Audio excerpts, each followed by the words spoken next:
All human beings have the desire to live. If it weren't for that, we wouldn't have had so much effort to get here. Will I finally be able to beat this game? System message. You do not meet the necessary requirements. The player will die in 5 seconds. If I could, I would stop time at this very moment. When she appeared, our world changed. She told us that we were about to start a new game. If we completed the missions, we could return to reality. What she didn't explain, it's that if you die in this other world, you'll die in the real world. I never thought I would return more than 100 times to this beginning. I have no other choice. I will have to play. All humans desire to live. If that weren't true, I wouldn't have made it this far, forcing myself to overcome all these difficulties.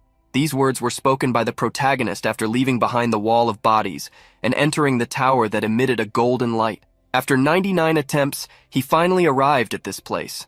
This time, he intended to see it through to the end. The final of the 20th round took place in a grand golden chapel, where, shockingly, dozens of golems resembling angels awaited the challenger. Upon observing the presence of these beings in the area, it was obvious they were there to guard the door ahead. Certain that those guardians would not let him pass easily, the protagonist summoned his weapon. A scarlet shadow took shape until a scythe appeared in his hands. Upon seeing the weapon, the eyes of the golems shone with a strong golden light. Like an army, they advanced, each wielding their typical weapon, intending to destroy the intruder. The first golem attacked, but its target was no longer in the spot. Losing sight of him, it only realized when one of its companions was attacked. With his scythe, the protagonist advanced under the golden glow of the chapel. He prepared to use a seal ability. Above one of the golems, a scarlet symbol with a black skull appeared. Before the golem could react, the protagonist charged toward it, overflowing with a bloody aura. With all his strength, he struck the golem, burying the scythe into that being. The golem suffered the great attack to its neck. After activating the seal on an opponent and successfully attacking it, the seal would activate. With the activation of the seal, a damage increase of 100% was applied. Without expecting this extra damage, the golem was crushed. Slowly, the golden hands of the golem began to dissipate, as it had been destroyed. However, several other giant golems were still standing. They gathered to attack the protagonist together. Knowing their intentions, the protagonist took the initiative. With his scythe of scarlet aura, he used a night ability, exerting all his power. In an instant, the chapel, which had previously shone in gold, transformed into total darkness. Even the golems, which emitted some light, could not orient themselves in the environment. They were no longer able to see anything. Taking advantage of the ability, the protagonist attacked golem by golem. Each of those giant beings was destroyed, releasing an intense golden glow that dissipated into eternity before the young man in black clothes. Despite having defeated many, the protagonist became irritated when he realized they would not give him a break. With his scythe, he launched himself at a golem, preparing a fiery attack. The protagonist managed to dodge in time, but his cloak was destroyed in the process. Even though he dodged, he felt the speed of the attack. In addition to the fiery attacks, there were also ice attacks that appeared without warning, forcing the protagonist to dodge quickly. Making a decision, he increased his speed, advancing faster than ever. With great speed, he created copies that crossed the entire chapel, attacking the main golem. Prevented from acting as it wanted, the golem summoned several fiery arrows to counterattack. A rain of arrows headed toward the various copies of the protagonist. They were destroyed, but the main body of the young man remained untouched, being difficult to hit. The protagonist was confident, but a blue light brought him a sense of humility. He was surprised when a gigantic sealing magic circle appeared on the ground beneath him. The protagonist couldn't escape in time. A powerful ice magic was executed by the magic circle, creating a huge ice pillar around him. Unable to move within the pillar, the protagonist saw the golems approach. One of them raised its sword, preparing an attack against the young man, who had now become an easy target. However, at that moment, the ice pillar began to crack. The protagonist's red eyes reflected great seriousness as they stared at the golem. An ability was activated: the destruction of the moonlight. A scarlet light cut diagonally through the ice pillar and headed toward the golem, which was trying to attack the protagonist. Thanks to the scythe he wielded, he was able to free himself easily, attacking and destroying the golem in the process. The protagonist sighed in relief, for even with his abilities, he would have suffered some damage from that attack. Knowing that the fight would last forever if he continued facing each golem individually, the protagonist decided to end them all in a single attack. The powerful scarlet aura completely enveloped his body and weapon, overflowing with immense power. The golems still intended to attack, using fiery arrows and magic circles that launched ice pillars. However, with each step the protagonist took, he destroyed the ice created by the golems. Finally, he activated the ability Destruction of Moonlight, complemented by the ability Red Moon. With a single attack, the scarlet darkness crossed the entire chapel, hitting all the golems at once with its immense power. One by one, the golems began to collapse after being struck by that attack.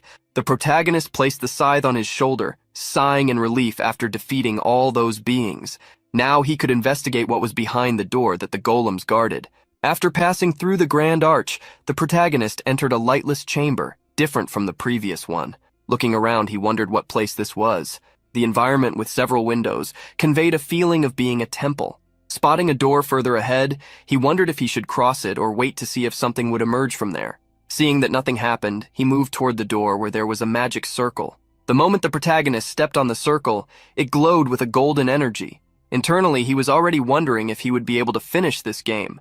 However, a notification appeared before him. To enter the boss room, at least 5 players must be present. Upon seeing the notification, the protagonist was confused. According to the warning, only 1 player was in front of the boss room.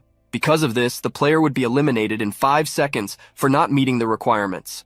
The protagonist became extremely irritated when a golden energy surrounded him. He tried to escape it, but couldn't. What the hell? No one ever said anything about this requirement, damn bastards! Despite his complaints, the countdown began. He tried to attack the golden barrier to escape, but soon realized he wouldn't be able to destroy it. Perhaps this was the end. The protagonist saw his body begin to dissipate. Before the countdown ended, he cursed one last time, and thus he was eliminated. However, because of this, the conditions to activate the regression rune were fulfilled. Time began to rewind to the state before the first round. The number of uses of the regression rune had reached its limit, 100 times. Therefore, the rune began to disappear. Thus, the 100th regression was initiated. In front of a large temple, a crowd was gathered. A loudspeaker announced that the time was approaching, asking everyone to count down together. The people began the countdown from 5, and it was at that moment that the protagonist's regression was completed. The countdown continued as the protagonist appeared, irritated at having returned. His hands trembled as he realized he had come back to the moment before he was sucked into that cursed game. He clenched his fist in anger, remembering that he had reached the 20th round last time. Feeling that the moment of greatest difficulty was approaching, he wished he could stop time.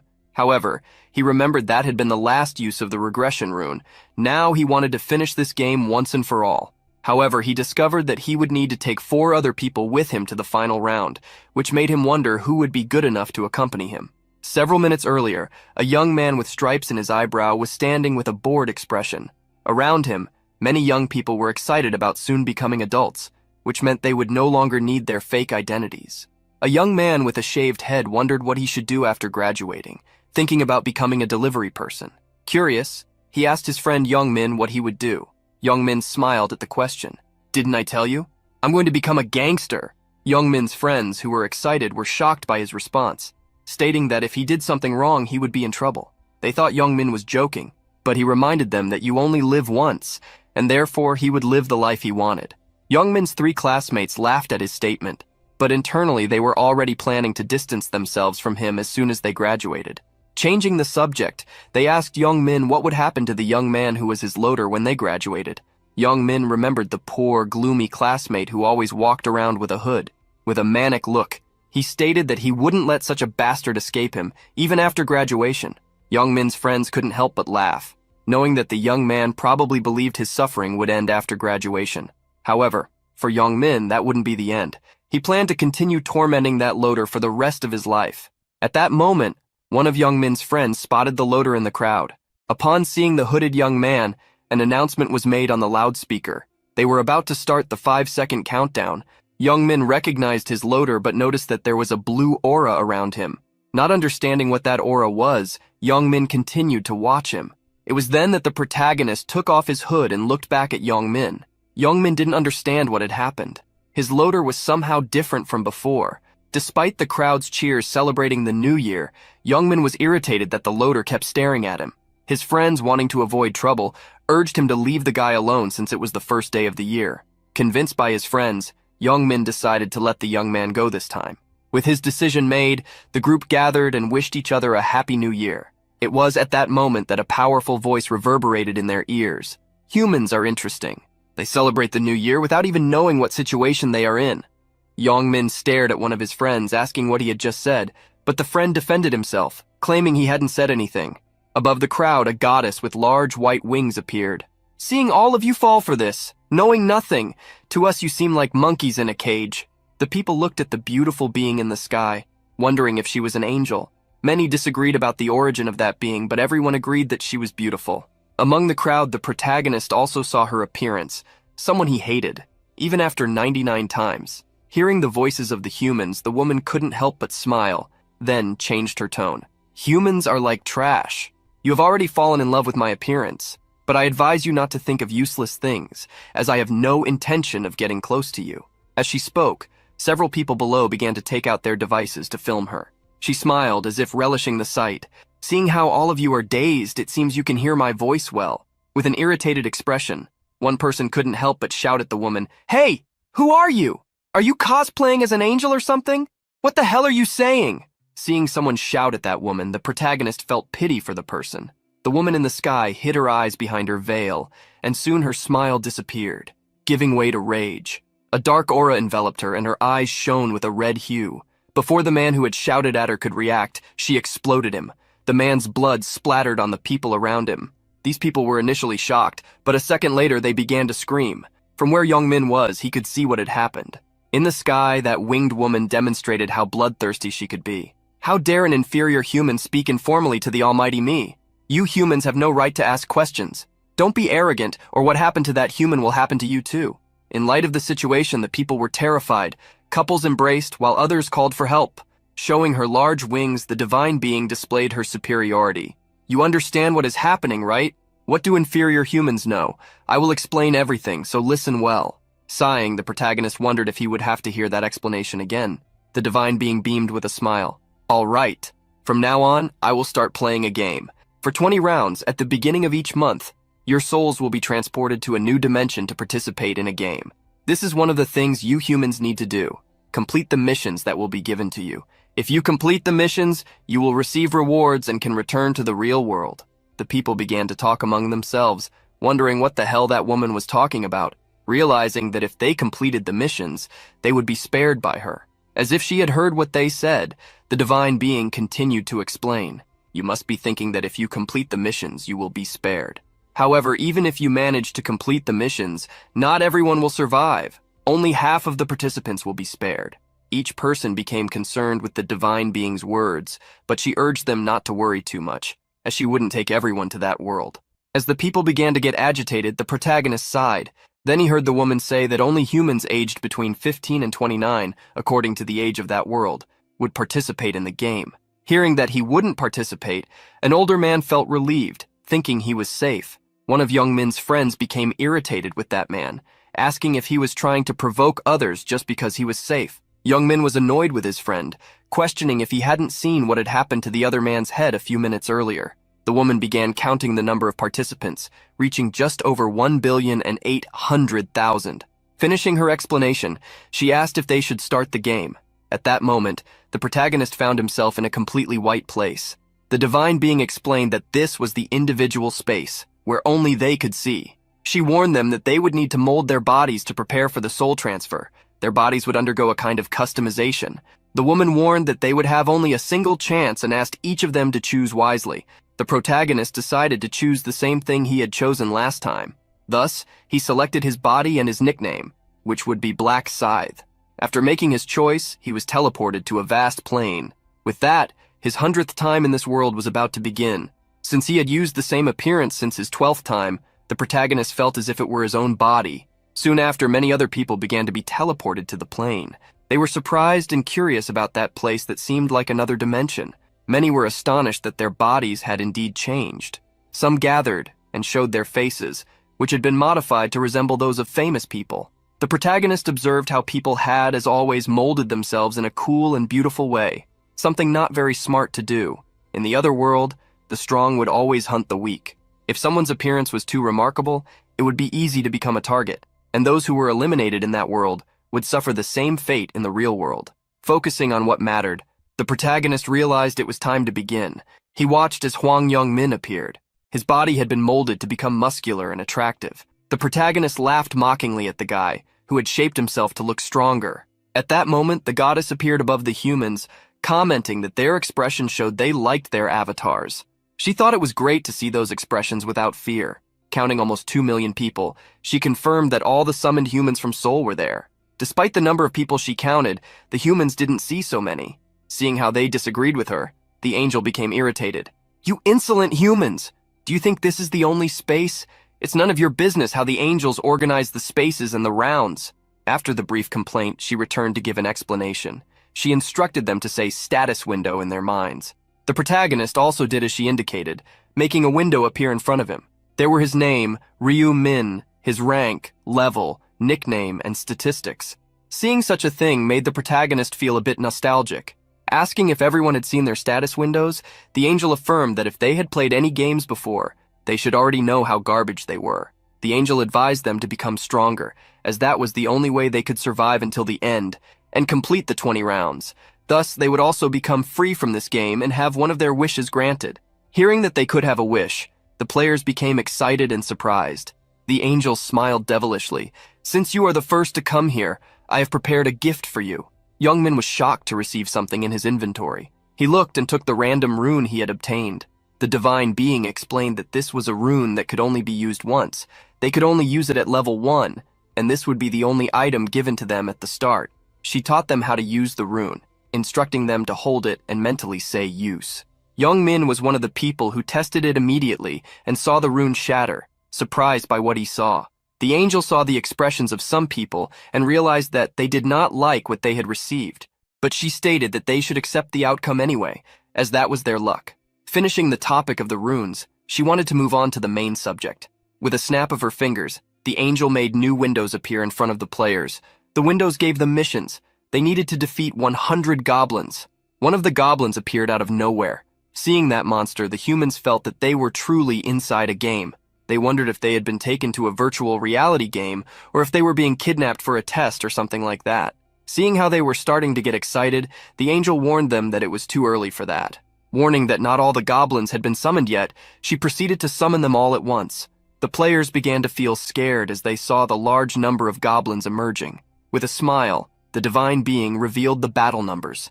10,000 humans against 50,000 goblins in a fight for their lives. The furious goblins roared and charged at the damned humans. The players were terrified as the goblins advanced, brandishing their blades. However, one of the people stepped forward from the group, the protagonist. The others were surprised to see someone walking towards the monsters. They tried to warn him that it would be dangerous, but it was in vain. The protagonist did not care about them, attacking the first goblin. With a wide kick, he defeated the first goblin with precision, initiating the battle. When you are in a group, first impressions are extremely important. The protagonist wanted to imprint the image of his power in people's minds. Only then would he avoid being surrounded by annoying flies. He needed to show how strong he was, here and now. There was another thing he wanted to do. The most important, to become the center of attention of that being. Taking the dagger from the goblin he had defeated, the protagonist prepared for a good performance. He charged at 2 other goblins, easily defeating them. People were impressed with the protagonist's moves, which looked like those of a special agent or something similar. Seeing his nickname Black Scythe, they realized that the name was as cool as he was. Believing that the goblins were as weak as in games, other players prepared as well. They thought they could take down the goblins, even if they weren't as cool as the first guy. However, just as they were still getting ready, one of the goblins jumped on one of the men. In front of everyone, that goblin, smaller than a person, used its dagger to defeat a player. Seeing that made fear take hold of those who thought the mission would be easy. Immediately, people began to flee. The protagonist, who was defeating the goblins, looked in the direction of the screams he heard. Before him, the goblins were massacring everyone who ran away and avoided fighting. It had turned into hell. At that point, no one would confuse that world with a game. Now there was only one thought in people's minds: the desire to survive. The instinct for survival dominated each person's mind, leading them to run without a sense of direction. The first time Ryu-min had done the same thing, but after participating in these games twice, he realized the truth. There was no way to escape that dimension. The protagonist's lesson was proven when a woman running bumped into a barrier. She tapped the air several times, hitting the barrier, wondering what it was. The protagonist returned to defeating the goblins, thinking that there was no way modern people, who had never hunted even a small animal, could defeat a goblin. Many of them would hesitate at the moment of the final blow. However, to survive in this game, they would need to overcome this limitation. Otherwise, the monsters would counterattack. The beautiful plain had turned into a scene of terror.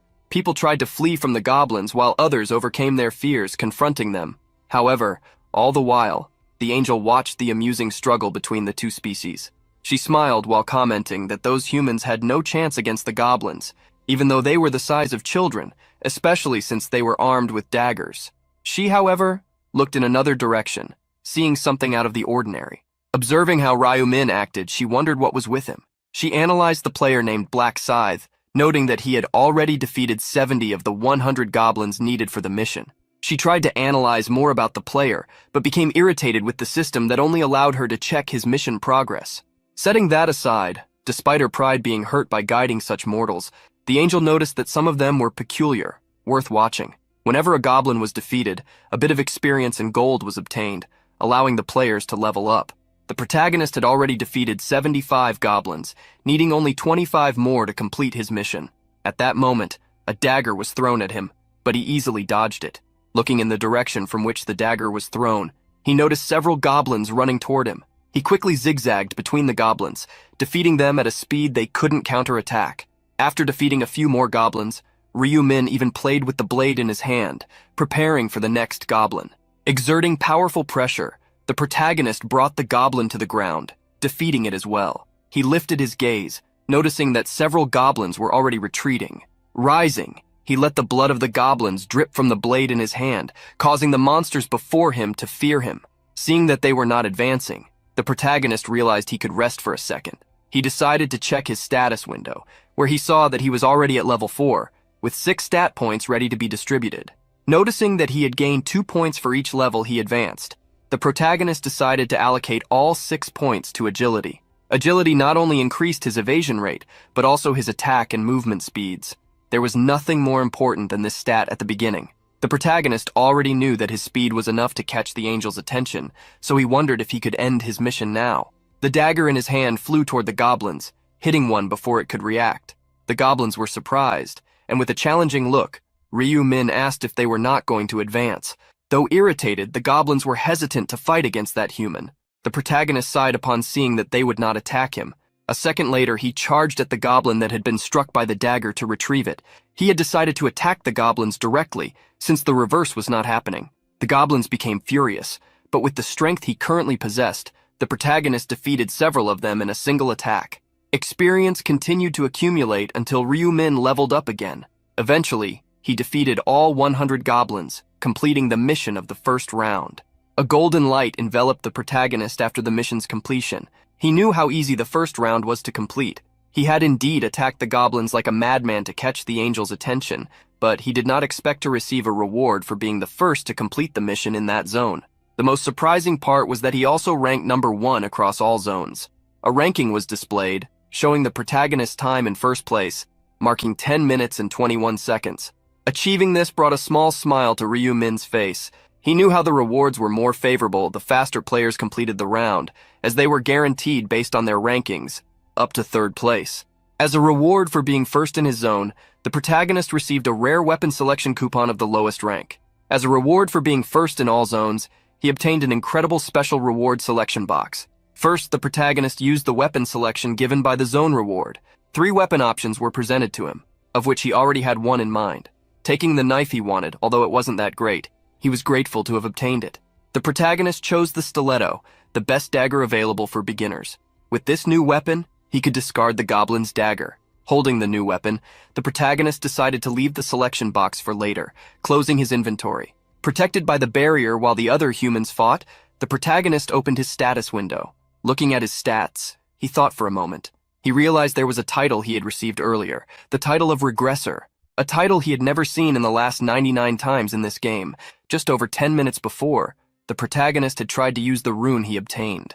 The random rune fragment caused him to acquire the regression rune again, but since he already had traces of such a rune in his body, the imprint of the new rune failed. For Ryu Min, the result was obvious. After all, a new imprint of this rune would mean he could go back in time infinitely. It was at that moment that the traces of the rune were analyzed and he obtained the title of Last Time Regressor. In this game, titles were concepts superior to runes. The power of this title was shown in its description. After losing his life, Ryu Min would remain in a ghost state for 1 minute. He could resurrect at any desired point in time, with all his health points restored. However, titles were powerful, and the harder they were to obtain, the stronger they became. Another characteristic of resurrection was that it existed only as a priest's ability, in addition to restoring the target with 30% of their health. Knowing that his resurrection restored 100% of his health points left the protagonist excited, as he had obtained something incredible. The protagonist decided to keep the title private. Although the title remained hidden, its effect would still be active. Stretching, Ryu Min hoped that more people were finishing their missions now. He was mainly curious about how Young Min was doing. Watching Young Min hide behind another person who was fighting, the protagonist realized that the guy had survived this time as well. Eventually, more lights fell from the sky, creating barriers around the players. The angel in the sky wondered why the show was becoming boring, and remembered it was because the number of goblins summoned for the first time was too low to match the number of humans. Deciding to make things more entertaining for her to watch, she spread her large white wings. One of the players, who was already shedding tears over the loss of a friend, noticed the angel's words. Suddenly, the friend in her lap began to disappear. Not just that player's friend, but all the others who had lost their lives started to vanish. As those bodies disappeared, a great light fell over the plain again. A new army of goblins had been summoned. Seeing the new monsters, the players gritted their teeth. That divine being smiled maliciously, warning that she had now summoned 50,000 more monsters, enough for them to complete their missions and for her to watch a more entertaining scene. The remaining humans advanced together, trying to survive as they confronted the goblins. The battle became even more intense. With the number of goblins being much larger, they gained the upper hand. The battle followed a terrible pace for the humans, who gave their all to overcome the difficulty. At this point, just over 1,000 people, out of the more than 5,000 who would be saved by the angel, had completed the mission. Young Min, who had not yet completed the mission, did everything he could to survive, even using people as shields. Others fought as best they could, even using their own hands to defeat the goblins. Slowly, the number of people who had completed the mission surpassed 2,000. The protagonist inside the protective circle began to rest. Others in the same situation as him wanted to go out and help, but could only watch as their friends perished. The number of saved humans rose to over 3,000. All the while, that divine being delighted in watching the inferior species fight amongst themselves, unaware that Ryu Min was watching her from where he was. Sometime later, the number of saved people reached 5,143. At that moment, those who had not managed to defeat 100 of the goblins saw the monsters disappear. The angel then announced that half of the players had passed, which meant that the mission had been completed. She apologized but warned that the remaining participants would be eliminated, as that was the rule. The humans who had not completed the mission began to feel the influence of a light. Even those who only needed one goblin to complete the mission suffered such punishment. Several players inside the barriers were frightened to see what was happening to the people outside. This led the angel to ask if they were not happy to have survived. Changing the subject, she prepared to send them back, as they had survived. She congratulated them for passing the first round, wishing them well in the second round, which would happen soon. Before leaving, the angel decided to check the results of the tests. She found that Black Scythe had come in first place, with about 10 minutes, while the second place in all areas had taken almost 6 minutes longer than him. In the same area as Black Scythe, the second place had more than doubled their time. Most of the rewards had already been given to the protagonist, except for a reward of 1,000 gold coins that he could still collect. He did so, but could only use them when he reached level 10. The protagonist looked around and saw the shocked looks directed at him. This made him realize that everyone knew he had achieved first place.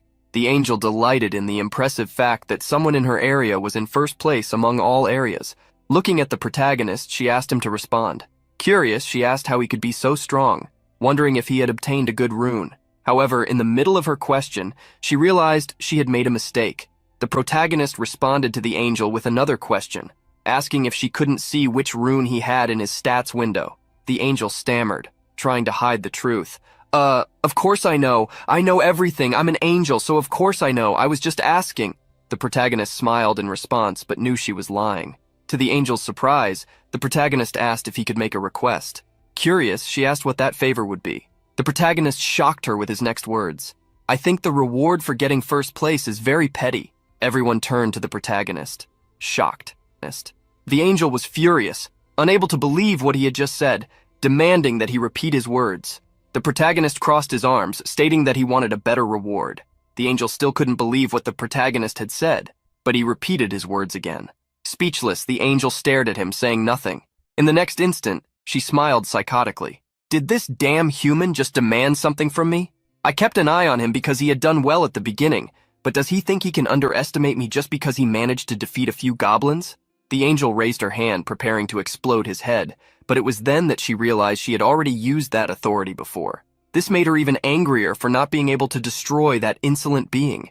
Then she had an idea. With a mischievous smile, she formulated her plan. She asked if he really wanted a better reward. Finally, she descended to the ground, stating that normally a request like that would be rejected, but she would think about it. So they should talk privately while the other humans waited for their return. Hearing that the angel might give a better reward to Black Scythe, many wondered if negotiating with her worked. Some wanted to make demands too, but soon others assumed they should at least be in first place to ask for something like that. Many wondered what the reward would be, envying the protagonist. Before following the angel, the protagonist couldn't help but glance at Young Min, who didn't understand why the guy was staring at him. The angel walked through a forest, with the protagonist following closely behind. Seeing that he was keeping his distance, she ordered him to come closer so she wouldn't have to keep checking if he was still following her. The angel couldn't help but feel irritated at having to shout all the time for these humans to understand what they needed to do. On top of that, their stupid greed drove her furious. She still wondered how she could change the reward if she wasn't responsible for it. Despite questioning herself, she wouldn't deliver a better reward, even if she could. After taking the protagonist into the forest, the angel was already planning to teach him a lesson for being so greedy. She noticed a specific spot in the forest where she could eliminate the player as soon as they passed by. She knew she would have problems if she eliminated a player for personal reasons, especially if the players cried out for justice later, which could make her superiors blame her for ruining the game. Therefore, she wanted to make sure there would be no witnesses. She couldn't help but laugh maliciously, blaming the human for not keeping quiet. She then turned to the protagonist, asking what kind of reward he wanted.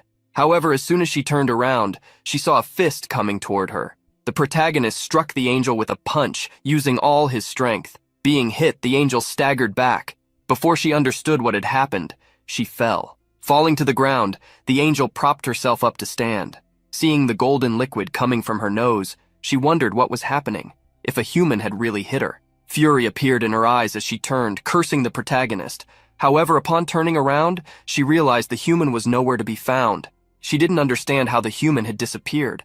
However, the protagonist was already behind her, attacking again. This time, the protagonist grabbed her wings.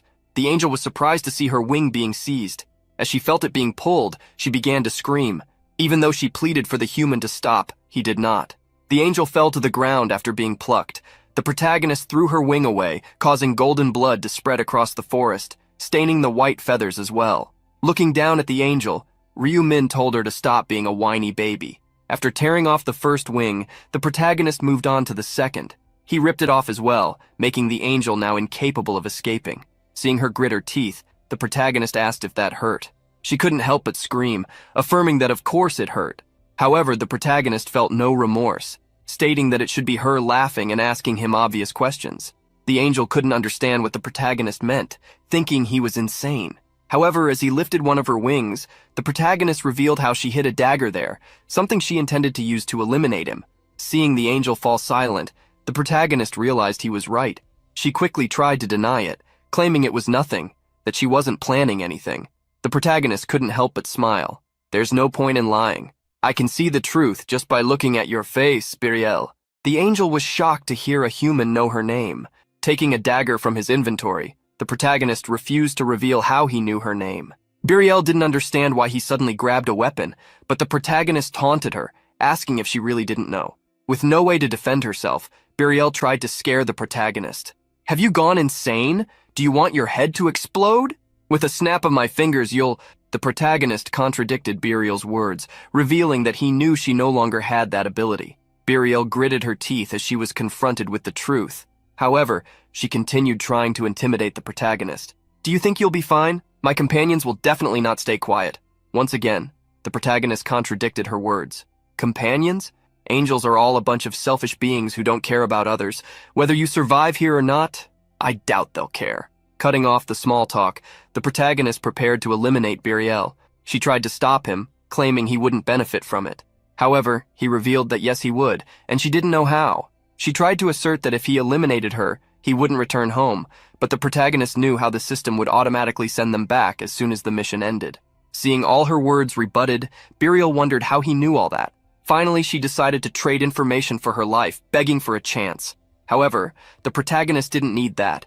As if he needed information, he could just rip it from her. Both the ecosystem and her purpose, along with the fact that she was just a chess piece executing a programmed function, he revealed he knew all of this.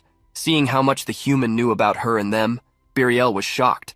Scared, she tried to back away quickly. However, before Burial could escape, the protagonist caught her with his stiletto. Burial fell to the ground after the attack, no longer moving.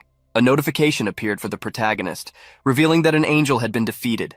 Confirming that Black Scythe was the first player to defeat an angel, the title of First Angel Slayer was awarded to him as a reward. In addition to the title, the protagonist also received Angel Blood as a reward, along with a kill rune. The rune obtained by the protagonist was used automatically, breaking apart and releasing a golden energy that enveloped him. The title given to the protagonist this time conferred a passive effect. When facing a holy being, all his attributes would be doubled. The protagonist had learned about such rewards when he took revenge on an angel during his 13th resurrection. Observing the information about the kill rune, the protagonist checked that every time he eliminated a target, all his attributes would increase by 1%, with a maximum cap of 100%. Each reward he had obtained this time was compared to a unique item. However, he knew that if the angels discovered he had already obtained this rune, they would be shocked. There was another reason. The biggest one for Ryu Min having eliminated an angel. Its blood. Angel blood could change the player's class to Reaper, the class that was the natural enemy of angels. This item could only be used starting at level 10. It was at this level that players began to obtain their classes. There were 30 different classes in total, and the transition to them was simple. It was necessary to obtain a class change item, usually acquired through hunting monsters or fulfilling simple conditions, although there were exceptions. The exceptions occurred for unique classes, which were given only to players who met certain special circumstances. As it was obvious, unique classes were on a completely different level than normal classes. They had bonus statistics, advanced runes, skill compositions, among other things. With his thoughts aligned, the protagonist opened his inventory. Now he was ready to claim the reward for obtaining first place in all areas. The rewards appeared before Ryu Min: a triple experience buff, 2,000 gold, or information about the second round. For the protagonist, the most important thing now was to reach level 10 as quickly as possible to change classes. Therefore, he selected the triple experience buff for the second round.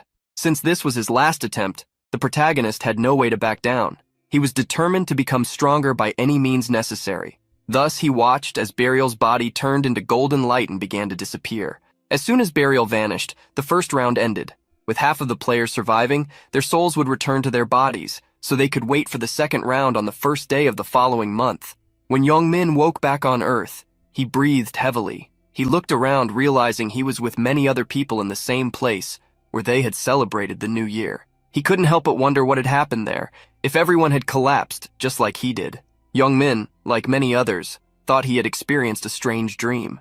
Checking his phone, the delinquent saw that it was already past 5 in the morning.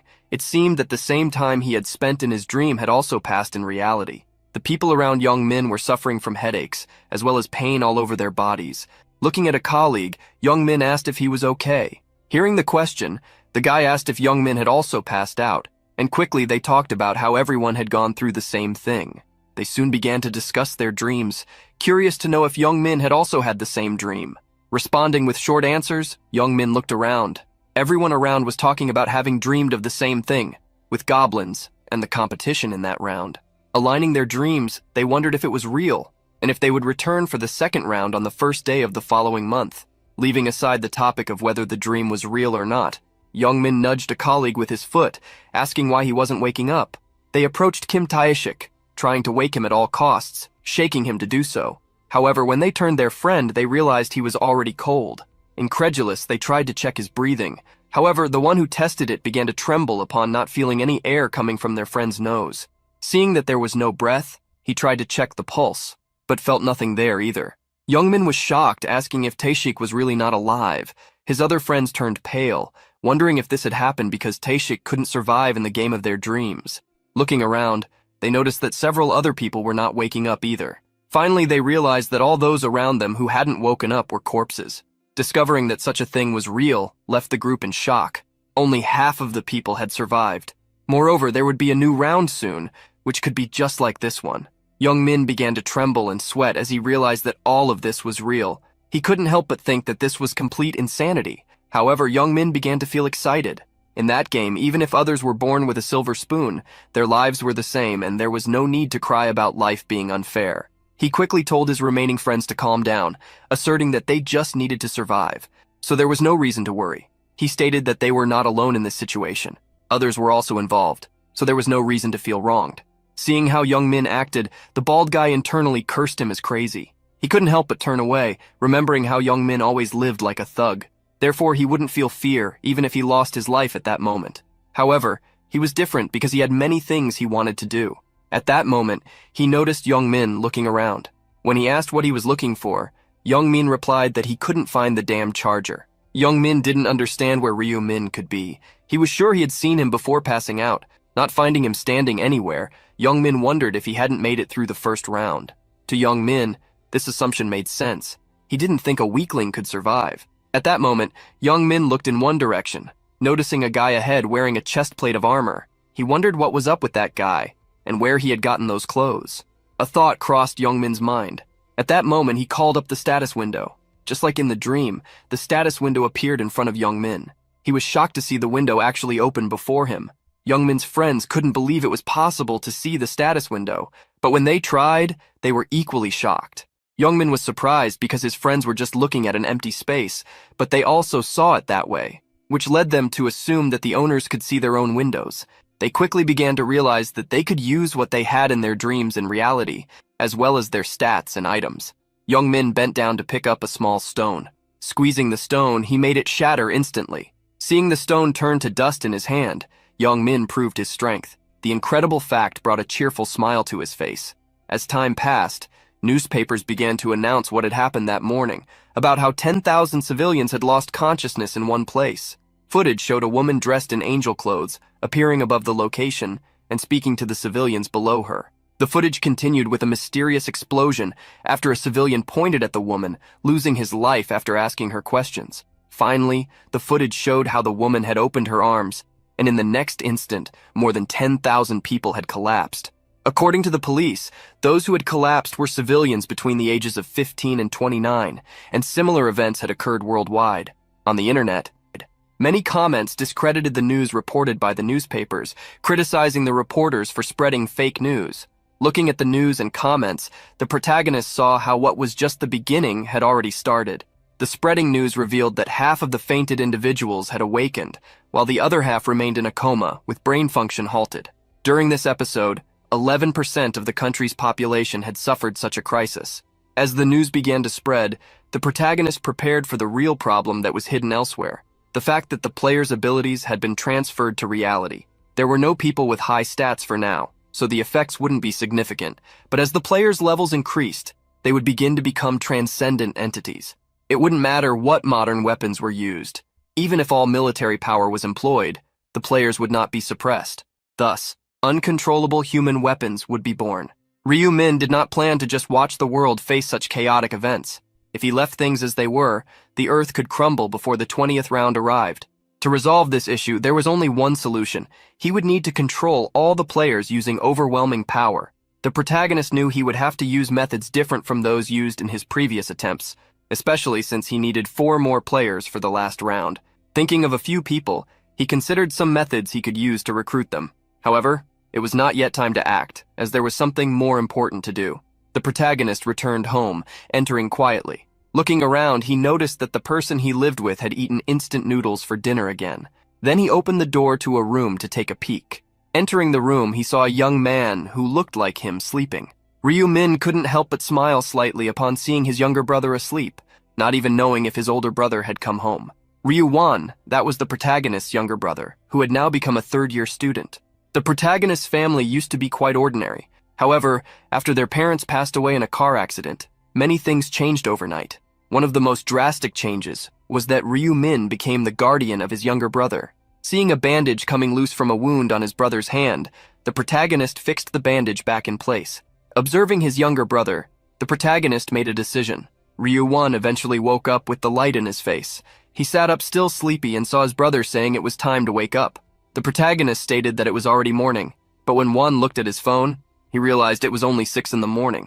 The protagonist suddenly pulled the covers off his brother. Seeing the serious look on his older brother's face, who said they didn't have time to sleep, Wan asked what had happened. The protagonist told him to get dressed first, as he would explain once they were outside. Not understanding where they were going, Wan said he preferred to sleep rather than see the sunrise. However, he fell silent when his older brother asked him to listen. With a serious look, Ryu-min stated that the world was in chaos and it was not time to sleep. Remembering that his brother had said he would watch the New Year's welcome ceremony, Wan asked if something had happened. Preparing to leave, the protagonist told his brother to follow him, as he would explain while they walked. The two brothers stepped out into the street as the sun rose. Worried, Wan kept looking at his older brother. Seeing the serious look on Ryu-min's face, Wan wondered what had happened. At that moment, the protagonist asked his brother if he had any idea what was happening in the world at that moment. Wan began to get scared, asking if something had happened while he was sleeping. Without giving a direct answer, the protagonist told his brother to check the most searched topics.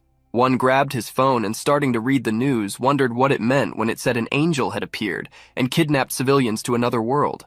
The protagonist explained that, to be more precise, only the souls of the civilians had been taken. Wan was surprised, asking if even his brother had suffered this. Soon, the protagonist confirmed, revealing that only after hunting 100 goblins had he been able to return safely. Ryu-wan became extremely worried, asking if his brother was hurt anywhere. The protagonist told his brother not to worry, but he couldn't. "How can I not worry about you?" The memory of their parents' funeral still lingered in Ryu-wan's mind. That day, he learned what family was. In the empty ceremony, he learned that the only person left in his life was his older brother. One clearly knew that to fill the void their parents had left, his older brother had to become the strongest mentally of all time. However, being mentally strong and defeating 100 goblins were completely different things. One knew that his brother must also have a weakness, which is why he worried about him. The protagonist smiled, revealing that he knew what his brother was thinking. Stopping to look at his brother, he revealed that in that world, they had a statistics system, like in games, so his physical abilities were not a problem. One was surprised, but still couldn't help but worry. The protagonist warned that when Wan saw him later, he wouldn't need to worry anymore. The younger brother didn't understand what he meant, but the protagonist didn't want to reveal it, telling him only to follow if he wanted to find out. However, Wan stopped, refusing to take another step until he was told where they were going. Ryu-wan sincerely asked his brother to tell him where they were headed. The protagonist couldn't help but notice the wound on his brother's hand, which led him to think about various things. In the end, the protagonist surprised his brother by stating that they were going after Bang Taegyu. "We're going to Bang Taegyu's hideout, the hideout of the leader of the delinquents in your class." Upon hearing that his brother knew Bang Taegyu was after him, One was surprised. The protagonist couldn't help but question whether One thought he didn't know this. One never wanted to show his problems so that his brother wouldn't have to worry about one more thing. The protagonist internally apologized to his brother. In fact, he didn't know about it. He only discovered the truth a few hours after returning from his first round. That day, his brother had gone somewhere. A few hours later, Ryu-min received a call. When he answered, the person on the other end asked him, Ryu-wan's guardian, to go to the hospital. The protagonist rushed desperately to the hospital, where he brought his younger brother, who had gone blind after being beaten by Bang Taegyu. Ryu-min blamed himself for being a weak fool who couldn't protect his brother. However, this time, he wouldn't allow anyone to disturb Ryu-wan. No one. Outside a warehouse, the commotion happening inside could be heard. Earlier that morning, a blonde man was beating a group of young people, angry that they hadn't brought the money he had asked for. Seeing that no one was responding to him made him even more furious. Using his body weight, he continued to kick the group that was on the ground. In a corner of the warehouse, a group was laughing at how Bang Taegyu was acting, being ruthless with his lackeys.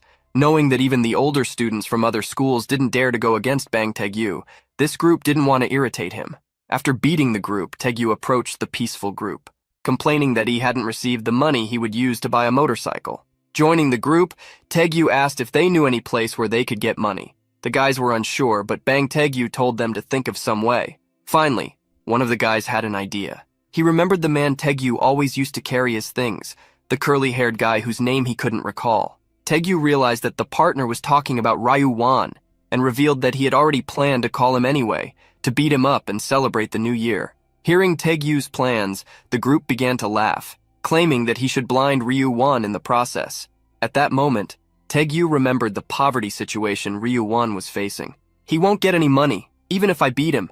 His house looks more like a wormhole. The group was surprised by the terrible state of the guy they were talking about, which led Taegyu to comment that Ryu Wan didn't even have parents, living only with his brother. At that instant, they heard someone knock on the door. It was then that Ryu Wan himself appeared, following his brother. Upon seeing him, Taegyu opened a surprised smile. Speaking of the devil, look who showed up, Ryu Wan, you damn bastard! Taegyu, who had been calm a minute ago, became extremely furious. Trembling, Ryu Wan couldn't help but hide behind his brother. Taegyu wondered who the person in front of Ryu Wan was, as just looking at him made him feel irritated. Staring at Ryu Wan, the big guy asked who the subject beside him was, and if he had brought him because he didn't want to carry his things alone. Ryu Wan started to stutter, so the protagonist smiled mischievously and answered for him. I am Wan's older brother. Seeing how Wan's brother had spoken without him asking, Taegyu snapped his fingers, determined to turn him into a punching bag, just like his younger brother. Looking to the side, Taegyu signaled one of his henchmen. The group following him moved forward, ready to deal with the guy who dared to go against Taegyu. As they approached, they taunted the protagonist, asking if he was good at fighting.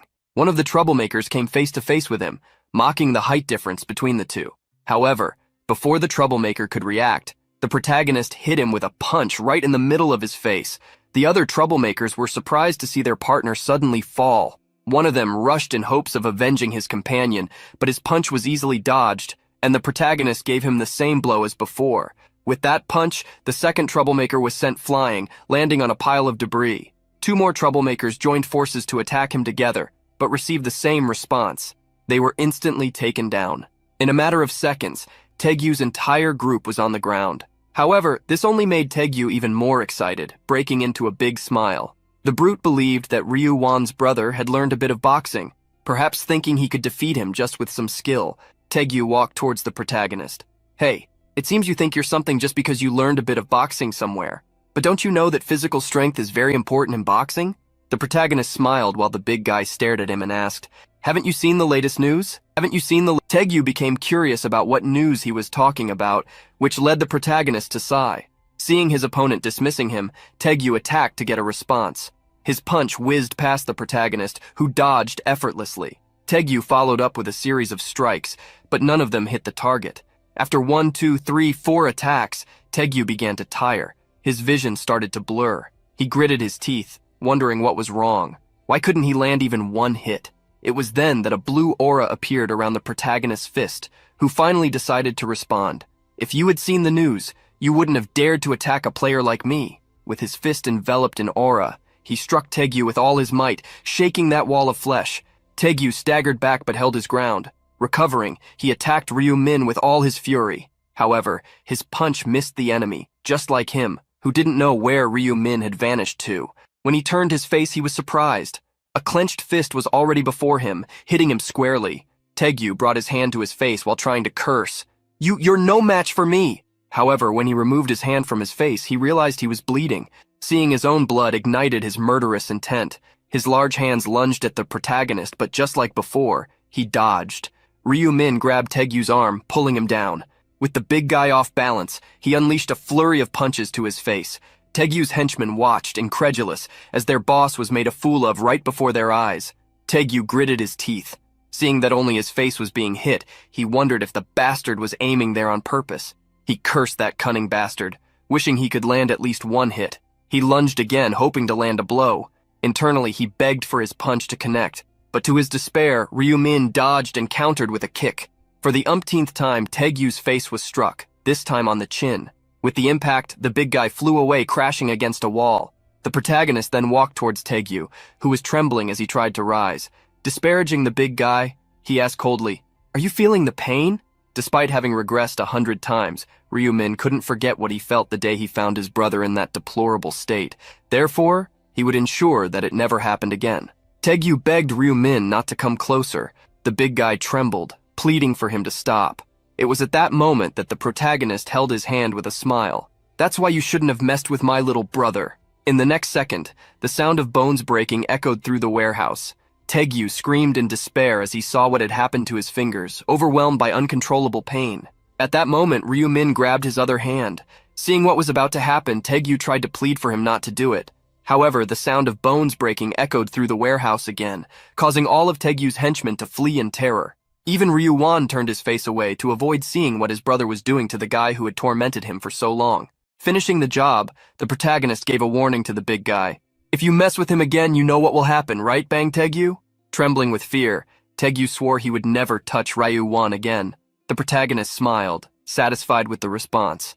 "Very well, but I'll have to ensure this properly since you might change your mind, right?" Then he grabbed Taegyu's hand again. In the following minutes, a pig's scream echoed out of the warehouse, spreading throughout the neighborhood. After finishing the job, the protagonist left, followed by his younger brother. Ryu-wan was confused about how his brother had done that. Had he learned martial arts? The protagonist revealed that players could use their abilities in real life. Ryu-wan still seemed incredulous, so the protagonist decided to show him. At that moment, a golden energy emerged in Ryu-min's hand. Gradually it took shape, materializing the stiletto he had obtained. Ryu-wan was excited to see his brother's knife, which he explained meant they could summon weapons like that. Curious, Ryu-wan wanted to know more. How did his brother manage to move so fast, dodging all the blows? The protagonist explained that this was possible because he had 11 points in dexterity stats. Upon hearing this, Ryu-wan remembered what his brother had said about that other world being represented as a game. Giving more details, the protagonist explained that ordinary humans had 3 points in stats, while professional athletes had 10. One was intrigued and asked what would happen upon reaching the highest level. The protagonist claimed he didn't know, as he had never reached that point. Obviously, this was a lie, but he didn't plan to reveal that he was a regressor. There was a time when Ryu-min decided to tell the truth to his brother during his 11th regression, but that led to Ryu-wan's kidnapping. Although he had taken revenge back then, the protagonist didn't want his brother to suffer humiliation because of him. Now, he was willing to prepare to protect Ryu-wan from the battles that would soon begin among the players. There was still much to be done.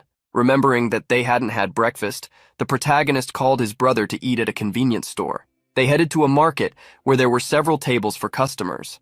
Seeing his brother going to the opposite side of where the ramen was, one asked what he was going to do. The protagonist inserted his card into the ATM to check a few things. He had saved some money up to that point, just over 130,000 won.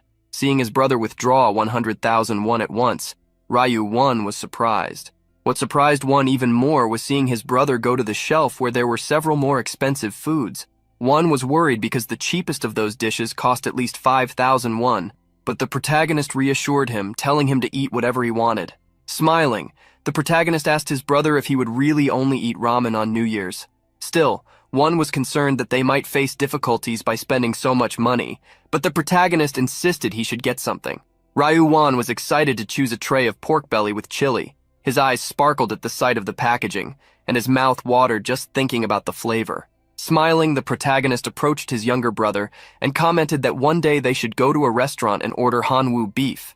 However, holding his tray of pork belly, one awkwardly smiled and stated that this was already more than enough for him. Seeing his brother so happy to eat something better, the protagonist wished he would wait just a few more days. Soon, he would fill him with so much meat that he would get tired of it. After heating up the pork belly dish, the brothers ate it accompanied by rice. As soon as he took the first bite, Ryu-wan nearly melted from the taste. The protagonist couldn't help but notice the sparkle in his brother's eyes as he savored that delicious meat. Ryu-wan thanked him immensely but was surprised to see him get up to go somewhere. The protagonist grabbed a pen from the counter. Curious, Ryu-wan approached and was even more surprised to see him take several lottery tickets. At that moment, he realized that this was the reason his brother had withdrawn so much money. Ryu-wan's eyes widened at the number of tickets his brother had picked up. The protagonist then revealed that he had bought 20 tickets, each with 5 entries. Shock took over Ryu-wan, as he understood that his brother had spent the rest of the 100,000 won on the lottery. However, the protagonist simply asked him to be patient and wait to see. Ryu-1 was even more shocked to notice that his brother had chosen the same numbers on all the tickets. Smiling, the protagonist revealed that he had chosen them because they were the winning numbers. At home, the duo of brothers sat down to watch the lottery draw. Ryu-1 couldn't stop shaking as he watched the broadcast on his phone, remembering that they had spent 100,000 won. When the draw began, Won started to bite his nails, immediately reprimanded by his brother. As soon as the first number was drawn, Won's worried expression began to change. He watched closely, seeing each number being drawn one by one. Looking at the numbers on the screen, Won checked the ticket that was on the table. Picking it up with trembling hands, he was amazed. This is insane! Did we win the first prize? Won started to cry with emotion and asked his brother to pinch his cheeks. Looking at the drawn numbers and then at his brother, Ryu-1 wanted to know if he was dreaming. Seeing his reaction, the protagonist asked with a smile, "Would you prefer it to be a dream?" Won shook his head vigorously. Even so, he struggled to believe it. His dazed expression made the protagonist laugh. This is real. After finally processing the news, Won stood up excitedly, celebrating that they had won the first prize. Quickly, the protagonist told his brother to be quiet so that the neighbors wouldn't hear them. He appreciated Won's reaction and asked if he liked winning. Obviously, Won loved it. The protagonist remembered when he reacted the same way the first time he won, even shouting like his brother. However, after going through that process dozens of times, it had become just a mandatory annual event, a necessity to gather resources after each regression. Due to the number of people eliminated each month, the economy was continuously weakening.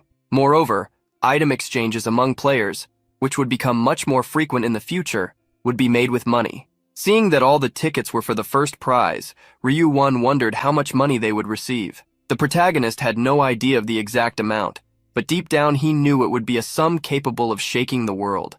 Outside the Nongyup bank, everything was calm.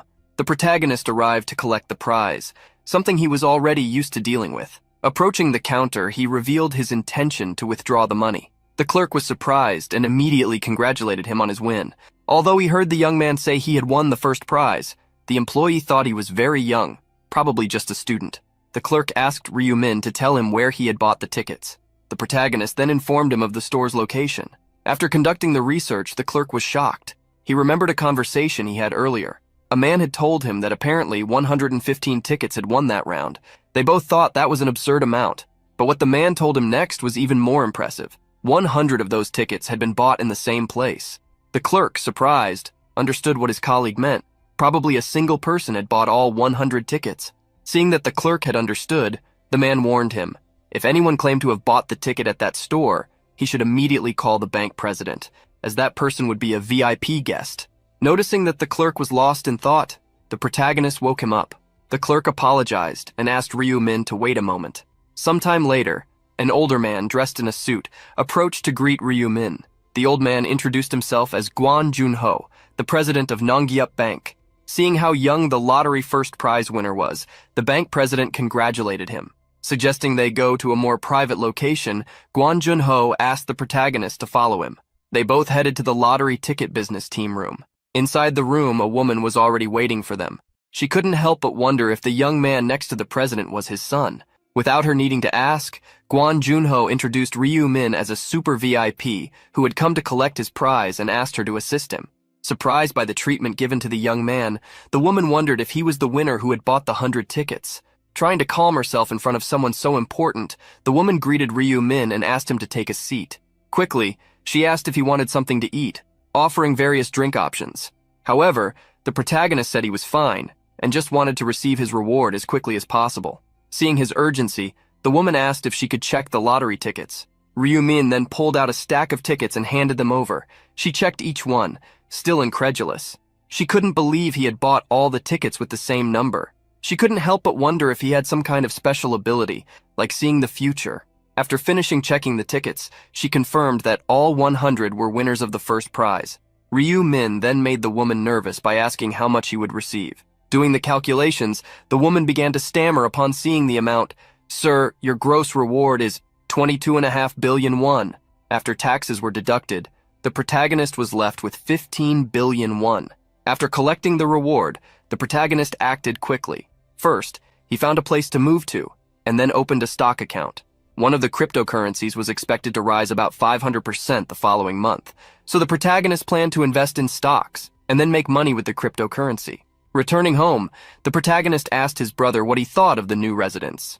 As expected, Ryu-wan thought it was amazing. He had never seen such a big house, not even in pictures. The protagonist explained that this was the best house they could choose to move into immediately. Plus, it had good security. Although he was happy, Ryu-wan was still curious why his brother decided to rent the house instead of buying it, since they now had so much money. However, Ryu-min contradicted his brother, stating that he had no money at all. Calmly, the protagonist revealed that he had put most of the money into cryptocurrencies. Ryu-wan couldn't believe what he had just heard and showed a confused expression. Seeing how pale his brother was, the protagonist assured him that he hadn't done it without thinking, so he could relax. Putting his arm over his brother's shoulder, the protagonist revealed that he could make more money with the lotteries because, after all, he had seen 4 groups of numbers in his dreams. Ryu-wan's eyes sparkled as he believed his brother's lie. He, who had heard of people dreaming about lottery numbers, easily fell for the story. Desperate, Ryu-wan grabbed the protagonist, shaking him back and forth, asking him to never forget the numbers he had dreamed of. Despite his brother's concern, there was no way Ryu-min would forget those numbers, as he had used them to win the lottery dozens of times. Changing the subject, Ryu-min called his brother to eat and prepare to go out. Ryu-wan was curious about where they were going. Realizing he hadn't told his brother, the protagonist smiled and said they would be moving that very day. In a location far from the protagonist's house, someone punched the wall. In the spot where Yeon-ming punched, the wall caved in with large cracks. He couldn't help but smile like a maniac, believing that putting all his points into strength had been a good idea.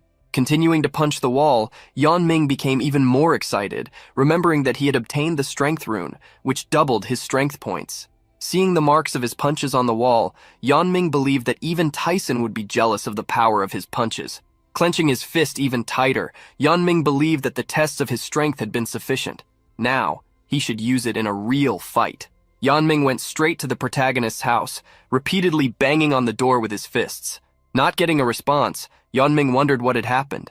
He was sure Ryu-min was alive, but even his calls were going unanswered. Fury flashed in his eyes as he recalled the defiant look Ryu-min had given him a few days ago. He longed to make the protagonist regret looking at him that way. Yeon-ming hammered on the protagonist's door again and again with his fist. He was eager to teach Ryu-min a lesson. Even though they were both players, Yeon-ming was confident he was superior to a loser who would remain a loser until the end. Yeon-ming was sure Ryu-min was hiding inside the house, but he didn't understand why he wouldn't come out. Suddenly, an idea struck him on how to lure the protagonist out. Leaning against the door, he began to speak loudly. "I guess Ryu-min isn't home. No way, I think I'll just leave now." Yeon-ming tried to listen to what was happening inside. If he heard even a sound of breathing, he would break down the door and invade the place. At that moment, an elderly man's voice called out to Yeon-ming. He looked up the stairs to see a bald old man asking what he was doing in front of someone else's door. Staring at the old man, Yeon-ming asked if he was the landlord of the house. Adjusting his glasses, the old man confirmed that he was the landlord, surprising Yeon-ming. Yeon-ming was confused for a moment until he heard the old man ask if he was there to meet a friend. Quickly, he jumped into the conversation, claiming that the person living there was his friend, and asking the old man to open the door since he had lost contact with him. The old man was surprised by Yeon-ming's words.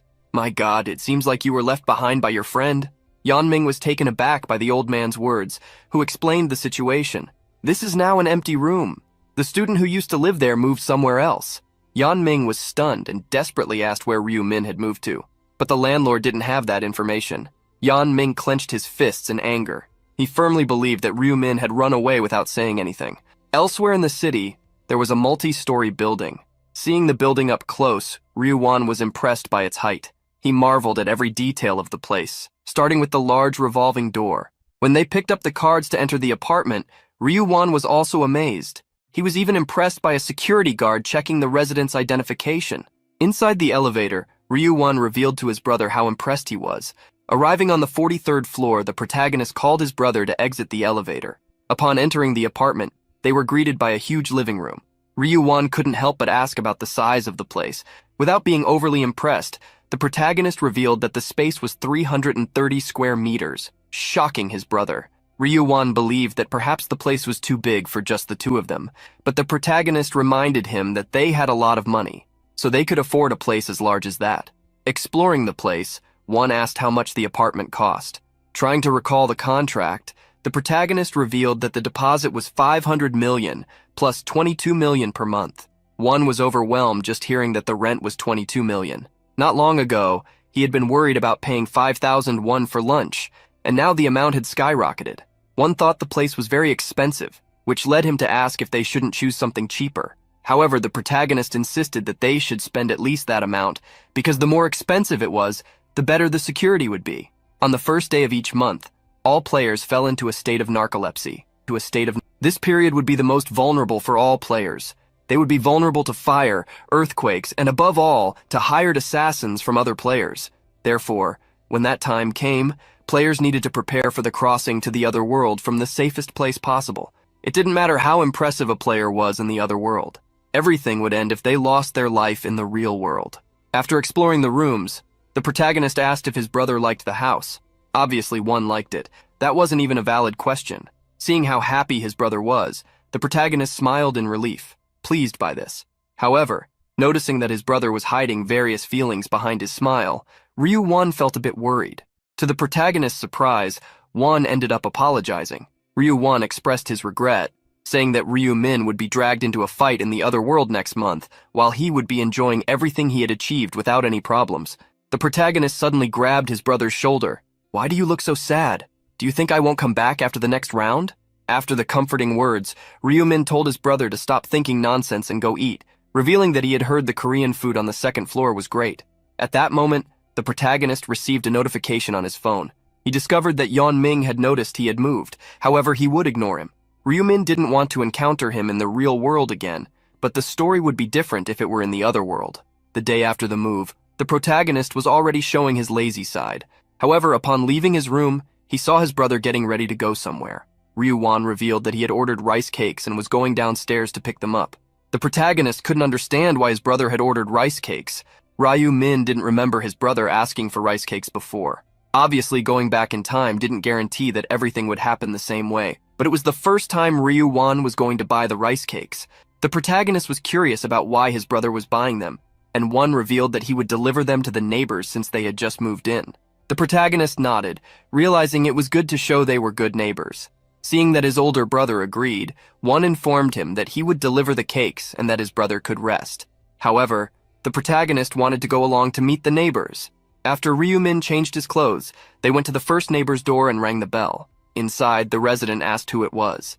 Appearing in the peephole, Ryu-Won introduced himself as the neighbor who had moved in next door, stating he wanted to say hello. An elderly lady came out of the apartment to greet them.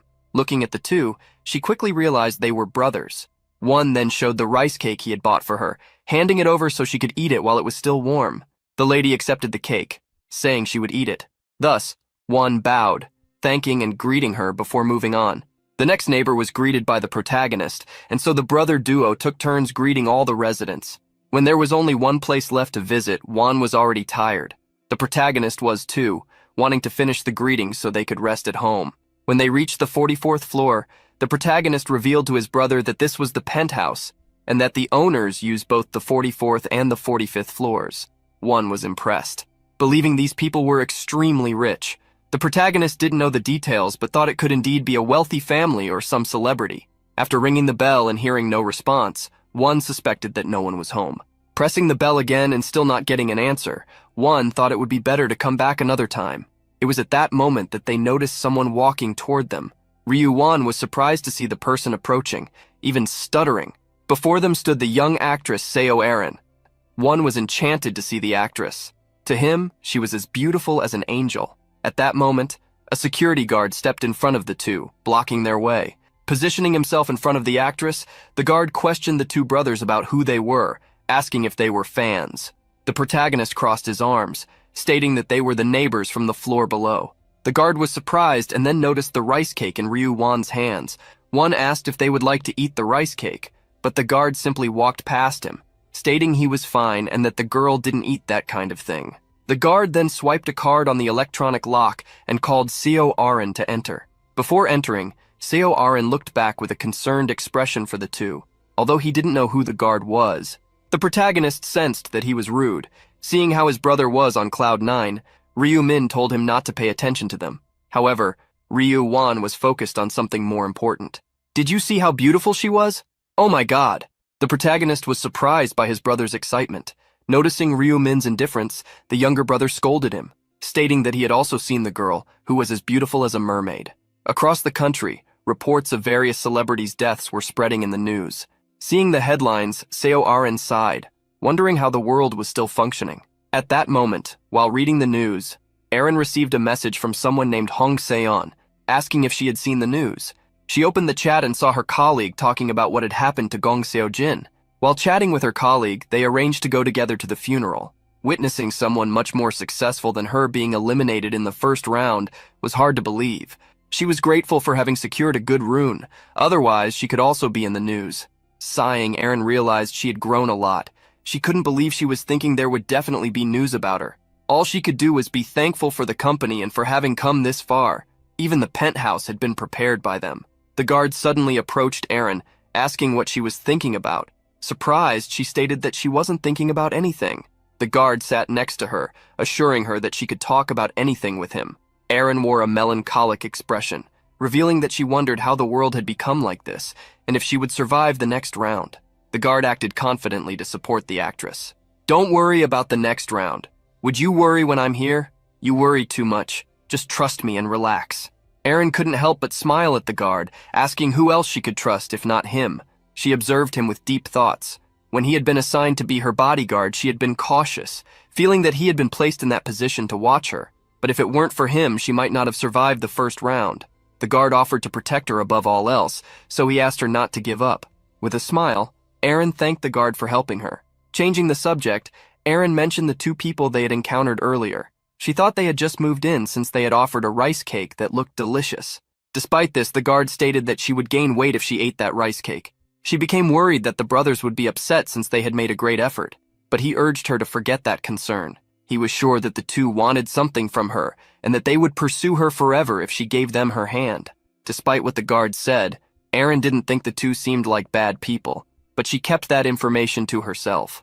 Thinking about the two, she revealed to the guard that they looked to be over 15 years old, asking if they had defeated 100 goblins to survive as well. With the guard's confirmation, she found it fascinating that people who had gone through the same ordeal still acted as if it were no big deal. The guard scoffed dismissively, stating that only fools would fail the mission of defeating 100 goblins.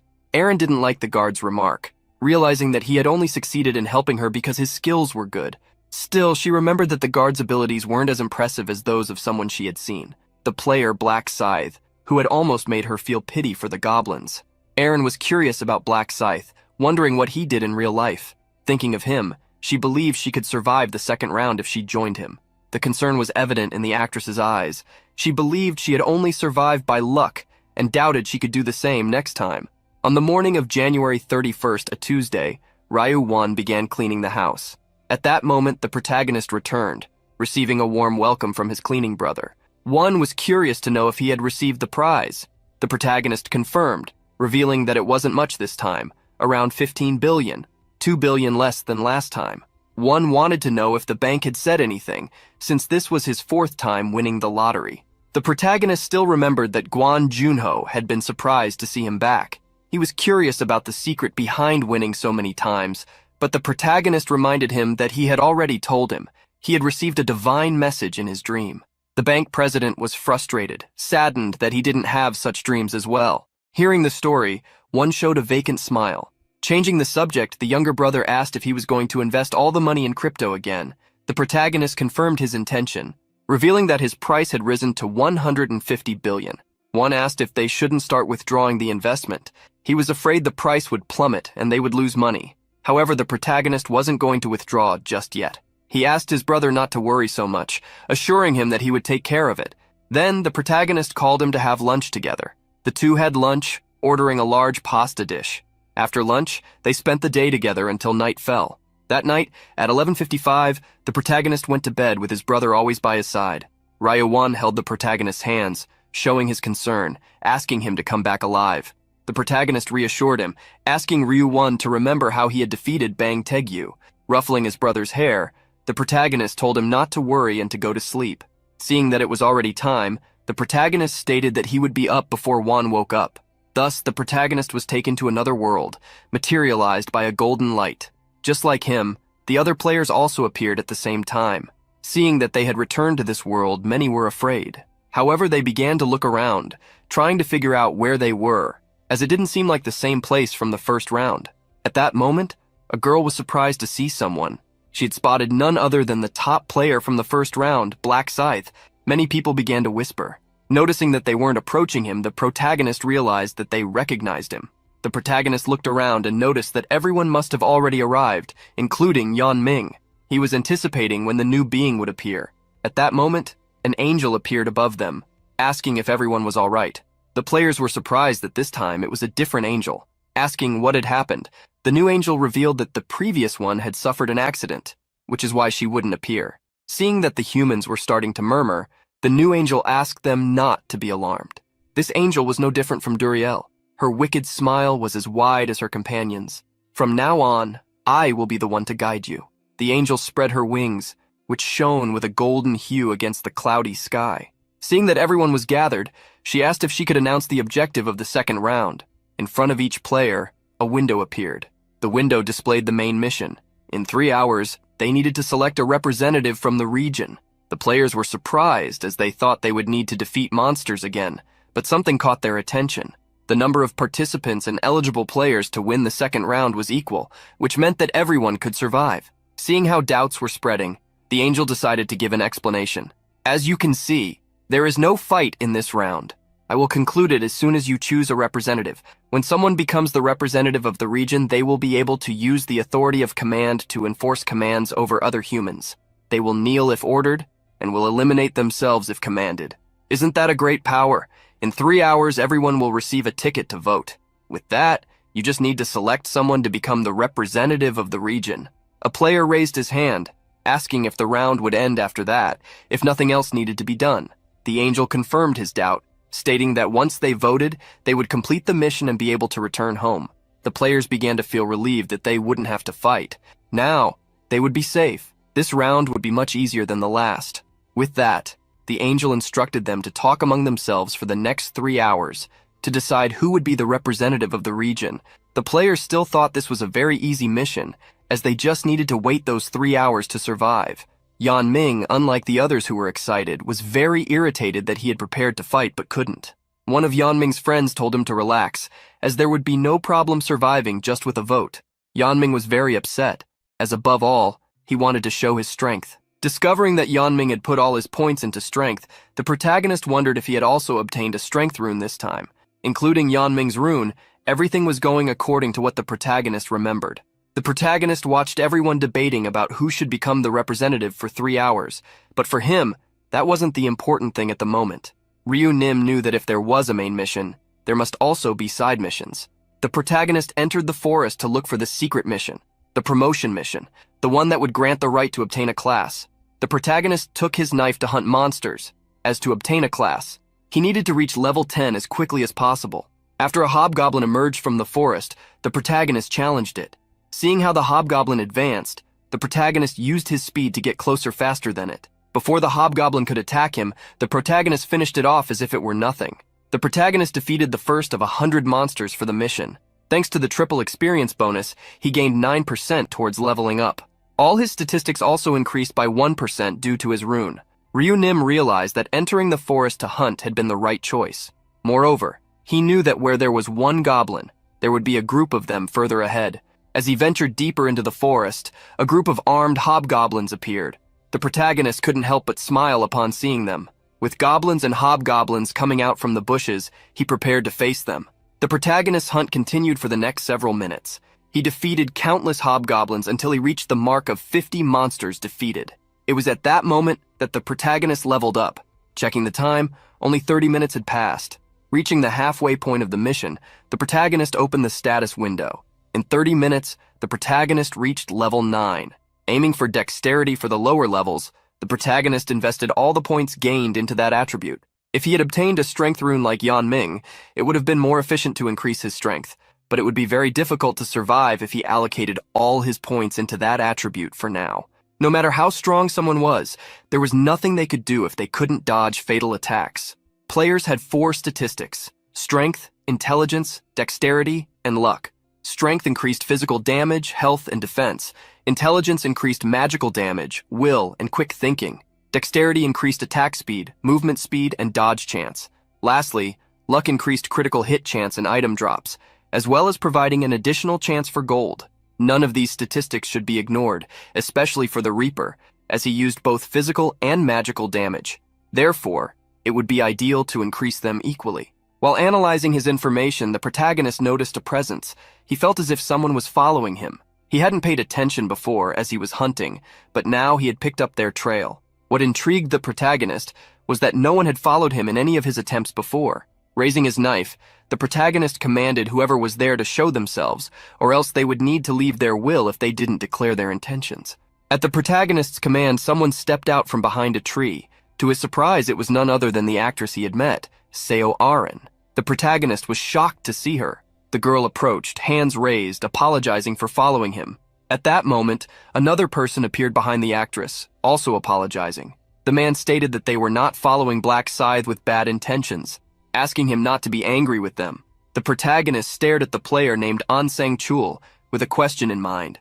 Thinking of An Sang-chul, the protagonist remembered that he was Ma Gyunlok's right-hand man.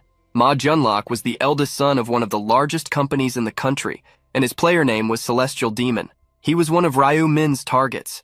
If he could have him by his side, it would strengthen his growth in many aspects. However, what Ryu Min really wanted to do was recruit the priestess connected to Ma Gyunlok for round 20. The protagonist did not expect to encounter Ma Gyunlok's right-hand man so soon. She also couldn't understand why An Sang-chul was with Seo Aren. It was at that moment that Ryu Min had an idea of who Ma Gyunlok really was, the guard who was with the actress during the cover-up. Thinking about this possibility, the protagonist recalled a story about Ma Gyunlok sponsoring a celebrity as part of his business. So this must be Seo Aren. The future changing had been quite unpleasant, so he wanted to investigate, asking since when the duo had been following him. Seo Aren revealed the truth, stating that they had been following him since he entered the forest. She had seen him and decided to follow. The protagonist continued the questions, asking why she had followed him. Seo Aren tried to explain that it wasn't for bad reasons. She just wanted to make an offer to him. Seo Aren remembered how Black Scythe had placed first in the first round, which is why she wanted to know if he would like to cooperate or something like that. The protagonist frowned at the actress's offer. He sighed, smiling at the proposal. Cooperate? That word isn't used when both need each other's help? Seo Aren confirmed her intentions. However, the protagonist shrugged. What do I need you for? I'm doing just fine on my own. Don't waste my time with useless talk and go away. I have no intention of forming a team with you. The protagonist turned and walked away after finishing his words. Seeing Black Scythe walk away, the guard wondered what was wrong with him, how big his ego could be. Seo Aren suddenly fell to her knees, surprising An Sang-chul. Looking up, Aren stated that she believed Black Scythe deserved first place. The pressure she felt from him was very intense. The guard questioned what pressure she was talking about, stating it was natural for her to be nervous when someone yelled while pointing a sword at her. Aren wanted to form a team with the number 1, but things hadn't gone as she had thought. The guard recalled what he had already told her about how people like him were too proud to even consider allies. Aren regretted the attempt a little, but the guard advised her not to feel that way. However, they had only wasted time trying to follow the player. Remembering how they had followed the protagonist, Aren revealed that she didn't think there were so many monsters in the forest like those. Thoughtfully, she asked if they should also hunt during the remaining time. The guard didn't think it would be a bad idea, so the actress invited him to go with her. The deeper the area of the forest, the denser and darker it became. Amidst some trees, a hobgoblin heard a noise. Before the goblin could react, the protagonist attacked it. Ryu Min was still thinking about the cooperation request at the moment he was busy. All he cared about at that moment was leveling up, not forming a team. With that goblin defeated, the protagonist reached the mark of 60. At that moment, another type of monster appeared. With a wolf's head and walking like a human, it carried a large axe. The protagonist recognized the monster as a gnoll, surprised that they had finally shown up. Not just one gnoll emerged, but many others as well, all carrying their own weapons. Like a pack, they advanced, leaping to hunt the human they had encountered. However, they did not expect that this human would be powerfully fast. Before they had a chance to touch him, the protagonist used his blade to eliminate each of them. The bodies of the 5 gnolls fell to the ground, increasing the protagonist's mission counter and providing him with the experience needed to reach level 10, thus fulfilling the conditions for obtaining a class. The protagonist not only advanced, but also gained permission to use the shop. A secondary mission appeared before him. If he could advance his class before the voting ended, he could acquire a daily ticket for a 50% discount on purchases. People seeing this secondary mission for the first time would usually be confused. Everyone knew that obtaining a class was good, but the problem was that no one knew how to get the class advancement item. This item was typically obtained by fulfilling special conditions. Warriors needed to increase their strength to 10 points and defeat 30 monsters within an hour. Berserkers needed to hunt for a period of time while bleeding. Assassins needed to defeat several monsters with back attacks. This meant they had to perform actions related to their classes to obtain them. Initially, Ryu Min had repeatedly tracked monsters in the forest and fled from them, which granted him the Hunter class. However, after learning about the Reaper class, the protagonist proceeded with it. With angel blood in hand, the protagonist used the item. As a golden light enveloped him, a notification confirming the class acquisition appeared. The protagonist clicked yes without even thinking. The golden blood was consumed, releasing a great amount of power. Thus, he advanced to the Reaper class. As a reward, Ryu Min obtained the Reaper rune.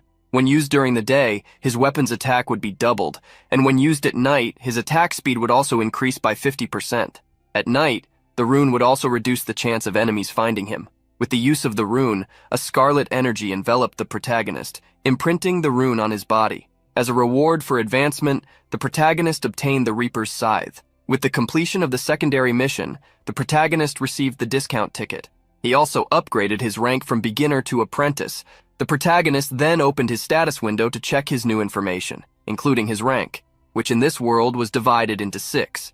Beginner, level 1, apprentice, level 10, regular, level 20, expert, level 40, master, level 60, and finally grandmaster at level 99. Just like in a game, advantages would be gained by increasing the rank. Class skills or unlocking functions could be acquired. The protagonist obtained the skill Death Insignia. This skill made the target visible, adding a 100% damage increase when hitting the marked target. Items could also be equipped according to the class, such as the Reaper's Scythe obtained by the protagonist. Advancing in class was essential to avoid getting stuck at the beginner rank. A notification appeared, identifying the protagonist's advancement and gifting him a random bag of gold. As the first player to advance, he also obtained the neutral skill tracking. This skill allowed the protagonist to track a known target. The skill needed to be purchased for 20,000 gold coins, but the protagonist was tempted to use it. As a test, he tracked Huang Yanming. By adding the name and face to the function, the skill was activated. Yanming's location was confirmed to be almost 200 meters from the protagonist. From Ryu Min, an arrow appeared on the ground for him to follow. Seeing that Yanming was so close made the protagonist realize that he had also entered the forest. Remembering how last time Yanming was 2 kilometers away, the protagonist decided to observe him. In a corner of the forest, the actress and the guard were running to the point of exhaustion. Due to fatigue, Erin ended up tripping and falling to the ground. Trembling, she tried to get up but could no longer run. Her legs wouldn't allow it. Seeing the actress's situation, the guard tried to encourage her to keep moving, or they would be caught. He extended his hand, helping Erin to stand up. Although she got up, Erin felt a lot of pain where she had been hit by the arrow. She felt an intense burning sensation, and Sangchul had the theory that even if they got hurt in this world, their bodies would still be fine in reality, so he urged her to survive somehow to be able to return home. She agreed with his words, deciding to make an effort. However, at that moment, a voice interrupted them. "Where do you think you're going?" Leading 3 henchmen, Yanming approached the duo asking if they hadn't suffered enough. The guard gritted his teeth, irritated at being caught because of the damned Erin. Drawing a knife, he wondered if he had no choice but to fight. Yanming was surprised, asking if the guard wanted to fight them. He told them to look and see how many there were, and Sangchul was furious. "Why are you doing this? What the hell have we done to you?" Yanming couldn't help but smile, stating that they hadn't done anything. This left Sangchul even more confused, not understanding why the group was attacking them. Yanming then revealed the reason, which surprised both of them. He stated that he wanted the girl. He didn't want a guy like Sangchul. What he wanted was Seo Aren. The bald guy in the group asked the others if that was really Seo Aren. One of the others then asked if he couldn't see for himself, as both her nickname and her face indicated that she was the actress. However, the bald guy still thought it could be someone trying to impersonate the actress. In the end, they didn't care, as her appearance still matched that of the actress. Hearing their conversation, Erin was scared. Yanming made an offer to the guard regarding Erin. He should leave the actress to them, and in exchange, they would let Sangchul live.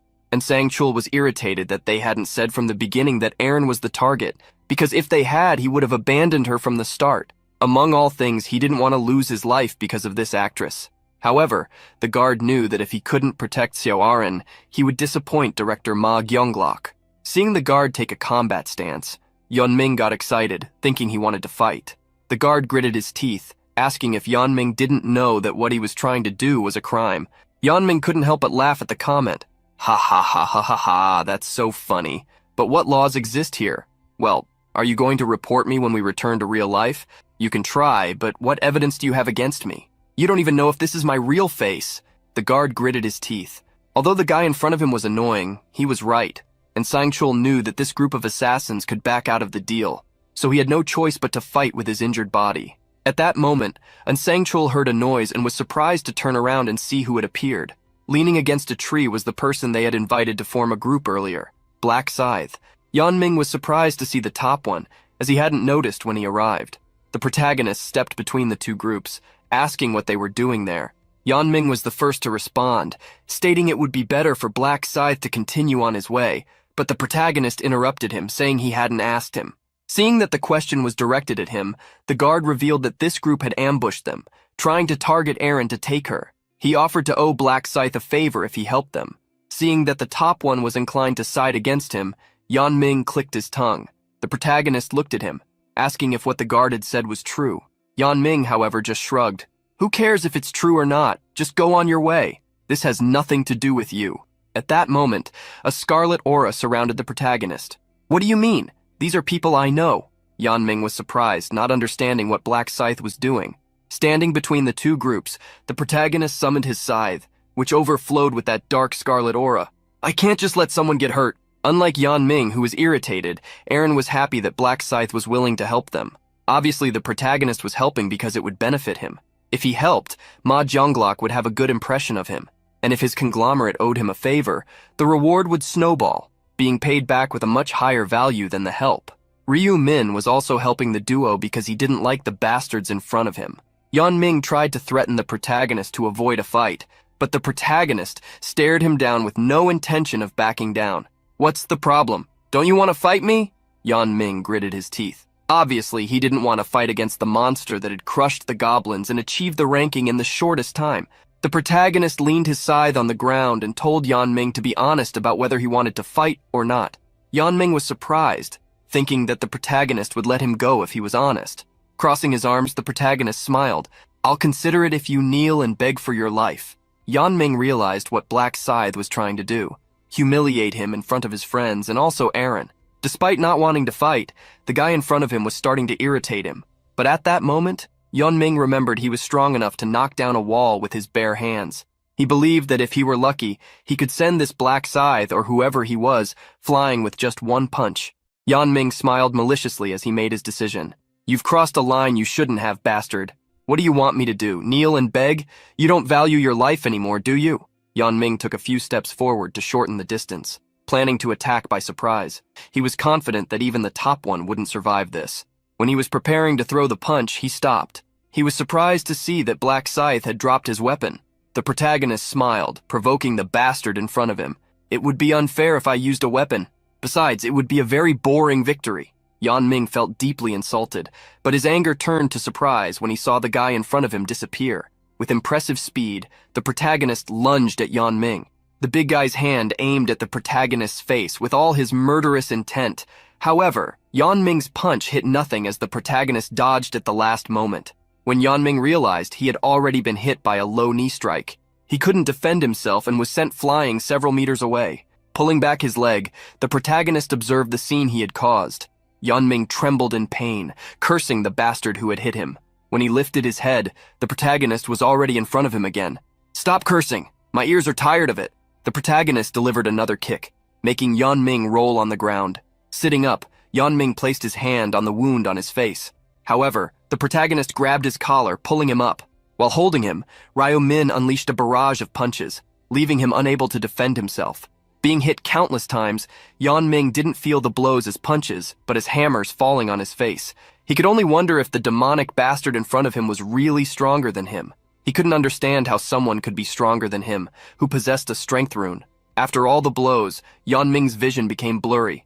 At that moment, several of his companions raised their weapons and arrows, aiming at the protagonist. Aaron became worried upon seeing that Black Scythe would be attacked from behind and shouted for him to dodge.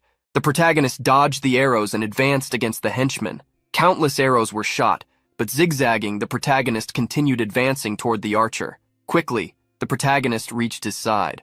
"Looks like you got lucky finding a bow after encountering some monsters, right? But unlucky for you, you ended up meeting me." Summoning his scythe, the protagonist confronted the weapon against the archers. His scythe made a long arc, hitting the player and creating a rain of blood that splattered on the others.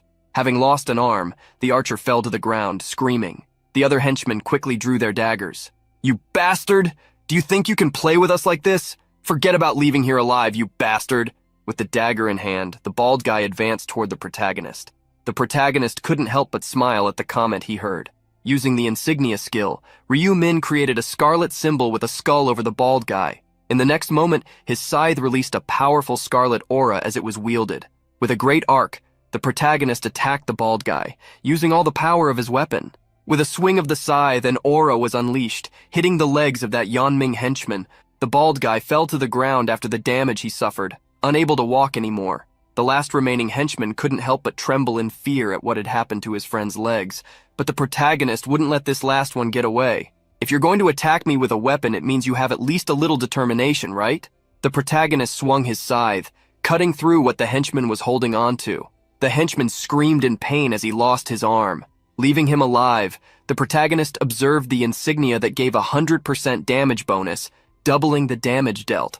With it, he was able to cut through armor as well. After those brief minutes, the protagonist saw how easily he had defeated that group of bandits. But he didn't want to stop there. He would instill as much fear as possible so they would never approach him again. The protagonist wielded his scythe and continued the attacks, inflicting pain. At this point, the last henchman that Ryu-Min had hit was begging to be spared. But the protagonist didn't like the complaint. "What are you complaining about? You're going to survive, even after all this." Seeing that he had finished dealing with the henchman, the protagonist looked for the one who was missing. He glanced toward the tree where Yanming was hiding, warning him that this wouldn't work. Swinging his scythe, he launched a long-distance strike, hitting Yanming even while he was hidden. The guy who thought he was tough screamed upon seeing what had happened to his arm. Seeing Yanming scream irritated the protagonist. The pain that Ryu-Min had suffered because of Yanming was much greater than what he had done to the guy this time. With another attack, the protagonist struck Yanming's other arm.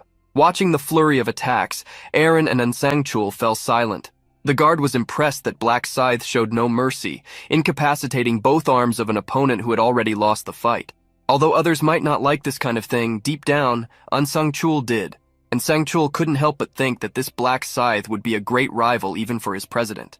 After destroying Yanming, the protagonist asked the actress and the guard duo if they were okay. The guard thanked him, and the protagonist asserted that they wouldn't have to worry about being attacked anymore, since that group wouldn't be able to move. Therefore, it was time to go back and vote. Aaron and Sangchul bowed, deeply thanking him for his help. However, Aaron was worried about whether that group would survive. The protagonist didn't care if they survived or not, as they were worse than animals. With Aaron's comment, the protagonist realized she had a soft heart. Even if she cared about the lives of those bastards, he couldn't understand if she was some kind of saint or if she was trying to maintain her good image as a celebrity. Interrupting Ryu-Min's musings, the guard asked if he could ask him a question, and Sangchul was curious to know why he had spared that group since it wouldn't be a problem to get rid of them in this world. Hearing in Sangchul's question, the protagonist realized how he acted exactly like Ma Jianglok's right-hand man. The protagonist revealed his thoughts. If he eliminated those players, he wouldn't gain any benefit. Still, Ansangchul thought it was a bad idea to leave someone alive who could cause problems in the future. However, looking at the state he had left that group in, the protagonist questioned Ansangchul if they would really cause problems. The protagonist also thought that reducing the number of players would decrease the number of final participants as well. And Sangchul realized that Black Scythe was right. If the number of participants decreased, the number of slots for those finishing the round would also diminish. And Sangchul couldn't help but be impressed by Black Scythe's level of understanding of the game. He finally sighed, accepting that he wouldn't pay attention to those bastards from then on. With that, the protagonist decided to leave, and Sangchul tried to stop the protagonist from going, wanting his number to send a compensation in real life. But the protagonist told him to forget that option. Seeing the player leave without asking for any compensation for his help, Sangchul was surprised. This made him decide to report what had happened to the president as soon as he returned. In the bushes around, Yanming continued to groan in pain. and Songchul wanted to finish him off but decided to hold back because of what Black Scythe had said. To relieve his anger, and Songchul spat on the leader of the bastards. Thus, he and Aaron could leave. In the plane where the players were, many people were asking others to vote for them. The competition for votes led to some people starting to fight. Seeing the fights begin, others tried to stop them. One guy, confident, wanted to become the representative, asserting that those who got easily agitated had no right to the position. Others wanted to become representatives, thinking about the money their families had in the real world. However, there was no way for others to believe those claiming to be rich since they couldn't prove it. At that moment, someone caught everyone's attention. A player named Mint Chocolate Boy announced that there were only 2 hours left until the voting, so they shouldn't waste time and needed to hurry to vote. People then asked for suggestions from Mint, who had something to say. Seeing that he had something important to share, everyone fell silent. Observing how everyone was following his words, Mint smiled mischievously. In reality, everyone was once again under the effect of his persuasion rune. When Mint obtained his rune through the random fragment, he was disappointed.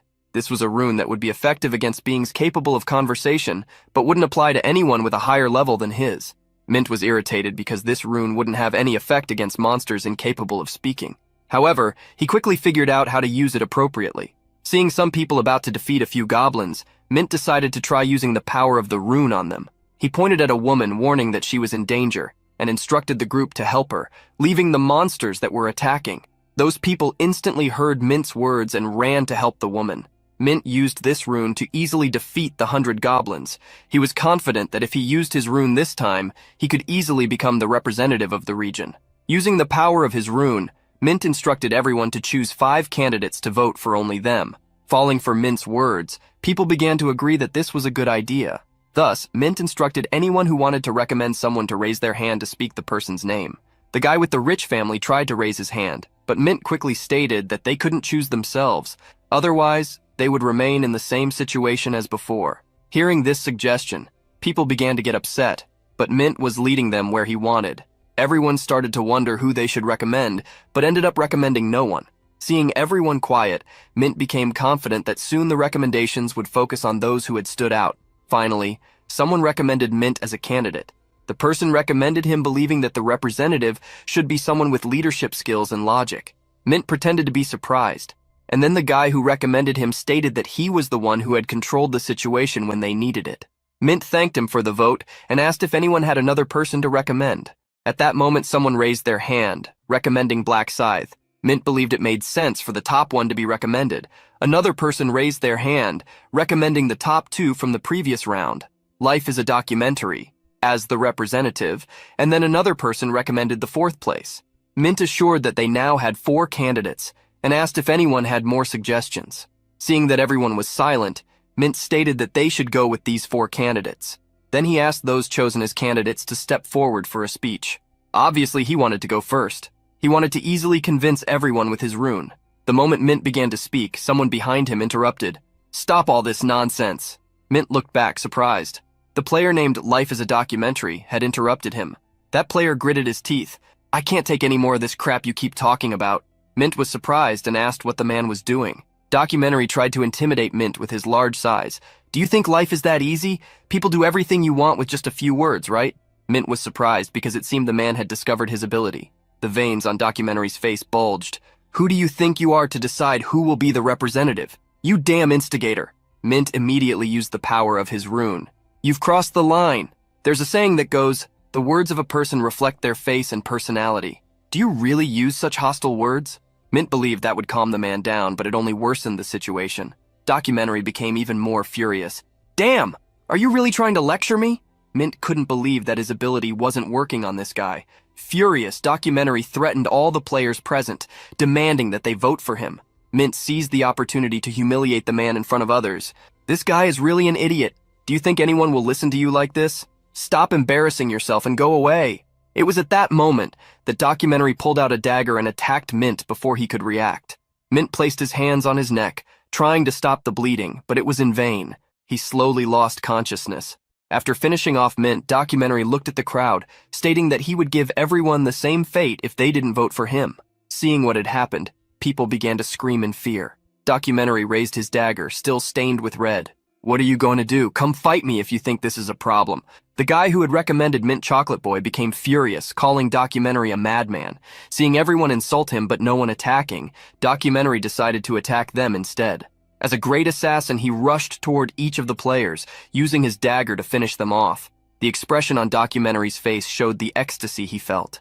There were no police, cameras, or reporters there. He could do whatever he wanted with those people.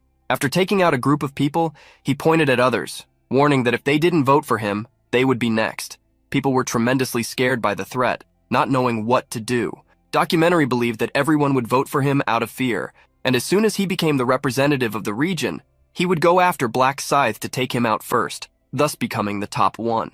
While Documentary was creating a great chaos, the protagonist was defeating Nulls. He had already defeated over 260 monsters, now reaching level 16.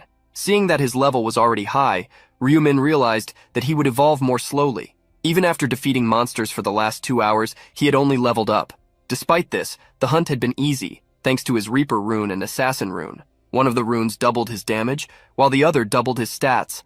After hunting so much, the protagonist realized it was time to return. A golden light fell upon the protagonist. A summoning was being made to take all players back to the starting point. All the players were summoned back to the starting point, along with Yunming's group. When the players who had been in the forest returned, they were surprised by what had happened. Seeing all those bodies, they wondered what had occurred. Arin covered her mouth, incredulous at the scene. Noticing her reaction, the protagonist realized that Cho Jung-sik had once again gained the upper hand. Cho Jung-sik was the leader of the Jung-sik gang, and the second most talented fighter in that district, which was a shame because his personality was horrible. The protagonist had already planned to disarm this bomb before it exploded, but that wasn't the exact moment for it. Documentary walked toward the protagonist, asking where he had been since he hadn't seen him until then. The protagonist was not intimidated and asked what he wanted. Cho Jung-sik replied with a smile on his face, "It's not a big deal, just getting straight to the point. Be my servant." The sudden request caught the protagonist by surprise. Playing with his dagger, Cho Jung-sik offered his clemency in exchange for servitude, but this only made the protagonist laugh. Likewise, he went straight to the point. "Do you want to fight? Then kneel. If you do that, I'll let you go unharmed." Cho Jung-sik became irritated, believing that Black Scythe still hadn't understood the situation he was in. The protagonist interrupted his complaints, releasing the Reaper's aura to summon his scythe. "Is it so hard to understand? Or do you want to be eliminated this round to get it?" Cho Jung-sik gritted his teeth, realizing he had messed with the wrong guy. Looking at that large scythe, he couldn't understand where Black Scythe had gotten such a weapon. Seeing Cho Jung-sik silent, the protagonist couldn't help but provoke him. "What happened? Did the cat eat your tongue?" Cho Jung-sik tried to use his identity to intimidate the protagonist. "I am Cho Jung-sik, the leader of the Jung-sik gang. Do you think I'm going to kneel before you? Try to attack me with that weapon if you can, you bastard." The protagonist couldn't help but mock how temperamental Cho Jung-sik was, but now, enough with the jokes. He didn't want to confront Cho Jung-sik at that moment because if he revealed his strength, he wouldn't be able to use that gangster in the third round, but he wouldn't need to fight, as the angel was about to appear. Surprising everyone, the angel emerged, asking if everyone was gathered. Seeing the angel, the protagonist sent a message to Cho Jung-sik. "You were lucky. Make sure to check who you're challenging next time if you want to stay alive." Cho Jung-sik gritted his teeth. He had almost had a heart attack from fear, but still harbored feelings of revenge for next time. He longed to become the representative, so he could repay the humiliation many times over. The angel asked if they had decided who would be the representative. At that moment, she saw the bodies and smiled upon realizing they had done more than just talk. But of course, she didn't care what the trash did. Wishing to continue with the voting session, the angel made windows appear in front of the players. There, they could vote for one person, and the one with the most votes would become the representative. They needed to look at the person they wanted to vote for and then confirm their vote. Players who didn't vote within the next 5 minutes would be eliminated as punishment. Instantly, several people looked at Cho Jung-sik, who became confident seeing that he was the center of attention. Looking around, Cho Jung-sik became irritated when he noticed a girl wasn't looking at him. She then quickly stated she would vote for him to avoid being attacked. Cho Jung-sik kept looking around constantly, threatening everyone who wasn't looking at him. And so, the 5 minutes passed. Announcing that time was up, the angel thanked everyone for not leaving any idiot without voting. Clapping her hands, she asked if they should see the votes. Life is a Documentary came in first place, with 2,400 votes. Right behind him, Black Scythe had just over 2,000 votes. Cho Jung-sik became irritated seeing that, even though he was in first place, He had only a few more votes than Black Scythe. He looked around, trying to figure out who those 2,000 people were who had voted for Black Scythe, even after his threats. Concluding the vote viewing, the angel announced life as a documentary as the representative of the region. She then granted him the authority of command, as he had been elected the representative. Receiving the blessing, Cho Jung-sik already imagined how he would punish Black Scythe, who hadn't eliminated him when he could, perhaps ordering everyone to attack him. However, Cho Jung-sik found a problem with this ability. It would only have 10 uses, affecting only one person at a time, and not working on people who had already acquired their classes. Cho Jung-sik was shocked to read the rules for using the ability. At that moment, the angel began to laugh. "Dear humans, did you think we would finish after the voting session? That's not the case. There is a hidden mission in this round." The people were surprised by what the angel said. This time, a secondary mission about class advancement appeared in front of everyone. Whether it was the security or Aaron, everyone was astonished.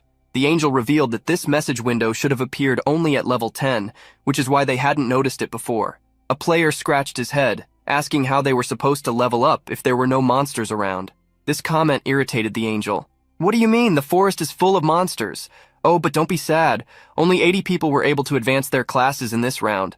Speaking of which, one person in this region received an advanced class."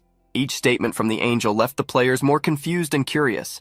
She then snapped her fingers, asking if they should look at the results of the secondary mission. In first place for the secondary mission across all regions was Black Scythe, who obtained the Reaper class in 40 minutes. Behind him was Celestial Demon, with the Dark Knight class in 2 hours and 36 minutes. With 1 minute more, Stupid Idiots obtained the Shaman class. To everyone's surprise, Black Scythe was the only person in the region to obtain a class. This left everyone stunned, and what impressed them even more was the name of the class he had acquired, Reaper. People grew curious, approaching the protagonist to ask what kind of class he had obtained, and if it was strong. They realized that it was probably because of this class that he carried the Great Scythe. Cho Jung-sik gritted his teeth for not being able to use his authority to make Black Scythe attack himself. Excited, the angel stated that, in this round, the reward would be given based on the order of class acquisition. Looking at who had come in first place in the region and seeing it was Black Scythe, she realized that he had not only achieved first place in the region, but in all regions. The angel showed how impressed she was, especially by the name of his class, which perfectly matched his nickname, Black Scythe. She was curious to know how he had chosen that nickname and if he already knew how to obtain such a class. Obviously, the protagonist stated that he had no idea such a coincidence would happen. The angel was surprised to hear that becoming a Reaper had been a destiny. The protagonist knew that angels did not have information on how the Reaper class was obtained. They only knew it was a unique class. The angel began to laugh, discovering what true destiny was. Who would have thought there would be someone in this region who would change classes? So you are the only one who cannot be affected by the command authority? People were surprised by what the angel had said, asking why he would not be affected by the representative's skill. Hearing the curiosity of the people, the angel decided to explain. The command authority does not apply to humans with a class. Besides, this skill can only be used 10 times, so even if someone becomes the region's representative, it doesn't mean they have infinite power. Ha ha ha. Cho Jung-sik cursed the angel for revealing everything about the skill he possessed, as people began to whisper about it. The angel smiled and asked if she should now give Black Scythe his reward for being the fastest to obtain his class. Then, she handed the rewards to the protagonist, a card for armor choice and a chest for special reward selection. With the armor ticket, the protagonist could choose between heavy armor, light armor, or a mage's outfit. Since the first option was too heavy and the last offered little defense, the protagonist chose the light armor. In the choice chest, the same options appeared as in the previous round's chest. Triple experience for the next round, gold, or information about the next round. Since there were many monsters in the third round, the protagonist chose the experience buff.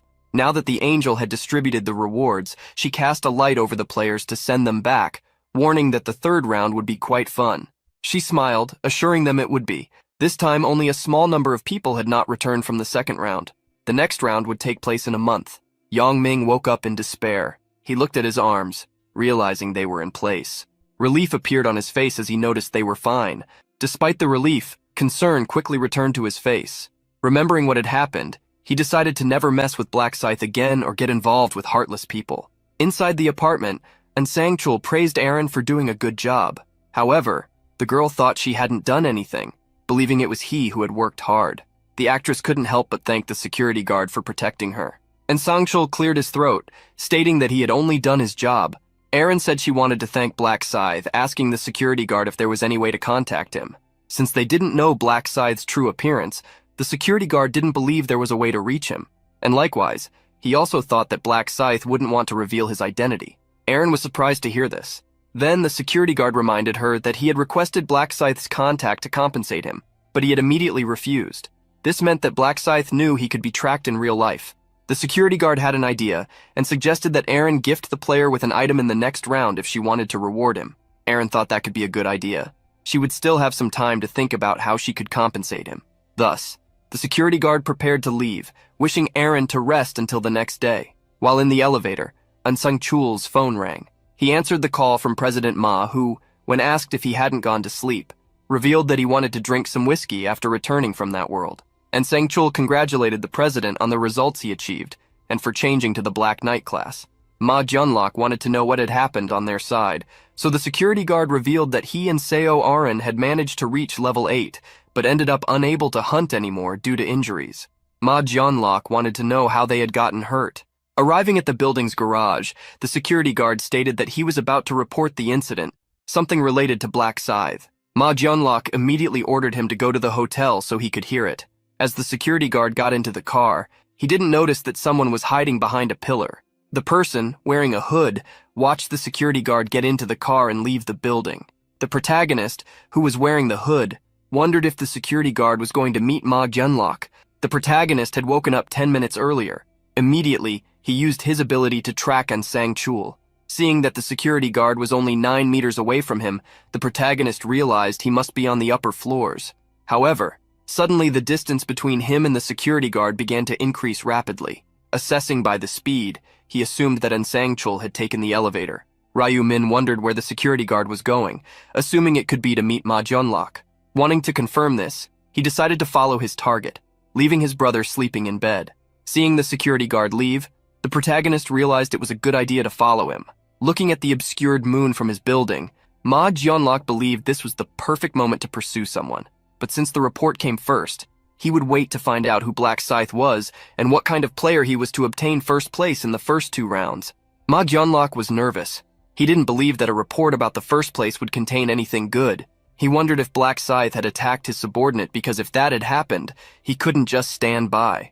For Ma Junlok, messing with his right-hand man meant challenging him. He had no intention of letting anyone block his path, even if that person was first in the ranking. After some time waiting, Sangchul arrived at President Ma's apartment. Ma Junlok stood up to greet the section chief, who also greeted him back. And Sangchul stated that they were doing well because of him, but the president knew he hadn't done anything since they weren't even in the same region. And Sangchul bowed his head, claiming to feel motivated solely by Ma Junlok's existence. Seeing how the security guard was such a good flatterer, Ma Junlok asked him to sit down.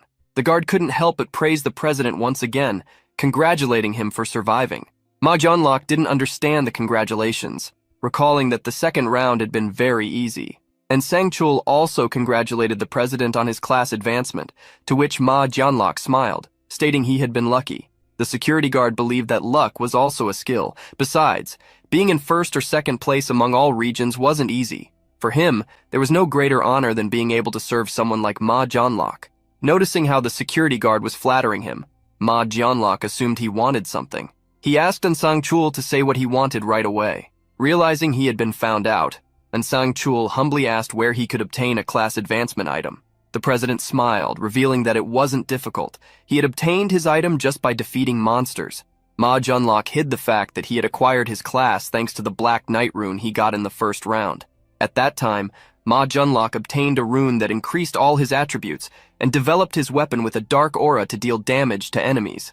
The rune would also advance him to the unique class at level 10. Ma Junlok was very lucky in the first round to get such a good item from his random rune. However, even though Sangchul was such a valuable subordinate, he couldn't reveal such important information, as people could change suddenly. That was human nature. Getting to the main topic, Ma Junlok asked the security guard what had hurt him, wondering if it had been Black Scythe, and Sangchul quickly denied it. What? Absolutely not. In fact, he was the one who saved my life. Ma Junlok was surprised and ordered his subordinate to tell him the details. Ma Junlok listened to the entire story and confirmed it with Sangchul, who remembered that if Black Scythe hadn't appeared, both he and Aaron would no longer be alive. He recalled that, according to the situation, Aaron might have survived but would end up with psychological trauma that would prevent her from continuing her future work. Ma Jianlok realized how close he had come to losing his precious subordinate and how his business had almost gone into crisis. He wanted to know what had happened after the attack, if Black Scythe had eliminated the group of bandits. However, the security guard revealed that, although Black Scythe made them feel a pain worse than anything, he had still left them alive. Ma Jianlok didn't understand why he would do that, and Sangchul explained that Black Scythe had said there was no benefit in it, as reducing the total number of participants would also decrease the number of spots for survivors. Ma Jianlok agreed with that thought, but believed they didn't know what could happen in the future. Still, Ma Jianlok was grateful because, thanks to Black Scythe, his subordinate and his possessions remained intact. The security guard remembered that he wanted to give Black Scythe a reward, but he had said it wasn't necessary. This situation made Ma Jianlok realize that Black Scythe was very careful to avoid revealing his identity. Ma Jianlok asked the security guard to convey his thanks to Black Scythe if he encountered him in the next round. He also requested Sangchul to stay close to Black Scythe to see if there was any way to help him, as he didn't want to leave a debt unpaid. As the security guard was about to leave, Ma Jianlok remembered something important. He recalled those bandits and asked the guard what their nicknames were. The protagonist followed Ma Jianlok's loyal guard, who had come to find him directly in reality, even though it was late at night.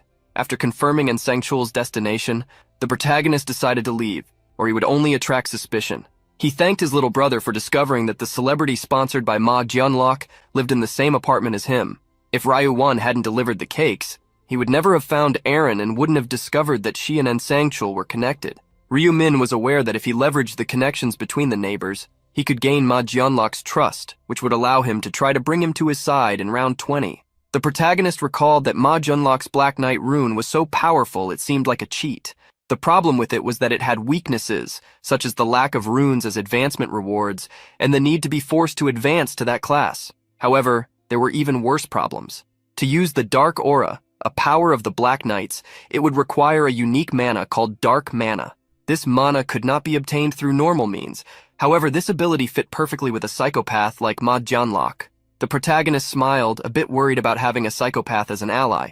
Therefore, he would keep him only as a potential candidate to be used in the future. Ryu Min had met many individual talents as good as Ma Jianlok, so he would start working as soon as the sun rose. In the small shop where the protagonist had bought lottery tickets for the first time, the owner sighed. He was worried that the store's revenue was almost down by half. At that moment, an excited girl entered the store looking for her father. The store owner smiled upon seeing his daughter, Julie, who wanted to know why he was sighing so loudly. The owner revealed that he was worried because the lottery ticket sales had been suspended by the government, which claimed the reason was the players. Julie remembered a news story she had read about someone winning the lottery 4 times and saying they had seen the result in a dream. The store owner was concerned about how he would pay the rent, in addition to the employees, but his daughter urged him not to worry. With a smile, she stated that she would graduate soon and start helping him. Pausing to think, Julie asked if it would be better to get a part-time job to help with household expenses. Seeing his daughter's thoughts, the store owner asked her to leave those worries to him and focus on her studies. He remembered that she had good grades, so he encouraged her to go to college and pursue her dream of becoming a doctor. However, Julie contradicted her father. The girl had already given up on that dream. College didn't matter anymore considering the current state of the world. Julie's father realized she was right. Money was no longer important. Her survival in the next round was what mattered. The man couldn't help but cover his face with his hands, realizing how he had been thinking about what he should have done lately, apologizing to his daughter. Julie held her father's hands, trying to console him, affirming that he wasn't to blame. Smiling, Julie revealed that, in addition to surviving the second round, she had also obtained a class. Extending her hand, Julie released a green light.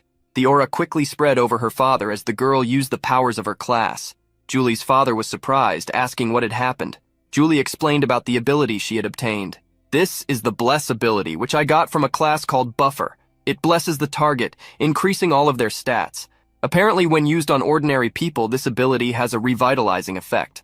Julie's father was amazed by this incredible ability, feeling his body energized. Seeing how much her father liked it, Julie smiled, warning him that she would use this ability on him more often. Julie encouraged her father to cheer up, and he promised that he would. At that moment, the shop owner saw someone entering and welcomed them. Upon seeing Ryu Min enter his store, the owner remembered the protagonist. Seeing that her father recognized the young man, Julie asked who he was. Whispering, her father told her that he was the first winner who chose the same number on 100 tickets. The protagonist approached the counter, asking the owner if he remembered him. The shop owner, who did remember, asked what he wanted. Suddenly, the protagonist bowed, starting the conversation with an apology, surprising the man. Ryu Min revealed that he had seen the news that the lottery ticket sales had been halted. Next to the cash register, Julie watched the young man apologize for causing losses to the store. Her father eased the situation, not wanting to blame the young man for what had happened. Putting his hand in a bag, the protagonist stated that he didn't think it was right for the old man to be harmed by his actions, which is why he was there. He handed an envelope to the shop owner as a small compensation. The shop owner didn't understand what it was, and was shocked to hear that it contained 10 million won. The shop owner refused to accept the money, thinking it wasn't right, but Ryu Min insisted. Leaving the envelope on the table, the protagonist walked away. The shop owner scratched his head, wondering how he could accept such a large sum of money. Seeing her father's concern, Julie took the envelope, intending to return it. When the protagonist was already far from the shop, he heard a girl's voice calling him. When he turned around, the shop owner's daughter had caught up, although she was tired. She asked if he was Ryu Min, and then he asked her to introduce herself. The girl was surprised that Ryu Min didn't recognize her, trying to remind him that her name was Julie and that they were in the same class. The protagonist was confused, which disappointed the girl that he didn't remember who was in the same class as him. He apologized for not remembering her, giving the excuse that he wasn't very good with faces. In truth, Ryu Min remembered Min Julie. She was in the same class as him, and was the daughter of the convenience store owner. Moreover, she had the unique buffer class. When the protagonist discovered, a few regressions ago, that Julie was in the same class as him, he was truly surprised. It was as if fate had brought them back together. The reason Ryu Min encountered Min Julie for the first time, under the pretense of coincidence, was to have her by his side. Introducing herself, Min Julie asked if they should talk. Not wanting to miss the opportunity, the protagonist agreed. The two headed to a square where the trees had lost their leaves. Sitting on a bench, Julie returned the envelope with the money. The protagonist was surprised, asking if that wasn't the money he had given to her father. Not wanting to accept that amount of money, she asked him to take it back. By giving that money, the protagonist knew they wouldn't accept it, as it didn't matter what kind of circumstances they faced. Julie wasn't the type of person who liked to owe favors. Seeing that Ryu Min still hadn't taken the envelope, Julie asked him to hurry as her arm was already hurting. Leaning against the bench, the protagonist refused to take the money back. Julie was surprised by his attitude, remembering that he had told the shop owner earlier that the money was like an apology for the damages caused. At least that could ease his conscience. Julie was worried that this was a large sum, but the protagonist insisted that they keep the money, using psychological pressure by stating that he would be sad if they didn't accept it. Julie still tried to insist as that amount was too high, but in reality it was the perfect amount to attract her. Ryu Min asked the girl to repeat his words to her father, saying that the amount wasn't much for him, so they could keep the money without feeling guilty. Julie was irritated by the protagonist's insistence, which made him laugh. Before the girl could refuse the money again, the protagonist stood up, stating that he would leave since the matter was settled. The girl prevented him from escaping. Opening the envelope, she stated that she would only keep 1 million won, as 10 million was too much money. But the protagonist rejected her negotiation. Do you have the power to decide that? You should ask the shop owner. Julie countered that her father would definitely feel uncomfortable with such a large sum of money, which led Ryu Min to ask, pretending not to know, if she was the daughter of the convenience store owner. Seeing the girl confirm, the protagonist stated that this was a fascinating coincidence. Julie used the same words to express herself, not believing that the lottery winner was a friend from her class. Being called friend by the girl stirred some feelings in the protagonist. Unaware of this, she asked if he really didn't know they were in the same class, as she recognized him the moment he entered the convenience store. The protagonist couldn't help but apologize again, with an awkward laugh. Changing the subject, he asked if this wasn't the first time they had talked so much, surprising Julie, who felt upset realizing that this was the first time he had discovered her name. Seeing the girl look away, upset, the protagonist felt bad for pretending not to know her, but he knew he needed to do that for her to take an interest in him. Julie made a decision as she stood up and pointed to her own face while approaching the protagonist. My name is Min Julie, and this is my face. Will you remember now? The protagonist couldn't hold back his laughter at the girl's actions, who blushed upon realizing how close their faces were to each other. Julie quickly turned away, avoiding Ryu Min's gaze as she was hit by reality, wondering what she was doing introducing herself to a classmate when graduation was just around the corner. The protagonist smiled warmly in response. At least now I know who you are, but it's not like we're going to lose contact after graduation, so could you give me your number? Upon hearing Ryu Min ask for her number, Julie was surprised, her cheeks flushing even more. The protagonist, noticing her surprise, asked if there was something wrong with asking for a classmate's number. Realizing he was right, Julie asked for his phone to write down her number. After jotting down her contact, Julie returned his phone. Once they exchanged contacts, the protagonist suggested they keep in touch. It was fate that brought us together like this, so let's stay in touch frequently from now on. With that, the protagonist said goodbye, claiming he had something urgent to do. As Ryu Min walked away, Julie realized she hadn't handed the envelope to him. She felt upset for not delivering the envelope, but was super excited about something else. Who would have thought he would ask for my number so suddenly? I'm so happy my heart feels like it's about to burst. Even though I know he asked for my number as a friend, I still like Ryu Min. Julie still remembered the first time she encountered the protagonist. At that time, he was being beaten up for not bringing money to Yeonming. Seeing that, Julie immediately called the police. She didn't know if it was out of pity for him or a sense of responsibility, but she followed him to ensure he got home safely. However, upon seeing how Ryu Min worked at his part-time job as if nothing had happened, Julie realized how much stronger he was than he seemed. From then on, Julie became interested in Ryu Min, following him with her eyes wherever he went. Yet she never had the courage to talk to him. After she began observing him, Julie's feelings grew immensely, even without being able to approach him. She had never imagined they would meet again after so long. Julie decided to be brave and seize this chance that fate had given her. Since she could no longer pretend not to know Ryu Min after the incident with the 10 million won, Julie wondered if she should invite him to eat together. When the protagonist returned home, he chatted with Julie through messages.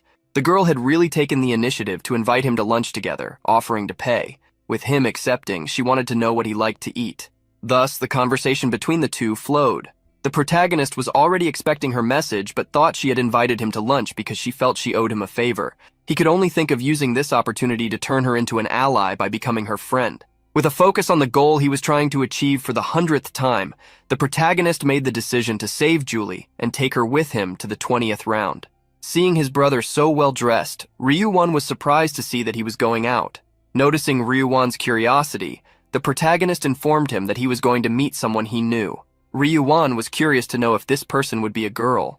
Ignoring his brother's jealousy, the protagonist mentioned that he would be eating out, so Ryu-won didn't need to wait for him and could have lunch. Hearing that Ryu Min was going out to meet a girl, Ryu-won couldn't believe he was going on a date. The protagonist met Julie at a barbecue restaurant.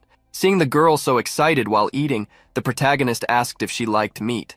Julie blushed to her ears, quietly affirming that she liked meat. Julie couldn't believe she was eating alone with Ryu Min. This day would be marked in her memories forever. While they were eating, the two talked, letting time pass. However, at a certain moment, when the conversation paused, Julie felt that the atmosphere was strange and thought of something to say. Remembering the news, the girl asked how he had won so many times in the lottery. The protagonist used the same answer as always, claiming to have seen the results in his dreams. Thinking of a dream god who delivered winning numbers, Julie asked how much Ryu Min had won with the 4 drawings. The protagonist thought for a moment before answering. I don't think I'll have to worry about money for the rest of my life, although now I need to worry about my life. Julie realized this was a topic they hadn't talked about yet. So she asked how his first round had been, wondering if defeating the goblins hadn't been difficult. Pretending humility, the protagonist claimed he spent a lot of time on that mission. Julie asked which region he was in, and to avoid revealing it, he stated he only remembered that it ended with the number 5. Revealing that the end of her region ended with a 7, Julie sighed, saying it was a shame they couldn't meet. The protagonist smiled at her disappointed comment, knowing they would meet soon since the regions would unite when the number of survivors decreased. Julie wanted to know what level he was at, so the protagonist lied, claiming to be at level 10. She was surprised, as she was also at that level, and asked if he had obtained a class, to which he replied that he hadn't yet, asking about hers. Excited, Julie didn't hide that she had obtained a class change item, and her class was called Buffer. Hearing the name of the class, the protagonist felt relieved that she was also a buffer in this life. Continuing the conversation, he asked if her class was like in the games. Seeing Ryu Min interested in her class, Julie volunteered to use Bless on him. The protagonist allowed the girl to cast the spell on his body. Extending her hand, Julie channeled the magic, and a symbol appeared in front of her hand. the protagonist received a 50% bonus to his stats, which would last for 3 hours. Reading the notification, he found the effect incredible. He remembered that the effectiveness of the ability would double once Julie reached the maximum level, becoming 100% buff. The protagonist felt relieved with Julie using Bless on him, as that was the reason he wanted to meet her. The reward Ryu Min had received from the side quest for the class change was a random gold pouch. As the name suggested, it was a pouch that would give him a random amount of gold, with the amount affected by the luck stat. The protagonist made sure to thank Julie, which made her happy to hear the gratitude. Julie offered to use the ability whenever he needed. He just had to tell her. At that moment, the protagonist remembered that Julie had sent him a message saying she had something she wanted to tell him, so he wanted to hear it. Realizing she had almost forgotten about that topic, Julie thanked him for the 10 million won, stating that her father had also sent his thanks. Finally, she insisted that she would pay the money back at any cost, which made the protagonist feel awkward, asking her not to worry about it. Seeing him refuse to accept the money again, Julie believed he would like something else in return. Thinking of something, she took it out of her inventory. Julie handed a purple crystal to the protagonist, revealing that she had obtained it while hunting. Asking him to accept it, she was sincere in giving it to him. After finishing lunch and saying goodbye in front of the barbecue restaurant, each went their separate ways. On his way home, the protagonist passed by the park. There, he took the opportunity to open his inventory. The protagonist examined the item he obtained from Julie, the low-level purple magic crystal, from which he could sense a faint mana. Due to the brief explanation about the item, the protagonist still didn't know what it was for, but he was aware that when he reached level 20, he would discover how rare this crystal was. There was a combination function that would be unlocked for players who reached level 20. Using this system, players could combine weapons with magic crystals, allowing them to add additional options to the weapons. There were 7 colors for magic crystals: red, orange, yellow, green, blue, dark blue, and purple. The red color was for damage, orange for strength, yellow increased luck, green boosted dexterity, while blue enhanced intelligence. Finally, dark blue increased damage reduction, and the purple crystal, the rarest of all, had the potential to increase all stats. Obtaining this item out of nowhere brought a dose of happiness to the protagonist. It made him realize that his luck in real life was quite high. Storing the crystal to use at level 20, the protagonist wondered if he should open the gold pouch before his buff expired. However, before doing that, he needed to increase his stats with his assassin rune. The protagonist took out a small bag containing 100 worms. The assassin rune increased the protagonist's stats by 1% for each target he defeated, and this also counted for insects. They just had to be living beings. Since there were no insects in the other world, he would be forced to defeat monsters, but that was different in the real world. Throwing the bag on the ground, the protagonist apologized to the worms as he stepped on them. Quickly, the rune's count increased, boosting the protagonist's stats by 100%. Opening the status window, the protagonist saw that he had 45 luck points, unlike the 15 initial points he had. With that luck rate, the protagonist opened his inventory to see what he would get. The first random gold pouch appeared in his hand. Anticipating how much he would obtain with the help of his luck, the protagonist used the gold pouch, which floated above his hand with a golden aura. He expected to receive between 3,000 and 6,000 gold coins based on his past luck. However, upon seeing the result, the protagonist was surprised. From the random gold pouch, the protagonist obtained 9,999 gold points. He was surprised, as this was the maximum possible amount. It seemed that receiving the blessing had truly been worth it. With over 16,000 gold points, the protagonist was confident that he could now buy at least one epic item. However, since the item he wanted wouldn't appear for another 2 weeks, he decided to save the amount for now. The protagonist then returned home, where he found his brother. One was very excited, wanting to know how Ryu Min's date had gone. The protagonist didn't understand why one thought he had gone on a date, which left Ryu Min even more confused. Changing the subject, the protagonist asked if his brother had already had lunch. One sat next to him, remembering the jjajangmyeon he had ordered. The protagonist smiled, asking if one couldn't order something better, which upset his brother, as he really wanted to eat that.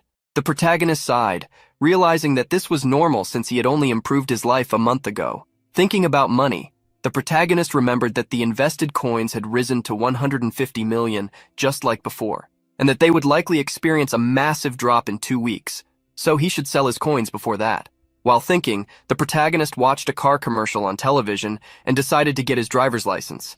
The next day, he took the written exam for the license. He couldn't remember how many times he had taken the exam, which made the process easy. Seeing someone suddenly stand up, the test supervisor was confused. He didn't understand why the examinee had left so quickly, so he went to check his result. He couldn't help but be shocked to see that the guy had scored 90 points on 5 questions in such a short time. That was an obvious result, but the protagonist got his license in just 4 days, thanks to his long experience. Thinking about his experience as a driver caused an existential crisis in the protagonist, who no longer remembered his real age or how many years had passed. After obtaining his license, Ryu-min bought a supercar, a Lamborghini Aventador. He had no trouble getting used to the car, as it had also been his choice in previous regressions. At the dealership, he asked how long it would take for the car to be imported, and the salesperson revealed that it would be available in about a month after the order. Making the sale of the Lamborghini, the employee was extremely happy, obviously because he would earn a commission. 2 weeks passed, and the day to sell the bitcoins arrived. Seeing how his brother was grinning from ear to ear, Ryu-wan wanted to know what had happened. Hearing that he had sold the coins, Wan wanted to know how much his brother had made. Revealing that he had sold for 300 million, the protagonist left his younger brother speechless. 300 million? Your total lottery winnings were 60 million and you turned them into 300? Ryu-wan remembered when he almost stopped his brother from investing in cryptocurrencies, feeling relieved that he hadn't done so since Ryu-min earned so much. Despite telling his brother that 300 million wasn't that much, the protagonist had never made that much money in previous times. Ryu-wan asked if his brother was going to withdraw the money, and upon hearing that he was, he took a sip from his bear cup. However, he spat out all the hot chocolate upon hearing that Ryu-min was now going to invest in stocks. Ryu-wan almost cried, reminding his brother that investing in stocks was dangerous. However, the protagonist asked him not to worry, as he saw in his dreams which stocks he should buy. Ryu-wan was even more surprised after this story. Unable to stop his brother, Ryu-wan told him to do whatever he wanted. The protagonist didn't blame his brother for worrying, but he couldn't reveal that he knew the future. The company the protagonist would invest in was ranked 85 on the Korean Stock Exchange, valued at approximately 900 million. The corporation consulted the Celestial Demon. This was a company under the leadership of Gyeonglok. Although it hadn't grown yet, it would formulate a special system after the 4th round, experiencing explosive growth. Therefore, there was no reason not to invest in this company while it was ranked low. If it was possible to acquire a large share of its stock and gain operational control, Ryu-min would be greatly benefited by exercising his influence as a majority shareholder. The protagonist initially invested 280 million to obtain 31% of the shares. Seeing the protagonist make the investment, Wan was pleading to the gods that he was right. Setting his brother aside, the protagonist bought the shares. All that was left for him now was to buy the items. After midnight, the protagonist opened the shop. He had saved all his gold for that moment. In the shop, it was allowed to purchase common items and skills using gold. Although the equipment was of normal rank, it wasn't as if there was no way to buy rare or epic items. There was a function where the player could buy a random item that changed every day. Normally, it was difficult to get what one wanted since it was never known which item would be available. But this wasn't a problem for Ryu-min, who knew which items were in the random option that day. That day was the day an epic item he needed would be available. The protagonist visualized the skeletal necklace, which had an effect of 3 intelligence points, along with 1% attack speed gained for each defeated enemy until the end of a round. Moreover, this necklace was very cheap for the effects it delivered. As he needed this item, the protagonist used the daily discount ticket he obtained by completing the advancement mission. Using the ticket to buy the necklace, the price dropped to 2,300 gold points. Seeing that he had almost 14,000 gold coins left, the protagonist realized he could buy more things. He considered the possibility of buying a set of armor, but soon realized that if he gathered another 6,000 gold coins, he could obtain another skill, which would be better than the equipment. Seeing that he needed to acquire more gold, the protagonist felt relieved as there would be many monsters in the next round. Thus, time passed, and March 1st arrived. This was the day when players were summoned to a medieval village, and it would be the day when something inevitable would happen. Looking around, people saw that most of the buildings were destroyed. They realized that this was no longer a city or a village, but rather a ruin. As they walked through the area, they noticed that the village was surrounded by walls. In the center of the village, there was a large crystal emanating a strong purple light. Everything seemed confusing in this place, including their objective. Since this was not a location they recognized, people grew anxious. The only one who seemed relatively normal was Cho Jung-sik. People also spotted the regional representative and began to whisper about him.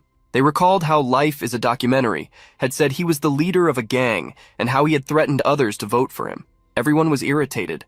wishing that instead of the murderer, Black Scythe would be the representative. While some people whispered, others tried to warn them that the gangster might hear them, but many didn't care, remembering that the representative could only use that ability 10 times. Seeing how everyone was talking about him, Cho Jung-sik became furious. "Damn bastards, shut your mouths!" People mocked Cho Jung-sik, wondering what he was complaining about. Hearing more voices discussing him, Cho Jung-sik pointed in a direction, asking who had spoken about him, but everyone averted their gaze. Cho Jung-sik gritted his teeth. He had expected something like this to happen because of everything that the damned angel had revealed. At that moment, someone approached Cho Jung-sik, bowing. Realizing it was Hwang Yeonming, the gangster asked what he was doing. Yeonming raised his head with conviction. "Life is a documentary. No, gang leader Jung-sik. Cho Jung-sik Sunbae. I came to greet you." Seeing how Yeonming addressed him, Cho Jung-sik asked if he was perhaps from his family. Yeonming denied, revealing he was just a young man in his 20s, hoping to become a gangster as well. Jung-sik was confused, wondering what kind of bastard chose to become a gangster. Yeonming tried to please Jung-sik, stating that he was his role model and that his gang was the one he wanted to join. Jung-sik was surprised by Yeonming's next actions as he knelt. "I will serve you as my leader for the rest of my life. Please accept me." Jung-sik was satisfied. He had seen many lunatics in his life, but it was the first time he had seen one like this. The gang leader ordered Yeonming to stand up. Pointing at the people around, he questioned if there was something wrong with Yeonming's eyes, asking if he didn't know that the reputation he had was ruined, and if he still wanted to serve him after that. Yeonming patted his chest. "I don't care about any of that. I respect you. As long as you accept me, I won't care what they think of me." Liking the young man's response, Jung-sik accepted him into his gang. Seeing that his goal was achieved, Yeonming bowed repeatedly, thanking the gangster. People watched Yeonming's insanity, unable to believe he had joined Cho Jung-sik. But in the end, people with the same disposition tend to stick together. The protagonist observed Yeonming, who did the same thing he had done in his past regressions. It was at that moment that the angel appeared in the sky, her wings shining with golden light. The organizer of the round surveyed all those present, noting that there were about 40 fewer people than last time.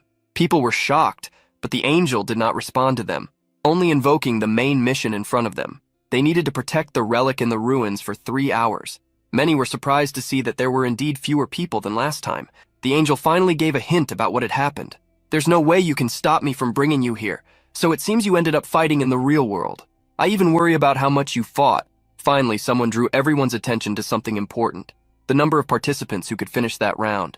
People were shocked to see that only a quarter of the 4,900 participants would move on to the next round.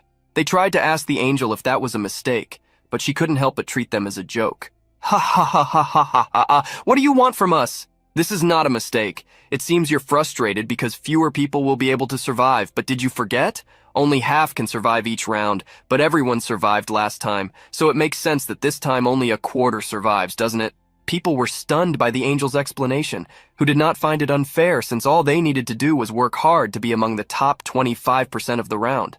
With that said, the angel began to explain the third round. Monsters from her army would appear at the castle gates every 30 minutes and target the relic in the center of the village. There would be a total of 4 waves of monsters, and everyone present would have to work together to protect the relic. Each would receive an additional reward if they managed to protect the relic for 3 hours. However, if they failed to protect it, they would receive a massive penalty. Finally, whether they managed to protect the relic or not, they would be ranked by the number of monsters defeated. The angel warned that many more monsters could appear than normal due to the nature of the round, but all of them would have only 1/3 of their strength, which would make things easier, although the gold and experience provided by them would also be reduced by the same amount. Jung-sik was excited to know that he would only need to fight monsters, and since he had the authority of command, this round would become much easier. The angel then remembered something, calling the attention of the chosen representative from the last round. "He can use the authority of command starting from this round, but I bet everyone here is curious to know what will happen if the representative is eliminated." Only the first part of what the angel said sent a chill down Cho Jung-sik's spine. She then explained the topic she had raised. If the representative is eliminated, whether by a monster or by natural causes, their seat will become vacant. However, what will happen if they are eliminated by another player? In that case, the one who eliminates them will immediately become the representative of the region and will receive 10 uses of the authority of command. Immediately, all eyes turned to Cho Jung-sik. With that said, the angel announced that the monsters would appear in 10 minutes. I hope you work together to survive in the next 3 hours, although I'm not sure you'll be able to do that. Looking at the spot where the angel had been before disappearing, Cho Jung-sik cursed her eternally. Grinding his teeth, he looked back and saw that several people had already drawn their weapons against him. Cho Jung-sik pulled out a dagger, challenging them to attack him. Come! I will eliminate all of you, so start whenever you want. The group that was preparing to attack Jung-sik smiled, eager for one of them to become the representative after eliminating the gangster. At that moment, someone walked toward the group. The protagonist passed by them, positioning himself between them and Cho Jung-sik. The gangster was startled to see Black Scythe approaching him. As he got closer, the protagonist told him not to be so scared, as he only wanted to talk. Cho Jung-sik smiled upon hearing someone call him scared, telling Black Scythe to say what he wanted. Cho Jung-sik was about to give a warning as a threat, but the protagonist interrupted him, revealing that he had a suggestion.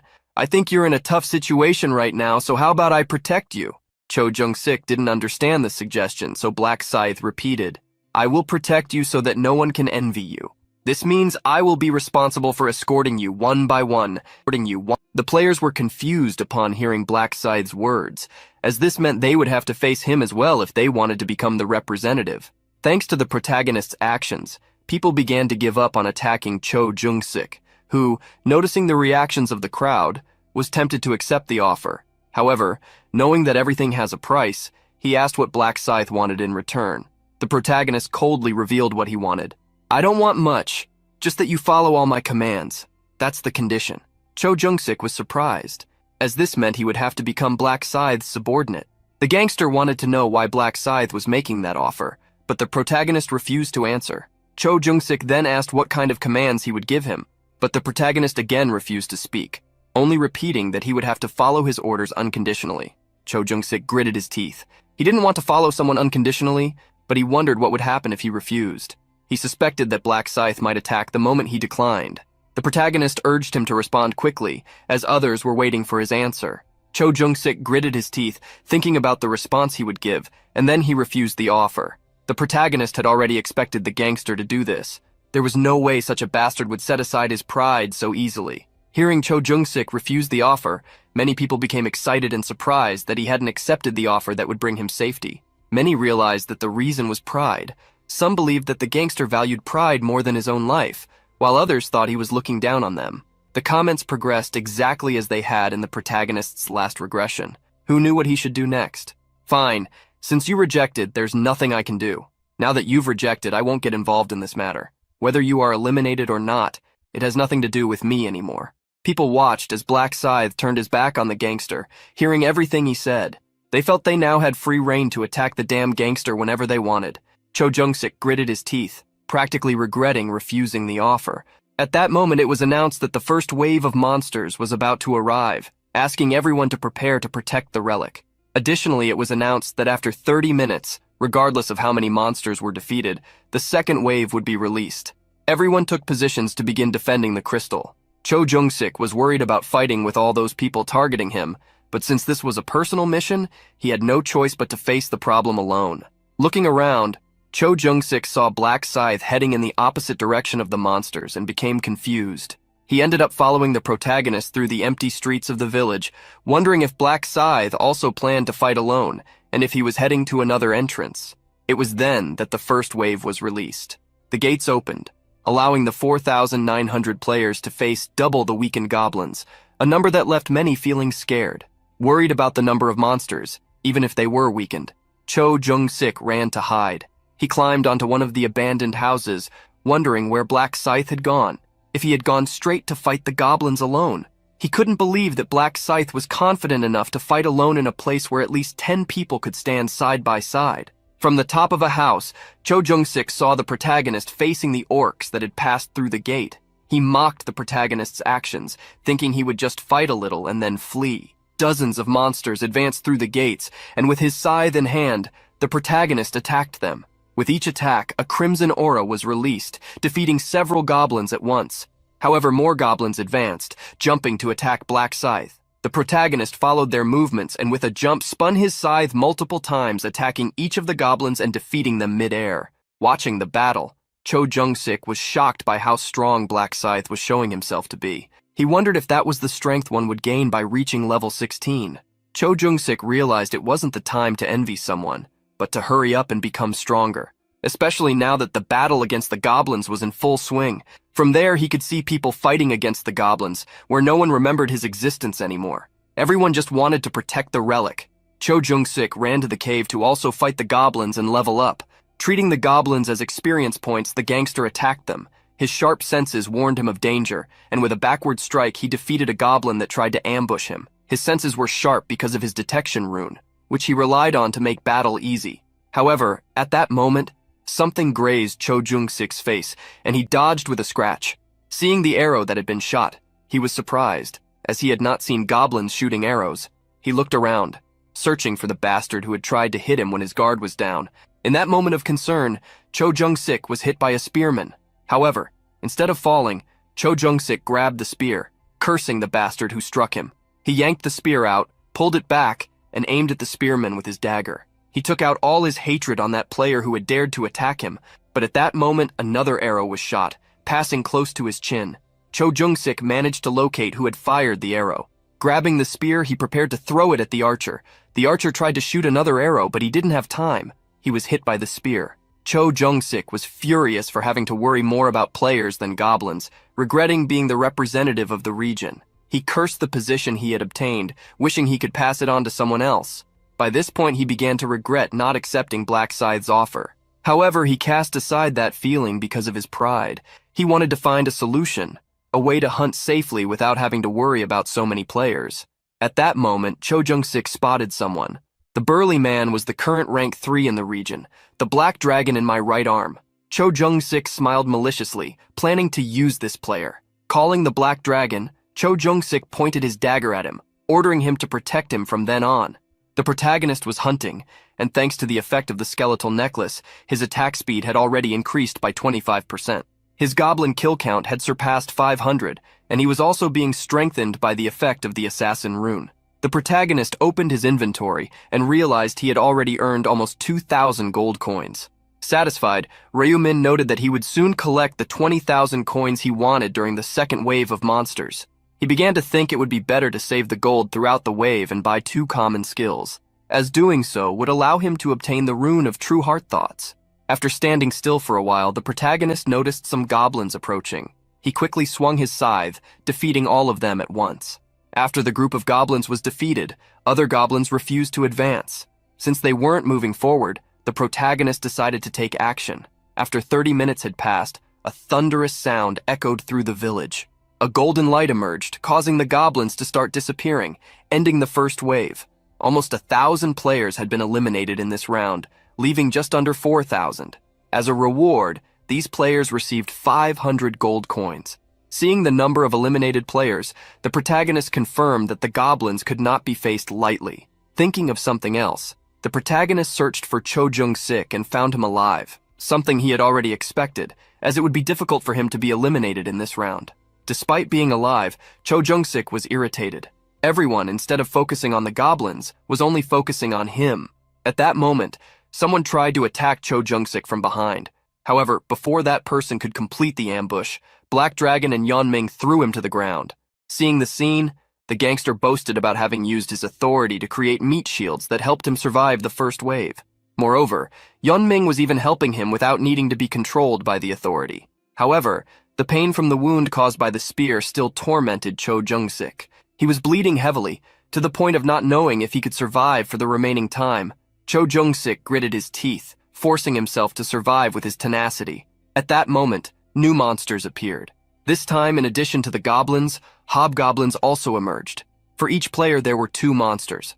The monsters invaded the walls, rushing towards the crystal. However, at one of the entrances, there was a man with a scythe. Using his class weapon, the protagonist attacked the invading monsters, eliminating many with each strike. With his scythe, Ryu Min created a pile of monsters that kept growing. After defeating countless monsters, the protagonist reached level 20. Thus, his rank changed from apprentice to normal, and the combination function was unlocked. The protagonist was satisfied, as he could now use the combination function to create unique items that could not be obtained in the store. Thanks to the evolution, the death insignia of the Reaper class was strengthened, gaining an additional 10% damage bonus. Additionally, the skill Knight of Death was acquired. This skill unleashed dark energy in a radius of 500 meters, creating an artificial night. The protagonist was pleased, especially with the acquired skill that complemented the Reaper rune, which increased his attack speed by 50% during the night. At that moment, more monsters breached the gate again. The protagonist welcomed them with his new skill. With the entire area becoming completely dark, the protagonist hunted each of the goblins and hobgoblins with ease. The crimson aura of his scythe was the only thing visible in the second before each monster was defeated, along with the sound of their screams. Before he could be noticed, a new pile of monster bodies had formed. At that moment, the advance of the second wave of monsters ended. This time, 590 players had been eliminated. Seeing the second wave end, the protagonist wondered if he should buy some skills while resting. The first skill the protagonist decided to purchase was called Presence Detection. With this skill, he could identify all targets within 30 meters. When he used the skill to test, the protagonist only discovered goblins. As he pondered whether he should gather another 20,000 gold coins, the third wave began. This time there would be no goblins, only hobgoblins, 2 for each player. Taking the initiative at the gate, the protagonist attacked the monsters. At the same time, Cho Jung-sik was hunting with those he had controlled. The third wave passed smoothly until the arrival of the fourth wave, where more hobgoblins were summoned. All remaining players worked hard to defeat as many monsters as possible, protect the crystal, and climb the rankings. Thus, the fourth wave ended. Tired from so many battles, Cho Jung-sik tried to hold on for one more hour to survive. He had already used all his authorities but hoped that while all the bastards protected him, his life would not be in danger. The fifth wave arrived, and to everyone's surprise, there were 4 gnolls for each of the 2,700 players, which even frightened Cho Jung-sik. The monsters, which were even larger than humans, invaded the city, creating an intense battle for survival. However, Cho Jung-sik mustered the courage to use this chance to achieve the best ranking. Cho Jung-sik wanted to become stronger to take down all those who had humiliated and belittled him. At that moment, Cho Jung-sik heard someone scream. To his surprise, 2 of his subordinates had been attacked by other players who were targeting him. A group had gathered to try to steal his representative title. Cho Jung-sik pulled his other subordinates to use them as shields. He would do anything to prevent them from attacking him. Thus, those subordinates that the gangster pulled were eliminated by the group of players. Cho Jung-sik began to be cornered. With less than half of his subordinates still standing, he needed to retreat. However, before he could be hunted down, Cho Jung-sik started to flee, being pursued immediately. Cho Jung-sik just wanted to survive, at least until the next wave of monsters, to stay alive. After running so much, Cho Jung-sik arrived at the place where the protagonist was fighting against the monsters. He ran towards the protagonist instantly. "Black Scythe! I accept your offer. Protect me. I will do whatever you want." However, the protagonist looked at Cho Jung-sik with a threatening gaze, rejecting the offer. "I told you before that I wouldn't pay attention to this matter anymore. Whether you live or die." Cho Jung-sik became desperate. "Wait, but you were the one who made the offer. I will become your subordinate, so why are you refusing?"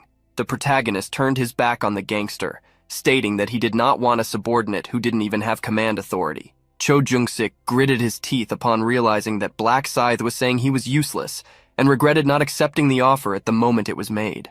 At that moment, the people chasing Cho Jung-sik talked among themselves, commenting on what they had just seen. They were relieved, as they were worried that Black Scythe would help him.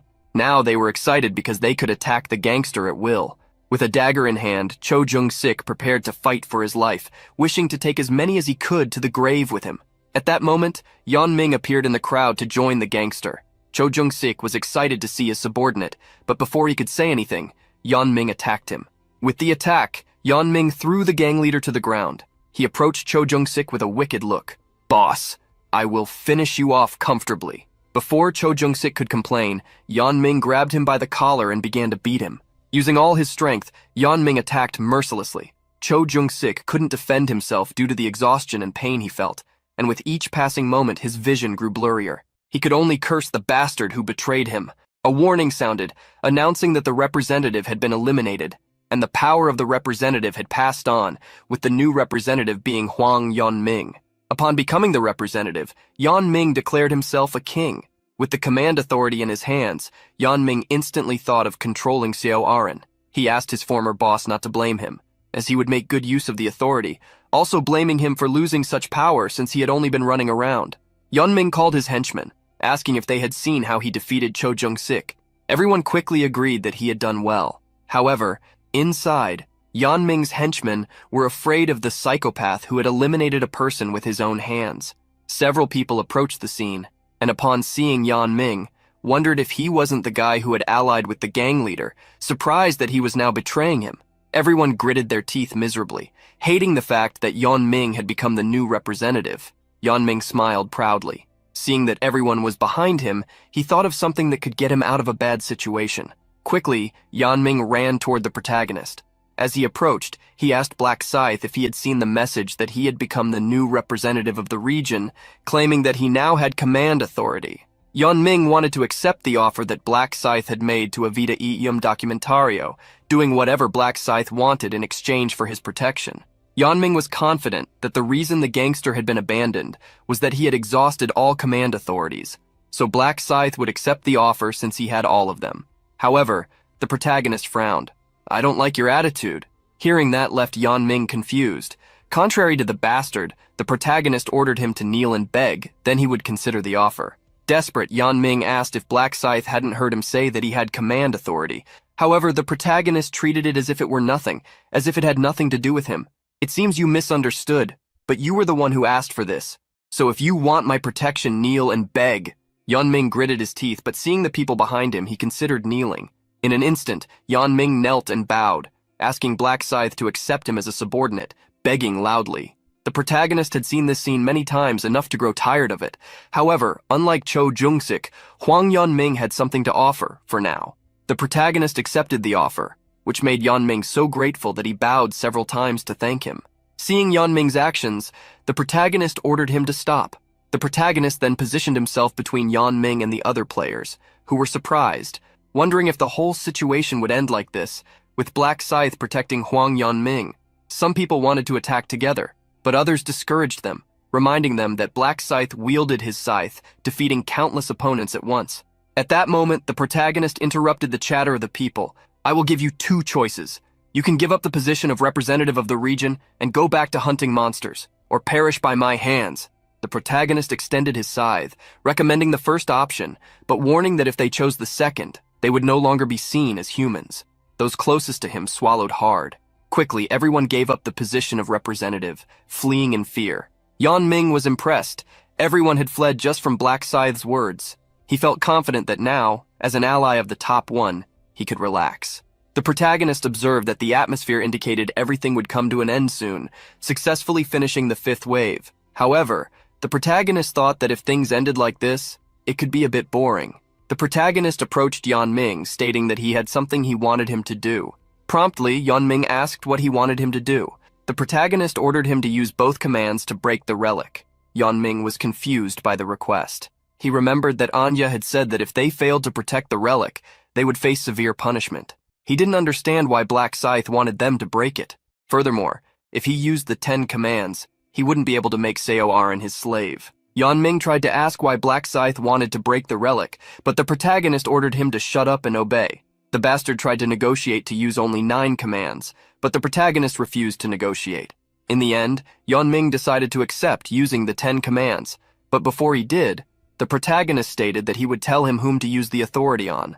Thus, the protagonist named 10 people, ordering Yan Ming to control them to break the relic. Yan Ming was surprised as all his friends were on the list. He wondered if this was intentional. Yan Ming's friends were scared to see him walking toward them, but Yan Ming apologized, stating that it was an order from Black Scythe. So Yan Ming used his authority over his friends and the other people mentioned by the protagonist, commanding them to break the relic.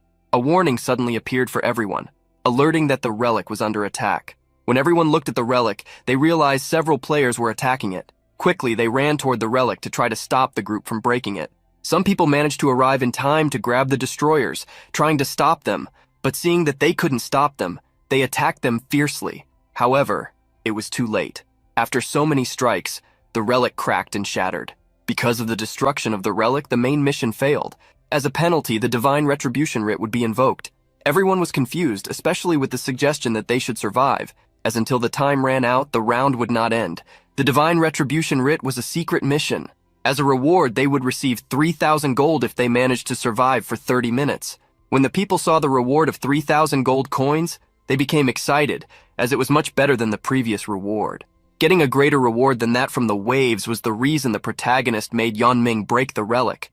However, there was a reason why Ryu Min himself didn't break the relic. Confirming that the players attacked the relic, the 10 suffered a significant punishment from the system. 50% of their stats were permanently reduced. Seeing their stats drop, they became desperately angry. They tried to blame Yeonming, who could only apologize, claiming he didn't know they would be punished like this.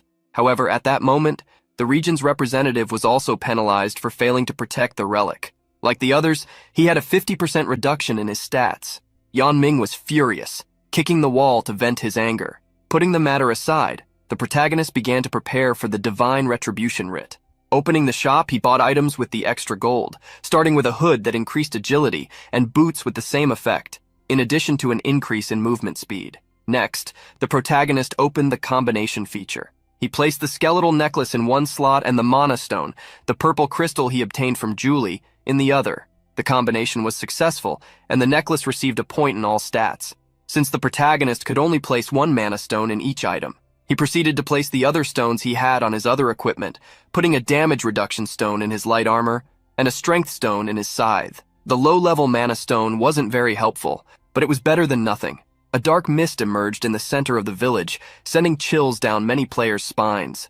Some tried to motivate themselves, warning that they only needed to hold on for another 30 minutes. They didn't need to fight, just run if necessary. However, the protagonist knew it wouldn't be easy to run from the divine punishment agent. He remembered his last life, where only 500 of nearly 3,000 players survived. Just trying to survive was difficult. Originally, the divine punishment agent was a monster that could force at least 5 level 40 players to attack her. However, Ryu Min had a plan to defeat her. In the sky, lightning began to strike to summon the monster. Ryu Min planned to defeat it using the title he had obtained by defeating an angel. This title doubled his stats when fighting against divine-type monsters, and that was the type of the divine punishment agent. Seeing the angel that appeared, the people wondered if he was the divine punishment agent.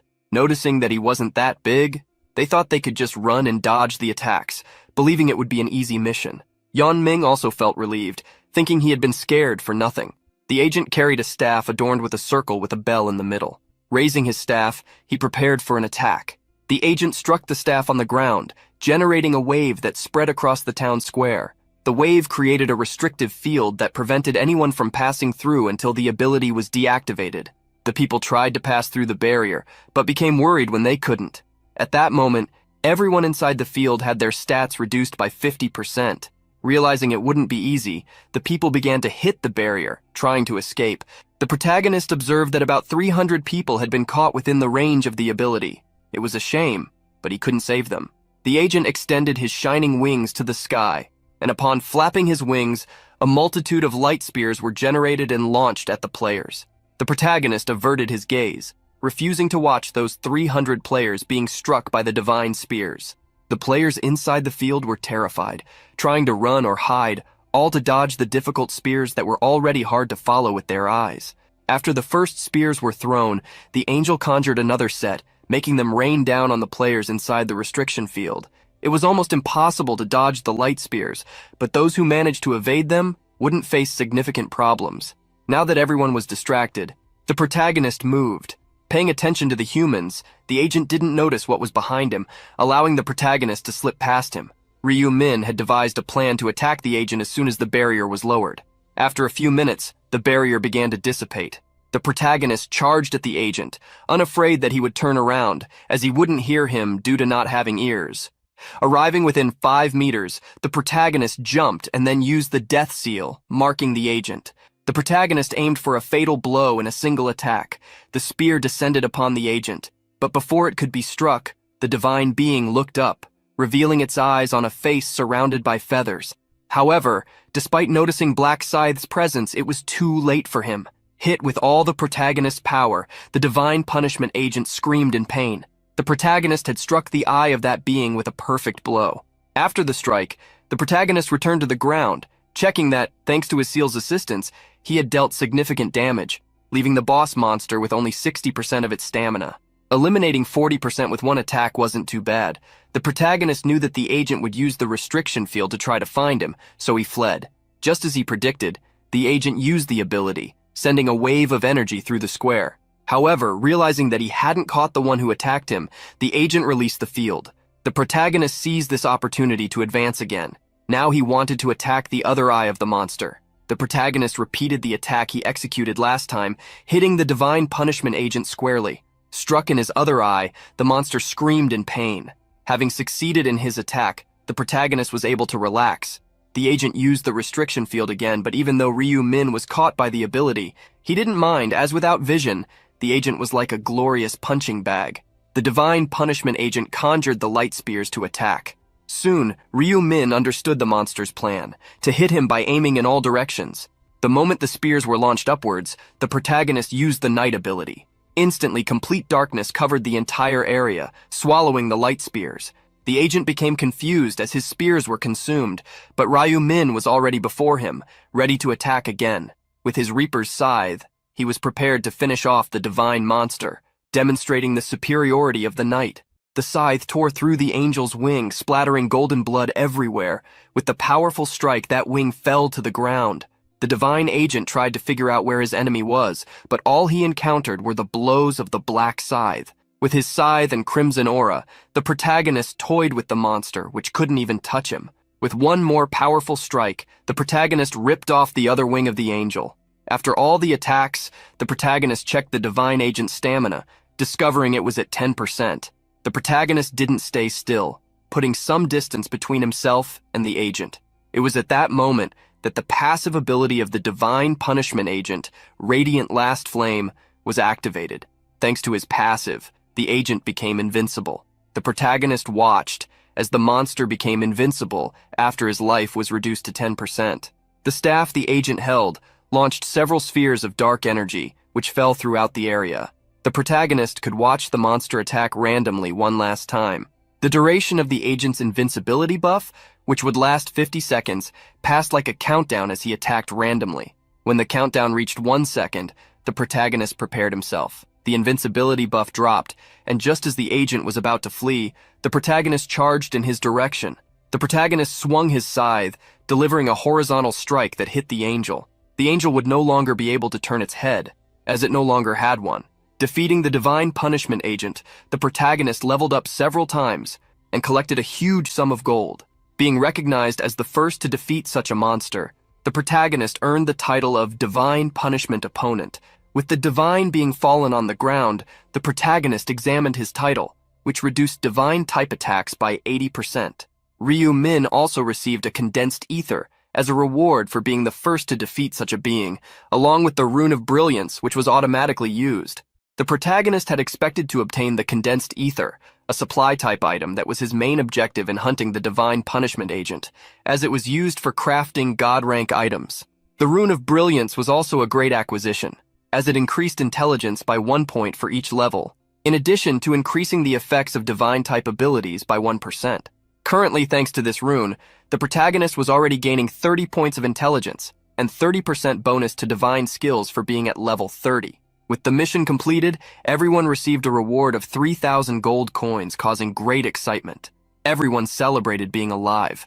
No one could believe that Black Scythe had defeated the divine punishment agent, the monster that was supposed to hunt them. At that moment, an excited voice surprised everyone. The angel managing this region appeared in the sky. Incredible! Defeating the divine punishment agent alone, you are the first human I, Olive, genuinely recognize. The protagonist ignored the angel, who asked if he would like to give an interview. We are here with Black Scythe, so what do you think about defeating the divine punishment agent?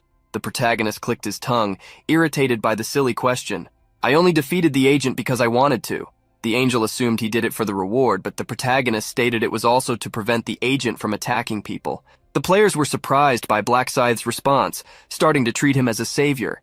I thought he was an arrogant guy for being strong, but who could imagine he had such a sweet side?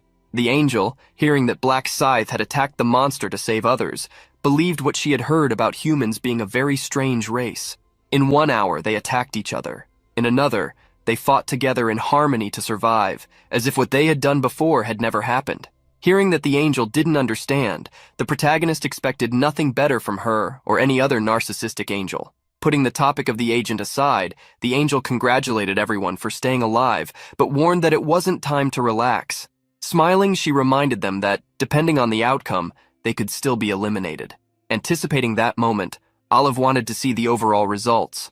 Among all the zones, Black Scythe, the level 30 player, had defeated over 3,600 monsters.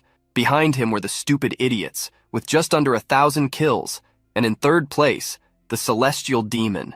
Obviously, the protagonist took first place in his area, and surprisingly, Onsang Chul and Seo Arin followed closely behind him, each with around 600 kills. People were shocked by the protagonist's kill count and the gap between him and the second place.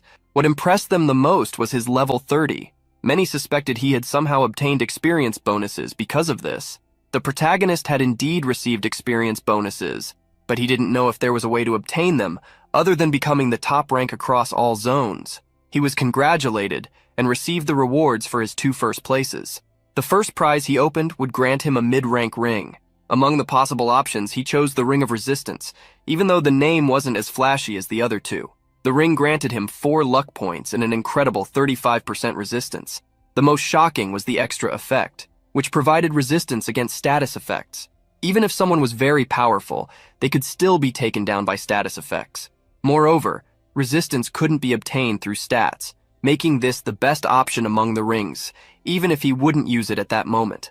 The protagonist moved on to the next reward, where he could choose between a 50% status bonus in the next round, 4,000 gold coins, or information about the next round. This time, there was no triple experience bonus, as the next round wasn't about monster hunting. Ryu Min then chose the 4,000 gold coins option. After the reward choices, the angel asked everyone to check the ranking in the message they had received, as rank 1,225 would be the cutoff line. Those below the cutoff line were scared. Many tried to plead for a review, while others begged for mercy. However, the angel ignored them, showing a pleased smile.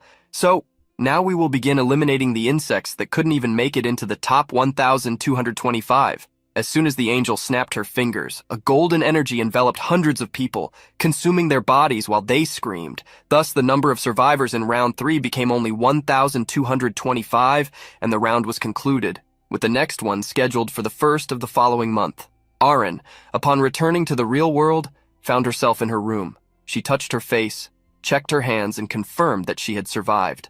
She got out of bed, remembering that not only had she survived, but she had also received the summoner class. Using her fairy summoning ability, a small being resembling a moth appeared above the actress. The small, cute creature, which acted as a shield, landed on her shoulder, rubbing its face against that of its conjurer. These beings also served as guards, distracting monsters to assist. Thanks to this, Arin managed to get through the 3rd round safely. Arin still couldn't believe she had made it into the top 3. Looking at her inventory, she removed an item from it. That Monostone had been given to her as a reward for her placement.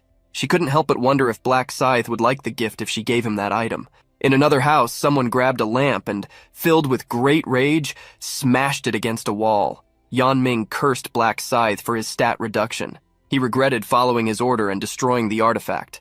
In that moment of anger, Yan Ming heard a notification from his cell phone. Picking up the device and reading the message he received, he realized he was in even deeper trouble. Yan Ming was being contacted by Kim Seung-han. He answered the call as if nothing had happened, but all he heard were screams and insults. "Are you crazy? Don't dare to play innocent. Don't you know you've screwed us all over? How can you use your authority over your friends? Do you dare to call yourself human after this?" Yan Ming tried to defend himself, stating that if he hadn't done that, he could have been eliminated by Black Scythe. But Kim Seung-han on the other end of the line was not at all willing to listen. Feeling betrayed by Yan Ming, who preferred to hurt his friends rather than just kick the bucket, he exploded.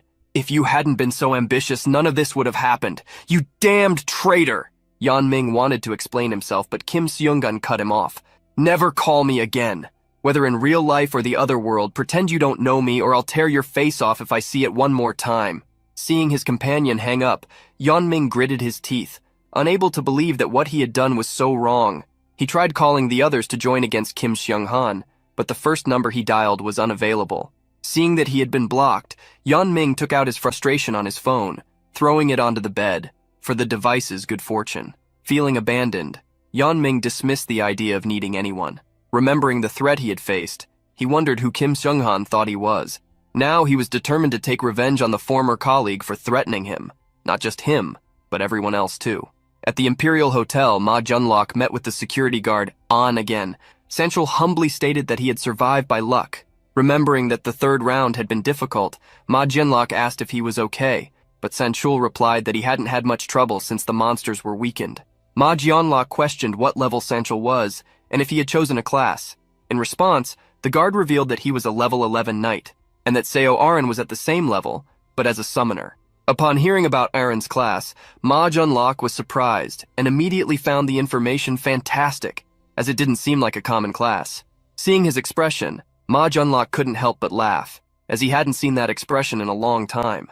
This made him feel at ease to choose to do whatever he wanted if the situation weren't so problematic. And Sanchul realized that this would be the last part, as Seo Aaron felt nothing for him. Ma Jianlok was surprised, as the guard seemed so masculine, but soon remembered how the actress only called him Mr. Security. Changing the subject, Ma Jianlok asked which report he wanted to deliver. First, the guard bowed and apologized, leaving Ma Jianlok confused. The guard revealed that he had failed in the mission to help Black Scythe and deliver a message to him. Ma Jianlok was surprised, as they were both from the same region. Then the guard told him everything that had happened in the ruined village. After hearing about the agent of divine punishment, who had such a powerful name, Ma Jianlok asked if Black Scythe had really defeated this divine being. Ma Jianlok explained that Black Scythe had defeated the divine being with overwhelming abilities, as if he already knew exactly what to do to defeat it, and Sanchul believed that Black Scythe was so strong that he didn't seem to need help. Realizing that the protagonist had stats beyond his imagination, Ma Jianlok felt embarrassed for thinking he was strong just because he had the rune of the Black Knight. Hearing the stories about Black Scythe made the businessman even more curious to meet him. Ma Jianlok didn't blame the guard, as there was nothing to be done.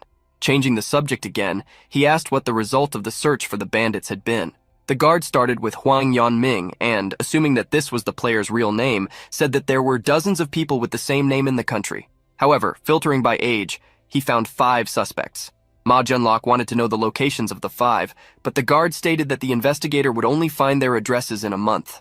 Upon hearing how long it would take, Ma Jianlok noted that this would take until the end of the 4th round.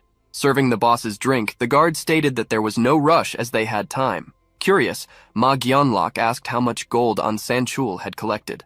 When the guard replied that he had 10,000, Ma Jianlok commented that he was still halfway to buying the tracking skill, which cost 20,000 gold coins.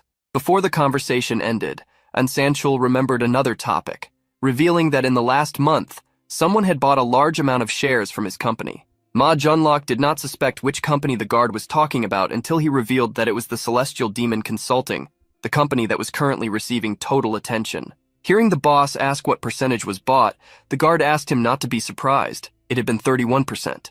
Ma Jianlok couldn't help but be shocked to hear that a single person had bought such a large amount of shares, something that also surprised the guard. Ma Jianlok did some quick calculations and discovered that the person must have invested 280 billion gold coins to acquire 31% of the company. He couldn't believe that someone had that amount of money to invest, thinking it must be some wealthy individual he didn't know. At that moment, Ma Jianlok suspected that one of his brothers might be involved. Knowing that the person had bought the 31% to be part of the management, Ma Jianlok picked up his phone to contact someone. Meanwhile, he asked department head Anne for the contact information of this buyer. The protagonist, lying in his bed, awaited contact from Ma Jianlok. He didn't want to call the man first to maintain his pride as the majority shareholder. It was at that moment that the protagonist accidentally dropped his phone on his face, startled by the sudden entrance of his brother, who shouted, "Brother, what level are you at?" The protagonist sat up and asked why he wanted to know that all of a sudden. One was talking about a kid who boasted about his brother's high level. This irritated the protagonist's brother, remembering how the friend kept saying that the brother was already level 11 and had a class. Hearing that the friend's brother was at level 11, the protagonist sighed and asked him not to worry, as his level was higher than that. One then asked what level Ryu Min was, which made the protagonist hesitate. He wondered what he should answer, as telling the truth could attract trouble. Smiling, the protagonist claimed to be level 12. This excited one who was eager to know what class his brother had obtained. His face seemed to shine as he asked Ryu Min what his class was. Going back to sleep, the protagonist replied that his class was a secret. Ryu Wan became frustrated, not wanting there to be secrets between brothers. Expelling his brother from the room, the protagonist stated that he was going to sleep.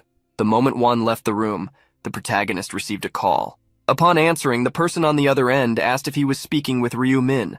Upon confirming his identity, Ma Jianlok introduced himself as the CEO of Celestial Demon Consulting.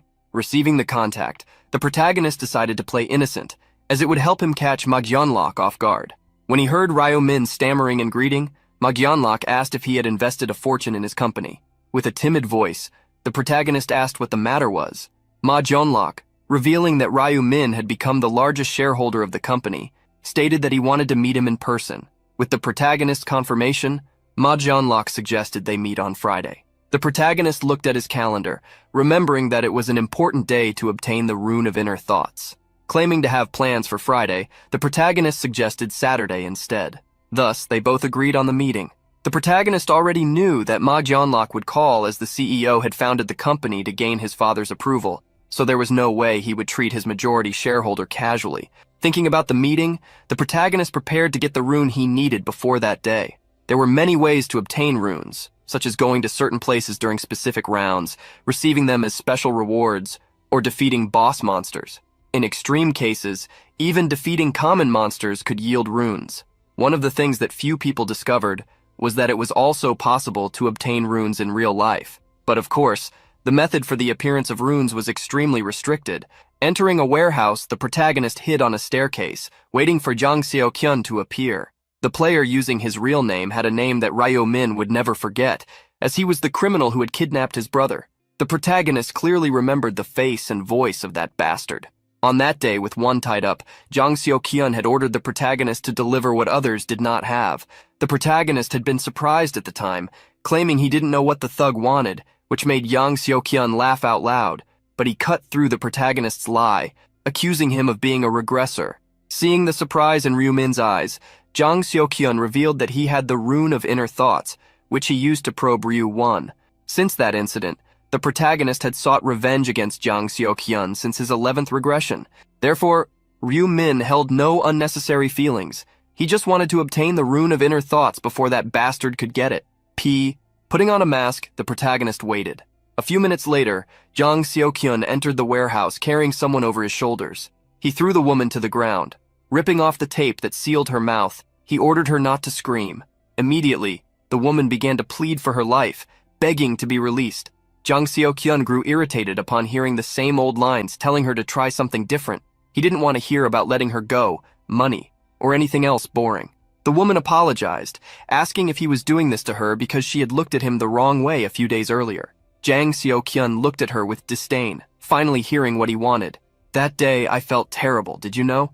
2 days ago, Jang Seo-kyun had been walking down the street, looking for someone who could help him forget his problems. Finding a pretty woman, he followed her. Even after entering a dark alley, the woman didn't realize she was being followed. When they were far from the main street, Jang Seo-kyun moved, appearing before the woman in the blink of an eye. His body shone, and upon facing the sudden light, the woman's eyes were blinded. Jang Seo-kyun approached her, causing her to scream in despair. After the scare, Jang Seo-kyun fled. He loved his current life, where he could run away after doing whatever he wanted. His life after getting out of prison was so boring that he didn't want to live anymore. But the rune of luminescence, which made his body shine and blinded opponents, brought fun back into his life. After blinding the first woman, Jang Seo-kyun went to a cafe. The waitress greeted him with a smile, and upon seeing that smile, Jang Seo-kyun was surprised by how beautiful she was. Approaching the counter, he ordered an iced Americano. Paying for the coffee, Jang Seo-kyun asked if she was working part-time there since he had never seen her before. Awkwardly, the young woman revealed that all the other part-time workers had quit due to the chaos happening lately. Jang Seo-kyun thought it made sense for people to want to live their lives instead of working if they could end up in a coffin the following month. Investigating further, Jang Seo-kyun asked if the woman was the owner, and she confirmed that she was. When he asked her age, Jang Seo-kyun found out she was 32 years old. Learning that the woman was not a player satisfied Jang Seo-kyun. He then asked for her number, saying that he liked her, which left her confused. Seeing the expression on the woman's face, Jang Seo-kyun began to get irritated. "What's wrong? Don't you like my face? Are you disgusted by the spots on my face? This is ridiculous. I'm not drinking this coffee, so give me my money back, you filthy brat." Trembling, the woman returned his money. Jang Seo-kyun left the store with a scowl on his face, cursing the woman for thinking she was too pretty. That night, Jang Seo-kyun ambushed the woman. His intention was to make her pay for having looked down on him with that cursed look. Remembering the incident, the woman deeply apologized. Bending down, Jang Seo-kyun taught her that she should never underestimate someone's appearance again. The woman swore she would never judge anyone again, but for Jang Seok-hyun, that was not enough. She was surprised to hear him say that she wasn't being sincere. Jang Seok-hyun then threw the woman to the ground again, saying she was just pretending to escape. He approached her with a devilish look, asserting that she should pay the price for feeling guilty. Seeing the woman squirming, Jang Seok-hyun ordered her to stay still. At that moment, he was surprised to hear a voice from behind him. "You're the one who should stay still, understood?" Jang Seok-hyun was startled, believing there was no one else there. He looked back, thinking the person might be a detective. He stood up furious, asking who was there. In the dark, the protagonist advanced with his scythe. "Don't get upset. You'll be complaining a lot more later anyway." Jang Seok-hyun was confused to see someone with a huge scythe and wearing a white mask. Seeing the appearance of the man who appeared, Jang Seok-hyun couldn't help but mock. "Crazy miserable. Do you think this is a place for playing around?" Noticing that the man hadn't understood the situation he was in, the protagonist extended his scythe, asking Jang Seok-hyun if that really looked like a toy to him. To show he was serious, the protagonist swung the scythe through the air. Jang Seok-hyun realized that it was a real weapon, which led him to ask the protagonist if he was a player. Looking at the woman, the protagonist said, "Now is your chance. Go away." However, before the woman could get up, Jang Seok-hyun displayed his aggression. "Who said you could leave?" Seeing the man distracted, the protagonist charged forward. Before Jang Seok-hyun could react, the protagonist attacked him with the shaft of the scythe, causing him to make an omelet in his pants. Jang Seok-hyun fell to the ground, howling in pain. The protagonist couldn't help but remember that he had warned him he would end up complaining. Once again, Ryu-min told the woman to leave. She did so after thanking him. With the woman gone, only Ryu-min and the man remained in the place. With a smile behind the mask, the protagonist sent chills down the thug's spine. Let the games begin. The pain that Jang Seok-hyun felt turned into fury. "You bastard, I will end you!" The protagonist liked his attitude, as it would be fun if he didn't give up. Seeing the young man laugh at him, Jang Seok-hyun tried to attack him. As if fighting in slow motion, the protagonist skillfully dodged the dagger attacks. Jang Seok-hyun gritted his teeth, wondering why he couldn't land a hit. The protagonist couldn't help but comment on his dissatisfaction. "I can't believe you're still wielding that piece of goblin trash." When Jang Seok-hyun reached out again to attack, the protagonist swung his scythe, cutting him. A red fountain gushed from the spot where the protagonist's scythe struck, making Jang Seok-hyun roar. Seeing how much he screamed, the protagonist asked if it hurt. Jang Seok-hyun was already gritting his teeth but turned pale upon hearing the man say that this was just the beginning. At that moment, the protagonist lunged again, attacking with his scythe. After 2 strikes, Jang Seok-hyun realized he wouldn't survive if he stayed there. Seeing the masked man stop moving, Jang Seok-hyun planned to blind him. At that instant, a light exploded from Jang Seok-hyun's chest. "Screw you!" However, the light in Jang Seok-hyun's chest was suppressed, barely shining. Not understanding why his ability didn't activate, he began to tremble with fear. The protagonist smiled internally, telling him to try to shine as much as he wanted, but that it wouldn't be allowed within his night ability. Knowing Jang Seok-hyun's ability, the protagonist conjured his ability in advance. Regardless of the ability or not, the protagonist already planned to leave Jang Seok-hyun immobile in every way. Passing by Jang Seok-hyun, the protagonist attacked his legs with the scythe. The thug fell to the ground, unable to stand anymore. He crawled toward the protagonist, screaming, "You damned demon, why are you doing this to me? Why?" Attacking Jang Seok-hyun with the tip of the scythe, the protagonist questioned him about why humans eliminate insects. Attacking him again, the protagonist answered his own question. Humans eliminate insects because they cause problems. Suffering at the hands of the protagonist, Jang Seok-hyun cursed how much of a psychopath he was. Seeing that Jang Seok-hyun was still cursing him, the protagonist wished to see how long he would maintain that attitude. In the following minutes, the protagonist continued to make Jang Seok-hyun suffer. The man didn't even know why he was suffering so much, or what the protagonist had against him. It reached a point where he felt he was suffering an injustice, to the extent of thinking that living was no longer worth it. Jang Seok-hyun began to cry, giving up on his life. It was at that moment that Ryu-min lifted his head using his scythe. The protagonist looked at Jang Seok-hyun with a threatening gaze. "Are you thinking of biting your own tongue? Do you think I'll let you do that?" The protagonist attacked Jang Seok-hyun once more. "I will keep you alive until you kneel and beg me to stop." Then a barrage of attacks fell upon Jang Seok-hyun. Jang Seok-hyun's mind was no longer functioning properly. Left with a vacant look, he begged. The protagonist pretended not to hear, forcing Jang Seok-hyun to plead for him to end his suffering. The protagonist asked if he really wanted that, and with tears streaming down, Jang Seok-hyun confirmed that he did. The protagonist didn't end him immediately, but questioned, "Don't you know why this is happening? We are total strangers after all." The protagonist revealed to young Seo-kyun that they were not total strangers, as they had met before. Hearing the masked man call him by name, Jang Seo-kyun was surprised, thinking he was somehow connected to that woman. However, the protagonist denied being related to her. The protagonist revealed that Jang Seo-kyun had kidnapped his brother to obtain information from him. Jang Seo-kyun didn't remember doing anything like that, and Ryu Min explained the reason he didn't remember. That would happen in the future, although for him, it was an incident from the past. That's why he was intervening now, so Jang Seo-kyun wouldn't obtain the rune of inner thought. Hearing all this, Jang Seo-kyun didn't understand anything. Speaking about the rune of inner thought, the protagonist asked if he knew what condition needed to be met for it to be revealed, and that condition was to hear another person's true voice. Jang Seo-kyun didn't know what the true voice was, and Ryu Min revealed, "That is the voice that comes from the heart, sincere and genuine." The protagonist revealed that the one who should have released the voice from the heart was the woman Jang Seo-kyun had kidnapped. She would plead with all her heart, giving him the opportunity to obtain the rune and use it to commit even more crimes. Jang Seo-kyun continued to listen to the masked man say that this had happened before, and seeing this happen multiple times, he was convinced that he didn't deserve to live. Jang Seo-kyun begged the protagonist to end him quickly, but the protagonist refused to touch him. The protagonist took his scythe and placed the handle between Jang Seo-kyun's teeth. "What do you think I've been doing all this time? I've been letting time pass so you could suffer." Jang Seo-kyun was suffering from intense pain. He, who had asked not to live anymore, wondered if the masked man didn't want the rune he mentioned. He didn't understand why the masked man had placed the handle in his mouth, or why he wouldn't let him speak, since he wanted so much to hear the voice from his heart. As if reading Jang Seo-kyun's mind, the protagonist replied, "Why am I not letting you speak? Because I want to test the rune of inner thoughts." Jang Seo-kyun was surprised by what he heard.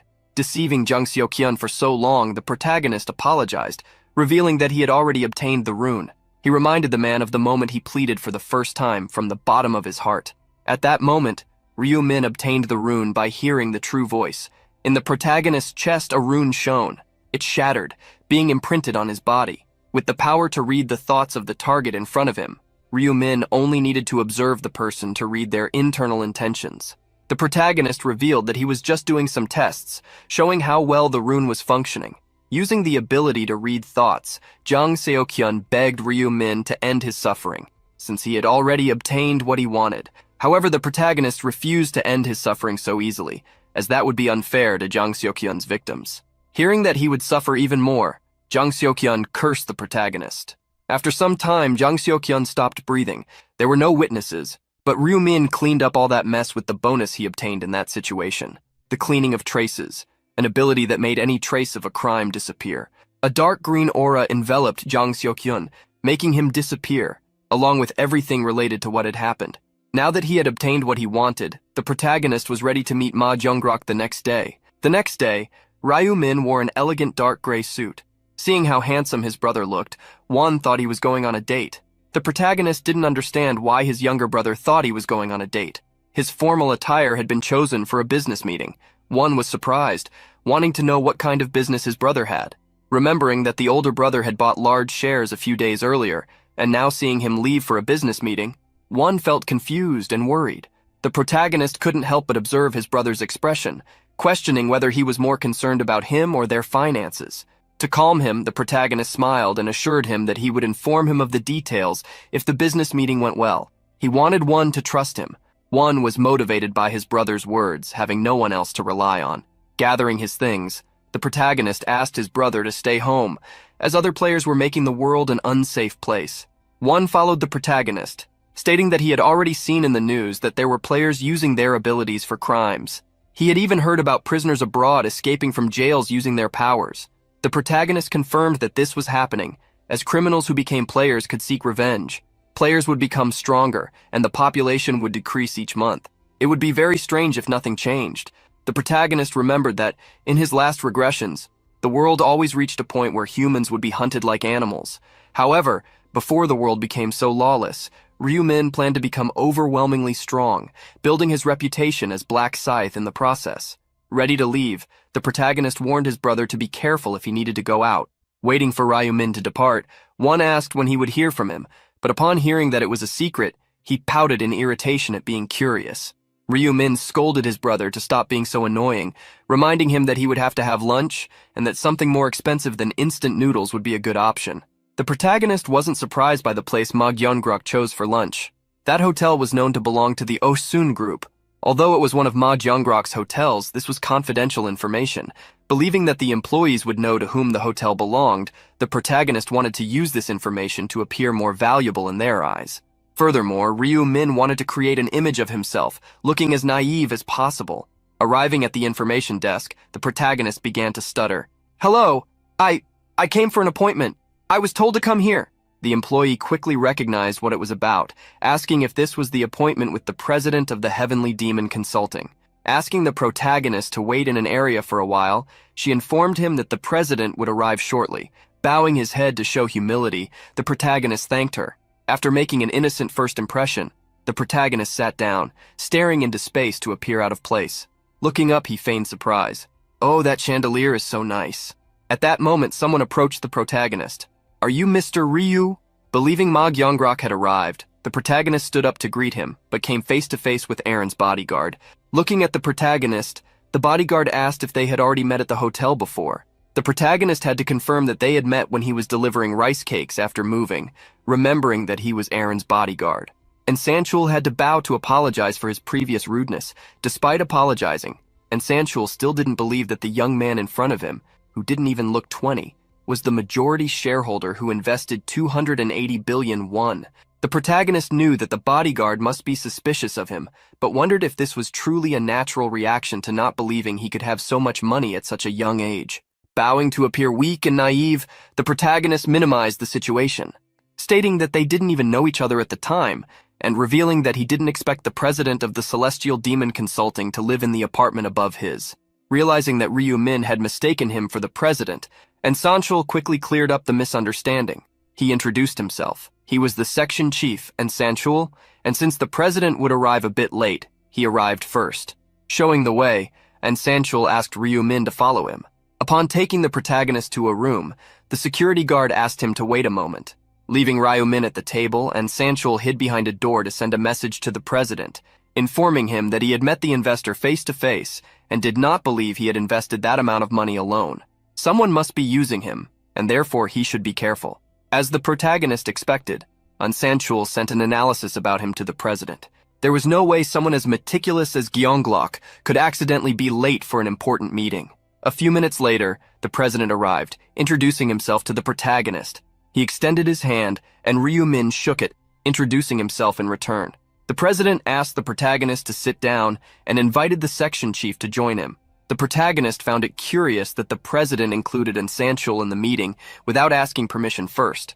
It seemed he was subtly trying to take the initiative. Ma Gyunglok invited the protagonist to eat before discussing business, revealing that he had prepared Korean food, something he hoped would please his palate. Various dishes were placed on the table, which the protagonist pretended to enjoy. Ha ha ha, everything tastes good in a luxury hotel like this. Seeing Ryu-min eat and claim that the lunch was delicious, Ma Gyunglok said he was happy. Ma Gyunglok began to agree with Section Chief An, believing that the person in front of him was too young to invest 280 billion won alone, and he hardly seemed to have the courage to invest all that money. Therefore, he must be working for someone. Ma Gyunglok wondered who had sent Ryu-min. He suspected his brothers or uncles. Wanting to uncover the truth, Ma Gyunglok initiated the conversation. "I was quite surprised when I saw you, Mr. Ryu. I never expected our majority shareholder to be so young. May I ask your age?" Dryly, the protagonist revealed that he was 20 years old. Ma Gyunglok looked at him for a moment before smiling. 20. I'm 29, so it's nice to meet someone in the same age group." Ma Gyunglok tried to investigate how the protagonist had obtained so much money at such a young age, questioning whether he was the son of some conglomerate. The protagonist couldn't help but notice that Ma Gyunglok was getting straight to the point and quickly denied his identity, stating that until recently, he was just a student. Ma Gyunglok was confused by the protagonist's words, asking if he hadn't seen the news recently. Seeing how confused Ma Gyunglok was, Ryu-min asked if he hadn't seen the article about the new millionaire who had won the lottery 4 times in a row. Finally, Ma Gyunglok remembered that case. Ryu-min revealed that he was that person, the winner of 4 consecutive lotteries. Ma Gyunglok was shocked, asking if he was the winner from the news. Upon hearing Ryu-min confirm, Ma Junglok questioned that, according to the article, the total prize amounted to about 60 billion, and he wanted to know how he had obtained 280 billion. The protagonist simply revealed the truth. He had invested in cryptocurrencies.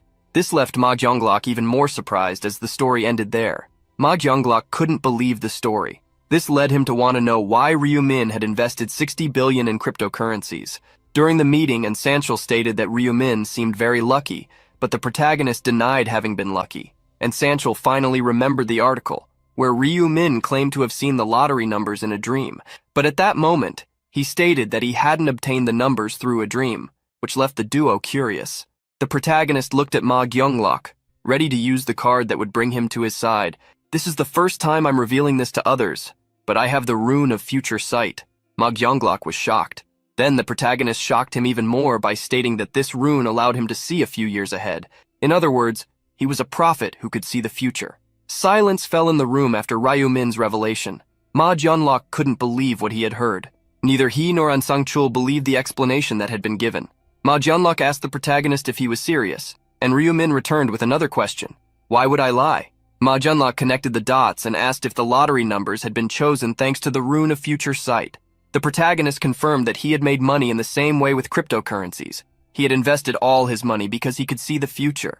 For reassurance, Ma Junglok asked Ryu-min to prove he had such a rune by predicting his actions in the near future. Since the protagonist could read Ma Junglok's thoughts, knowing what he would do was easy. However, at least for later, he would create some restrictions for this ability. The protagonist apologized, stating he couldn't use his power, as it activated by itself. Ma Junglok was not surprised, as restrictions would be natural for a rune that could see the future. Ma Junglok finally thought of something, speculating on why Ryu-min had invested 280 billion in his company. Before Ma Junglok could speak, the protagonist confirmed his thought, stating that he had invested because he knew that the Celestial Demon Consulting would experience rapid growth in the future. Ma Junglok wanted to know precisely how great this growth would be. To the question, the protagonist replied that the company would be listed on the Kospi, the main stock group in Korea, within a year. Ma Junglok was pleased to hear about the success of his company. He wondered how great it would be if this were true, as not only would his father recognize him, but he could also become the next president. Ma Junglok quickly composed himself, not believing he had been so happy about something he didn't know was true. At that moment, Ryu-min broke Ma Junglok's train of thought by stating that for him to succeed, he would need to renew his industry. And Sanchul, who had been silent, became furious. This is extremely irrational. Change industries now? You might as well tell us to change the name of the company. Ma Junglok tried to stop the section chief, but he became furious again upon hearing Ryu-min claim that if they were changing industries, they obviously also had to change the name of the company. Seeing how Sanchul was behaving, the protagonist gave him a cold look. Do you think I came here to make jokes? You both are players, so you know the great penalty it is to casually reveal your runes like this. And yet I risked revealing my rune to you because, as the majority shareholder and a business partner who will participate in management from now on, I want to help the company grow. Who else would invest 280 billion? For your company to succeed, you need to join hands with me. The protagonist's brief speech left Ma Junglok silent. Seeing this, the security guard asked if he believed it. Seeing Ma Junglok silent, the protagonist sighed. It seems you don't believe in my power. Without beating around the bush, Sanchul stated that was exactly the case. Seeing how the security guard was being an obstacle, the protagonist sought to convince him. Department Chief Ann, have you ever considered why I moved to the floor below yours? Do you think it's pure coincidence? And Sanchul was shocked by what those words meant. Ma Junglok, who didn't know they lived one above the other, was surprised and questioned his right-hand man about what Ryu-min was talking about. And Sanchul then had to reveal that 2 months ago Ryu had moved to the floor below Seo Aren's penthouse. The protagonist confirmed this fact, stating that he had done so a few days after obtaining the rune of future sight. Ma Junglok became irritated to hear this from Sanchul only at that moment, and the security guard quickly apologized, revealing that he had only covered this that day. Putting the facts together, Ma Junglok believed it wouldn't be possible for Ryu-min to move close to someone related to him and invest in cryptocurrencies without seeing the future, but he quickly changed that thought, assuming it could also be the work of someone who knew he was sponsoring Seo Aren. Reading Ma Junglok's thoughts, the protagonist knew that what he had said so far wasn't enough. Your face says you still don't believe me, so how about this? The hotel we are in now, you own this place, don't you? You are in fact the eldest son of the Osung group and created the Celestial Demon Consulting to have your father recognize your abilities. And Sang-chul stood up furiously. Who is behind all this? No one but Mr. Ma's family knows about this. Seeing his subordinate's actions, Ma Jianlok ordered him to calm down. Sighing, and Sang-chul apologized. Ma Jianlok stated that Ryu Min was right about everything, but it still wasn't enough to convince him that he could see the future. As like Department Chief Ann had been, all the family members were aware of this information. Ma Jianlok revealed that he thought Ryu Min was being hired by someone to set a trap for him, especially for suggesting that he change the businesses of his industries. Ma Jianlok concluded that it sounded ridiculous. He acknowledged that the rune that saw the future really existed and that he wouldn't say no to the growth of his company, but it was still hard to believe such words. Although he appreciated the investment in the company, Ma Jianlok suggested they discuss the matter in a shareholders meeting and that Ryu Min should convince them. Ma Jianlok stood up and said goodbye, but the protagonist interrupted him. Ma Jianlok paused his movements, asking if Ryu Min had anything more to say. The protagonist wondered if the method he had left was his last option. Determined, he asked Ma Jianlok if he would believe him if he provided information about the fourth round. Ma Jianlok was shocked, asking if Ryu Min had information about the fourth round. The protagonist activated his actor side. Yes, I saw the tragedy that will happen through my vision. That should be enough to prove my ability, right? After the matter was settled, the protagonist left. When only Ma Jianlok and Sang-chul remained in the room, the security guard apologized for raising his voice earlier. Ma Jianlok reassured him, reminding him that the section chief had acted that way because of him. Since everything was fine, Sang-chul asked if he could say something. Ma Jianlok allowed him to express his opinion, and Sang-chul revealed that he was suspicious of Ryu Min regarding his ability to see the future. It didn't make sense for him to want to help them, as with that power he could live a better life. Remembering that Ryu Min had said he wanted the company's growth, Ma Jianlok believed he wanted to earn more money. And Sang-chul didn't understand such greed, as 280 billion was already a large sum, enough to live a lifetime, even having fun. Ma Jianlok believed that this amount wasn't enough for some people, as human greed knows no bounds. And Sang-chul still didn't think it made sense, given the risks. He even didn't believe that such a rune existed. Ma Jianlok also found it hard to believe, but knew that if Ryu Min could really see the future, they needed to have him as a companion at all costs. Ma Jianlok urged his subordinate to think carefully about how useful it would be to have information on each round to prepare themselves. In comparison, the company's progress would be just a bonus, and Sang-chul still believed they didn't even have certainty that Ryu Min was a seer. But with a smile, Ma Jianlok stated that they would find out soon. After leaving the hotel, the protagonist walked down the street. He was sure that after the fourth round, the duo would be convinced that he was a seer. He hadn't shared very important information, like side missions or anything that could help them achieve higher ranks. But the warning that the fourth round wouldn't be a monster hunt, but a massacre among players, should be enough to make them believe his words. The protagonist was convinced that after this, they would treat him differently, with the utmost respect, even protecting him, as he would be a seer, especially since having someone like that as an ally would be better than having him as an enemy. Since the protagonist had started pretending to be a seer, he decided to follow this path. Taking out his phone, he decided to contact a certain person. Julie was walking quickly down the street, afraid of being late for her appointment. When she stopped at the crosswalk, she prayed for the light to change soon. At that moment, she saw a red luxury car blocking the front of her store. She couldn't believe someone could be so thoughtless. However, at that instant, Ryu Min rolled down the car window and called out to Julie, who was surprised to realize he was the driver. As she crossed the street, Julie went to the driver's window and asked the protagonist if that car was his. Immediately, the protagonist apologized for stopping in front of the store and invited his friend to get in the car for a drive while they talked. Still surprised, Julie accepted. The car sped down the road, and Julie felt a bit nervous since it was her first time in such a car. The protagonist smiled, revealing that it was also his first time, as he had just received it. Julie was curious about the car's price, and after thinking for a moment, the protagonist revealed that he hadn't paid much, just about 900 million won.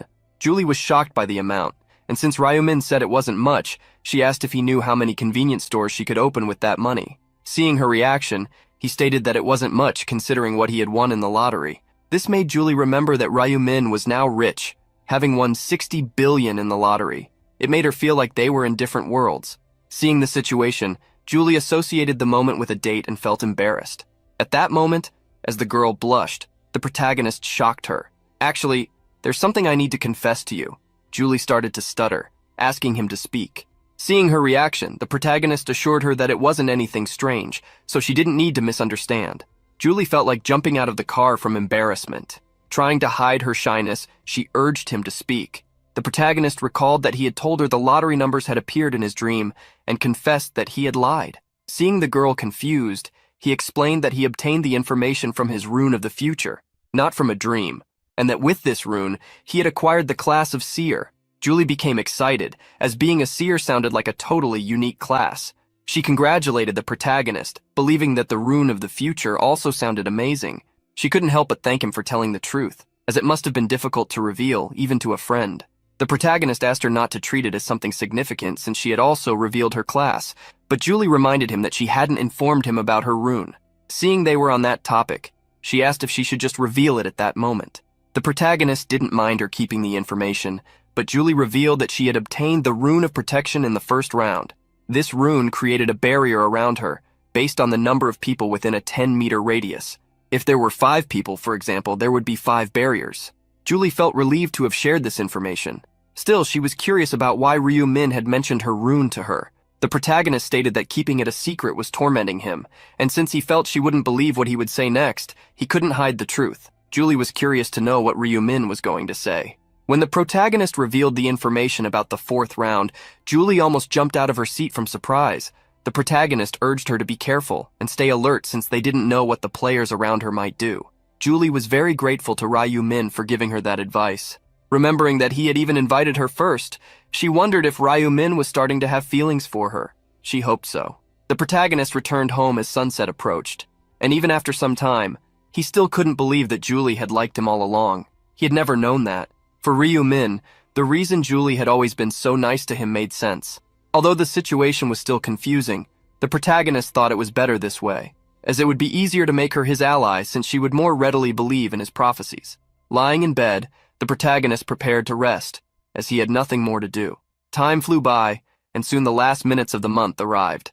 Before going to the other world, Ryu Min bought an epic item from the daily section, the dark glove, which gave a semi-transparent tone to the equipped weapon. Since the glove had passive abilities and high attributes, the protagonist planned to combine it with his night skill. Hearing someone knock on the door, Ryu Min turned and saw it was his brother, reminding him that it was time to go. When asked by his brother if he would manage this time as well, the protagonist affirmed that he would try. One recalled that his brother had said he was a seer and had seen information about the 4th round, but Ryu Min stated that seeing and acting were different things. One was worried about his brother's lack of confidence. "You have to come back, understand?" The protagonist brushed off his brother's words, avoiding letting bad luck hit him. And so, Ryu Min entered the world of the 4th round. Upon arriving in this world, Yanming immediately opened the statistics window. Seeing that he had a 50% penalty, he gritted his teeth, as this was the result of his betrayal against Cho Jung-sik. What frustrated him more was that he had spent all 10 command authorities. He quickly looked around, trying to figure out if anyone would hunt him down for being a representative, or if any old friends were coming for revenge. However, another thing caught his attention: the unknown place they were in. Wherever he looked, he only saw white walls as if he were in a maze. While looking around, Yanming found the source of his hatred, Black Scythe. Yanming still remembered how he had manipulated him into destroying the relic, and how he had defeated the divine punishment agent without hesitation. Yanming wished he were powerful enough to smash that bastard's face in at that very moment. He couldn't help but feel frustrated as he had no options. If he wanted to survive, he had no choice but to hold hands with that demon. Immediately, Yanming walked toward the protagonist, calling out to him. With a smile on his face, Yanming asked if the agreement between them was still valid. The protagonist was confused about which agreement he meant, and Yanming reminded him how he had said he would protect him if he became his subordinate. The protagonist finally remembered, but stated that he no longer needed a subordinate like him. Yanming didn't understand why Black Scythe would abandon him, so the protagonist explained how the guy no longer had the command authorities, which made him useless. Moreover, since most players had already chosen their classes, the authority would no longer be of any use. The protagonist crushed Yanming's morale. "You're no longer useful, you're just a walking target." Hearing how he was labeled, Yanming gritted his teeth. Quickly looking around, Yanming noticed that there were people nearby. The protagonist told him not to worry, as he would only be a target for a new period, since there wouldn't be many people trying to eliminate him. Yanming didn't understand why people wouldn't target him, and the protagonist reminded him of what the final fate of the region's representative would be, a position that wasn't all roses. Moreover, the number of potential targets to be controlled would decrease over time, so the reward wasn't worth the risk. Yanming realized that Black Scythe was right.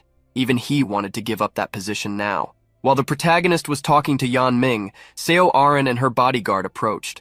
Yanming nervously gritted his teeth upon seeing the two coming closer. As they approached, Seo Arin greeted the protagonist. More formally, Ansangchul asked if he remembered them.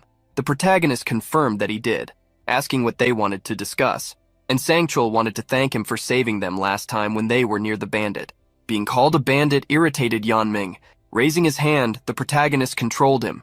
The protagonist stated that one thank you was enough and that it wouldn't be necessary to meet again. Still, Ansangchul wanted to express his gratitude, stating that the president of their company also wanted to send his thanks. And Sangchul wanted to talk about his president, but Black Scythe interrupted him, saying he didn't care, Seo Arin tried to approach the protagonist, showing a purple crystal, which she called a gift to show her gratitude for being saved. She extended the crystal, asking him to accept it. The protagonist was surprised by the unexpected gift. Since Seo Arin didn't think that just her words were enough gratitude, she wanted to at least give him this.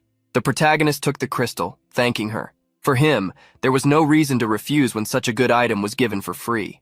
With this low-rank crystal, he would try to create an item of only low rank. Seeing that Black Scythe took the crystal, Arin wondered if he liked the gift. She didn't want Black Scythe to be upset thinking she was giving him a stone that seemed useless. Reading the girl's thoughts, the protagonist confirmed that she didn't know how magical crystals worked and how valuable they were. Yanming was next to the protagonist and, seeing the crystal, remembered that he also had one of those, which surprised Ryumin upon reading such thought. Yanming recalled that the name of his item was Black Gold Strength Stone, or something like that. Seeing this thought, Ryumin was surprised. The Black Gold Strength Stones were items that dropped from monsters at a very low rate. This was a rarer item than the magical crystal, being almost impossible to obtain intentionally. The protagonist wondered if it was good luck or bad luck to discover that Yanming had such a precious item. Breaking the silence, Arin shyly asked the protagonist if he needed a barrier. The protagonist appeared confused by the question, which made Arin reveal that she had advanced to summoner and could summon a fairy to conjure a barrier if necessary. The protagonist thanked her for the offer but stated that he didn't think he would need one. Arin felt a bit disappointed by having her offer declined. She then bowed, announcing that they would now part ways, wishing Black Scythe to give his best during this round. When Arin and Ansangchul left, Yeonming headed in the opposite direction. However, before the bandit could leave, the protagonist stopped him, stating that he would regret going that way. Yeonming didn't understand what Black Scythe meant, so the protagonist reminded him that he was a walking target. Yeonming was confused since Black Scythe had said that no one would attack him. However, the protagonist asserted that he wouldn't be attacked by many, not that he wouldn't be attacked by anyone. The protagonist stated that the benefits of being the representative were not over yet. Although most were already at level 10, there were some who hadn't reached that level. The protagonist told Yeonming to think carefully about whether no one would really attack him. Seeing that Black Scythe wanted to say something, Yeonming asked what he should do.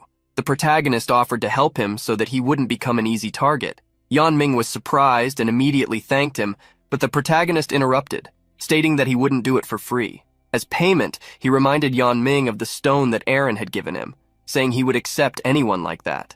Yeonming immediately remembered that he had a stone. He took out the Black Gold Strength Stone and handed it to the protagonist. Ryu Min asked if he had any other items, but Yeonming said he had nothing else, asking him to at least leave the equipment. The protagonist sighed, stating that he didn't want his equipment, even if he was offering it. Yeonming asked, worried, if Black Scythe would help him since he had given him the item. The protagonist turned his back, stating that he would keep his promise. At that moment, an angel appeared above the players, laughing. "Hee! You returned as humans, but it seems your numbers have decreased again." Hearing that there were fewer players, those present wondered if there had been a fight in the real world. Ryu Min would be more surprised if the players didn't get into trouble for an entire month.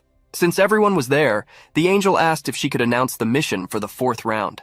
A mission appeared before everyone. They would have to eliminate each other, and out of the 1,042 participants, only 521 would advance. The players were surprised and confused by the mission, something noticed by the angel. It's as it's been said, you just need to attack and eliminate the player near you. Simple as that, right? To give a more detailed explanation, the angel stated that the goal of this round was to reduce the number of players by having them eliminate each other. Unlike previous rounds, there would be no monsters this time. Hearing that there would be no monsters, Many were worried, as they needed to evolve. At that moment, a player caught the angel's attention, asking if, since only half could survive, each person only needed to eliminate another. Putting her finger to her lips as if asking for silence, the angel smiled. "That's a secret.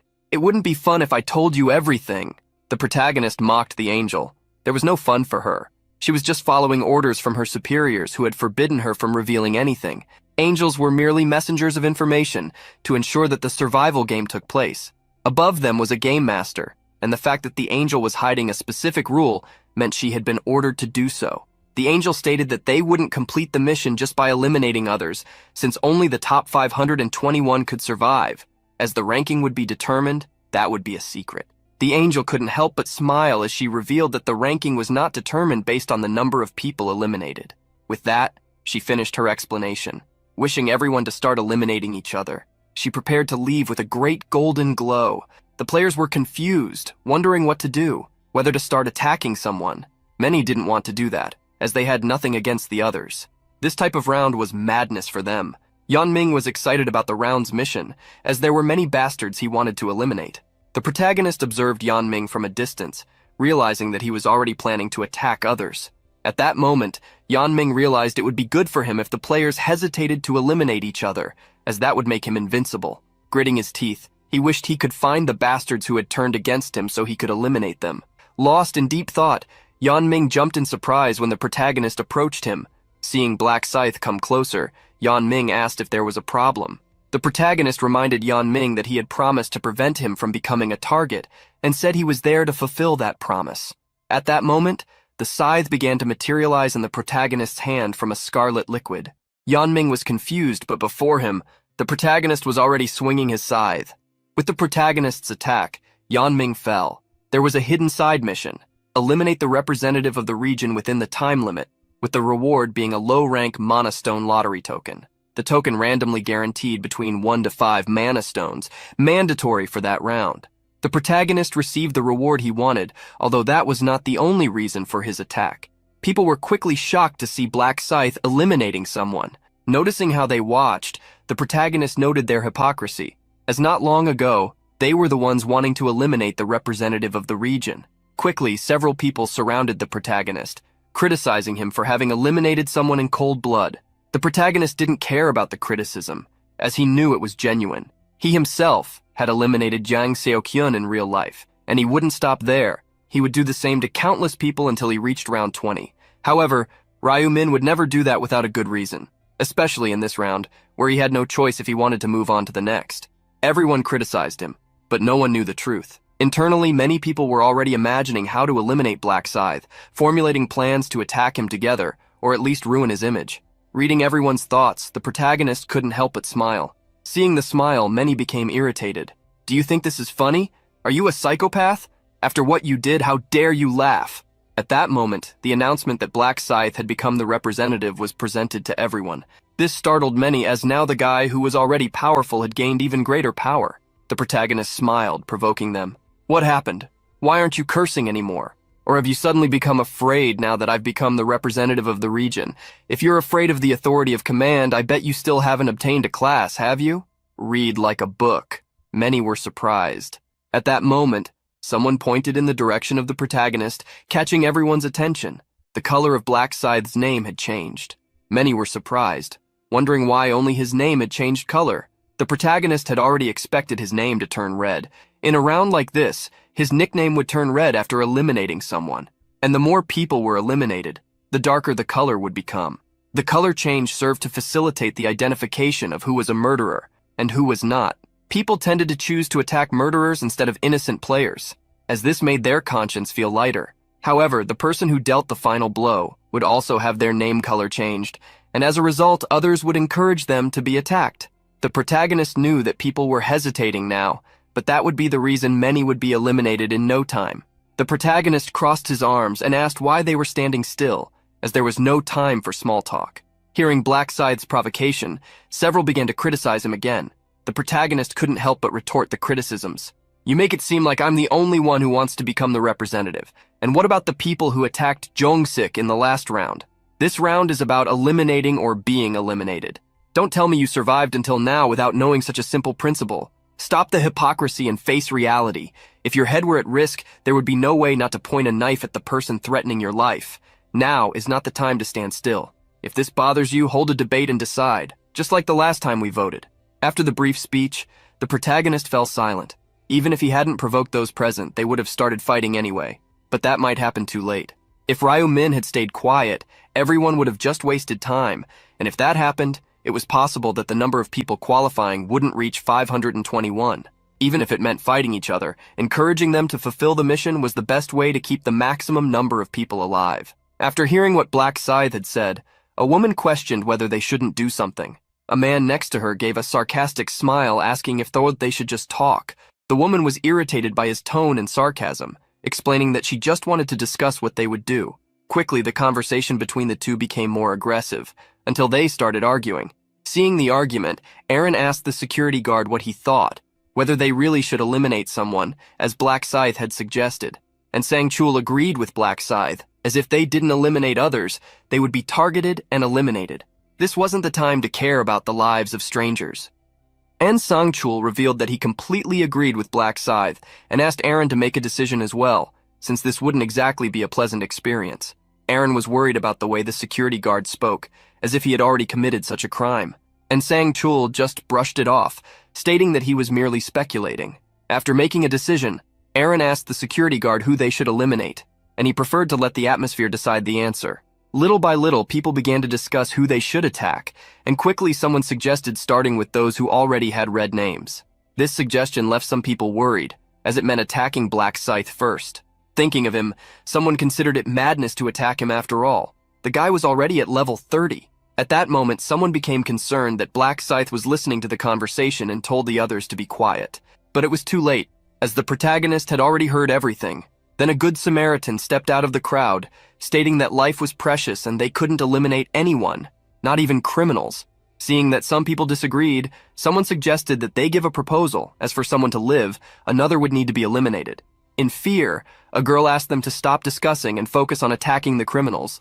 A woman mocked this comment, asking how they would identify the criminals and sarcastically wondering if they should just come forward voluntarily. Seeing the woman's sarcasm, a man became irritated. "Who asked for your opinion, bitch?" When insulted, the woman shot back, asking if she should eliminate him. Hearing this, the man laughed mockingly. "What? Go ahead and try, idiot." Nearby, a guy started encouraging the fight instead of the discussion. The man involved in the argument glared at this guy, grinding his teeth at seeing him trying to stir the pot. The woman did the same, criticizing him. With that, someone else got involved in the argument, and people began to display their magic. The protagonist was irritated. The discussion had escalated, but no one seemed willing to take the initiative to fight. Still, he wasn't worried, as he knew this would happen soon. At that moment, someone trying to calm the fight noticed something strange. He was shocked to see Yan Ming suddenly yawn, as if he had woken from the dead. In fact, this was the secret rule of this round. After 10 minutes, they would come back to life. Yan Ming stood up, not understanding why everyone was looking at him that way. He was surprised to realize they were staring at him as if he were an aberration or a zombie. Not comprehending the situation, Yan Ming remembered that a moment ago, he was talking to Black Scythe. A man began to tremble at the sight of Yan Ming coming back to life. Immediately, someone commented that the system had probably resurrected him. One person analyzed this information with curiosity, which made another think there would be no problem in eliminating others. Several people began to draw their weapons, convinced they could kill without consequences. A woman tried to prevent the fight from starting, stating that no one was sure they would be resurrected. However, at that moment, someone attacked her from behind. The person who attacked the woman continued to strike her repeatedly. After eliminating her, the man cursed at her, telling her to come back to life so he could attack her again. People were shocked by the scene before them and by the state of the woman. They waited for a moment, but seeing that the woman did not come back to life, some suggested waiting a bit longer. One person thought rationally and remembered that about 10 minutes had passed until Yan Ming was resurrected. Hearing this, someone shouted, suggesting they wait to see if she would also resurrect, and everyone agreed. 10 minutes later, a light enveloped the woman's body. Her wounds began to close, her body regenerated, and upon coming back to life, she stood up. The woman stretched, as if she had just awakened from a deep sleep. However, right after stretching, she remembered what had happened. Immediately getting up, she asked who the hell had attacked her. At that moment, the same guy who had attacked her before repeated the blow, but before he could even touch her, A man struck him with an axe. The man saved the woman, knocking the assassin to the ground. He smiled maliciously and asked if everyone would indeed come back to life after 10 minutes. People were frightened by the scene but began to reflect on it. Even with the resurrection confirmed, there were still those who considered eliminating someone to be unpleasant. However, people tended to change when the atmosphere shifted, revealing their true madness. As the first attacks were launched, many others began to confront each other. Chaos ensued, creating an atmosphere of insanity. Even while attacking others, some apologized, trying to pretend they had no choice. When attacked, few hesitated to retaliate, as they saw no problem in fighting if they believed they would come back to life afterward. Over 1,000 people began to fight each other like wild dogs. The entire place transformed into a true battlefield. The protagonist conjured his scythe, wondering if he should also start acting. A man was surprised to see Black Scythe approaching.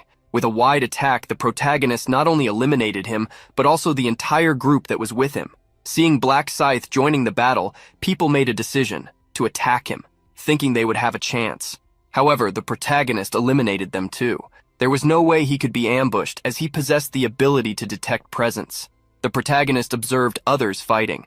Watching Black Flame Dragon enjoy himself, he didn't think it was an exaggeration to believe that the 4th round had been made for him. With the absorption rune, that situation felt like a party. Considering how dark his name color was, the protagonist assumed that Black Flame Dragon had already eliminated 10 people, which meant he would soon gain a new ability. Black Flame Dragon was excited about the increase in his statistics with each player eliminated. He already knew that his stats grew by defeating monsters, but he hadn't expected the same to happen by eliminating players. Like a maniac, he resumed attacking without hesitation, causing the absorption rune bar to fill rapidly. The speed at which the bar filled seemed greater than normal, so Black Flame Dragon wondered if this was due to the high level of the players he was defeating. It was then that an idea crossed his mind. What would happen if he defeated Black Scythe? However, he was worried about the disaster he would face if he messed with such a big shot. Giving up on attacking the protagonist for now, he decided to start with the small fish. Despite his sinister smile, Black Flame apologized, saying he had nothing personal against those he attacked. Brutally striking with his axe, he relieved his stress, taking it out on the players around him. Before, he couldn't hunt because of the Yanming bandits, but now this round seemed made for him. Unlike the others, he gained stats while hunting. At that moment, someone sneaked up behind Black Flame Dragon. He dodged the attack and violently counterattacked with his axe. In addition to increasing his stats, Dragon saw his prey resurrecting from time to time. He couldn't think of a better opportunity than this. He had already lost count of how many players he had eliminated so far, but he was willing to continue until he reached the top of the leaderboard. Black Flame Dragon wanted to go in one direction, but was surprised to see Black Scythe walking towards him. Suddenly, the protagonist used night magic. The people around were scared, not understanding why everything suddenly went dark. Black Flame was surprised to realize that Black Scythe's scythe was becoming more transparent. However, he didn't worry, believing he just needed to be as careful as possible. But at the moment the protagonist attacked, Black Flame started to see him upside down. Upon spotting his own fallen body below him, Black Flame Dragon realized he had been eliminated. He understood his mistake and regretted facing that opponent. Swords clashed everywhere as a true carnage unfolded. Yanming, observing the battles around him, saw someone resurrect right beside him. He was surprised, as he still didn't fully understand how the round worked, but upon noticing the pattern, he became excited. If the round required some to eliminate others, then this was his chance to take revenge on those who betrayed him. Walking through the battlefield, he searched for Kim Seung-han and smiled widely upon finding his former friend. Kim Seung-han held his bow, anxious, fearing he would be attacked for having lost some stats. Yanming eagerly ran towards him. However, as he got closer, his smile turned malicious as he attacked Seung-han. Without expecting the blow, Kim Seung-han was thrown far away. The archer brought his hands to his face, feeling the intense pain from the attack. Yanming approached him, remembering the words his ex-friend had said on the phone. "You bastard, you said you'd eliminate me if you saw me again, didn't you? So why not try now?" Laughing like a psychopath, Yanming raised his fist to attack Kim Seung-han again. After finishing off his ex-friend using only his fists, Yanming felt a deep relief. He then looked around, wondering where the other bastards were. If hell existed, it could be like round 4. A massacre had spread to every corner, where murderous intent moved each person. In this terrifying scenario, Aaron had frozen, and Sangchul, who was attacking a player, looked back and asked if the actress was tired. However, instead of feeling tired, Aaron was suffering mentally. However, instead of feeling tired, Aaron was suffering mentally. The security guard could handle the situation, but Aaron's state was a problem. He feared that if her mind wasn't in good condition and it affected her performance, he wouldn't be able to face the CEO the next day. And Sang-chul became alert upon noticing something happening suddenly. A hand emerged and grabbed Aaron's hair. Like a butcher, a man jumped on her with a dagger, and Sang-chul moved quickly, preventing the attack. With his sword, he disarmed the assailant and with a single blow eliminated him. Aaron looked at Sang-chul but was startled to realize she was still holding the dagger. She gritted her teeth, feeling the weight of her conscience, and fell to her knees. And Sang-chul noticed that, in the end, she was just doing everything she was told. Even so, Aaron managed to get up and asked how much longer they would have to fight this way. Observing the situation, Sang-chul estimated at least another hour. Just watching that massacre was already causing great anguish in Aaron. She couldn't understand how some people were so determined to eliminate each other. And Sang-chul clicked his tongue, irritated by how weak Aaron seemed. He advised her to rest if she was exhausted, reminding her that she had already eliminated about 50 people. And in Sang-chul's view, that would be enough to place her on the leaderboard. So he asked her to leave the rest to him. Aaron thanked Sang-chul, but deep down, it was he who wanted to thank her, as he no longer needed to help her get kills. Wanting to focus on his own record, Sang-chul charged at 2 opponents at the same time. Hours passed, and soon the final 10 minutes approached. The fight was intense when the protagonist checked the remaining time. Thinking about how round 4 was always exhausting, he attacked the man trying to ambush him. Despite the fatigue, he still couldn't afford to lose the top spot in the ranking of all regions. Ryu Min would do anything to progress as much as possible until he reached round 20. Since he had no knowledge of the final boss's strength, the protagonist wanted to become as strong as possible. In this field of terror, he began to hunt every player that crossed his path, determined to fulfill his mission. One player was fleeing from Ryu Min but suddenly tripped. Seeing him pass by, the man thought he was safe. However, Ryu Min had intentionally avoided him. He didn't want to eliminate someone he had already defeated before. In round 4, the ranking was not defined just by the number of kills, but also by the variety of victims. Even if he eliminated the same person multiple times, only 1 point was counted. That's why he wasn't hunting the same way Yan Ming was. The brute spent all his time chasing the friends who betrayed him. Ryu Min couldn't believe what he was seeing. Yan Ming was attacking the 3, one after the other, always in the same place. Surely this would prevent them from surviving the round. Yan Ming, seeing another of his ex-friends resurrect, immediately attacked him. As he attacked them every time they resurrected, none of the 3 could score points, while Yan Ming's points remained the same forever. In the final minutes, the protagonist hurried to accumulate as many points as possible. He analyzed the battlefield, observing each of the people he had already eliminated, until a new face entered his line of sight. Not remembering having attacked that player before and with little time left, the protagonist charged at him quickly. In the last minute of the round, a golden light fell upon the players, forming barriers around each one. With the players trapped in their individual barriers, the angel appeared, smiling as she looked at them. "Did you have fun attacking each other?"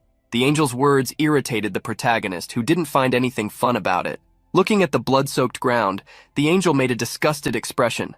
"Just look at this bloody floor. It seems like the place has turned into a mess, hasn't it? Anyway, good job attacking each other." Before showing the results, the angel decided to bring everyone back to life. To the protagonist, it seemed like she wanted to sound as if she was saving them, but in reality, it was the system doing all the work. Golden energies fell upon each human, healing their wounds and resurrecting those who had been eliminated.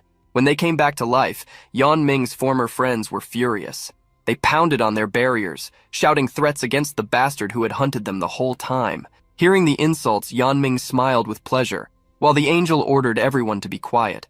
She cast a dark look at those who were yelling and said, "Any human who speaks from now on will be punished." Immediately, everyone fell silent, fearing the consequences. With silence restored and everyone resurrected, the angel decided to show the results.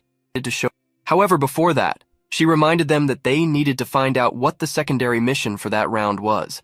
The revelation surprised everyone. Seeing the humans' reactions, the angel mocked them. "Of course there was one. Did you think there wasn't? A bunch of fools." The secondary mission was revealed. To complete it, they needed to eliminate the representative of the region within the time limit. The players were shocked by the discovery. Looking at the mission results, the angel revealed that in that region, only Black Scythe had managed to complete it. It was then that people finally remembered that Black Scythe had eliminated Huang Yanming at the beginning of the round. Black Flame Dragon gritted his teeth. If he had known about the secondary mission earlier, he would have eliminated Yanming from the start. becoming the new representative of the region and receiving the mission reward. Finally, Yanming discovered that he had been eliminated by Black Scythe. Upon opening his inventory, he realized he no longer had the command authority, which had previously been a temporary ability. It was then that Yanming remembered that Black Scythe had promised to help him not be a target anymore. Now, he realized that Black Scythe had fulfilled that mission by taking his title. Setting the secondary mission aside, the angel moved on to the final score. But before revealing the results, she asked if they were curious to know how the ranking had been decided. You were ranked based on the number of unique individuals you eliminated. Even if you eliminated the same person multiple times, it only counts as one. Upon hearing the explanation, many were surprised, as it had never crossed their minds that it would be this way. The angel shook her head in disgust, and changing the subject, snapped her fingers to display the results. At the top of all regions, first place belonged to Black Scythe. Seeing this surprised the angel, who showed sudden interest in him, something that elicited no reaction from Black Scythe. Many were surprised to discover that Black Scythe had eliminated over 700 people, while they, combined, had eliminated around 1,000. The angel couldn't help but applaud upon seeing that Black Scythe had eliminated over 700 people, which called for a reward. The protagonist received the rewards for both ranks. For his regional rank, he received a chest of rare intermediate rank armor, and for the all regions rank, he received a special selection box of intermediate rank. The protagonist was pleased as he wanted to swap his armor. He selected the blood-red assassin suit as his choice. The armor set provided agility, as well as attack and movement speed. For the next reward, the all regions one, the protagonist saw that he could obtain a statistic boost for the next round, gold, or information about the next round. The protagonist analyzed what he knew about the 5th round, which had a difficult side mission. Considering this, he chose the 50% statistic boost. The angel asked if everyone had checked their ranks. Everyone ranked below position 521 will be swept away. Now, shall we begin the annihilation? The golden light fell upon the players who did not meet the target. As their bodies dissipated into golden dust, they screamed, not in pain but in despair. They begged the angel to spare them, but there was nothing she could do to help. The screams spread, and Yanming, who narrowly made it onto the leaderboard, smiled in relief. Erin couldn't help but cover her ears. The girl trembled, trying to muffle the screams echoing beside her. Even Ryu Min closed his eyes, avoiding witnessing what was happening. Only after the silence reverberated did he open his eyes again. Round 4 ended, and now everyone would be transferred back to the real world. At the Imperial Hotel, Sanctual rushed to see his boss. Ma Junlok groaned as he woke up, surprised to see the department head. The boss did not understand what his subordinate was doing, as he hadn't called him, and Sanctual sighed in relief, revealing the worry he felt when he couldn't contact his boss. Ma Junlok couldn't help but laugh, asking his subordinate if he really thought he would be eliminated in round 4, and Sanctual was asked if he hadn't seen the results. Scratching the back of his neck, the security guard confirmed that he had indeed seen them, but he was still worried, especially because that round had been very crazy. Ma Junlok rubbed his face. Exactly why I fainted on the bed as soon as I returned. I was so mentally exhausted, and Sanctual believed his boss, especially remembering that he had defeated over 400 people. The CEO recalled that this number would be higher if they counted the repeated numbers. He thought he was so good, but still wondered what kind of monster Black Scythe could be. And Sanctual speculated that Black Scythe might be an active soldier in the special forces, but he wondered if there was anyone like that in Korea. The more Ma Junlok thought about Black Scythe, the more he admired him. No matter who this player was, Ma Junlok wanted him to join them so he could feel more at ease. Wanting to know more about Black Scythe, Ma Junlok thought about asking the seer about him. The security guard changed the subject, finding it fascinating that round 4 had indeed been exactly as the seer had said.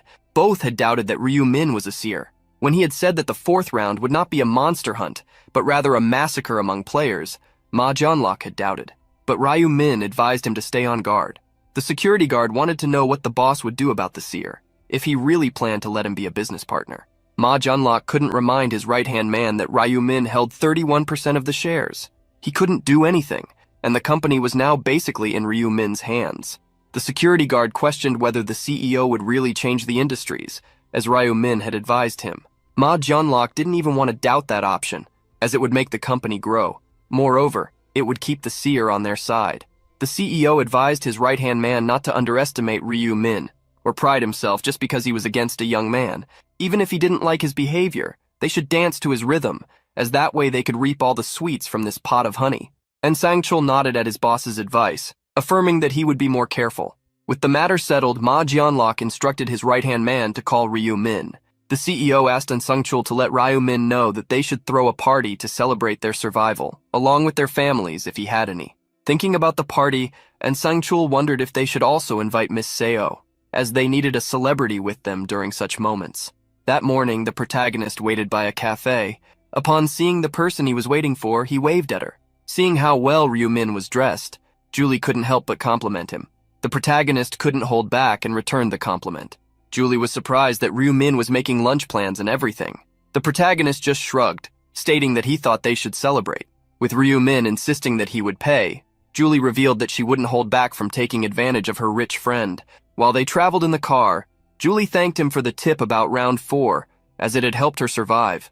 The protagonist couldn't help but question her if she thought he had lied, but Julie quickly affirmed that she would never do that, and he wouldn't gain anything by lying to her. The protagonist thanked her for her trust, but Julie was the one who wanted to express her gratitude.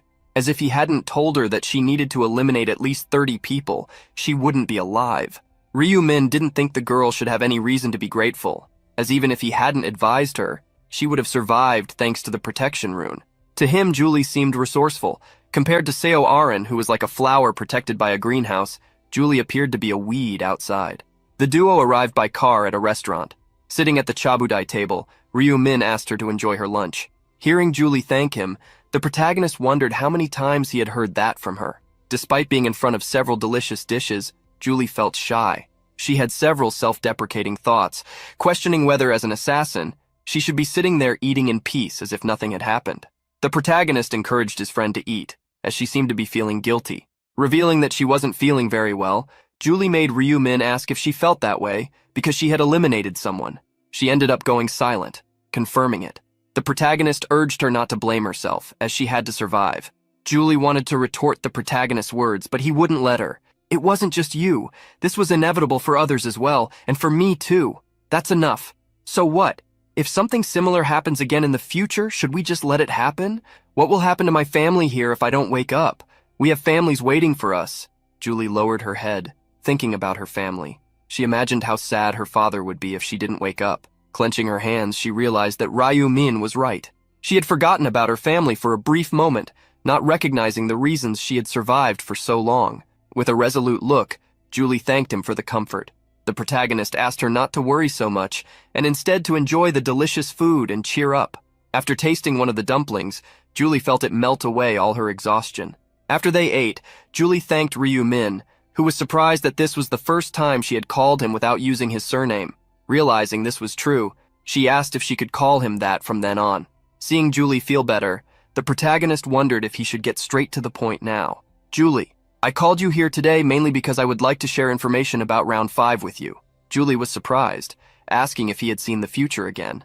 The protagonist stated seriously that the 5th round would be harder than all the previous ones, and besides that, there would also be regional merges. Basically, the regions that were separate would form one. Julie became agitated with this information, as she wanted to know if they could meet.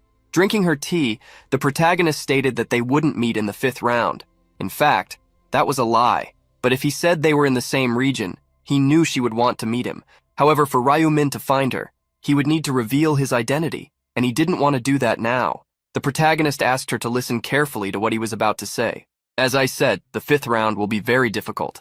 You may not be able to get through it, but there is a way. Go talk to Black Scythe and ask for his help.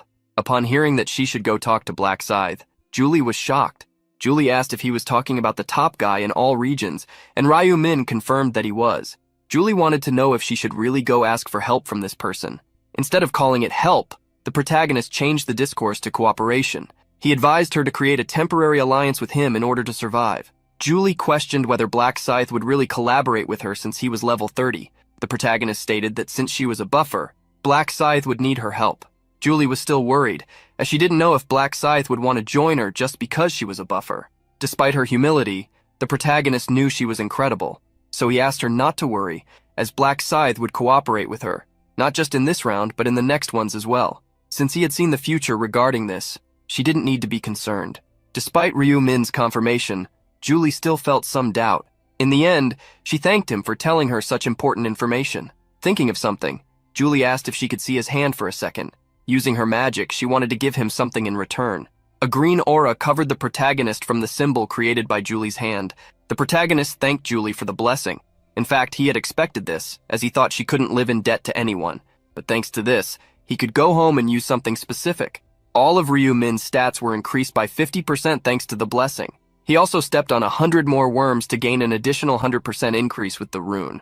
With these two combined effects, his stats grew significantly. Opening his stats window, he saw that his luck already totaled 84 points. Taking the lowest rank magic crystal ticket, he hoped to obtain good amounts of crystals. If he were a normal person, he would have prayed to God for good results, but he would never do that again, as he knew that behind the angels ruling this game, there was the work of a god. He didn't know who could pull almost 2 billion people into a game, but it definitely had to be a god who liked to play with humans. The protagonist hoped that if he had the right to a wish after conquering the last round, he would wish for the annihilation of this god who created the game. The protagonist used the crystal ticket and obtained 5 crystals, the maximum amount. He didn't pray, but instead cursed this god, and got the best result. The protagonist proceeded to combine, placing 2 red crystals together and merging them. This transformed the 2 lowest ranked crystals into 1 low rank crystal. This was the effect of combining crystals, to obtain one of the next rank. With the crystal he obtained from Seo Arin, and the one he just got from the ticket, the protagonist created a low rank purple crystal. Now, Ryu Min was ready to combine the crystal with an item, placing the red crystal in the hood, and gaining 2% damage. He moved on to the next combinations, placing the crystal that gave 2 points to all attributes in the glove, and 2 points of luck in the ring using a yellow crystal. Finally, he placed 2 points of dexterity in the boots and 1% damage reduction in the armor. With that, he used all the magic crystals, making the buff he gained by exchanging information with Julie worth it. With everything prepared, Ryu Min was ready to meet Ma Jianlok. Hearing what his brother had said, Ryu Wan was confused. So, the company you invested in belongs to the successor of the Osung Group? The protagonist confirmed what he had said, revealing that he had been invited to a business partners party and that they would work together in the future. Wan trembled, wondering if he could really be in a place like that. Ryu Min adjusted his brother's tie, revealing that the president had said he could bring his family. Hearing the doorbell ring, Wan stood up trembling as he realized that the other guests had arrived. The duo of brothers went to the door, and Wan was surprised. In front of them, An Sang-chul bowed, stating that he was there to escort them. Wan quickly hid behind his brother, remembering his last encounter with the security guard. And Sang-chul was curious to know who the boy hiding was, and the protagonist introduced him as his brother. The CEO apologized for the late introduction, handed over his business card and asked if they had met before, and Sang-chul apologized once again for his rude treatment last time. Surprising Wan, the security guard stated that this party also served as an excuse, so he hoped Ryu Wan didn't feel uncomfortable. With that said, he asked if they should go, as the limousine was ready. Thus, the duo of brothers followed the security guard to the Imperial Hotel. As soon as the protagonist arrived, someone came to greet him. Ma Jianlok, this time, was not late, greeting Ryu Min as soon as he arrived. "It's great to see that you're well and alive." Approaching the protagonist, he asked if the boy beside him was his brother. This prompted Ryu Min to introduce his younger brother, Ryu Wan. Ma Jianlok introduced himself to Wan as the president of the Celestial Demon Consulting. In front of a CEO, Wan couldn't help but stutter when greeting him. Ma Jianlok asked if Wan was also a player, but the young boy shook his head, stating that he wasn't. Ryu Min revealed that his brother was only 14 years old, so he hadn't been summoned. Ma Jianlok believed it was divine luck to escape such a game by just 1 year. He stated that he felt envious of Wan for that. With the introductions made, Ma Jianlok showed them the way up. He mentioned that his party was a bit simple, but it had been prepared nonetheless. On the floor where the protagonist had dined, a table was set. On the table, there were various dishes that could be eaten with the eyes. Upon entering the room, Wan was impressed. Seeing the young boy's reaction, Ma Jianlok began the dinner. "You must be hungry. Although it wasn't prepared much, I believe everyone will be able to fill up." Wan thought the CEO was joking with him when he said that amount of food wasn't much. Seated at the table, Ma Jianlok invited them to eat freely. At that moment, the door was opened, and everyone turned to the entrance. The protagonist was left speechless upon seeing who had entered. Seo Arin. He was surprised, as the actress had also been invited. When the young woman wearing a beautiful black dress entered the dining room, she caught everyone's attention. Ma Jianlok stood up upon seeing her finally arrive. Seo Arin apologized for being late, revealing that she had attended the funeral of some actor friends. Ma Jianlok told her not to worry, as it was an understandable matter. Changing the subject, he introduced the major shareholder he had already mentioned to her. Seo Aren turned to the shareholder to introduce herself, but upon seeing him, she was surprised. "Aren't you the people who were delivering rice cakes after moving in?" Hearing the two brothers confirm her suspicion, Aren was excited to be neighbors with the shareholder. She was impressed and confused, wondering if the president was joking with her by saying that someone who looked younger than her was the major shareholder. One quickly nudged his brother, asking if the woman in front of them was really the actress Seo Aren. The protagonist realized that his brother didn't know about Ma Gyunlok and Aren, which is why he was surprised to see her there. Noticing how his brother looked at the actress, he thought it was a natural reaction to see someone with her beautiful appearance, something he might also have shown. Seeing Ryu Min appear interested in Seo Aren, Ma Gyunlok was pleased to have invited the actress. Once again, Ma Gyunlok invited everyone to eat. The five gathered around the table, filled with food. While eating, one couldn't help but comment to his brother about the food. Wanting to flatter the shareholder and seer, Ma Gyunlok asked the protagonist if he liked the food he had asked the chefs to prepare with special attention. Eating here and there, Ryu Min stated that the food was delicious, extending the question to his brother. Surprised by the question, one replied that it was his first time eating something so tasty. Ma Gyunlok was pleased to hear that they enjoyed it. In fact, he had made the chefs redo the dishes several times until they were perfect. Ma Gyunlok commented that he noticed Ryu Min hadn't brought any other relatives, asking why only his brother was with him. The protagonist showed a sad expression as he stated that his brother was his only family, as their parents had already passed away. Realizing the insensitivity, Ma Gyunlok apologized. He internally blamed himself for asking such a question that completely ruined the mood. Seeing how the boy named One had been affected, he blamed himself even more, deciding to remain silent until the atmosphere improved in some way. However, until dessert arrived, the mood remained heavy. Ma Gyunlok wanted to lighten the atmosphere and counted on Aren for that. He tried to call her several times with his gaze, but she never looked at him, so he ended up alone with his dilemma.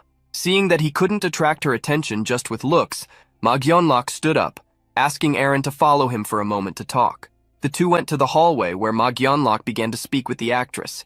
He asked if the food was good, and with a smile she affirmed that it was very good. At that moment, Ma Gyunlok turned to look at the actress with a cold gaze. "Oh, do you think I called you here to feed you? I called you here to lighten the mood. How can you be so stupid?" Being reprimanded, Aren lowered her head, apologizing and stating that she thought he had invited her to the party. Sighing, the CEO asked why he would invite her to such an event. Furrowing his brow, he asked Aren if Section Chief On hadn't told her who that person was. Aren believed he was the major shareholder, but Ma Gyunlok shocked her in the next moment. "He is the major shareholder, but he is a prophet." Ma Gyunlok explained that, as the name suggested, the young man had a unique class that could see the future. Aren began to understand what that meant. Seeing that she had understood, Ma Gyunlok stated that they needed to maintain a good atmosphere. "What great help will we have by knowing the information of the next rounds in advance? That's why you need to use your pretty face. Agree with him, smile at him, and do whatever it takes to win the prophet's heart." Feeling pressured, Aren disagreed with Ma Gyunlok's thinking. "With all due respect, I don't think something like that is..." But before she could finish, he interrupted her. "As president, I created an opportunity for you to become an actress. Shouldn't you repay that debt? No matter what methods you use, just make the atmosphere good for shareholder Ryu Min." Ma Gyunlok's words left Aren feeling sad. Seeing the girl with her head down, the CEO asked why she wasn't responding. Forcing herself to answer, she stated that she understood. Passing by her, Ma Gyunlok walked toward the room, claiming he would be watching to see if she could handle it or not. In the room, where only the two brothers and An Sung-chul were present, a strange atmosphere permeated the air. When Aren and Ma Gyunlok returned, the latter asked if they had waited too long, apologizing for the delay as they had been dealing with a late business matter. Noticing that everyone had already eaten, the CEO asked if they should go somewhere else. As Ryu Min walked through the door, Ma Gyunlok saw the actress hesitating to approach him, which irritated him, as he had already explained everything to her. Ryu Min passed through the door, but One stopped to talk to the actress. I'm a big fan. You're even more beautiful than in the photos." Seeing the boy blush, Aren couldn't help but smile, thanking him. One asked if they could take a photo later, if it wasn't a bother, and Aren agreed. Noticing that his younger brother was more interested in Aren than Ryu Min, Ma Gyunlok thought about changing his plans. He quickly sent a message to the actress, asking her to approach Ryu Min's brother first. Aren felt upset about having to deceive a fan who approached her without hidden motives. Reading her thoughts, the protagonist noticed how uncomfortable she was. He took the opportunity to read Ma Junlok's thoughts, who believed that if they could attract Ryu Min's brother to their side, the older brother would have no choice but to naturally join them as well, thus easily obtaining the information for the next round. Ma Junlok showed a private room reserved only for super VIPs. Showing the luxurious room decorated in red tones, he explained that they could drink without limits and enjoy the music there. Hearing about drinking, one stated that he was just in high school, so he couldn't drink alcohol.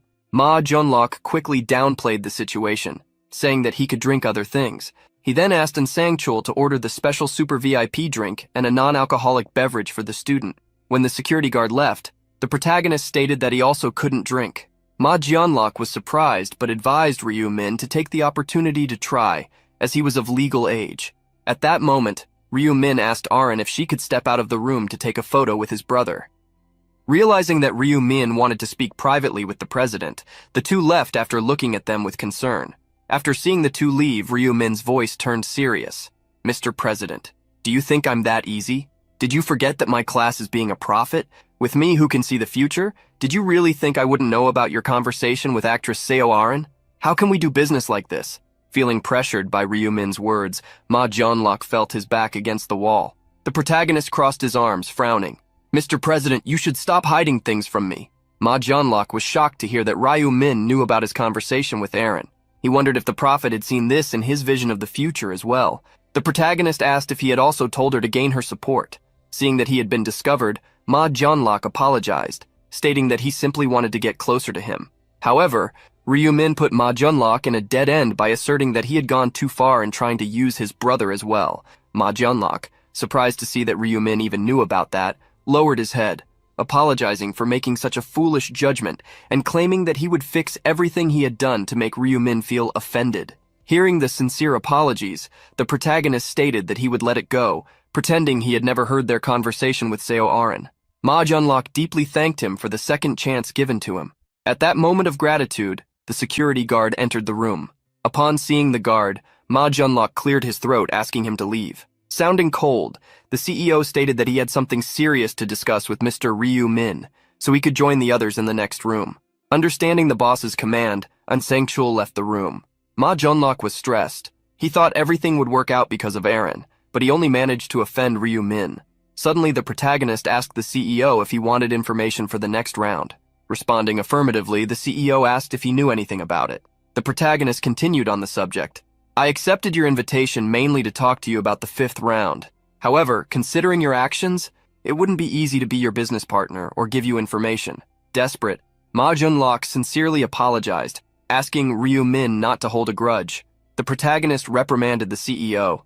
"Not only should you not hide anything from me, but you should also completely trust me. There should also be no unnecessary discussion about the management of the company. You can convince the other shareholders in a meeting, right?" Faced with the demands, Ma Junlok agreed to make the other shareholders accept, no matter what. Hearing the CEO's words, the protagonist stated that this way, the company could grow. With that settled, the protagonist moved on to the information the CEO wanted. "The 5th round will be harder than any previous round, but you don't need to worry. You won't have difficulty getting through it." Hearing the contradictions, Ma Junlok asked what the mission of the round was for Ryu Min to be saying that. The protagonist explained that the mission would be to defeat 300 orcs, but it wouldn't be that easy, as there would be another thing, a merger between the regions. Upon hearing about the merger, Ma Junlok was surprised. The protagonist explained that the mergers would happen due to the smaller number of players. Hearing about the merger also excited Ma Junlok, as he believed this meant they would be able to find players like Black Scythe. However, the protagonist stated that the CEO would not be in the same league as Black Scythe. With Black Scythe entering the conversation, Ma Junlok asked the protagonist if he knew who he was. The protagonist shattered Ma Junlok's expectations by stating that he was not aware of that, but encouraged him by saying they would meet soon. Changing the subject, the protagonist asked the CEO if he was looking for someone named Huang Yanming. Ma Junlok was surprised to discover that the seer also knew about this. The protagonist scoffed, reminding the CEO that hiding things from him was useless. Ma Junlok thought that the rune of the future was beyond his imagination. He was about to ask for information about Yan Ming, but the protagonist told him to stop tracking the criminal. Ma Junlok didn't understand the request. In response, Ryu Min stated that if the CEO messed with the criminal, he would suffer greatly. Ma Jianlok wanted to know what would happen, but the protagonist refused to elaborate on the matter. Ma Jianlok couldn't help but be pensive. In fact, Ryu Min was only saving Yan Ming because he would be of some use. Ma Jianlok agreed with the protagonist not to try to locate the criminal anymore. With the conversation concluded, the CEO called Ryu Min to return to the party without any drinks. After the conversation, Ma Jianlok sighed, wishing he could relax after that night. Later that night, in a place distant from the hotel, a man was running through some alleys in the rain. The man who had lost an arm was looking for a place to escape, but realized he had reached a dead end. At that moment, footsteps were heard coming from the path the man had taken. The man trembled in fear as a sword was raised before him, and before he could defend himself, the attack struck him. The man, who continued to be attacked, fell to the ground. His screams echoed that night. However, Ma Jianlok, standing before the man, advised him to stay quiet, or he would never be able to speak again. The man crawled on the ground, asking why the young man was doing this to him when he had done nothing. Ma Jianlok couldn't help but scoff, revealing the crimes the man had committed against children, and now he was begging to be spared. The man pleaded, claiming he had already served his sentence, that his crimes were in the past. However, despite the plea for mercy, he was not spared by the sword. Ma Jianlok ordered the man to be quiet if he didn't want to suffer slowly, as if he continued screaming, he would only cause the witnesses to suffer the same fate as him. The man cried pitifully at the orders. Seeing the man quiet down, Ma Jianlok praised him. "Good boy. I'm glad your ears are working, old man. For a piece of trash like you, being alive is a sin, don't you agree?" From Ma Jianlok's sword, shadows emerged, spreading throughout the alley. The man became even more terrified upon seeing those shadows, which began to consume him. Not long after, the shadows spread all over the man's body, and before Ma Jianlok, they completely covered him. Ma Jianlok clicked his tongue. If it weren't for the fact that dark magic needed to be recharged, he would have finished off that man with a single attack. But there was nothing he could do, as he needed dark magic to use the shadow aura. And to recharge the dark magic, Ma Jianlok would need to take the life of living beings. After the shadows completely enveloped the man, Ma Jianlok waited for him to be consumed. In addition to being able to obtain magic this way, Ma Jianlok always enjoyed hunting criminals. He couldn't help but smile as he reveled in what he was doing. "I think being a dark knight really suits me." Now that he had dealt with the walking trash, the stress Ma Jianlok felt disappeared. After the shadow aura returned to his sword, he commanded it to consume. Ma Jianlok pointed the sword at the man on the ground and ordered it to devour him. Thus, the shadow aura present in the man was absorbed. Looking at the sword, Ma Jianlok did not feel completely satisfied, as it only consumed auras and not bodies. Just as Ma Jianlok was busy, he heard a noise coming from a trash can. He immediately looked in the direction of the sound, but realized it was just a stray cat wandering around. He sighed, realizing there was no way anyone had seen him hunting. Ma Jianlok had deliberately lured the man into a deserted alley. Moreover, it was early morning. However, he realized there could be a witness, and that was the seer Ryu Min, who might have seen this scene with his rune of the future. Ma Jianlok assumed that Ryu Min had approached him even knowing what he was doing. Realizing this, he couldn't help but smile at how interesting this seer was. Finishing up the mess, Ma Jianlok called his right-hand man, ordering him to clean it up. 2 weeks after the party with Ma Jianlok, the protagonist spent the entire day at home, as he had no plans. Considering the future, this prolonged rest was necessary. However, that would change that day. Looking at his phone, the protagonist opened a forum about players changing the world. Pressing the button to enter the forum, he was ready to take action. One of the 5 runes that could be obtained in the real world was the Rune of Incarnation, which was about to appear in that rune he wanted, Rune He. The news of the tragedy spread. The nearly 2 billion people taken to the other world had become just 90 million. The economy was at risk due to the tragedy affecting the younger generations. Schools had been closed, and an endless mourning spread, with parents and siblings crying all over the world. In a room completely stained with blood, a young man was reading the news on his cell phone. He smiled upon seeing the news of how the city had become lawless, where the number of attacks by players had increased after the 4th round. Despite seeing that everyone was afraid of the players, the young man thought they were being hypocritical because, in the place of those young people, everyone would do the same. He put away his cell phone and grabbed his axe. "What's the problem with doing what I want while I'm still alive? Damn old folks. That's why they shouldn't have pressured us so much. Don't do this, don't do that. It's all because of these rules and restrictions that we're going crazy now." With the axe, the young man struck heavily at the ground, causing the classroom floor to tremble. Releasing his anger, the young man set the matter aside, thinking that no one could stop him now. Now that I'm a player, I'm better than everyone, hi he he. In that completely destroyed room, the bodies of various teachers showed the marks of the players' attacks. Looking around, he wondered who he should attack next. Even doing this to those people, he felt nothing. He questioned whether this was because he had already faced the hell that was the 4th round. Focusing on the situation, he wondered if he was getting a point per person because they were civilians. For Black Flame Dragon, the 4th round was amazing. The amount of points obtained through the absorption rune had been much more useful against players than when he was hunting monsters. Wanting to hunt other players, he remembered that there was a community forum for players. He couldn't help but laugh maliciously at the thought of whether he should join the group to find other players in real life and attack them. To enter the forum, there was a list of questions to prevent non-players from trying to enter. He would need to answer things like name, address, level, class, region, among others. Black Flame Dragon couldn't help but feel irritated at seeing that the forum owners wanted practically all his information.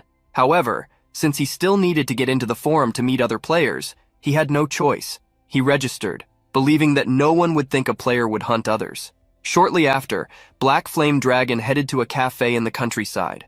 This had been the place where the interviewer asked him to go for his identity to be confirmed.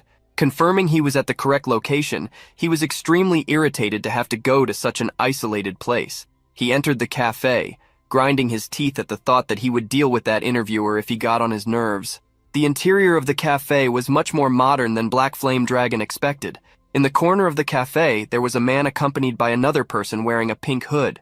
Looking at Black Flame, the man stood up and asked if he was the person they were going to interview. The man approached the young man and asked his name. Black Flame Dragon introduced himself.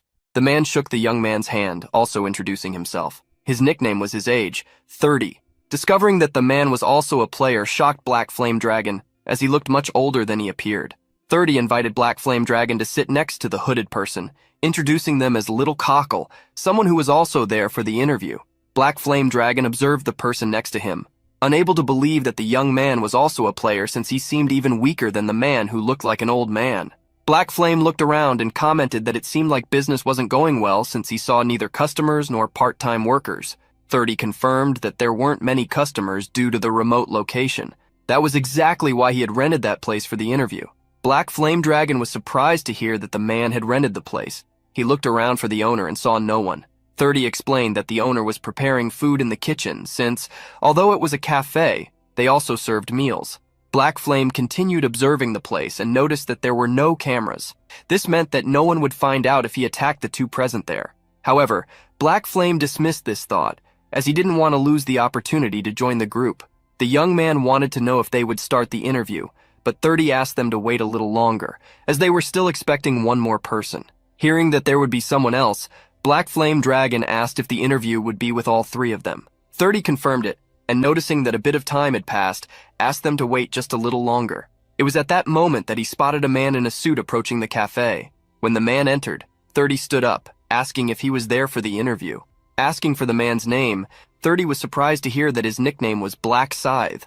A few days earlier, some people had gathered in a video call. The one who seemed to be the leader noted that everyone had joined except for Honey Jelly, so they could start the meeting for the 3rd week of April. He started the meeting by asking Lost Yark how many people had joined the forum that week. The man with short hair explained that 2,000 people had registered more than the previous week, which was incredible since the number of players was decreasing.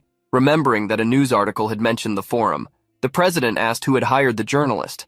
A woman raised her hand, revealing that it had been her, which surprised the president, as he didn't know she had connections in that area. Returning to the conversation with Lost Yark, the president asked how many of the new people were skilled. The man then reported that about 1,200 people, excluding the classless and those below level 10, were among the most skilled. The president questioned how many of them would actually be useful, which made Lost Yark adjust his glasses before replying. A noteworthy player is Black Flame Dragon. He is a level 10 warrior but managed to achieve 3rd place in his region. Hearing about the good ranking, the president assumed that the player must have a good rune for his low level, or else he was lying. Still, Lost Yark commented that this player would be good enough to be considered for an executive position. With the topic of Black Flame closed, the president asked about the next one. Lost Yark then spoke about Little Cockle, a player who always ranked between 4th and 10th place in his region. In addition to these two, Another 50 players within the top 100 of their respective zones had also signed up for the forum. The president was excited, seeing that he would be busy interviewing some people. He asked 30 if he didn't agree with his opinion. Suddenly called, 30 woke from his near nap. Seeing how drowsy the employee was, the president questioned what he had done the previous night to be in that state. When 30 was about to speak, the president cut him off, stating that he didn't want to hear excuses. He ordered 30 to take care of the 50 interviews, or another high-level candidate would take his place. Realizing he could lose his position, 30 accepted the job. Changing the subject, the president asked Lost Yark if Black Scythe had been in contact. Hearing the question, Lost Yark confirmed that he would inform him if that happened. The president couldn't help but sigh, remembering that he had kept an executive position waiting for Black Scythe to join. Returning to talk to the woman named Yami, he told her to ask the journalist to write more articles, thus creating marketing work to attract Black Scythe. Yami confirmed that she could do that as long as she was paid. The president had no objections, stating that he would pay for her hard work. Hearing that she would receive more money, Yami made a heart gesture for the boss. Just as the president was about to change the subject, Lost Yark interrupted him, announcing that a name had just requested to join the forum, and that person was Black Scythe. Everyone in the meeting was shocked by the breaking news. Back in the cafe, 30 greeted the player he admired, asking if it hadn't been difficult to get to the place. Hearing from Black Scythe that it had indeed been difficult to get there, 30 scratched the back of his neck, giving the excuse that it was the best place for privacy. 30 couldn't help but compliment Black Scythe on his appearance, saying that it must make him popular among women. Showing the way, he asked Black Scythe to sit down, introducing the other two people who were also there for the interview.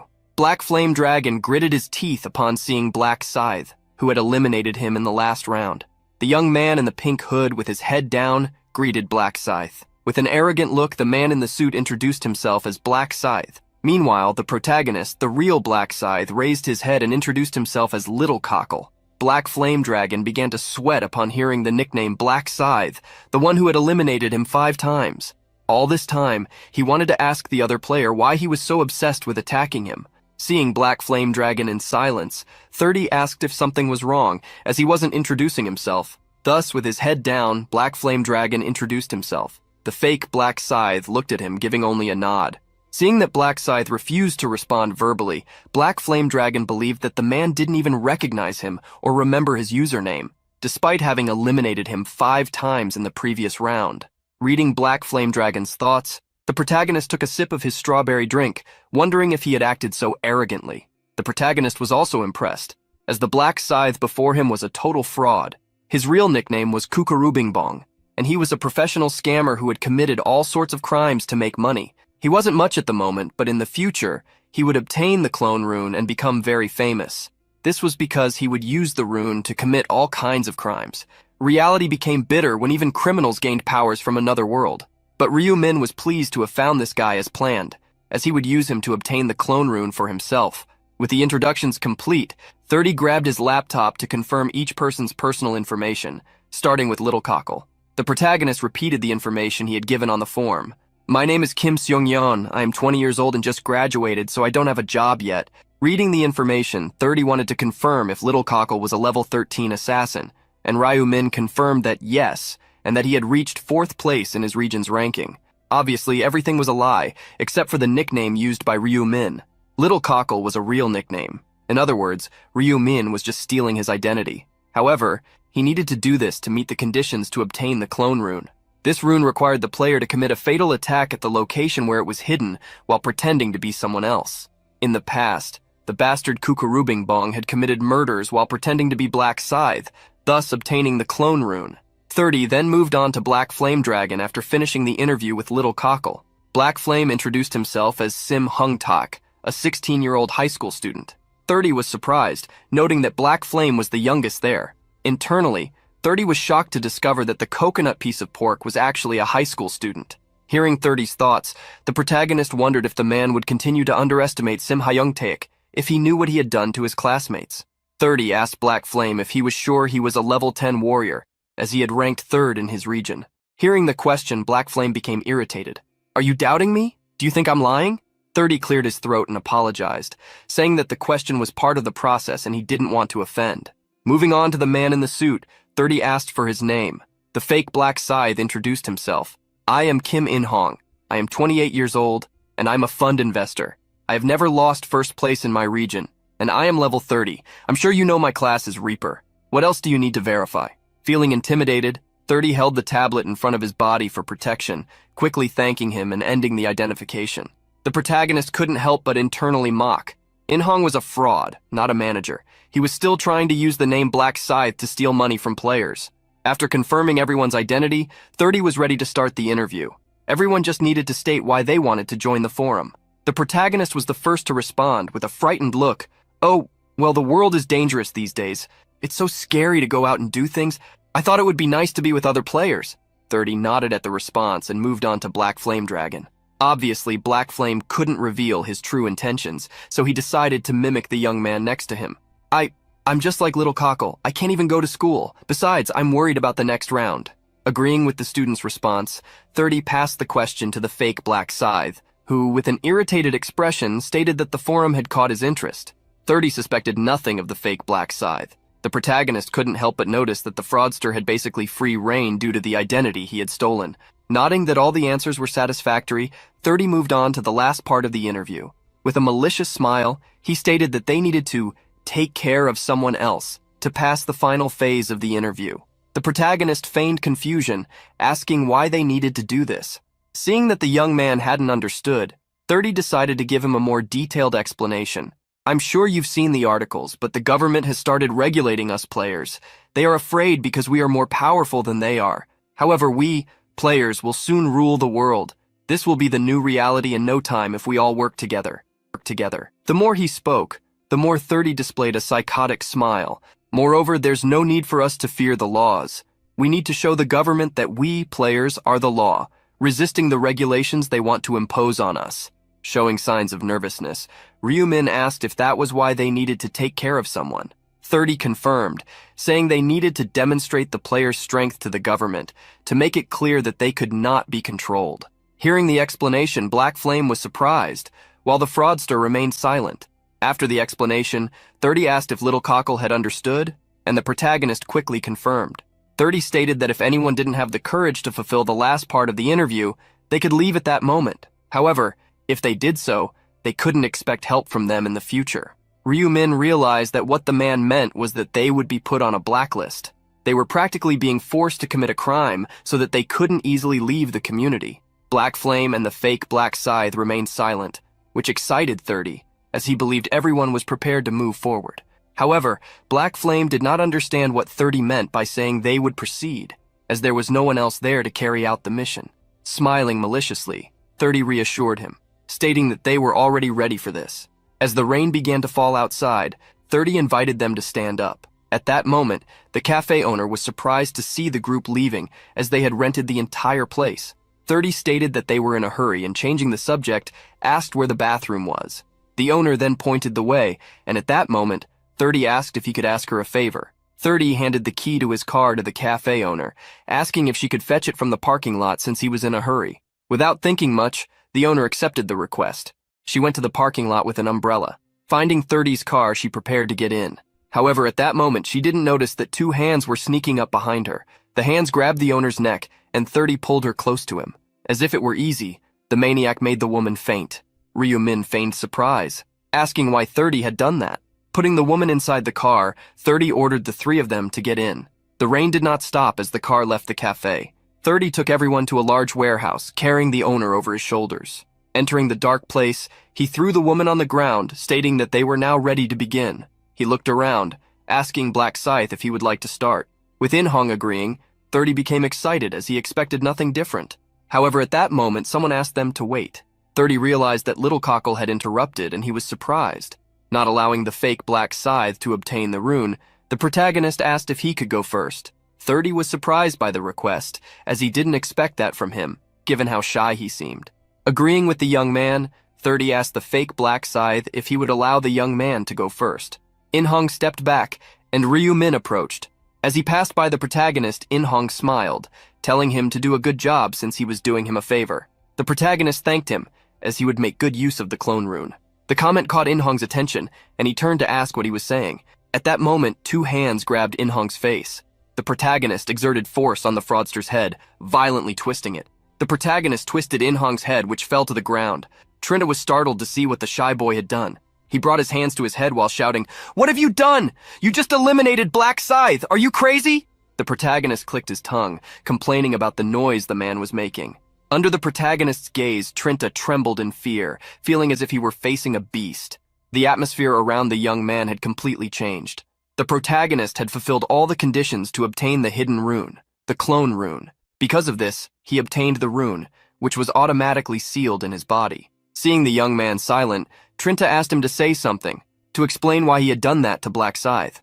The protagonist was confused upon hearing the man, but gave him an answer. "Because he's a damn idiot who dared to steal my identity." Trinta couldn't understand what the young man meant by that. Seeing Little Cockle walking towards the woman, Trinta pointed at her, reminding that he should eliminate her, not do this to Black Scythe. The protagonist covered the woman's face, reminding Trinta that he had already told him the reason. He had eliminated that man because he was a piece of trash, just like Trinta was too. Trinta was surprised by the boy's insult, telling him to repeat it. Immediately, Trinta drew a sword. However, before him, crimson shadows emerged as a scythe materialized. Holding the scythe, the protagonist repeated his words. "I said you were a piece of trash, so what, am I wrong?" Trinta couldn't help but wonder why a scythe was the boy's main weapon. He had never seen a player carrying a giant scythe like Black Scythe before. Trinta finally realized. A player using a large scythe and allied with what the young man had said about his stolen identity could only mean one thing. Trinta trembled when Ryu Min asked if he now understood who the real Black Scythe was. The protagonist didn't stop mocking the man as he apologized for lying. Trinta leaned his back against the wall. The boy was seriously saying he wasn't Little Cockle, but the real Black Scythe. Immediately, Trinta knelt. "Black Scythe! I'm sorry for not recognizing you. You were acting so convincingly. Please spare me." However, the protagonist refused to do so. Trinta wanted to apologize, but before he could, the protagonist swung the scythe at him. Like a soccer ball, the head rolled to Black Flame's feet.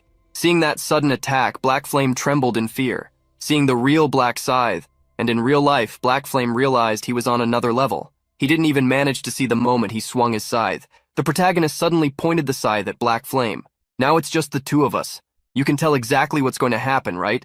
I'll give you some time to say your last words if you have any." Despite trembling, Black Flame stated that he would not beg for mercy, but instead wanted to ask the question he had always wanted to ask the day he met him. As if the protagonist had read his mind, he asked him a question. "You want to know why I eliminated you 5 times in the 4th round, right?" Surprised, Black Flame affirmed that was exactly what he wanted to know. The protagonist replied, stating that he recognized him as his rival. Black Flame was surprised and wanted to know why. The protagonist ended up praising him, stating that he was the most skilled person among all the others, which is why he needed to eliminate any potential rivals. Black Flame was surprised, which left him speechless. The protagonist asked if he had more questions, and seeing that he remained silent, he asked if he really accepted to end it this way. Thinking of something to ask, Black Flame questioned why he was eliminating him. The protagonist answered that question, stating that, like the other two, he was also a piece of trash. Black Flame was confused, so the protagonist reminded him that he followed them to deal with that woman. Black Flame tried to argue, claiming he hadn't done anything yet, but the protagonist asserted that he had been waiting all this time to act. With Black Flame falling silent again, the protagonist sighed.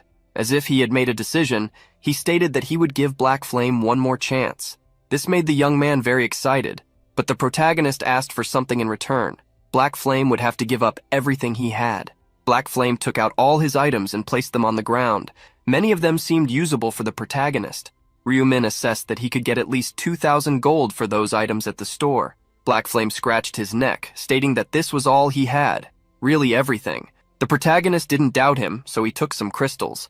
Seeing the protagonist take only a few crystals, Black Flame asked if he wasn't going to take anything else. But the protagonist told him to keep the rest, as he wouldn't have use for them. The protagonist watched Black Flame hurriedly reclaim the items due to his nervousness. After storing the items, Black Flame asked if Ryu Min would let him live as promised. "A promise is a promise," the protagonist said. "I'll let you go." Immediately, Black Flame bowed, thanking him. The protagonist told Black Flame Dragon to be a better person from then on, and to take care of those bodies. The protagonist bent down to pick up the woman he had left aside. Black Flame approached to try to help the protagonist, but he told him to stay back. Ryu Min didn't trust him. Seeing Black Scythe leave, Black Flame felt relieved.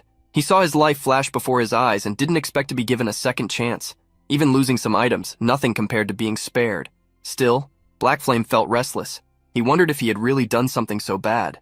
He didn't think it was fair to have his items taken just because he was a spectator. Seeing Black Scythe's back, Black Flame thought of something. Now, his target was vulnerable. He could attack him from behind. Black Flame wondered if he should do it. His stats would skyrocket if he defeated someone of high level like Black Scythe. For him, this was a once-in-a-lifetime chance that would never come again. Knowing he would never forgive himself for missing this opportunity, he drew an axe.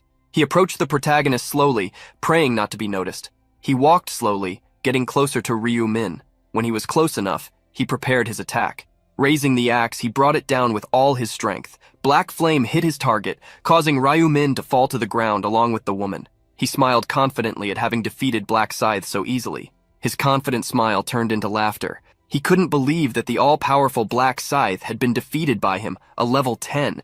He began to stomp on the body of the one he attacked. "You idiot! Never turn your back on your enemies! What's the logic of having such a high level when you're so stupid? Thanks for the stats, you fool!" In that moment of joy, Black Flame realized something was wrong. No notification appeared before him, warning that his rune stacks had increased. Seeing that something was off, his expression darkened as he wondered what was happening. At that moment, Black Flame trembled completely upon hearing a demon's voice. "What do you think is happening?" Black Flame looked back and was startled to see the protagonist. Ryu Min couldn't help but mock him, asking if he had seen a ghost. Black Flame was frightened, wondering if Black Scythe had a resurrection ability. When he tried to step back to distance himself, Black Flame tripped over the woman's legs on the ground. Looking back, he saw that the Black Scythe he had hit was disappearing, leaving not even a drop of blood behind. The protagonist revealed that he had attacked a clone, a result of his clone rune, which allowed him to create a doppelganger exactly like him. This clone couldn't fight, but was very useful for deceiving people, as he had done with Black Flame now. Feeling deceived, Black Flame gritted his teeth. The protagonist found the young man's actions very strange. "Why are you pretending to be the victim when I'm the victim here? You almost hit me." Black Flame was irritated by Black Scythe calling himself a victim, but Ryu Min didn't care. Drawing his scythe again, he advanced toward the bastard. As Black Flame's head fell forward, he could only wonder why he couldn't move his body. For Ryu Min, it would be a waste of time to keep talking. Using the Erase Traces ability, he magically disposed of the bodies. Now, no one would be able to say that place was a crime scene, except for one person. The protagonist approached the woman, asking how long she would pretend to be unconscious, reminding her that she couldn't fool a player, especially since he could read her thoughts. With the bag over her head, the woman got up, apologizing. Placing her hands on the bag, she asked if she could remove it, but the protagonist told her to keep it on until he left. The protagonist stated he would leave after a few questions, so he asked her to cooperate. He wanted to know how many clients there were, and if she could remember their faces. The woman stated there were 4, one of whom looked to be in his 40s, and she could remember his face since they had talked. But the story was different for the others. The protagonist verified that she was telling the truth, so he was satisfied. Hearing that was all, the woman asked if she was safe now, if it was all over. The protagonist told her to go home, and advised her not to report what had happened to the police, as there could be retaliation. Finishing his advice, he informed her that she could remove the bag after 1 minute. She nodded at the order and began to count. When she reached 60, she removed the bag, able to breathe freely. The woman looked around, wondering what had happened. Seeing that there was nothing around, she questioned if she had been dreaming. As the sun was about to set, the protagonist arrived home and found his brother, who welcomed him. One was surprised because Ryu Min was wearing his hood. Asking where he had been, Ryu Min felt awkward answering. He ignored his brother's question, stating that he was tired. One followed his brother, asking if he had eaten. The protagonist, taking off his jacket, informed him that he hadn't eaten yet. This made one ask if they should order food, and he received a confirmation. The protagonist knew the jacket was clean, but couldn't return it to his brother. Seeing Ryu Min throw his jacket in the trash, one was surprised. He quickly tried to retrieve it, but couldn't. The protagonist made the excuse that the jacket was old, and that he would get him a new one since he had used it for a long time. Seeing tears in his brother's eyes, the protagonist assured him he would buy a better one.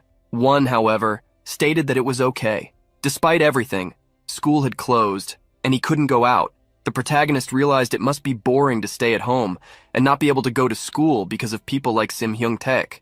Thinking a bit, the protagonist asked One if he wanted to go out, suggesting they go to Everland the next day. One got excited about the invitation to go to the amusement park. With the invitation, the protagonist called his brother to eat so they could sleep early. When they arrived at the amusement park, One was in awe. It had been a long time since they had been to the park. The protagonist hadn't been able to bring his brother to the park before because life had been tough in recent years. One looked around and noticed that there were more closed shops than open ones. Even so, people were still going to the place because hope was an important feeling in times like these. One stared at a child and their parents, who were wearing matching ears. Looking at his brother, he came up with a mischievous plan. Pulling his brother, One called him to go to that shop first. The shop was filled with panda plushies. Embarrassed, Ryu-min put on the panda ears and asked how he looked. One, holding tiaras with ears of various animals, was surprised by his brother's appearance and wanted him to try on the others too. The two walked around the store and One looked from side to side, enjoying every cute thing. After picking up some plushies and churros, the protagonist asked his brother what he wanted to do next.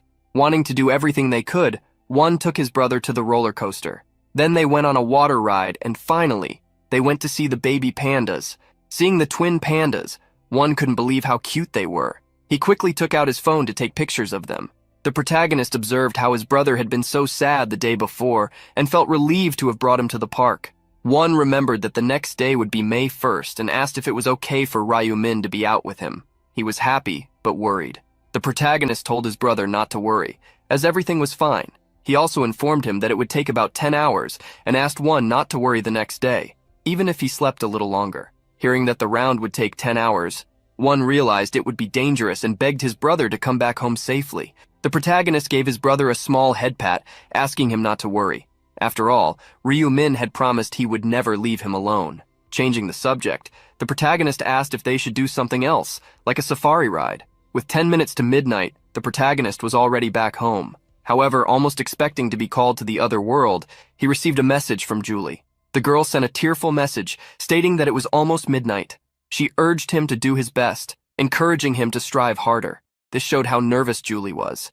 The protagonist set his phone aside. Julie didn't need to worry. From now on, he would be protecting her. As midnight arrived, the players were transported to the other world as usual. In that place with red grass, people looked around, wondering if that small number of people was really the total. Some assumed that the rest hadn't arrived yet, but a woman reminded them that there should be about 500 players in the last round.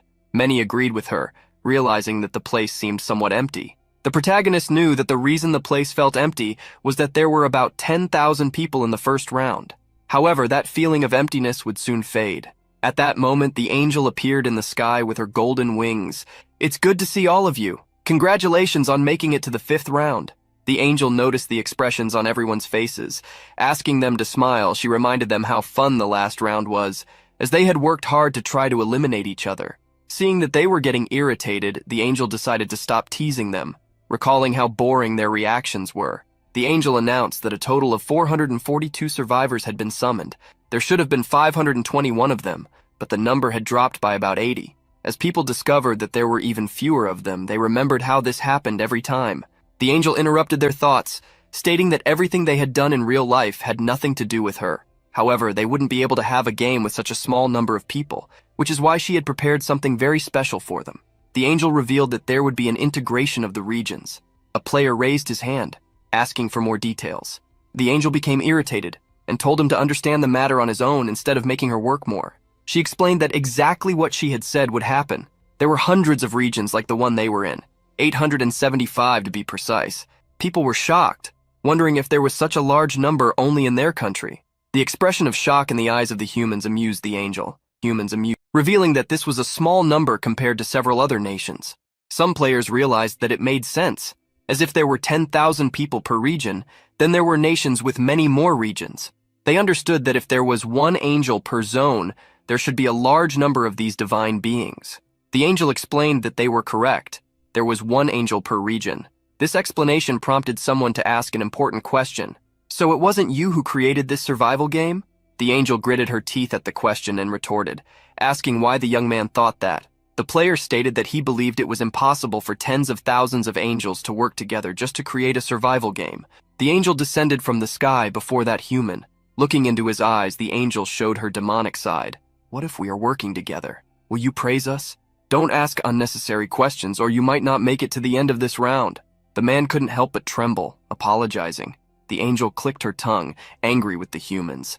The protagonist realized that the player had hit the nail on the head. He also thought there was a rule preventing angels from talking about the creator of the game. Moreover, he He didn't believe that a being like the angels, who could be defeated by humans, could create a survival game like that. The angel crossed her arms, refusing to answer any questions. Not wanting to waste any more time, she proceeded with the integration of the zones. She asked them to remember that she was doing this because there were few of them, so she requested that they not create theories. The angel flapped her wings and some of her feathers fell. The ground beneath the players began to crack, with a golden light rising from below. At that moment, several squares were divided by the golden lights. In a matter of seconds, the golden light grew, and the ground rose up like a great tower. The players were shocked at those pillars. More and more plates of land shone, moving in ways the players did not expect. After all the plates of land moved, golden flames surrounded the players. The people who shone were moved to other areas of land, while people from other regions appeared. The people looked from side to side, seeing the new players. Finally, the angel stated that the integration of the regions was complete. In addition to the people, several new angels appeared. They laughed among themselves, asking when they should stop looking at each other and then introduce themselves. The people were surprised to see 10 angels in the sky. With their wings wrapped in a divine glow, they joined each other with smiles on their faces. The first angel greeted the humans. "Hello, I'm sure you are already aware, but we integrated regions with few people. We just combined 10 regions into one, totaling 4,844 people. Now that almost 5,000 humans were gathered again, everyone was surprised. An angel mentioned that other regions had done the same, and their names had also changed. Now that region was called CX007, and it consisted only of players from Korea. The people were surprised but relieved, as at least they could communicate. Although it was a gift, the integrations of regions would continue to happen whenever a zone fell below 500 people. Much later, when there were fewer than 5 players in all of South Korea, they would have to compete with players from other nations. Since this would only happen in round 11 or 12, the protagonist decided to focus on the current round. The protagonist remembered that soon the angels would start a bonus game. Just at that moment, an angel stated that before announcing the main mission, they would have a bonus game to celebrate the integration of the regions. She reminded them that there was a representative for each region and asked what they should do now that the regions had been combined, as they obviously needed a new representative. The angel explained that the rule was simple. The old 10 representatives would fight with only one remaining, and that person would be chosen as the new representative. The representatives were surprised to hear that they would have to fight each other. However, those who were not representatives thought it would be quite fun. They wished they had popcorn to watch. One representative gritted his teeth at seeing those who could laugh because they wouldn't have to fight. Another representative was afraid of the battle that would choose the new representative. Many regretted having taken the position, while others wondered if they would resurrect after being defeated. In the end, practically everyone was wondering if they should give up the position of representative. There was no merit in being the representative of the zone anymore. But starting from that round, it would be different. That's why Ryu Min wanted to win this battle and become the representative, no matter what happened. Seeing the scared looks, the angel asked them not to be like that, as everyone would remain alive. Everyone would be resurrected after the game. The angel's comment relieved everyone, but it irritated her. You must be thinking that there is no merit in becoming the representative of the region. The new representative will receive the position of ruler instead of the position of authority. This will give them the power to govern players with a lower level than theirs. This is an improved version of the position of authority, allowing control over players regardless of their class, as long as they have a lower level than yours. Of course, you can still use it 10 times and the position will be handed over to whoever eliminates the representative in the future. Quite tempting, isn't it? Having a governing ability in your hands? Hearing that they could control anyone below their levels made some people rethink whether they should give up, and hearing that they could govern, regardless of whether the other had a class, removed any remaining doubts. Seeing that they had received the motivation they needed, the angel decided to start the game. Another angel revealed that now that they had integrated the regions, they would also choose a representative. They organized themselves in a circle, and that angel asked if anyone would volunteer for the position, but everyone remained silent. She realized she shouldn't have even asked. One angel joked, stating that anyone who volunteered wouldn't be in their best shape. An angel with purple hair asked what they should do, questioning if any of them had a good idea. One angel suggested rolling a die, but another thought that leaving it to chance didn't sound too bad. Although it was a bit boring, one angel suggested taking turns. But that didn't seem fair since those at the end of the list might never become the representative. This seemed right as more mergers were going to happen. They then wondered if there was a fun way to decide. In the end, an angel with red hair brought a solution. The representatives of the regions will fight soon. So, We will make the angel from the zone where the representative is eliminated first our representative. The idea pleased all the angels, and they all began to agree with the method. However, one angel brought up a final idea. She suggested that instead of choosing the human eliminated first, they should choose the angel of the human who survives until the end to be the queen. Obviously, the angel who suggested this idea was the one who was the representative of the protagonist's region. And upon hearing this suggestion, the angel who had made the previous proposal frowned in discontent. Listening to the suggestion that the winning angel would play the role of queen, some angels did not immediately understand what that implied, but the most perceptive soon explained that they would all have to completely submit to the queen's commands, as if her orders were absolute. Upon discovering that if their human won, they would also be victorious, some angels began to imagine what it would be like to play the role of king, just as humans would. Little by little, the idea gained acceptance, as it seemed extremely fun. Together they applauded Olive's clever suggestion. Huffing, the red-haired angel commented that Olive must be quite confident to propose such a method. With a smile, Olive confirmed her suspicion. Trying to provoke her, the red-haired angel stated that her representative would not be easy to defeat, as he had always been in first place in the region's ranking. Olive couldn't help but pretend to be surprised, although she mentally mocked her companion. To her, being first in the region was not something to brag about. She could already imagine how the other angel would lose her cool if she knew who her representative was. Hiding the fact that Black Scythe was her chosen one, Olive asked the red-haired angel if she accepted the suggestion, but the other had no reason to oppose it. Sequentially, the other angels also agreed, as the method seemed fun and they were confident in their representatives. With everyone in agreement, one of them suggested that Olive, as the creator of the proposal, should go inform the humans. Olive fulfilled her role and descended to speak with them. We will begin the bonus game that will decide the representative of the unified region. Representatives, gather below me. Following Olive's instruction, 10 people who were looking at each other moved forward to the designated spot. Among them was the protagonist. The group of 10 representatives positioned themselves in the indicated area, looking up in anticipation of the next instructions. Extending her hand, Olive triggered a change in the terrain. Everyone felt the ground tremble beneath their feet, and amid the flames, an arena took shape below them. The transformation continued, and large pillars were erected around the circular arena until, in the center of that vast area, a small coliseum formed. Many of the representatives inside the arena were frightened, but that did not matter to Olive. With a beautiful smile, she continued, "We will now begin the mortal battle. You will face each other until only one person remains in this arena. You will not be reborn if you perish outside of it, so do not try to leave if you care about your lives. That said, let's begin." Immediately after Olive's command, the players drew their weapons. None of the representatives attacked immediately, but among them was a man with a sword, eager to become king by eliminating the other 9 in the arena. He analyzed the situation and, noticing that everyone was cautious, understood that this was due to their recognition of each other's skills.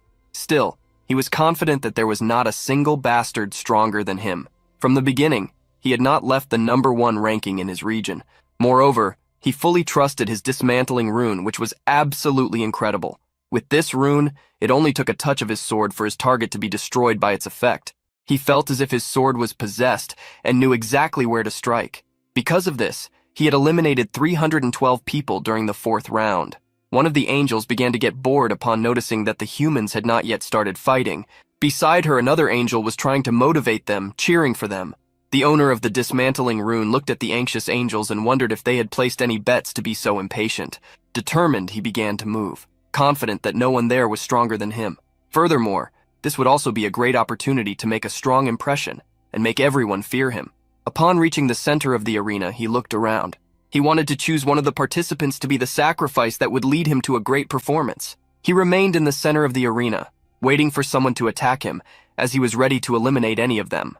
At that moment, Ryu Min stepped out from the group and walked towards the man. Carrying his scythe, he stopped in front of the other representative. The man gripped his sword, wondering if his first sacrifice had finally appeared.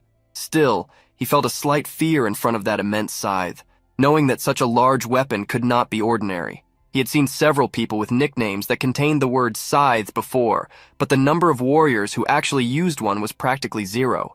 Looking more closely at the player with the scythe in hand, the representative realized that the nickname above his head was Black Scythe. Discovering that this player's name was Black Scythe, the man became frightened. He tried to convince himself that it must be someone with the same name, but he remembered that it was not allowed to have the same nickname as someone else.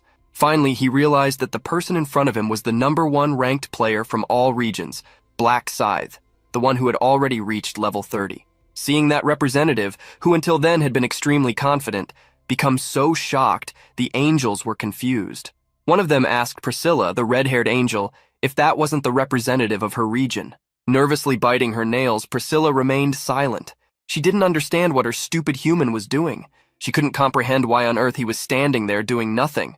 At that moment, Olive began to laugh, to the point of bursting into laughter. Angrily, Priscilla turned to Olive, questioning what was so funny. Finally, Olive contained her laughter. I'm sorry, but what can I do when this is so hilarious? Look at that human. He's staring at the representative from my region and dragging his sword on the ground as if he were cutting grass. Priscilla then looked at the human walking toward her region's representative. He carried a large scythe, which was indeed impressive, but she couldn't sense any chilling aura, even after observing him closely. Irritated, Priscilla questioned whether Olive was implying that her representative was frozen in fear at the sight of his. Smiling, Olive asked if that wasn't how it seemed. Priscilla was becoming increasingly furious. Stop talking nonsense, Olive. Do you think being #1 in a region is just for show? My representative has never lost his first place in my region's ranking since the first round. Hearing Priscilla's words, Olive couldn't help but mock. In your region? Is it even possible not to be #1 in a region? Unlike yours, my representative has never lost his first place in the overall ranking among all regions since the beginning. The angels did not believe Olive's words and began to accuse her of lying. However, Olive didn't care and instead told them to look at her representative's name, a name they would recognize if they had paid attention to the rankings.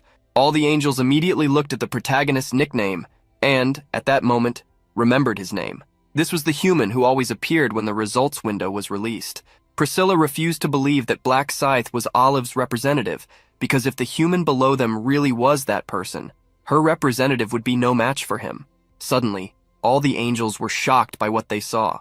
Without the representative of Priscilla moving, Black Scythe attacked him with a clean strike. Without any resistance, the protagonist eliminated the first among the other 9 representatives. Olive smiled, commenting on the obvious. Oh, it seems Priscilla is eliminated. The other representatives also noticed the name above the protagonist's head and began to wonder why Black Scythe was in that arena. The representatives realized that they wouldn't be able to defeat Black Scythe even if they worked together, and that they might be eliminated like the man who hadn't even managed to react. One of the representatives, who was only at level 13, saw no way to win against someone who was already at level 30. After eliminating the first representative, the protagonist walked toward the others. The man at the front took a step back, trying to flatter him. Hi, Black Scythe. I'm so happy to be in the same region as someone famous like you. I could even cry tears of joy. Ha ha ha. However, upon realizing that Black Scythe was ignoring him, he tried to change his approach and asked to talk. The woman behind him put her weapons away in her inventory, showing that she had no intention of fighting. With the flatterer raising his hand towards the angels to surrender, several other representatives followed his example. The angels could not believe what they were seeing. They could not accept the words of those humans. The fun of that game was being ripped away before their eyes. Irritated, one of them warned them. The head of anyone who surrendered would meet the same fate as an inflated balloon beyond its limit, and if that happened, they would not be revived. Faced with the threat, the representatives lowered their hands, fearful. The girl carrying a bow and arrows picked up her weapons again. One by one, they prepared to fight. Since there were 8 of them, they thought they might have a slim chance. Seeing the change in the player's attitude, the protagonist wondered if the angels were scarier than him. However, even if they planned to attack him together, defeating them would be no harder than crushing ants. Seeing Black Scythe smiling, the players were frightened by his confidence. Not wanting to be looked down upon and to show why they were the top ranked in their regions, they attacked together. All at once, the 8 charged with daggers, swords, and axes, while others prepared to shoot arrows. Without any warning, the protagonist crossed the arena in an instant with his scythe.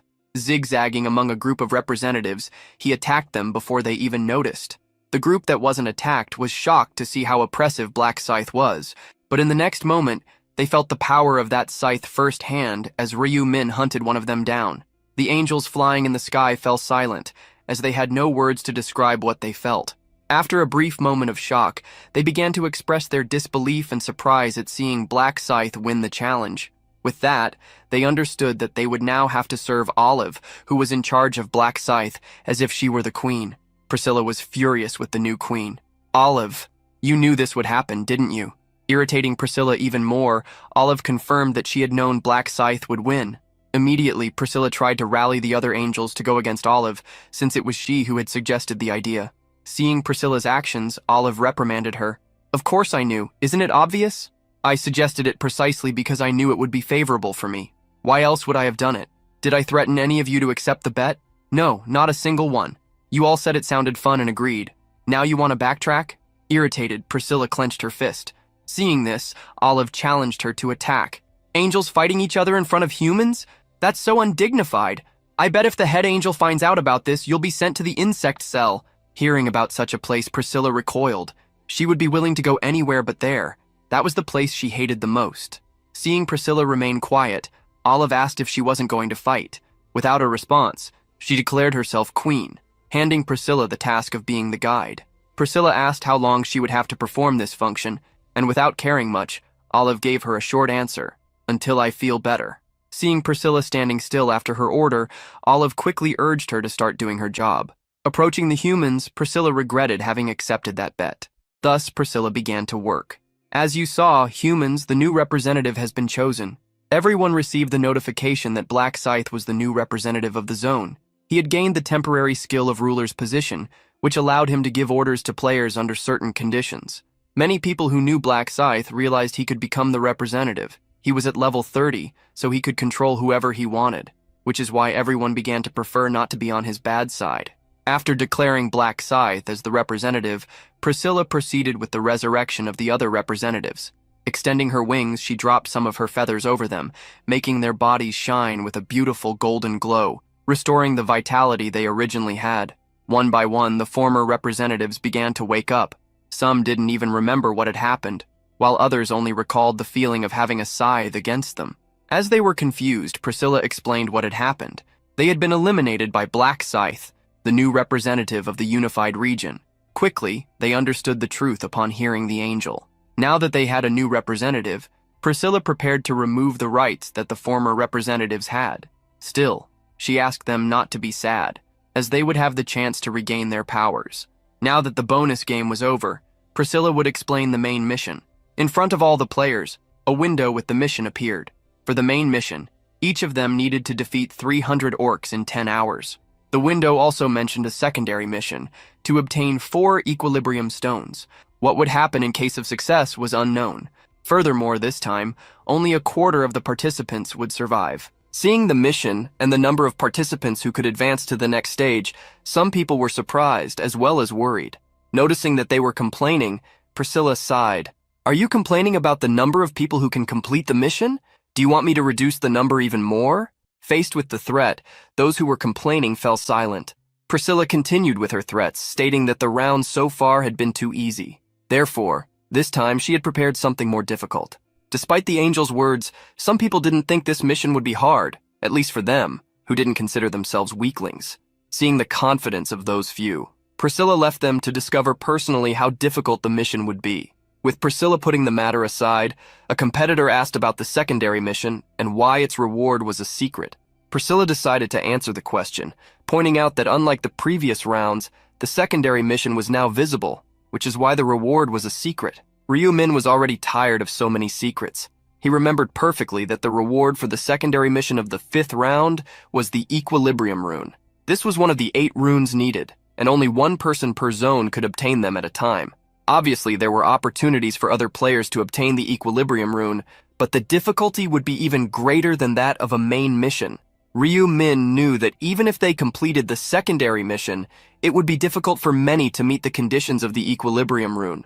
Priscilla then reminded them that they would need to obtain 4 Equilibrium stones if they wanted the mysterious reward, revealing that only one person could receive the reward and that there would only be 4 of these stones within the zone.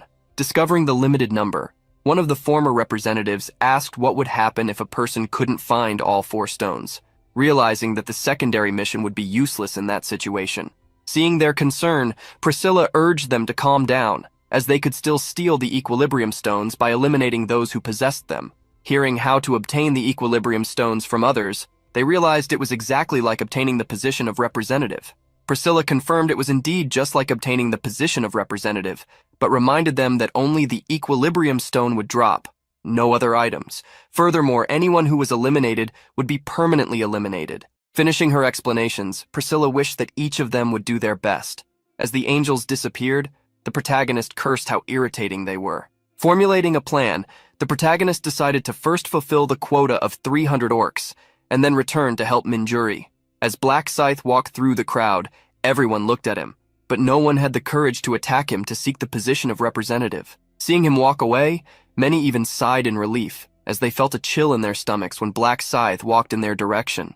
Setting that aside, the former representatives wondered where they would go, and one of them suggested they follow Black Scythe. One man couldn't believe someone had such a crazy idea. As if Black Scythe used the king's ability, he could trap someone as his slave forever. However, the man who had that idea thought it would be better to do that than nothing, since Black Scythe had always been faster than them in everything, which is why he always took first place. People began to think it would be a good idea, but they were afraid that Black Scythe could capture them. For that problem, the person who suggested the idea stated that they could stay far enough away to avoid that. Since no one wanted to follow his suggestion, that man decided to go alone, leaving the group of former representatives behind. Seeing that someone had taken the initiative, the group finally decided to do the same. Surrounded by a red forest, there was a small orc village. The protagonist, followed at a distance by several players, sneaked between the trees to reach the village. The people watching from afar could see the village and how Black Scythe seemed to be heading straight for it. An orc at the entrance of the village roared upon seeing the intruder, who quickly advanced to attack him. Without giving the orc a chance to react, the protagonist swung his large scythe, striking him. In a matter of seconds, the orc's body remained in place while his head followed the scythe. Thus, the orc fell to his knees, and the first enemy was eliminated by the protagonist. With his path clear, he entered the orc village. All around, orcs were cooking or carrying their hunting tools, but upon seeing a human, they stopped everything they were doing. Immediately, they ran towards the protagonist, who also did not stand still. Repeating the actions he had taken against the village gatekeeper, Ryu Min made each orc lose what was above their shoulders. After eliminating the first, he attacked 2 more orcs that came next. His scythe, wielded with a crimson energy, sliced through the air as Ryu Min's attacks hit each of his targets. After defeating a group of orcs, the protagonist walked as if he had made no effort at all. He headed towards one of the largest tents in the village, entering as if that tent were his. After some time, he exited the tent, as if his work there had already been completed. Not long after, the group that had followed the protagonist saw him coming out of the orc village. Seeing how Black Scythe had easily dealt with the orcs, some players believed they could defeat them easily as well, as they seemed as weak as the gnolls. However, the man who had the idea to follow Black Scythe questioned whether they had that perception simply because it was Black Scythe attacking the orcs. He advised that no one let their guard down, and such advice was heeded by all as it wouldn't hurt to be cautious. Seeing how Black Scythe was already acting and it seemed easy, they decided to band together to attack a village as well. Despite being together, the players had diverse thoughts. One hooded guy wanted to stick with those people, whom he saw as a bunch of losers, just for the time being. Another would stay with the group only until he knew if he could act alone, while another was planning to use them as meat shields. The group continued together until they found a large village. Seeing the size of the orc village, they became excited, as it was 3 times bigger than any village they had ever seen. However, while they were talking, the orcs stationed as sentinels in the guard towers noticed the presence of the humans.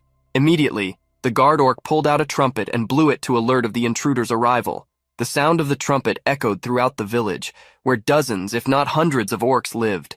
Hearing the trumpet, the group of players was surprised, realizing the intent of that orc. Immediately after the sound ended, dozens of armed orcs ran towards the exit of the village. With the crowd of orcs advancing, the ground trembled. In a matter of seconds, dozens of orcs surrounded the group of just over 10 players. Each orc had a sinister, terrifying gaze as they stared at their prey. Immediately, the group realized that the village was not just large, it was far too big, much more than they had imagined. The wizard who had suggested following Black Scythe asked the others what they would do, but the only plausible option they thought of was to fight. The orcs took the initiative and advanced toward the humans. Immediately, to prove they were not mere weaklings, the group of players also moved forward. One player's sword clashed with a spiked club wielded by one of the orcs, exploding in the air. With the force, the orc's arm was thrown back, creating an opening for the player's attack. Defeating the first orc, that player became confident, boosting the morale of the group, which realized that the orcs were not as fast. Wielding his sword, that player attacked a second orc. Hitting the attack and driving his sword in, he smiled, seeing that the fight would be easy. However, the orc he struck did not fall. Worse still, the orc counterattacked him, and to make matters worse, he couldn't retrieve his sword. With so many bad things happening at once, the player was hit by the large club the orc carried. In an instant, the orcs turned the fight, pressing the humans who had nowhere to retreat. The orcs struck the players one by one, sparing no one. Being trampled by an orc, the player who had suggested following Black Scythe wondered if this would be his end, facing an orc. Thus, the orc attacked him mercilessly, while his scream turned silent. On the other hand, as the protagonist advanced through the forest, he realized that the group following him had disappeared. He had noticed the group of about 20 people as soon as they started to follow him, as it would be impossible for so many people to move silently together. Ryu Min did not plan to interfere with the group, as he also knew they would be fine, as long as they did not attack a large orc village. Even the protagonist thought it was better to stay away from orc villages that had watch posts, because the moment the guard orc sounded the trumpet, more than 50 orcs would advance. Moreover, there were over 200 such orc villages. The protagonist was used to hunting these orcs, who had a very different muscular structure from humans, which made it impossible to retrieve swords if they were stabbed into these monsters. That is why, throughout his journey, Ryu Min always aimed for the most vulnerable point of the orcs, their heads, even attacking several orcs at once as long as he aimed at the right spot. He could easily defeat them one by one with his scythe, which made the job easier. After defeating yet another orc village, the protagonist walked on, taking down the last one from that place, a large, burly orc who fell under his attack. After an hour had passed, the protagonist opened his progress window. He had already defeated the 300 orcs needed for the main quest, becoming the first player in the entire region to achieve such a feat. Seeing that it had only taken him an hour to complete the mission, the protagonist decided to return to help Minjuri. Immediately thinking of his friend, he used his tracking skill. Elsewhere, Choi Manji, a member of the Young Explorers Club, approached Cho Young-ho, the club leader, to check if everything was all right. Despite being quite tired, the leader was fine. Still, he didn't believe that the orcs were that strong. Even though these orcs seemed to walk like pigs, the club decided it would be better not to underestimate them. The club leader asked member Mankey how many orcs they had defeated so far, and the club member testified that it was around 50. Cho Young-ho realized they were behind schedule and would fail in their attempt to defeat 300 in 10 hours. Even though Cho Young-ho was worried, his group was confident they wouldn't fall behind. They needed to move forward if they wanted to survive. However, thinking realistically, Cho Young-ho believed they would need to attack a large village. Mankey asked if it wouldn't be too dangerous to do that, and another member agreed with him, noting that if fighting 3 orcs at once was already difficult, fighting a larger village would be impossible. Another member also thought it would be safer to hunt smaller villages. Since everyone thought the same way, Cho Young-ho didn't want to argue with them or force them to do anything. However, he reminded them that at this pace, they wouldn't meet their goal. Therefore, he stated that even if it was difficult, they had no other choice. With a stern look, he asked his club to keep one thing in mind: there was no future for a sinking ship. Hearing Cho Young-ho, his club entered the forest of red leaves. In the distance, they could see the large village they had spotted earlier. Mankey immediately noticed the village's guard post and alerted the leader, who instructed them to approach from the side of the village. The group followed a narrow path, avoiding detection by the orc in the watchtower. Once they reached the village's fence, they found a small opening through which they could enter. Mankey peeked through the gap in the fence, and looking inside the village, couldn't find any orcs. With Mankey leading the way, the club entered the village. Exploring the village stealthily, Cho Young-ho asked the others if the orcs would be in their tents. Mankey thought so and believed there should be at least 5 orcs in each tent. With Cho Young-ho worried because the size of the village was larger than he had imagined, one of the club members asked if they should ambush each tent one at a time. Cho Young-ho thought it was a good plan. Mankey also agreed, believing it would be safe to attack 5 orcs if they ambushed them. The group then moved toward one of the huts, with Cho Young-ho asking them to wait for his signal. Slowly, the group, led by Cho Young-ho, entered the tent. Further inside, they found a wooden door leading to the interior. In an instant, they broke down that door, entering the tent to confront the orcs. However, they were surprised. Inside the tent, there were many more orcs than they expected. About 10 of them. The orcs, upon seeing the humans, stood up. Counting the number of enemies, one of the club members asked what they should do, and the leader suggested they defeat the orcs one by one. With the orcs advancing, Cho Young-ho also moved forward, commanding them to attack the orc on the left first. The orc in front attacked with his club, but the blow was blocked by a shield. Cho Young-ho seized the opportunity to advance toward him. Cho Young-ho managed to strike the orc's leg, causing him to lose strength and fall. Manky attacked next with a sharp sword, aiming above the orc's shoulders. Teamwork paid off, and in an instant the group managed to defeat the first of the 10 orcs while the others watched. Seeing one of their companions fall, a blonde-haired orc became furious. Like a giant boar, he charged toward the Explorers Club. In an instant, the bloodthirsty orc reached one of the club members, swinging his mace and hitting Manky, who fell to his knees, worrying the leader of the group. Furious, Cho Young-ho charged at the orc.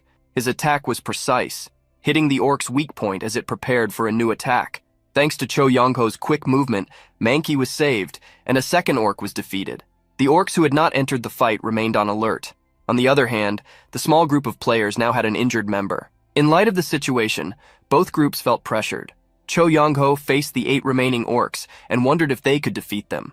Another member of the group no longer believed they could, so he suggested they retreat. Cho Young-ho was thinking the same thing and was about to suggest it.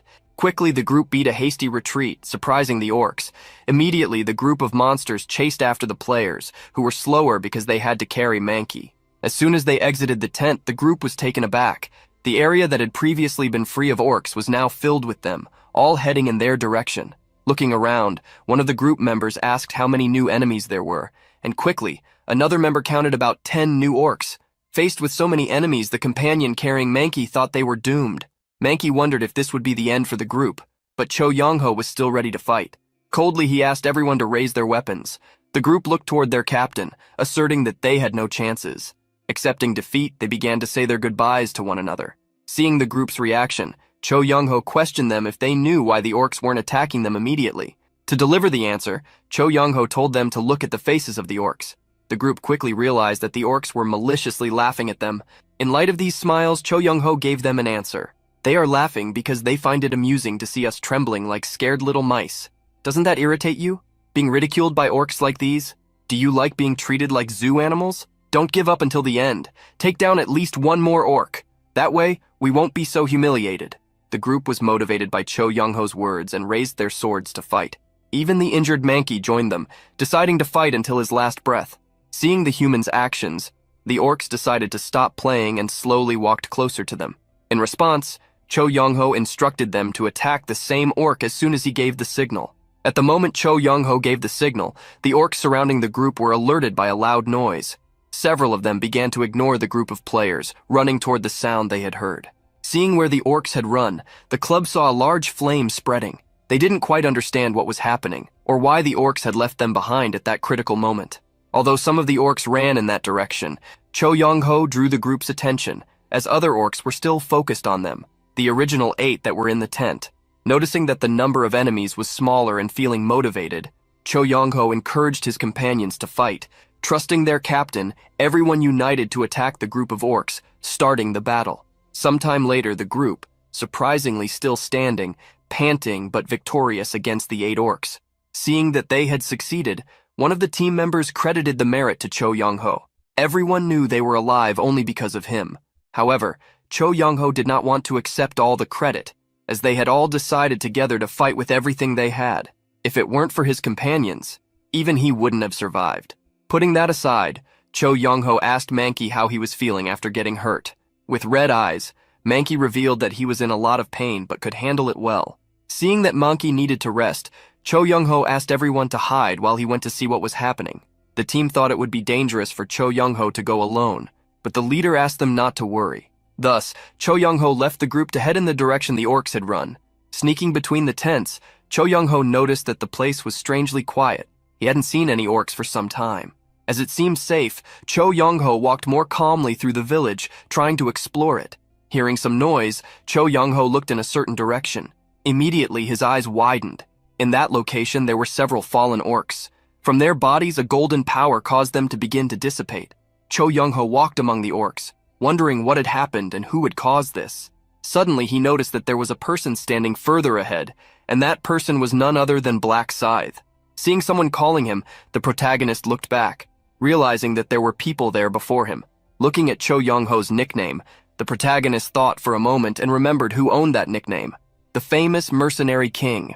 Mercenary? This is one of the close-range combat classes. Mercenaries used various types of weapons, like warriors, and had similar skills to theirs. But there was something that set them apart. They could become stronger through contracts with other players. For this reason, most mercenaries formed groups with people they knew, or with the Mercenary King. The Mercenary King was a solo class that allowed someone to govern all mercenaries through contracts. Those who signed with him received additional effects. There was no reason for anyone to refuse a contract with the Mercenary King. The protagonist recognized that the man in front of him was Cho Yong-ho, the one who possessed the solo class Mercenary King. He did not expect to meet him. Cho Yong-ho scratched the back of his neck with a shy smile, greeting Black Scythe. The protagonist was a little surprised to be recognized, but Cho Yong-ho explained that everyone already knew the top-ranked player of all. Cho Yong-ho himself didn't believe he would meet the guy who had broken all the records in all zones. He wanted to ask for a handshake, but preferred to keep the request to himself, as Black Scythe might not like it.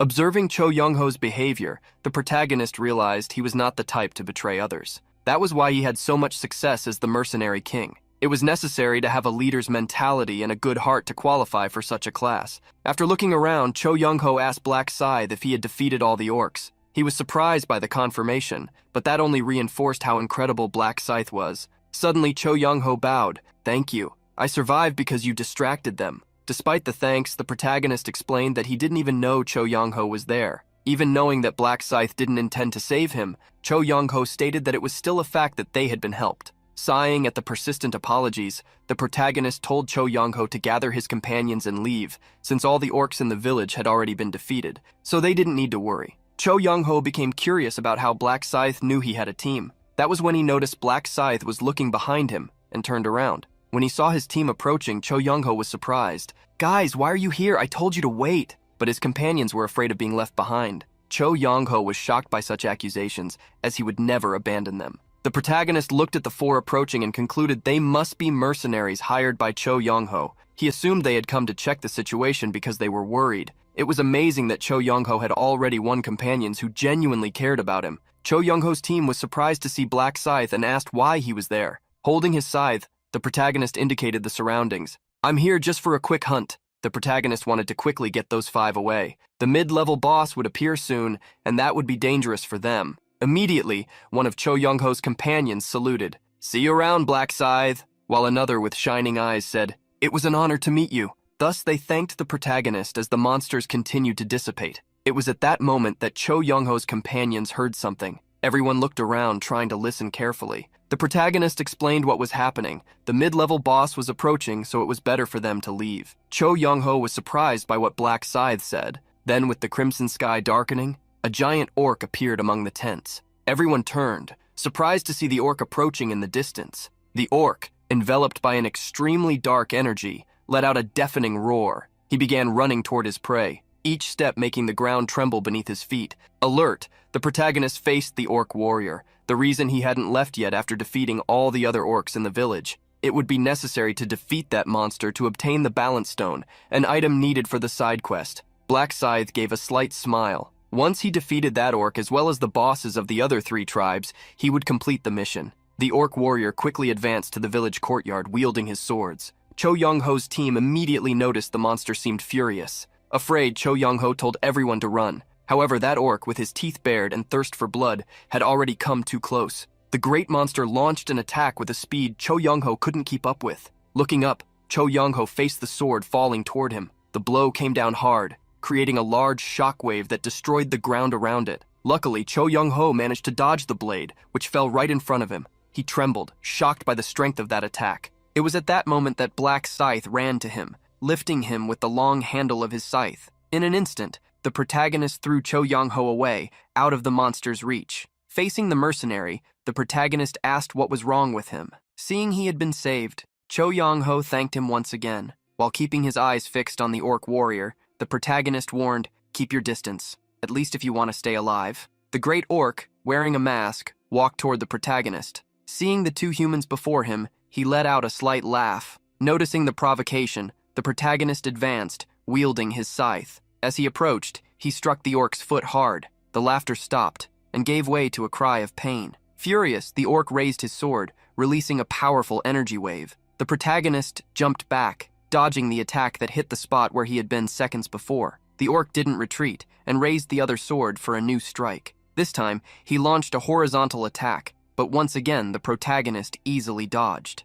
Black Scythe still had time to mock. What's the use of having such strong attacks if I can dodge them all with ease? The orc, frustrated for not landing his blows, became even more irritated. But before he could react, the protagonist changed his movement route and leapt toward the enemy. Jumping over the great monster, Ryu Min swung his scythe. Imbued with crimson energy, the blade struck the orc warrior hard. After the precise blow, the protagonist landed behind the orc. Without turning around, Black Scythe launched a new attack. His scythe, still enveloped by the same crimson energy, cut in a horizontal arc, hitting the monster just below the chin. Furious, the orc warrior swung his sword. The attack hit the ground hard, but thanks to his agility, Black Scythe managed to move in time and escape unharmed. The protagonist analyzed the effects of the attacks. In reality, he hadn't caused significant damage yet. The orc's neck was absurdly dense. Without wasting time, Black Scythe launched a new attack. Reaching the front of the orc, he swung his scythe and caught it on the monster's neck. Leaning on the weapon's handle, he pulled the orc down, and using the monster's own leg as leverage, spun his body and intensified the movement, delivering a powerful blow. For the first time, his attack was strong enough to pierce the enemy's defenses. Spinning his body once more, he released the crimson energy of the scythe, finishing the attack. Like a king losing his crown, the orc warrior lost what was above his neck. The monster's body fell heavily to the ground, while Black Scythe landed lightly on his back. With the red moon illuminating the battlefield, Black Scythe defeated the first of the 4 bosses on that floor. With the monster defeated, Cho Young-ho's group approached again. They could hardly believe that Black Scythe had actually defeated that giant monster. Slowly, the protagonist climbed down from the boss. He had gained a good amount of experience and gold, as well as the pommel ring sword, the orc heart, a mana stone, and the balance stone. Black Scythe concluded that defeating the boss had been much more rewarding than eliminating all the previous monsters.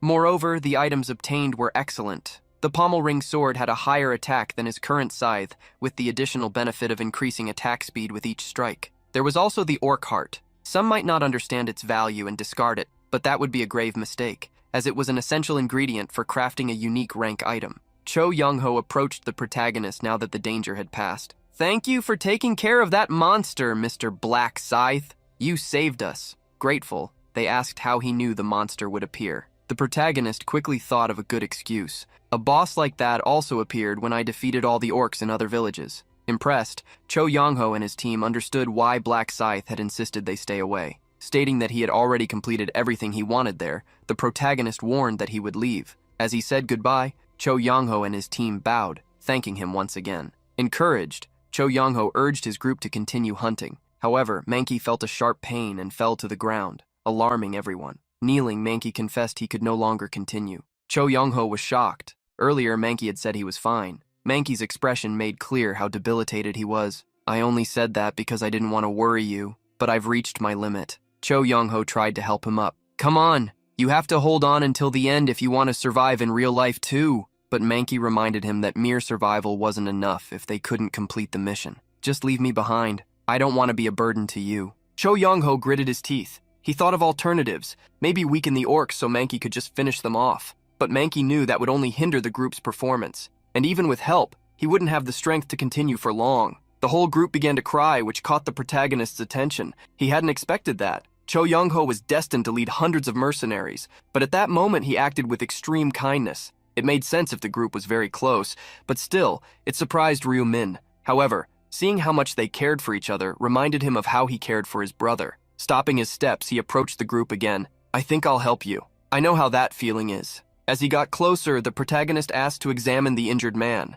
Immediately, Cho Young-ho brightened, asking if there was any way to save Mankey. The protagonist found that Mankey's injuries were serious but still treatable. Black Scythe extended his hand, placing it on Mankey's wounded shoulder, activating a skill. A stream of magic flowed through Mankey's arm, restoring it little by little. Before Cho Young-ho and the others' eyes, the wound began to disappear. They couldn't believe what had happened and asked Black Scythe what he had done. The protagonist explained he had used the emergency care skill, something anyone could buy in the shop. Cho Young-ho's team recalled having seen this skill before, but that it cost an incredible 20,000 gold. They didn't know it was so powerful. The protagonist realized the misunderstanding. That skill wasn't that amazing. It could stop bleeding and heal light wounds, but normally wouldn't be enough to heal a severely injured shoulder. However, the healing power of emergency care varied according to the intelligence stat, as it was a divine-type skill. With his intelligence at 123 points, thanks to the Radiance rune, this became possible. The protagonist instructed Mankey to move his arm. There would be a scar,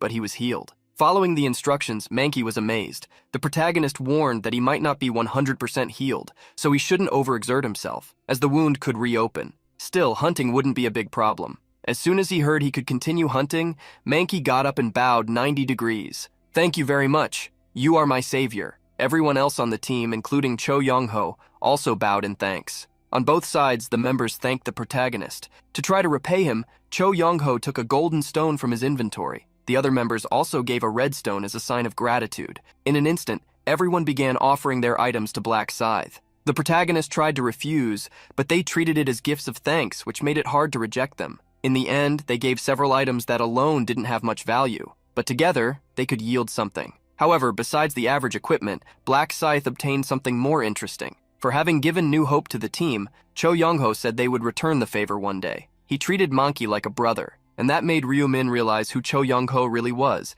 The king of mercenaries was now indebted to him and saw him as an ally. For the protagonist, that was much more valuable than spending gold on a skill. Thus, they said their final goodbyes. Inside the Red Leaf Forest, a girl was in trouble. Looking at her mission, she was clearly worried. An hour had already passed and she still hadn't defeated any orcs. At this rate, she knew she wouldn't be able to hunt the required 300. She blamed herself intensely for having gotten scared and lost sight of Black Scythe. After the 5th round, finding him hadn't been difficult, as he had been one of the representatives in the bonus game. However, she couldn't follow him. She wondered what was happening. Remembering how Black Scythe had defeated those players made her afraid. When the game ended, she wanted to talk to him, but her feet wouldn't move. Julie tried to convince herself that Black Scythe wouldn't hunt her, that she didn't need to fear him. She told herself he wasn't a psychopath who would attack her at their first meeting. But while thinking that, she ended up losing sight of him. Out of her range, she no longer knew what to do. She had told Ryu-min that hunting 300 orcs wouldn't be easy since they moved in groups, and Ryu-min had told her to look for Black Scythe so she wouldn't have to hunt alone. Now she was following his last advice: wait for an hour in case she couldn't find him. Sitting on a rock, Julie had already waited the time Ryu-min suggested. However, she knew there was no guarantee Black Scythe would return to the starting point, and she might not find him until the end of the round. Standing up, she made a decision. She would find him. With a sword in hand, Julie walked through the forest, believing she was on Black Scythe's travel. Pushing aside some branches, she reached a destination. Upon seeing a village ahead, she wondered if orcs lived there, and if Black Scythe had passed through. Since it was very dangerous, she thought it best to move away for now, but at that moment, a shadow appeared behind her, an orc. Startled, she turned around and came face to face with the large monster who, upon seeing her, shouted as loudly as he could to alert the village. Julie regretted it. She didn't want to fight anyone. Immediately, she used her blessing magic, increasing all her attributes by 50%. She believed in two things. First, that there was only one orc to face. Second, that she knew its weak spot. As the orc attacked her, she dodged, trying to find an opening to strike the monster's neck, a way to minimize its flaw: low accuracy. Raising her sword, she launched the fastest and most precise strike she could. The blade's tip approached the orc quickly, but he was even faster, blocking the blow. With a simple block, the orc stared at the girl with red eyes full of fury. Julie gritted her teeth, realizing she had missed. She had only left a small cut on the monster and quickly retreated. She managed to avoid a counterattack and recover her sword, which luckily didn't get stuck in the enemy. However, the orc was fast and strong. He advanced with a series of violent attacks. Julie had to dodge them all while the blows hit the ground and trees, destroying everything around. After retreating several times, she found a new opening. Her second strike was more precise than the first, hitting the monster's trapezius. The orc roared, wounded at its weak spot. Julie felt relieved to see her attacks were having an effect. Advancing with several thrusts, she hoped to land more decisive hits. She struck the orc multiple times at the same spot until she managed to knock it down. Defeating it in a one-on-one fight filled her with confidence. She raised her sword in celebration, happy with her victory. Then she felt a presence. Black Scythe was walking toward her, appearing on a trail between the trees. Julie rubbed her eyes, wondering if she was imagining things. She couldn't believe that after searching so much for him, he was the one who had found her. But Julie was surprised when Black Scythe just passed by without saying a word. Realizing she couldn't just stand there, she turned around, trying to call him. The protagonist stopped asking what she wanted. Trying to gather courage, Julie stammered, before finally managing to ask Black Scythe if he would like to join her. The protagonist feigned surprise, and Julie, still stammering, repeated her request. Maintaining his disguise, Ryu-min asked why he should join her. Julie realized she hadn't given any reason and stepped closer to show him something. She then cast her blessing skill on the protagonist. She explained that it was a healing skill called Blessing, and that it could increase attributes by 50%. The protagonist opened his stats window, confirming what she said was true. Julie then asked if, with that demonstration, she had answered his question, since she could help him hunt. Black Scythe asked if he would have to join her group to receive the buff. Confidently, Julie replied that she wanted him to help her hunt. The protagonist thought for a moment.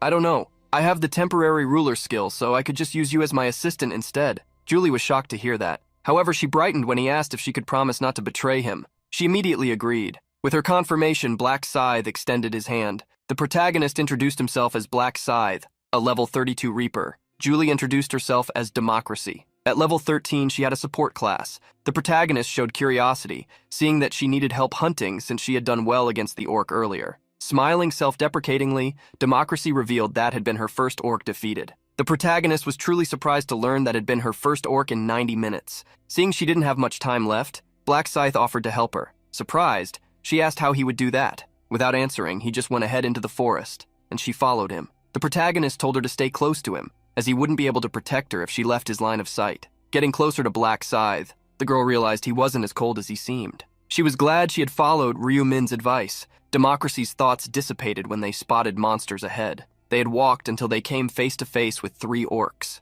Democracy gritted her teeth, realizing she would have difficulty against 3 since she had barely managed to defeat one. With sword in hand, Black Scythe told her to stay back and wait.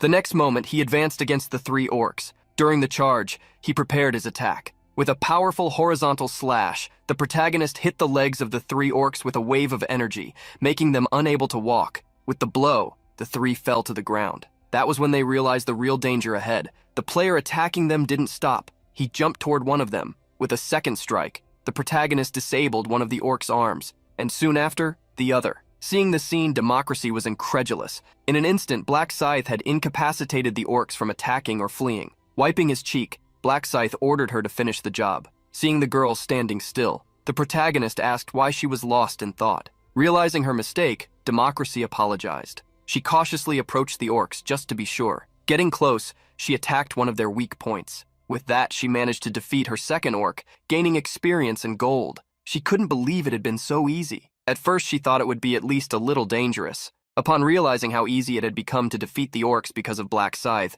she understood that he must be really powerful. Seeing her start to attack the orcs, he called her to leave. Noticing that she hadn't defeated them all yet, Democracy hurried. Having defeated the 3 orcs, she ran toward Black Scythe, happy to have formed a team with him. Sometime later, Democracy was facing a new orc. Seeing how many Black Scythe had immobilized, she couldn't help but comment, "You really are skilled. I didn't expect hunting to be so easy because of you." Ignoring the compliment, the protagonist asked how many she had defeated. She replied that she had defeated 52 in 30 minutes, which she considered a pretty fast pace. The protagonist, however, didn't think that was a fast pace, at least not for him, although it was for ordinary players. The method they were using took time. However, he knew going to a village would be dangerous. He wouldn't be able to fully protect Julie if they were surrounded by 50 orcs at once. With that in mind, he realized they needed to find an orc shaman. Democracy then excitedly commented that she thought they could complete the 300 orcs in 3 hours, easily. However, Black Scythe said that was very slow and that they should finish in an hour. Surprised, Democracy asked how they could do that. Black Scythe then explained his plan, to find an orc shaman. The girl didn't understand why they needed to find that monster. The protagonist then explained, "That's a monster that can summon orcs. If he summons orcs for us, then we won't have to wander around looking for them." Democracy understood the plan. Instead of defeating the monster, they would make it keep summoning orcs. That was exactly Black Scythe's plan, to let the shaman summon orcs until they reached 300. Democracy then asked how he knew about that monster, questioning if it wasn't his first time on that map. As an excuse, the protagonist said he had fought a shaman before meeting her, so he knew about its existence. Democracy realized the explanation made sense. The protagonist reassured her even more. "Don't worry, I'll make it as safe as possible." Hearing Black Scythe's way of speaking, Julie stared at his back with something on her mind. With a slight smile, she realized he was much cooler than he seemed. Really, you can't judge a book by its cover. After some time walking, they arrived at a village with a large structure resembling an orc temple. Democracy was curious to know if there was a boss in that small village. The protagonist explained that yes, if they entered the village thinking it would be easy, they would end up facing a multitude of orcs summoned by the shaman. Ryu-min knew that trap very well, made to lure players. It was exactly like that, even in their past lives. If they really went to the back of the village, they would surely find a pile of players that the orcs had hidden. That was how the shaman showed his cleverness and wickedness. However, the protagonist knew that also showed the shaman was cowardly and lacked confidence to fight directly. The protagonist led the way. Following him, Democracy couldn't find any orcs. Black Scythe then explained that the outside was just decoration to attract players. The orc shaman was the only one living in the village. The protagonist pointed in a direction, toward the cabin where a trap awaited them. Seeing Democracy hesitate about the trap, Black Scythe explained how it worked. It's simple. When players enter the houses and step on the trap, orcs are summoned, from 10 to 20, enough to overwhelm surrounded players. Democracy gritted her teeth hearing how the trap worked, realizing it would be difficult to deal with so many monsters. The protagonist confirmed her thought, but explained there was a way to get around it. Surprising Julie, Ryu-min crouched to whisper in her ear. Hearing his plan, the girl, who blushed slightly, was surprised. Really? He's really going to fall for that? The protagonist reassured her, saying he had already tested his own plan. Trusting him, Julie volunteered, "Then leave it to me." The protagonist was surprised to see her trying to take responsibility alone. Democracy shouted with conviction, "That's right. We don't have to do everything together, right? I feel bad that you have to do all the hard work. I can do some things too." Seeing how confident and determined she was, Ryu-min let her act, warning he would be waiting outside. Democracy then approached the door of one of the houses. Carefully, she opened the door slowly. Looking into the dark hallway, she found only a small tray of embers serving as lighting. Alert, she entered the house, carefully observing her surroundings. After walking down the hallway, Democracy reached the central area, finding a large red carpet. Remembering that this was the trap Black Scythe had mentioned, Democracy realized she would need to act wisely from then on. The protagonist had explained to Democracy that the orc shaman was hiding inside the house. When she entered, she would see the red carpet. The moment she stepped on it, orcs would be summoned and the exit would be blocked. Black Scythe explained that she should step on the carpet and quickly retreat, so the orc shaman would send some scouts to look for her. That way, they could capture them. The strategy Black Scythe had taught her was simple. Democracy wanted to do as he said, step on the carpet and then run away. As soon as Democracy stepped on the carpet, the shaman at the back of the room unleashed a wave of energy, frightening her. She stared into the red eyes of that shaman with shining magic. Immediately, Democracy turned and ran out of the house. Closing the door behind her, Democracy sighed with relief. That was nothing, but my heart is racing. Hearing Black Scythe ask if she was okay, Democracy smiled. Ha ha ha. Of course, I went straight to the carpet and came back like you said. Looking at the door, Democracy asked if the shaman would really send some scouts. The protagonist stood still, asking her to wait and see. Shortly after, the door opened. Armed, some orcs came out of the house. It was then that Black Scythe's voice caught their attention. "What are you looking for?" Releasing the crimson energy of his scythe, he jumped onto one of the orcs. "I'm here!" In an instant, the protagonist passed through all the orcs, breaking their defenses as well as their chances to counterattack. With the protagonist's strikes, the orcs fell to the ground, just like the previous ones, unable to flee or attack. Thus, he asked Democracy to come out of hiding. The girl was hiding behind some tents and came out to defeat the orcs. After some time, she finally finished eliminating them all. The protagonist then ordered her to repeat the process. Democracy questioned if the shaman would fall for the same trick twice. The protagonist explained that although the shaman was smart, his memory was as good as a goldfish's. With a charming little smile, he asked her not to worry. With a bright smile, she listened to his advice. After some time, a considerable number of orcs lay on the village floor. The player Democracy was excited. Having counted the number of monsters she had defeated, she approached the protagonist. "Black Scythe, I defeated all 300. Ryu-min was satisfied with the time spent completing the mission, exactly 1 hour. Having taken so little time, Democracy continued to express her gratitude. "Thanks to you, the hunt was quick and easy. I have so much to thank you for." Putting the thanks aside, the protagonist asked how many levels she had gained. Confidently, she punched the air, declaring, "I'm already at level 19. The considerable level increase of the young woman meant she was only 1 level away from ranking up her class. As soon as Democracy evolved, she would learn new skills, as well as strengthen the ones she already had, benefiting those she supported. In this case, Black Scythe. The protagonist was determined to make Julie as powerful as possible within that cursed game, so she could help him defeat the final boss. Ryu-min decided to help the girl level up to 20. She would also be able to handle the orcs more easily upon reaching that mark. Receiving all the support from Black Scythe, the girl, surprised, blushed slightly, not understanding why he was going so far for her. While shyly looking away to accept the offer, a group of players approached the village. The duo quickly had their attention drawn by the noisy group. "Hey, look over there. Isn't that Black Scythe? Who's the person next to him?" Besides being surprised to find the most famous person of all, they were also shocked by something else. "But what's with all these orcs?" The player leading the group scratched the back of his neck, feeling embarrassed as he greeted Black Scythe. Without beating around the bush, the protagonist asked what they wanted. The player looked around, revealing they had come to the village to hunt some orcs but didn't know someone was already there. Looking around, he couldn't believe that only 2 people had defeated those several hundred orcs. Many questions arose in the minds of those players. How did this small village have so many orcs? Who was the girl beside Black Scythe? And why was he forming a team with someone? One of the players in that group smiled maliciously, staring Democracy up and down while thinking, maybe she's his type, she's really pretty. Suddenly, the sharp shaft of a scythe was stuck into the ground, exuding a strong, dark energy. Black Scythe gave a single warning to the group, "Don't bother us and leave." The protagonist would not accept them crossing a line they shouldn't, and stared at the group with the eyes of a predator. "If you have no more business here, leave." Confident in their greater numbers, the players confronted Black Scythe. "Who do you think you are to talk to us like that? Speaking so informally when we just met? Don't you think that's rude?" Democracy was tremendously surprised. To her, those people must be crazy to talk to Black Scythe that way. Hearing the angry group continue to attack him with words, the protagonist swung his scythe. While one of the group members was still shouting, the blow hit him. The wound glimpsed on the man's forehead was not deep, just enough to scare him.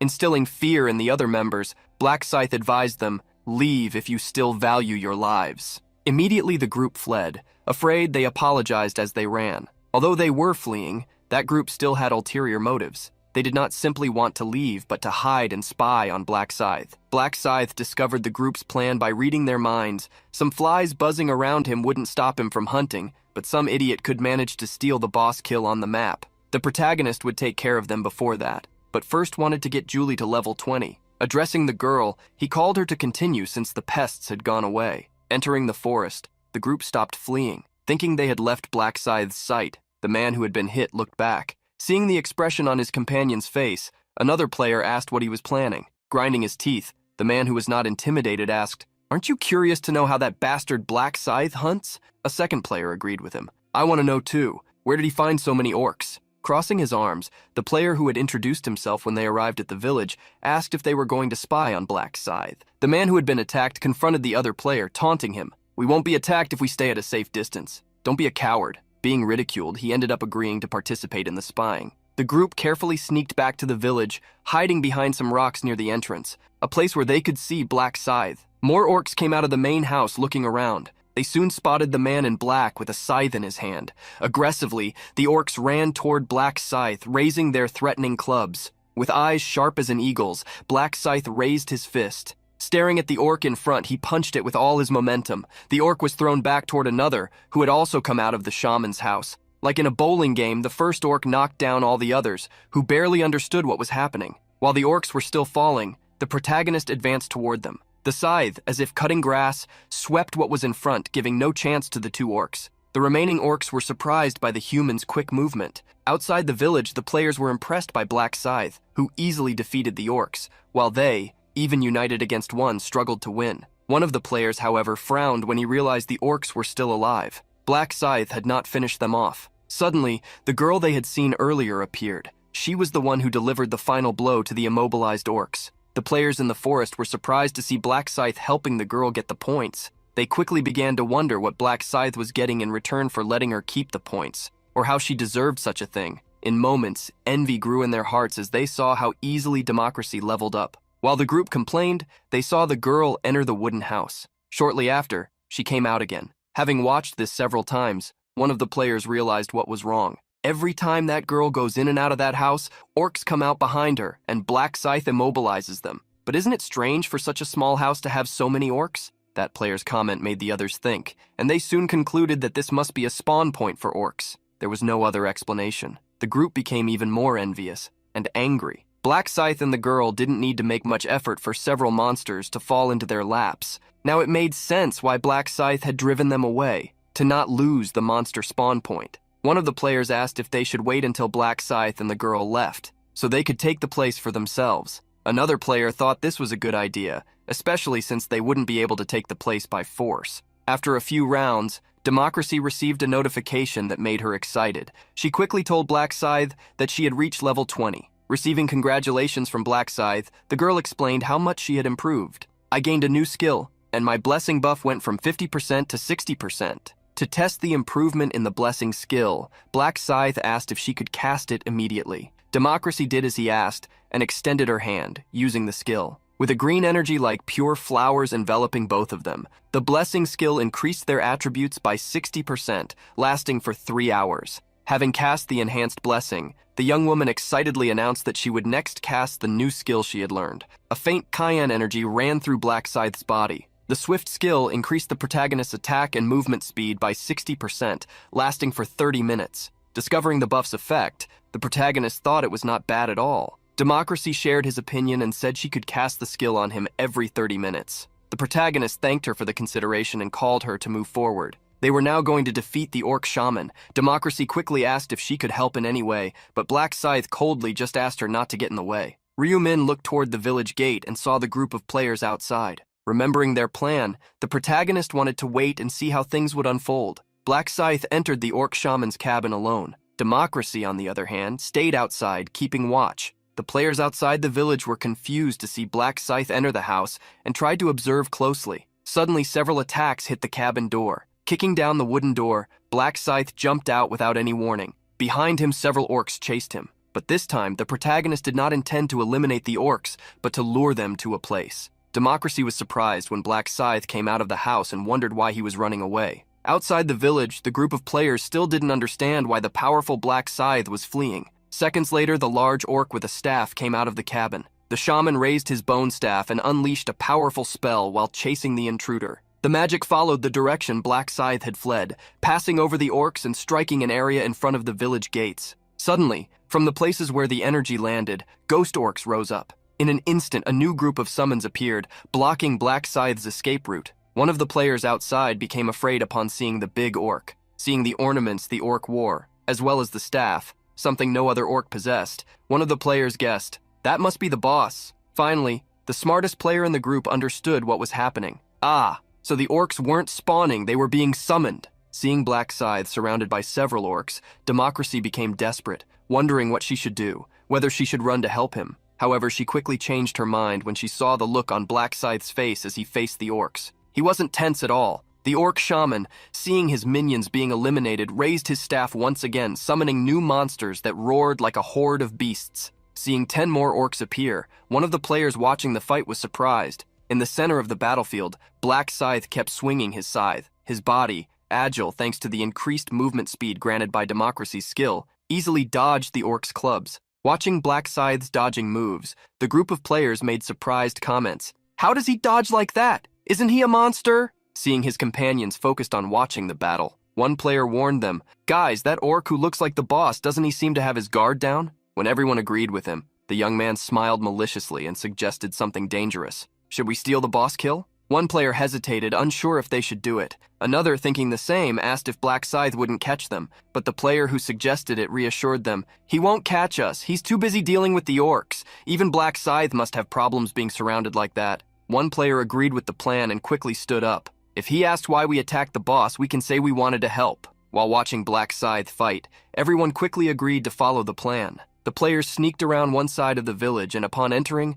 ran toward the orc shaman's house. Democracy noticed the presence of the intruders and wondered what they were trying to do. A sudden realization came to Democracy's mind. She understood that the group was trying to eliminate the orc shaman while Black Scythe was busy. Earlier, while still heading toward the village, the young woman had asked if she was hindering Black Scythe's mission. Hearing the girl's concern, the protagonist revealed that he had already defeated his quota of monsters. He confidently revealed, my goal is not the main quest, but the side quest. I've already secured one of the balance stones. Seeing Julie surprised, Ryu-min explained that he had obtained the stone by defeating a boss monster called the Orc Warrior. The other stones would also be obtained by defeating monsters like him. Democracy was reassured by Black Scythe, who said his target was only the boss monsters. Democracy became furious, seeing the group sneaking to attack the orc shaman, and shouted in her heart, no, the shaman belongs to Black Scythe. At this rate, some random idiot will steal the balance stone. The the girl made a decision. Leaving her hiding place, she was determined to stop them. Raising her swords and preparing her spells, two of the players sneaked behind the shaman. However, at that moment, a skill was used. Night of Shadows. A sudden darkness appeared, covering the entire village. The light emitted by the celestial body disappeared, and everyone present could see nothing beyond what was directly in front of them. The players who had invaded the village walked back and forth, looking up, surprised and confused. When one player was about to ask what was happening, the one who had the idea to attack the boss covered his mouth. Then both looked forward, and fear appeared in their eyes. The orc shaman had noticed their presence and was now staring at them. The shaman's eyes glowed with an intense red, and madness overflowed from his being. Discovered, the two players who had approached the shaman fled toward the other companions, who were frightened. The goblin shaman would not allow them to act freely. He cast a spell that chased the humans on the ground. Quickly, the summoning magic took effect, and 10 orcs appeared, surrounding the group of 5 players. With bloodshot eyes, the orcs raised their axes and clubs. Before the players could defend themselves, they were attacked. The first axe hit its target. On the other side, an orc lifted a player, while another was thrown to the ground. As they screamed, one of the players crawled away. However, he stopped and looked up when he faced 2 giant feet. The orc in front of him raised his foot, attacking with whatever was closest to the prey. The player screamed in fear, but his voice was not enough to stop the blow. Meanwhile, a scythe danced with the wind, removing the crown the orcs wore above their shoulders. Within minutes, Black Scythe had already gotten rid of the 10 orcs surrounding him. Putting the scythe aside, the protagonist sighed before looking to the side, at the chaos that had started while he fought. Ryu Min had decided to lure the orc shaman outside just to see what those players would do. He never imagined they would try to attack the shaman while he was supposedly in danger. Seeing the battle's outcome nearby, Ryu Min expected nothing different. However, he didn't care much. Those players were already doomed to fail, as they had wasted a lot of time just spying on him. Of the players in the village, only Democracy remained,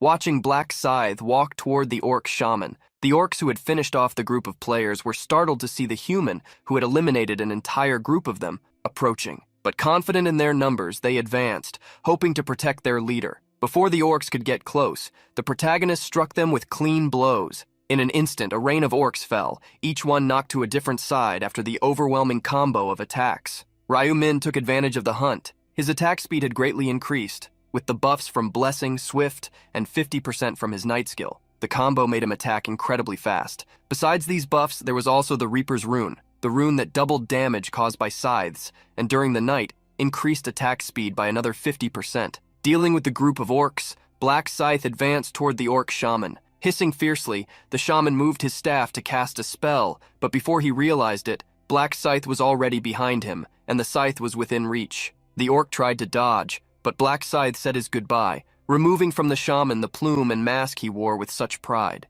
After his farewell was delivered, the orc shaman fell to the ground. His movements had ceased. By defeating the orc shaman, Black Scythe gained more than 37% experience, enough to level up. He also obtained 4,000 gold coins and the Orb of Eternal Rest, along with other items like a mysterious wooden totem, mana stones, and most importantly, his second balance stone. Having reached level 33, the protagonist looked at the necklace around his neck, an insanely good item he had just obtained. The Orb of Eternal Rest was a necklace with a special effect. For each monster killed, the necklace would lose 1 durability point, but grant 1 cumulative point. When 100 points were accumulated, they could be exchanged for 1 stat point. This necklace was similar to the absorption rune used by the Black Flame Dragon. However, there was a problem with the necklace. When its durability reached 0, it would break. Nevertheless, there was an item in the 8th round, the durability rune. With it, and the help of a blacksmith, Black Scythe could restore the necklace's durability. This meant that as long as he kept defeating monsters, he could increase his stats infinitely. In the darkness,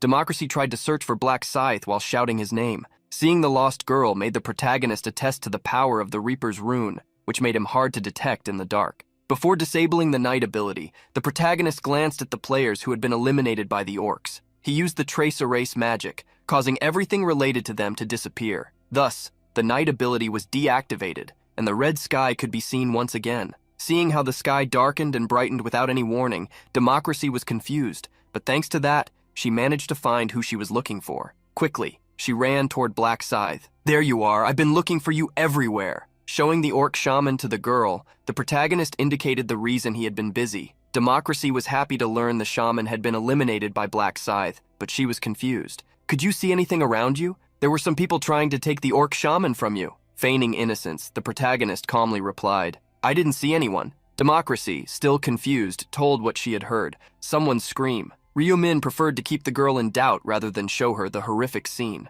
Waking Democracy from her thoughts, the protagonist called her. "Come on, we need to hunt the next boss." Sometime later, Black Scythe had already caused tremendous chaos in another orc village. From all sides, several orc archers had been eliminated, and their quivers still held the arrows they couldn't use. A large orc, holding a bow bigger than himself, shot powerful arrows at Black Scythe, who advanced toward him while dodging the shots. The orc was surprised by the sudden movement of the human, who crouched in front of him. Black Scythe cut the bowstring, which released along with what was holding it. In moments, new attacks rained down on the boss, with the ferocity and sharpness of a tiger's tooth. As if made of blocks, the orc archer was dismantled by Black Scythe, falling to the ground after becoming immobile. Quickly, the various parts of the archer, along with his bow, ended up on the ground. The protagonist gained the same amount of experience obtained against the orc shaman, plus gold. He also obtained rusty arrowheads and a low-grade green mana stone. Finally, he obtained the third balance stone. Having acquired so many items, Black Scythe decided to check them out.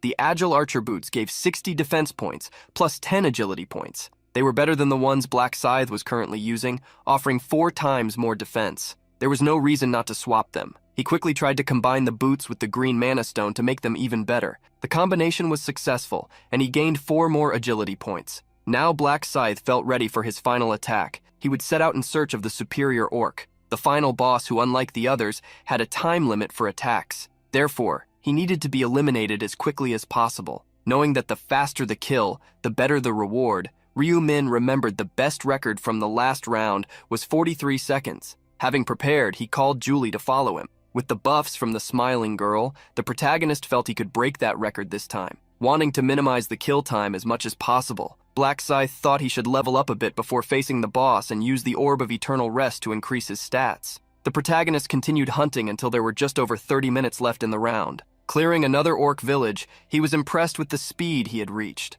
With little time left, he decided it was time to face the boss. He was only 1 level away from reaching level 40, but time was very short. Still, there were no regrets, for he had achieved his goal, defeating 999 monsters. The durability of the Orb of Rest dropped to just 1 point, and 9 stat points were granted to Black Scythe. While following Black Scythe, Democracy asked if he would continue hunting. Upon hearing that Black Scythe had hunted enough, the girl questioned whether he would go after the final boss next. Confirming that he was heading for his final challenge, the protagonist said goodbye. "Let's part ways here, thanks for coming with me." Shaking Black Scythe's hand, Democracy asked if this was really the end. Internally, she felt a bit sad. She really wanted to ask if she could stay with Black Scythe until he defeated the last boss. However, she shook her head, pushing those thoughts away and said it was better to separate there. Discovering the girl's thoughts, who had grown attached to him in such a short time, Ryu-min wanted to take her with him, but since it was very dangerous, he preferred that she not be with him. As a farewell, Democracy raised her hand to give Black Scythe one last buff. While using the blessing skill, Julie overflowed. "Black Scythe, thank you for helping me hunt. It would have been very difficult to do all that alone." Thinking about how to reward Black Scythe, Julie opened her inventory. She took out a blue mana stone. She wanted to give it to Black Scythe, even without knowing if it would be very useful to him. The protagonist refused the gift, asking her to keep the stone, but Democracy quickly waved her hands. "No! Just gaining that huge amount of experience was enough for me." Julie actually had 2 of those stones. She wanted to give one to Black Scythe and the other to Ryu-min. Discovering Julie's thoughts, the protagonist smiled inwardly. The girl wanted to take care of both people, not knowing they were the same person. Knowing how much the girl cared, the protagonist ended up giving in. He took the stone from her hand and then left. "I'll accept the item then. I hope we can meet again in the future if we get the chance." Seeing Black Scythe walk away after saying those words, Democracy watched him with much to process in her mind. Elsewhere, an arrow pointing in a certain direction guided Black Scythe along the path he sought. The location of the boss monster, the superior orc, had been confirmed. The monster was just over a kilometer away. Since it was possible to track the monster, it meant no one had defeated it yet. That was to be expected, as no one had managed to beat it in Ryu-min's previous regressions. Among the 4 boss monsters of the 5th round, the superior orc was the strongest. Its power was so great that the other 3 could be considered minions in comparison. According to Ryu-min's analysis, at least 100 level 20 players would need to risk their lives to defeat such a monster. Ordinary players would never be able to win against it. Even Ryu Min, with his extensive regression experience, had lost the battle 4 times against the superior orc. But, thanks to trial and error, he had recorded a record of 43 seconds. After advancing quickly through the darkened forest, only 300 meters remained for the protagonist to reach his target. At 160 meters away, the protagonist spotted the gigantic superior orc, taller than the trees, with a tail extending for dozens of meters, grabbing some players. The protagonist was surprised to see that there were actually people challenging such a monster. With a powerful grip, the superior orc was capable of crushing everything it held. The enormous 2-headed, 3-armed monster roared furiously, attacking everything around, showing why it had such a powerful title. A player who had come to the location out of curiosity was trembling with fear. In his eyes, terror was evident, as he had never expected to face such a great horror. He couldn't even imagine how things had ended up that way. For the player, everything had been going well until just moments ago. Since orcs traveled in packs, he and other players decided to gather and do the same. That player was the first to introduce himself. His nickname was Junseok, and he was a level 12 warrior. An archer was the next to introduce himself, Brady Pitt of the hunter class. A man wearing a cloak was the third. He was level 13 of the martial artist class. His nickname was Byuk, but for a reason. I know the name is hard to pronounce, but I panicked and just typed anything. All the others also introduced themselves, and thus a mutual benefit agreement was made. For a newly formed team, their teamwork and atmosphere proved better than expected. With Junseok attracting the monsters, Brad was able to use his bow. Junseok had a controversial technique to lure enemies, shouting, "Hey, you ugly orc, come here!" With good coordination, attacking small orc camps became easy. The young lancer in the group also helped immobilize orcs so that Brad, who attacked from a distance, could finish them off. The 5th team member helped in the rear, warning Byuk when a monster approached from behind. After nearly 6 hours of uninterrupted fighting, the entire group had reached their quota of 300 orcs. The main mission had been completed by all. Since there was still some time left, Junseok suggested, "Should we keep hunting?" Brad thought it was a good idea. The blonde hunter wanted to reach level 20. The hunt was restarted, and soon they reached level 20, advancing from apprentice rank to officer. They could now also use the combination function. Upon reaching level 20 and learning new skills, they became confident. They could easily trample the orcs now. They had become strong. Byuk suggested hunting one last large orc camp, but before they proceeded, Junseok glimpsed something through the trees. A gigantic monster was on the other side of the forest. Even the tallest trees didn't reach its waist. Since no one had seen an orc so large, Junseok asked the group if they thought it was a boss. Confidently, the girl in the group asked if they wanted to try to defeat it. The 5th member liked the idea, imagining the items obtained would be valuable. Agreeing to split the items equally, the group decided to attack the giant orc. However, as soon as they approached the superior orc, it sensed the presence of the 5 and stared at them with its 2 heads and 4 fierce eyes. The group felt the orc was looking directly into their souls. The terror was immense. Junseok had thought he had become stronger, but before that 2-headed monster he seemed more like an ant. With long strides, the monster, despite its colossal size, leapt into the sky. As it landed, an earthquake shook the ground around, unbalancing the group of players. With one of its 4 hands, sharp claws were swung. The girl was the first to be attacked. She didn't even have a chance to dodge. Then the orc looked at the 5th member of the group, who had fallen sitting on the ground out of fear. The superior orc's foot moved quickly, crushing him as if stepping on an ant. That monster was not prey. It was the hunter. After eliminating 2 of the 5 group members, the orc reached out to grab the hunter Brad, who was trembling with fear. The orc grabbed him, lifting him off the ground. The muscles in its arm showed its strength, transmitted to its hand, which closed around Brad. Roaring fiercely, the superior orc instilled terror in the hearts of the group, or at least those still alive. Junseok, shocked, faced his end. The superior orc's tail didn't stay still and was swung toward Byuk. The orc grabbed the martial artist with the tail, lifting him toward one of its mouths. But deciding not to eat him, it simply threw him to the ground. Having finished off 4 group members, the superior orc's eyes turned to the last member. With extreme fear, Junseok couldn't even retreat. He was sweating as if in a sauna. Laughing, the orc approached the boy as if mocking him. Tears ran down Junseok's face as he begged the monster not to come closer. However, the orc didn't listen. Raising one of its arms, the superior orc prepared a crushingly powerful attack. At that moment, Black Scythe flew above the orc. Without giving the monster a chance to perceive his attack, the protagonist swung his scythe. Of the 2 heads the orc had, one was hit. The orc's 2nd head slowly turned as it realized the human had landed on its shoulders. However, Black Scythe repeated his attack, now against it. In seconds, the great superior orc collapsed before Junseok. Incredulous, Junseok looked at the person in front of him. He recognized who had landed on the orc and was now staring at him. It was Black Scythe. Ignoring the boy, the protagonist focused on the orc. He hadn't expected the monster to fall with a single blow. Defeating the superior orc, Black Scythe gained a large amount of experience, enough to level up and reach level 40. He ranked up, moving from officer rank to expert rank. He could now also use the trade function. With the level up, Black Scythe's skills were enhanced. His mark skill had its damage multiplier increased from 120% to 140%.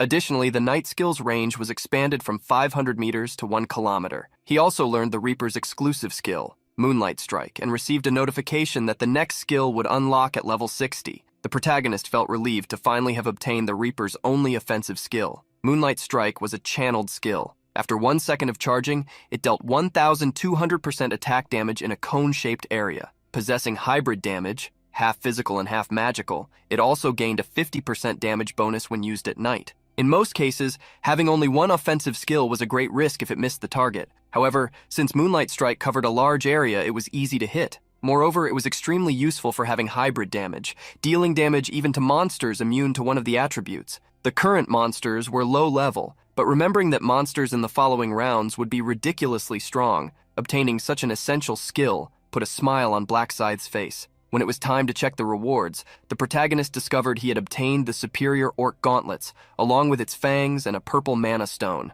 Finally, he obtained the 4th balance stone. Completing the side quest, Black Scythe received the balance rune, the item that had been his goal from the beginning. Upon acquiring the rune, it was automatically engraved on Black Scythe's body. The balance rune possessed a tremendously powerful effect. If the difference between the highest and lowest of his attributes, ignoring bonuses, was less than 10 points, all statistics would be doubled. The rune required the player to balance their 4 attributes: strength, intelligence, agility, and luck. Black Scythe had already allocated his points in advance, expecting to obtain the rune. In strength, intelligence, agility, and luck, he had 27 points. 18 points, 26 points, and 28 points, respectively. With the rune's stat doubling bonus activated, the protagonist wanted to check how his attributes looked. With all bonuses active, he had 374 points in both strength and luck, 614 points in intelligence, and 518 points in agility. Seeing all the stats above 300 points,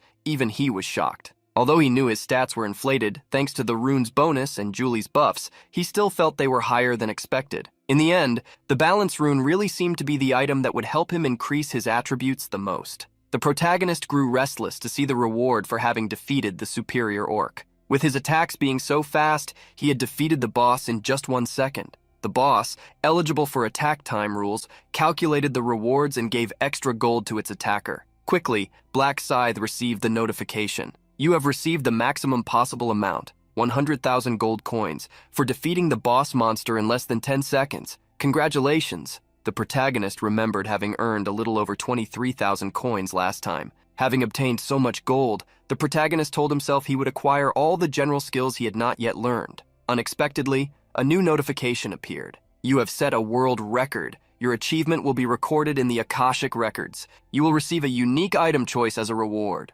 It was the first time Ryu Min had seen something like this while playing. He didn't know there were time records. Seeing the unique item choice reward, he wondered if he could choose anything he wanted. Opening the inventory, he used the unique ticket. Immediately, a window with 8 item categories appeared before him. Faced with the vast list of categories, he imagined he really could choose anything. So he began to think carefully. I don't need a weapon since I can craft one. Thinking of something that could be useful, Black Scythe clicked on the helmets option. While Black Scythe took care of his own affairs, the young Junseok approached, curious. He couldn't believe that monster had been defeated in just 1 second. Looking at his fallen comrades on the ground, he could compare the difference in strength between Black Scythe and them, who, even as 5, couldn't defeat the monster. Junseok quickly changed his thoughts, telling himself he shouldn't be questioning Black Scythe's methods, but rather be grateful. Aware of the boy's thoughts, the protagonist turned his face to look at him, which startled him. An awkward atmosphere hung between the two, but only for a few seconds,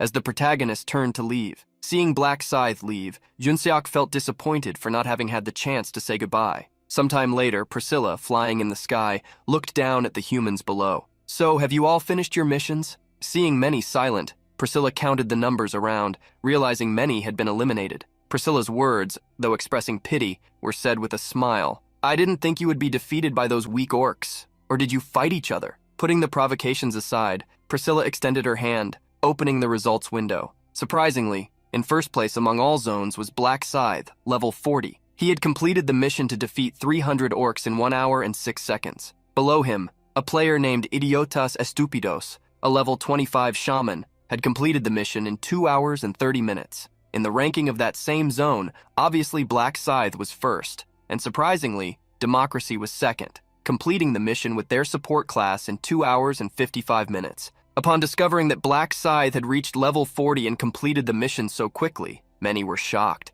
They wondered if it was even possible to defeat 300 orcs in such a short time. The protagonist scoffed, annoyed by the looks. He just wanted to get his reward quickly. As soon as he wished, 2 notifications appeared for him, delivering the zone's own reward, the choice of an epic necklace, and the first place reward for all zones, a special random reward box. Another notification hit the protagonist. It has been confirmed that you ranked first in all zones in the first 5 rounds. This is an incredible achievement. You have received the title the first ahead of all. This was a title that Ryu Min hoped to obtain, as it increased experience gain by 150%. Now he could become even stronger quickly. Next, he proceeded to choose a necklace. 3 options were given to him: the Skeleton Knight necklace, the Java necklace, and the Strength necklace. Anyone could randomly choose one of the 3, but having already used all of them in previous attempts, Ryu Min knew which was the best. He chose the Java necklace. The epic rank necklace increased all stats by 3 points, in addition to 35% resistance.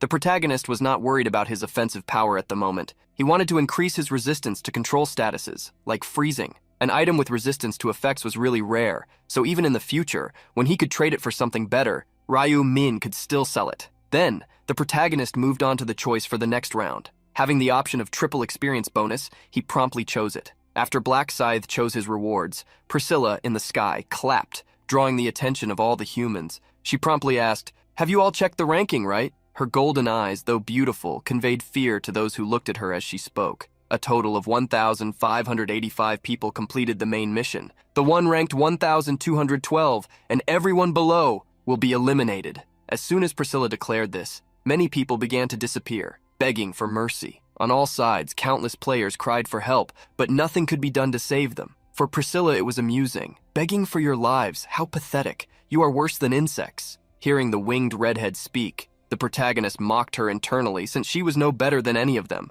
Priscilla thought no one had completed the side mission, but was surprised to see she was wrong. Then, she looked at Black Scythe, who was not intimidated, but stared back at her. Not wanting to prolong it further, Priscilla said goodbye. "So humans, see you in the next round." Thus, the 5th round ended, with 1,211 survivors in the zone where Ryu Min was, and a little over 19,300,000 survivors overall. On the afternoon of the day Ryu Min woke up, he and his brother had a meal in the living room. Having finished eating, he leaned back on the sofa, ready to start his tasks. Opening the combination window, he placed his scythe as the primary ingredient. For the secondary items, he put the orc's heart, a mysterious wooden totem, the rusty arrowhead, and the orc's fang. Ryu Min hoped that his scythe would reach epic rank when combined with such items. Although he could only use these items for the combination, he still had the black diamond he obtained from Huang Yongmin. If he used that item, it would be possible to advance his scythe to unique rank instead of just epic. He decided to use the diamond and clicked the combine button.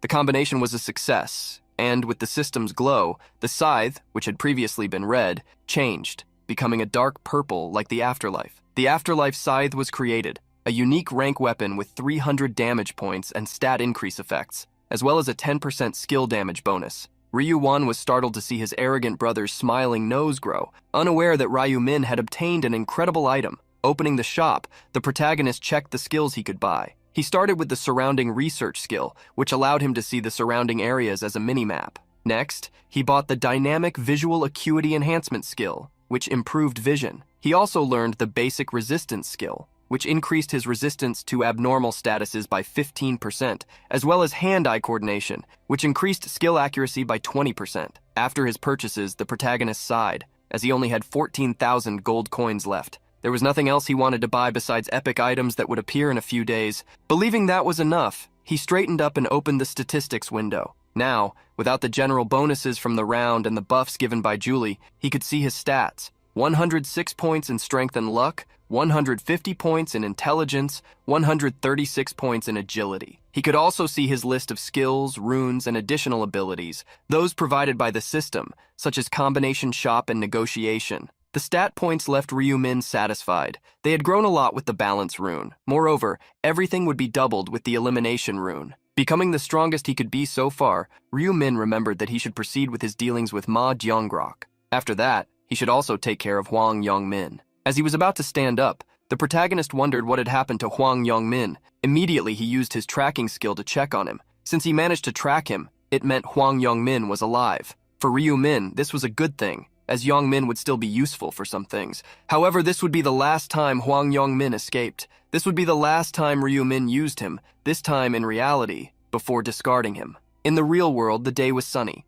perfect for going to a cafe. At one of these cafes with a cozy garden beside it, a young woman sat alone at a table, waiting for someone. The girl was none other than Julie, who, frequently glancing at the door, wondered why Ryu-min had asked to meet. A fantasy formed in the girl's mind, imagining Ryu-min touching her hair, looking deep into her eyes and saying, "Julie, I missed you." Julie quickly shook her head, pushing away such fanciful thoughts. Trying to calm herself hastily, she didn't want to show her feelings. After waiting for some time, Ryu-min arrived at the cafe. Attracting attention as he entered, the protagonist walked to the table where his friend was. "Oh, you were already here. Did you wait long?" Startled for not noticing Ryu-min's presence, Julie hurriedly stood up. "No, I just got here too." Blushing, she said she was going to place an order and asked if Ryu-min wanted anything since she was willing to pay. Since she offered, Ryu-min chose an iced Americano. Sitting down after receiving his coffee, the protagonist smiled, thanking Julie for the refreshing drink. For some reason, Julie couldn't look Ryu-min in the eyes,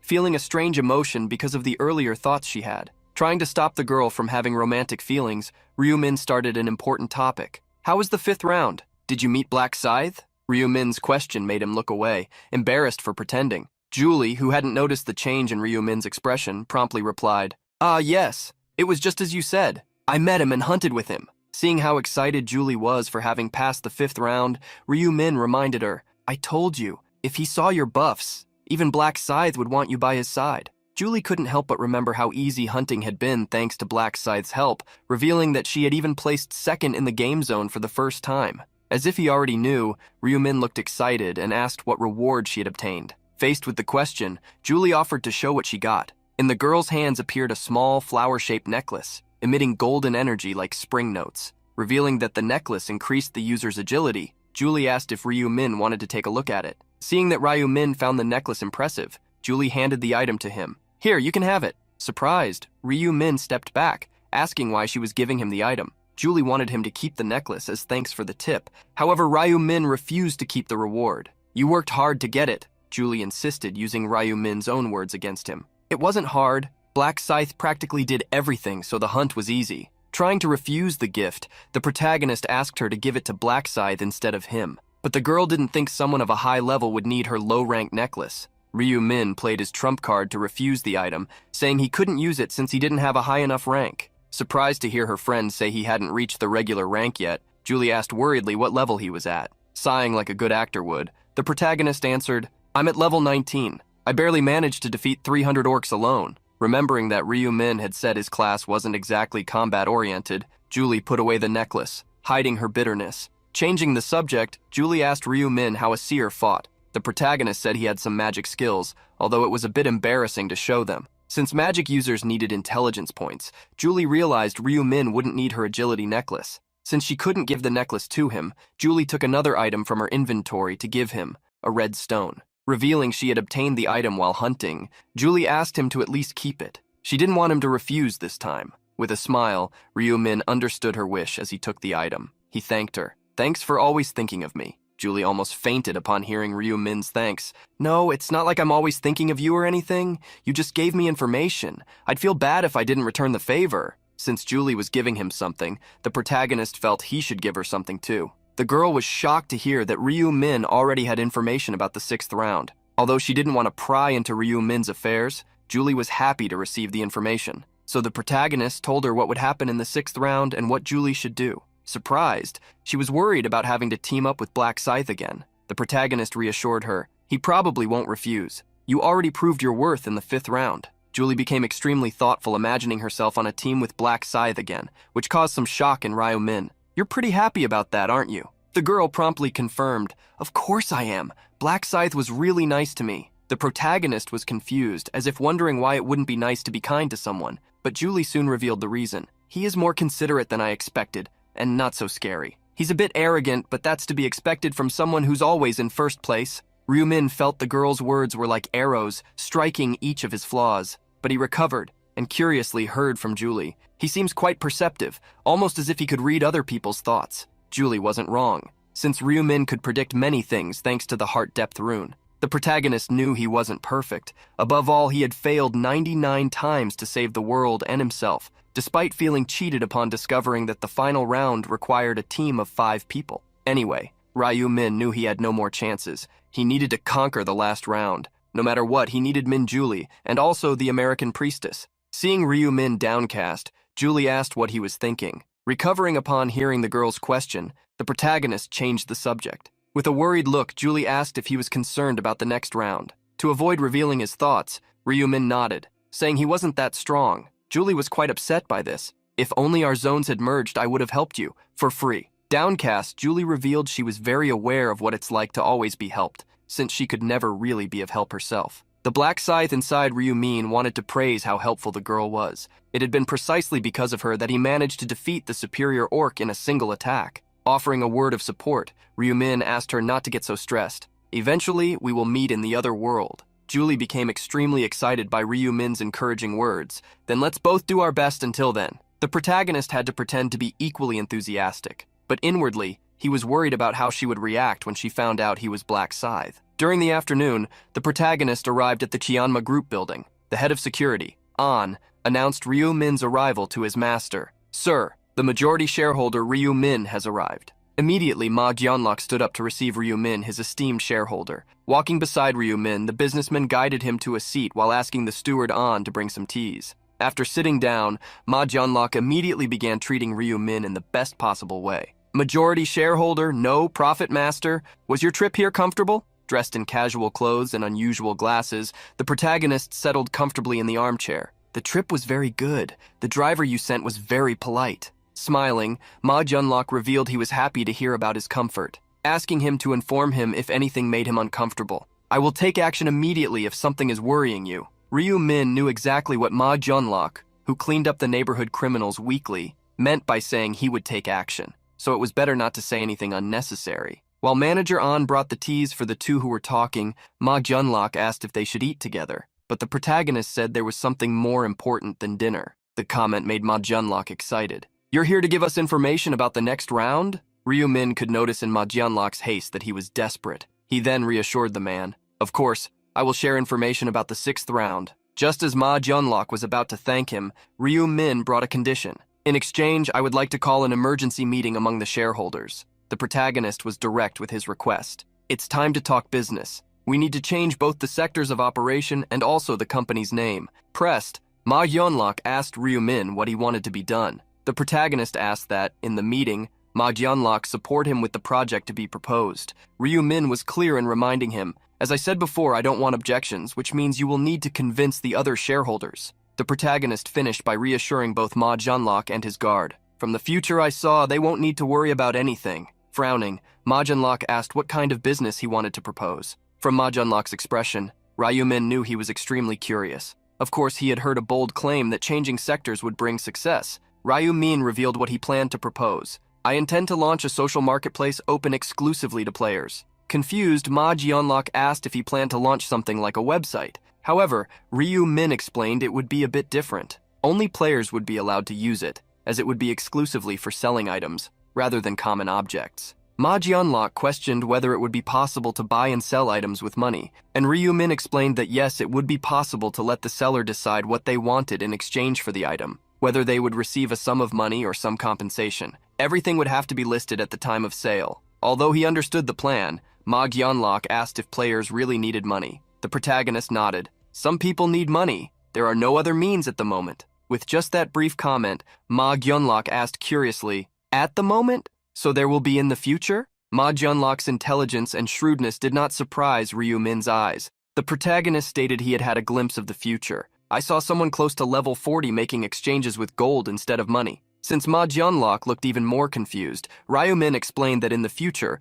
once they reached level 40, a trading function would be unlocked, allowing the exchange of gold between people. The plan was to create a system on the site to guarantee a safe gold exchange when that time came. Meanwhile, they could charge a small fee for using the service, either in money or gold. The idea of a marketplace among players caught Ma Jianlok's attention. It was a good idea, especially because no one had thought of it yet. If the bet succeeded, they would basically have a monopoly on purchases, but they would only succeed if players actually used the system, and that was what he questioned Ryumin about. The protagonist explained why they would use it. Players have a good amount of items stored from previous rounds. As you probably know, it's not possible to sell items obtained from monsters to the shop, so I'm sure players want to get rid of them. Also, most are around level 20 now. I'm sure they're testing different item combinations. What if there was a new site that allowed them to easily buy items for these trades? Ma Jianlok understood why many players would use the site, and this was exactly the best time to create it. The businessman could see that, as Ryumin said, it was a perfect opportunity. If such a thing was created, it would be a great success. It would even be possible to spread various articles about the store as a form of advertising. Ma Jianlok's investor side was triggered. He imagined they could create a mobile app to facilitate access, maybe even an auction system. Seeing Ma Jianlok's thoughts, the protagonist realized he had liked the idea. It made sense to trust a seer. The creation of this system would also benefit Ryumin, obtaining a monopoly on synthesis ingredients, which people still didn't know how to use. He would be able to create unique, legendary, and even divine items. Determined to change the company's style with Ryumin, the businessman asked what name they should change to. Ryumin asked if Ma Jianlok had any ideas, but the businessman returned the offer. Don't think about my ideas. We should go with yours. You are the largest shareholder after all. The protagonist made a suggestion. How about using the name Player's Place to emphasize that we are a store for players? Ma Jianlok liked the name. It would even be easy to abbreviate with the double P initials. Now that everything was defined, Ryumin asked how long it would take to develop the idea. The businessman said about a month, which coincided with the start of the 6th round. Remembering the next round, the protagonist changed the subject. Since we're here, let me talk about the 6th round. Ma Jianlok almost stood up from the sofa due to anxiety. In a thoughtful pose, Jianlok reflected on the 6th round after learning they would need to work as a team again. Lowering his head, Ma Jianlok deeply thanked Ryumin. He really wanted to keep Ryumin by his side. That was the wisest thing to do. The businessman felt everything was running more smoothly thanks to Ryumin, both in reality and in the other world. With everything agreed upon, Ma Jianlok said they would proceed with the company as Ryumin had described. Soon he would share the meeting time with the investors to present the idea to everyone. Reminding Ryumin that he would also need to be present, Ma Jianlok asked if it was okay to do so. With Ryumin's confirmation, the two greeted each other, with Ma Jianlok saying he would soon announce the meeting date. Thus, the conversation ended, and the businessman asked his head of security to escort Ryumin home safely, and to take the opportunity to inform Miss Seo Arin of everything. A few days later, when Ryumin woke up, he checked the date. That would be the day of an epic item sale, something he had been eagerly awaiting. Opening the store, the protagonist went straight to the item of the day tab. He easily found what he was looking for, the ragged vagabond clothes. The item, an armor type, was classified as epic rank, restricted to players at regular stage or above. The outfit cost 20,000 gold coins to obtain. Although the armor had an extremely low protection value, only 1 point, it increased the player's attack and speed. For Ryumin, who needed both stats, this was an item well worth it. The protagonist hoped that soon he would no longer depend on the system's store, being able to get everything he needed in the social marketplace. When that time came, diagrams would be sold at a high price. Possessing diagrams that explained how a specific item was created, players would no longer need to blindly combine materials. Since diagrams were items that could be resold, they were extremely popular. If Ryumin used his points well, he could profit even more with the social marketplace. Returning to lie down on the bed, Ryumin sighed,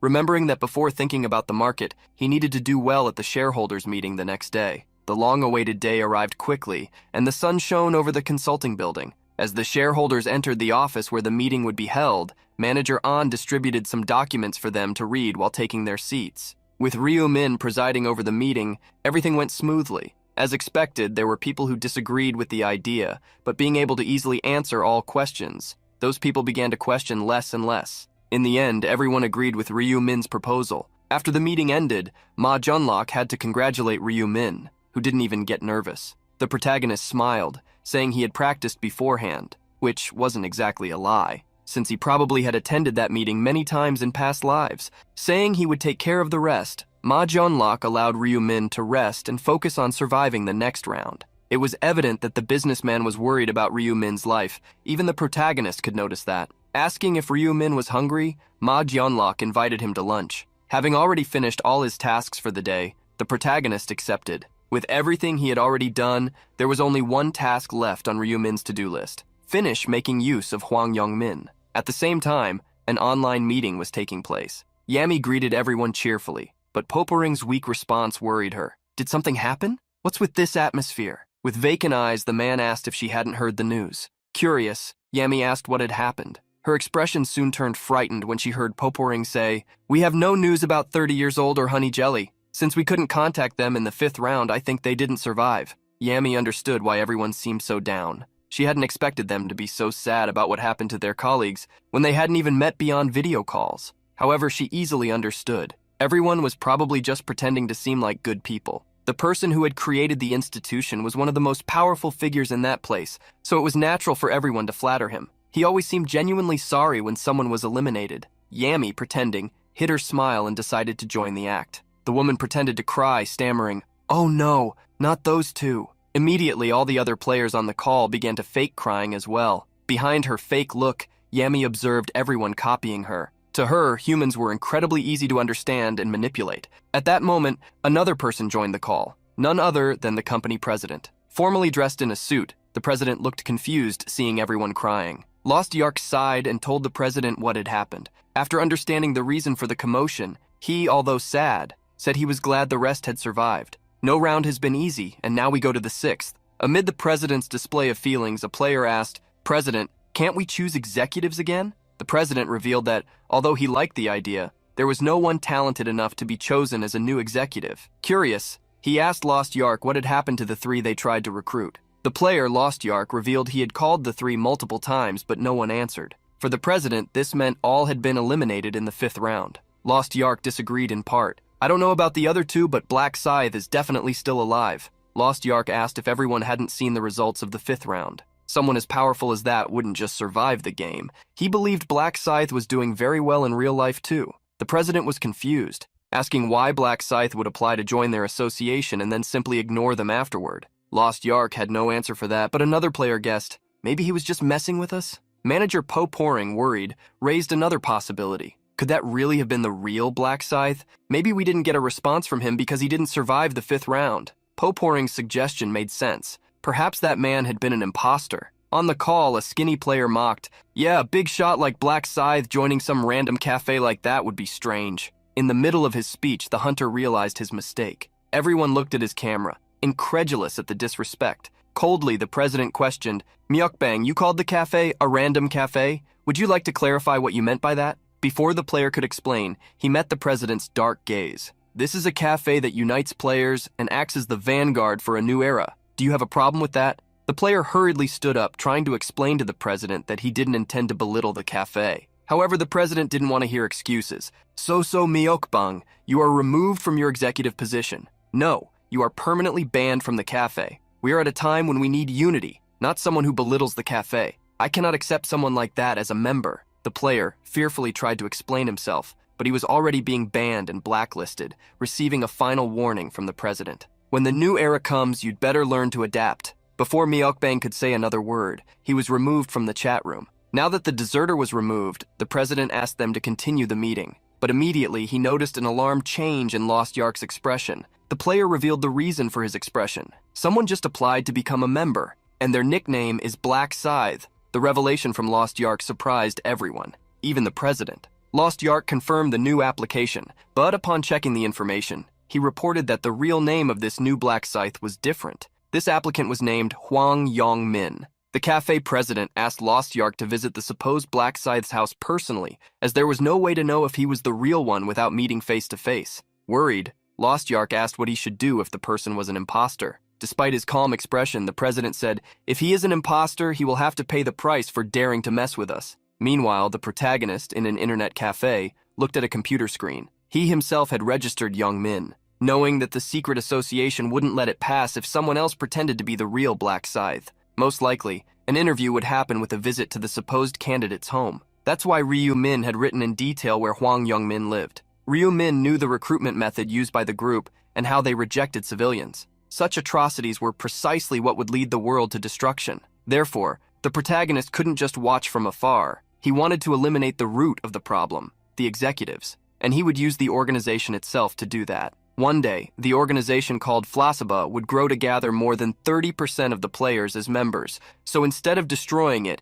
it would be more beneficial to use it to control the player population. That was why Ryu Min applied to join Flasiba in the first place. Ryu Min's plan was to use Hwang Young-min to overthrow the executives and thus claim the president's seat. Elsewhere, a door opened, and a man carrying a bag entered an establishment. Before the owner could welcome the customer, the bag was thrown onto the table. Exuding a powerful aura, the masked man pointed to the backpack. "Put all the money in here if you still want to live." The old owner of the establishment trembled upon seeing that the person was a player. Furious, the bandit struck the table where the man was sitting, destroying it. "Why are you taking so long? Do you think I'm joking?" The old owner, frightened, stood up and ran to the cash register amid the bandit's shouts. Trembling, the man handed over the bag full of money. However, the bandit became furious upon seeing the amount. "Is this all you had?" Fearfully, the convenience store owner lowered his head. "Lottery ticket sales were suspended, so business has been bad lately. We're selling other things in the store, but still, profits are low." Staring into the man's eyes,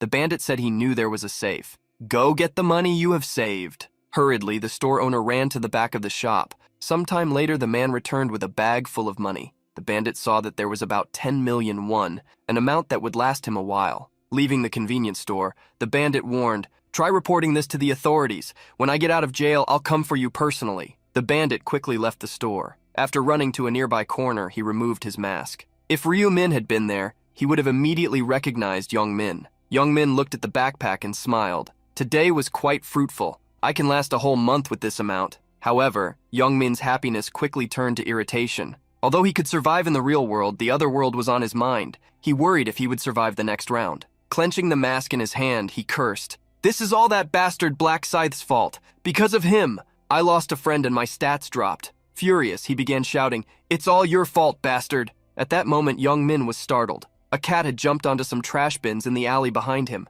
Returning to his path, while cursing Black Scythe, he swore that if he met him in real life, he wouldn't leave him unscathed. In an apartment building, one of the lights was off. That was where Young Min lived. He hadn't arrived home yet, but was climbing the stairs to rest soon. As he entered the hallway leading to his apartment, Young Min saw someone at his door. Confused, he stared at the man, none other than Lost Yark. Who are you?" Lost Yark returned the gaze, eyeing the man with the suspicious bag. "Are you by any chance Hwang Young-min?" Judging by Young Min's reaction, the player realized he was right. Worried, Young Min cautiously asked, "Are you someone from the government?" Lost Yark looked confused, but soon smiled. "Ha ha ha, did you do something wrong to be afraid?" The hunter then formally introduced himself. "I'm Lost Yark, the interview manager for Flasiba. You applied to join us this morning, right?" Irritated, Young Min raised an eyebrow. "Is this bastard trying to sell me something? What kind of nonsense is this?" Seeing the confusion on Young Min's face, Lost Yark asked if he wasn't Black Scythe. The question made Young Min even angrier. "Are you joking with me? And what's this nonsense about Flasiba?" Lost Yark realized he wouldn't get anything from this interview. Apologizing, he prepared to leave. However, Young Min was furious. "Hey, at least tell me what you want to talk about." Lost Yark, understanding the situation, explained, "It seems someone who knows your information decided to mess with you since both your name and address are real." This made Young Min even angrier. What kind of bastard would do that? At the end of the hallway, a voice answered the question. A person wearing a white mask said, "It was me. I used your name, Hwang Young-min." Young Min's brow furrowed in a daze as the damned man introduced himself. "Who are you, you crazy bastard? Do you know me?" Monotonously, Ryu Min nodded in response.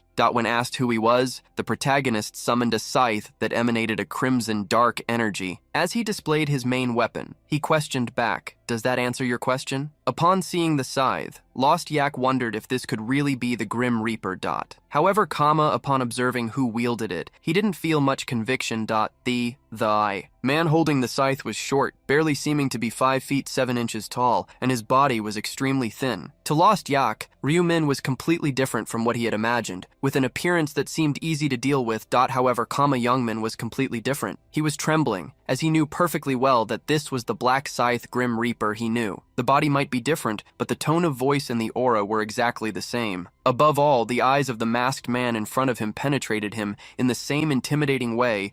Seeing that Black Scythe had come to meet him in real life, Youngmin took a step back. A dark despair arose in his eyes, causing 1,000 questions to arise in his mind. Why did he come here? Why did he use my name? We shouldn't have business to discuss, right? Him showing his scythe can't mean anything good. Lost Yak looked back, seeing Youngmin retreat while trembling, and wondered if he was acting that way because the man in front of them was really Black Scythe. Never having seen Black Scythe in person, Lost Yak was sure that being at level 20, he wouldn't stand a chance against him. Suddenly, Lost Yak heard Black Scythe call out to him. Ryu-min went straight to his order. You didn't come alone. Tell the others to come out. I already know they're here. Lost Yak was surprised that they were discovered so easily.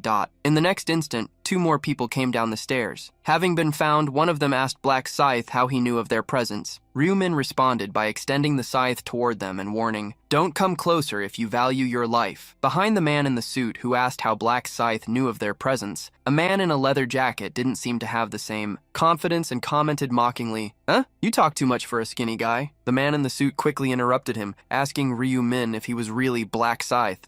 Showing his scythe, the protagonist claimed that they should already know just by seeing it in his hands. Explaining that he had never seen the scythe in person, the man stated that he couldn't be convinced just with that. He asked the young man to confirm his identity with his own mouth. The protagonist agreed and affirmed, "All right, I am Black Scythe." Satisfied? Immediately, a notification popped up for that man. The target you are observing is telling the truth. The man was surprised, as his truth rune confirmed the young man's words in front of him. Curiously, the man in the jacket asked him what the rune said, and for everyone, the information was confirmed. Lost Yak was startled, as he still didn't believe it, even though it was real. Immediately, the man in the jacket started trembling, cursing his own mouth. Afraid, he wondered if he should beg, but soon imagined that Black Scythe hadn't heard because he was so far away. He hurriedly reached out his hand, but Ryu-min interrupted him. "Skip the greetings." Ryu-min pointed the scythe directly at him. "You wanted to know if the skinny guy is really Black Scythe, didn't you? Then confirm it with your own eyes." The man, realizing he had been heard, trembled with fear. The only thing he could do was apologize, so he lowered his head, stammering, I sincerely apologize for what I said, sir." Ryu-min still pointed the scythe at him, asking if he didn't need any confirmations. The man in the suit hastily got involved, trying to defuse the situation. "You don't need to show your skills. The confirmation is already done." "Well, I have a rune related to verification." Ending the man in the suit's conversation, Ryu-min made a proposal to the one in the leather jacket. "If you can block my attack, I'll pretend nothing happened." The man hurriedly pleaded, "Please, Mr. Grim Reaper, just this once, spare me." However, Ryu-min didn't care about the words of fear and brandished his scythe. In the blink of an eye, what was above the shoulders of the man who dared to challenge him rolled on the ground. Upon seeing that on the ground, the recruiter and Youngmin were shocked. Lost Yak gritted his teeth, wondering who that damned person was. The people in the hallway couldn't even see when Black Scythe brandished his scythe. Immediately after eliminating the first one, Ryu-min stared at the man in the suit. Fearing for his companion, Lost Yak shouted irritably, "Mr. Grim Reaper, what are you doing?" As if confused, Ryu-min claimed to be proving his identity with skills. Lost Yak gritted his teeth, stating that he had already said it wouldn't be necessary. To the recruiter, a psychopath who eliminated people without any warning would be a dangerous being to recruit. The man with the truth rune shared the same thought. It was too dangerous to make Black Scythe an ally, so it would be better to eliminate him immediately. However, the two knew that it wouldn't be easy to face someone at level 40. The choice would be to feign surrender, make him lower his guard, and ambush him. Knowing the duo's intention, Ryu-min scoffed. "Ridiculous. You are practically exuding your intentions. Do you think I wouldn't notice?" Worried, the man in the suit tried to feign ignorance, but Ryu-min was direct. "You are planning to attack me." The man hurriedly tried to deny it, but Ryu-min narrated their actions. "You are just lowering your head to feign surrender, and then you plan to ambush me." Looking back at the recruiter Lost Yak, Black Scythe asked if there was anything wrong with his assumption. Thus, Ryu-min revealed the reason for using Hwang Youngmin's name and address in the registration. "I wanted to find you." Surprised, the recruiter asked what he wanted. Exuding the energy of his scythe, Ryu-min calmly revealed, "It's simple. Today you will be punished by my hands." The man in the suit knew he needed to stop Black Scythe somehow, maybe by buying time. However, while he was thinking about how to do it, he was shocked.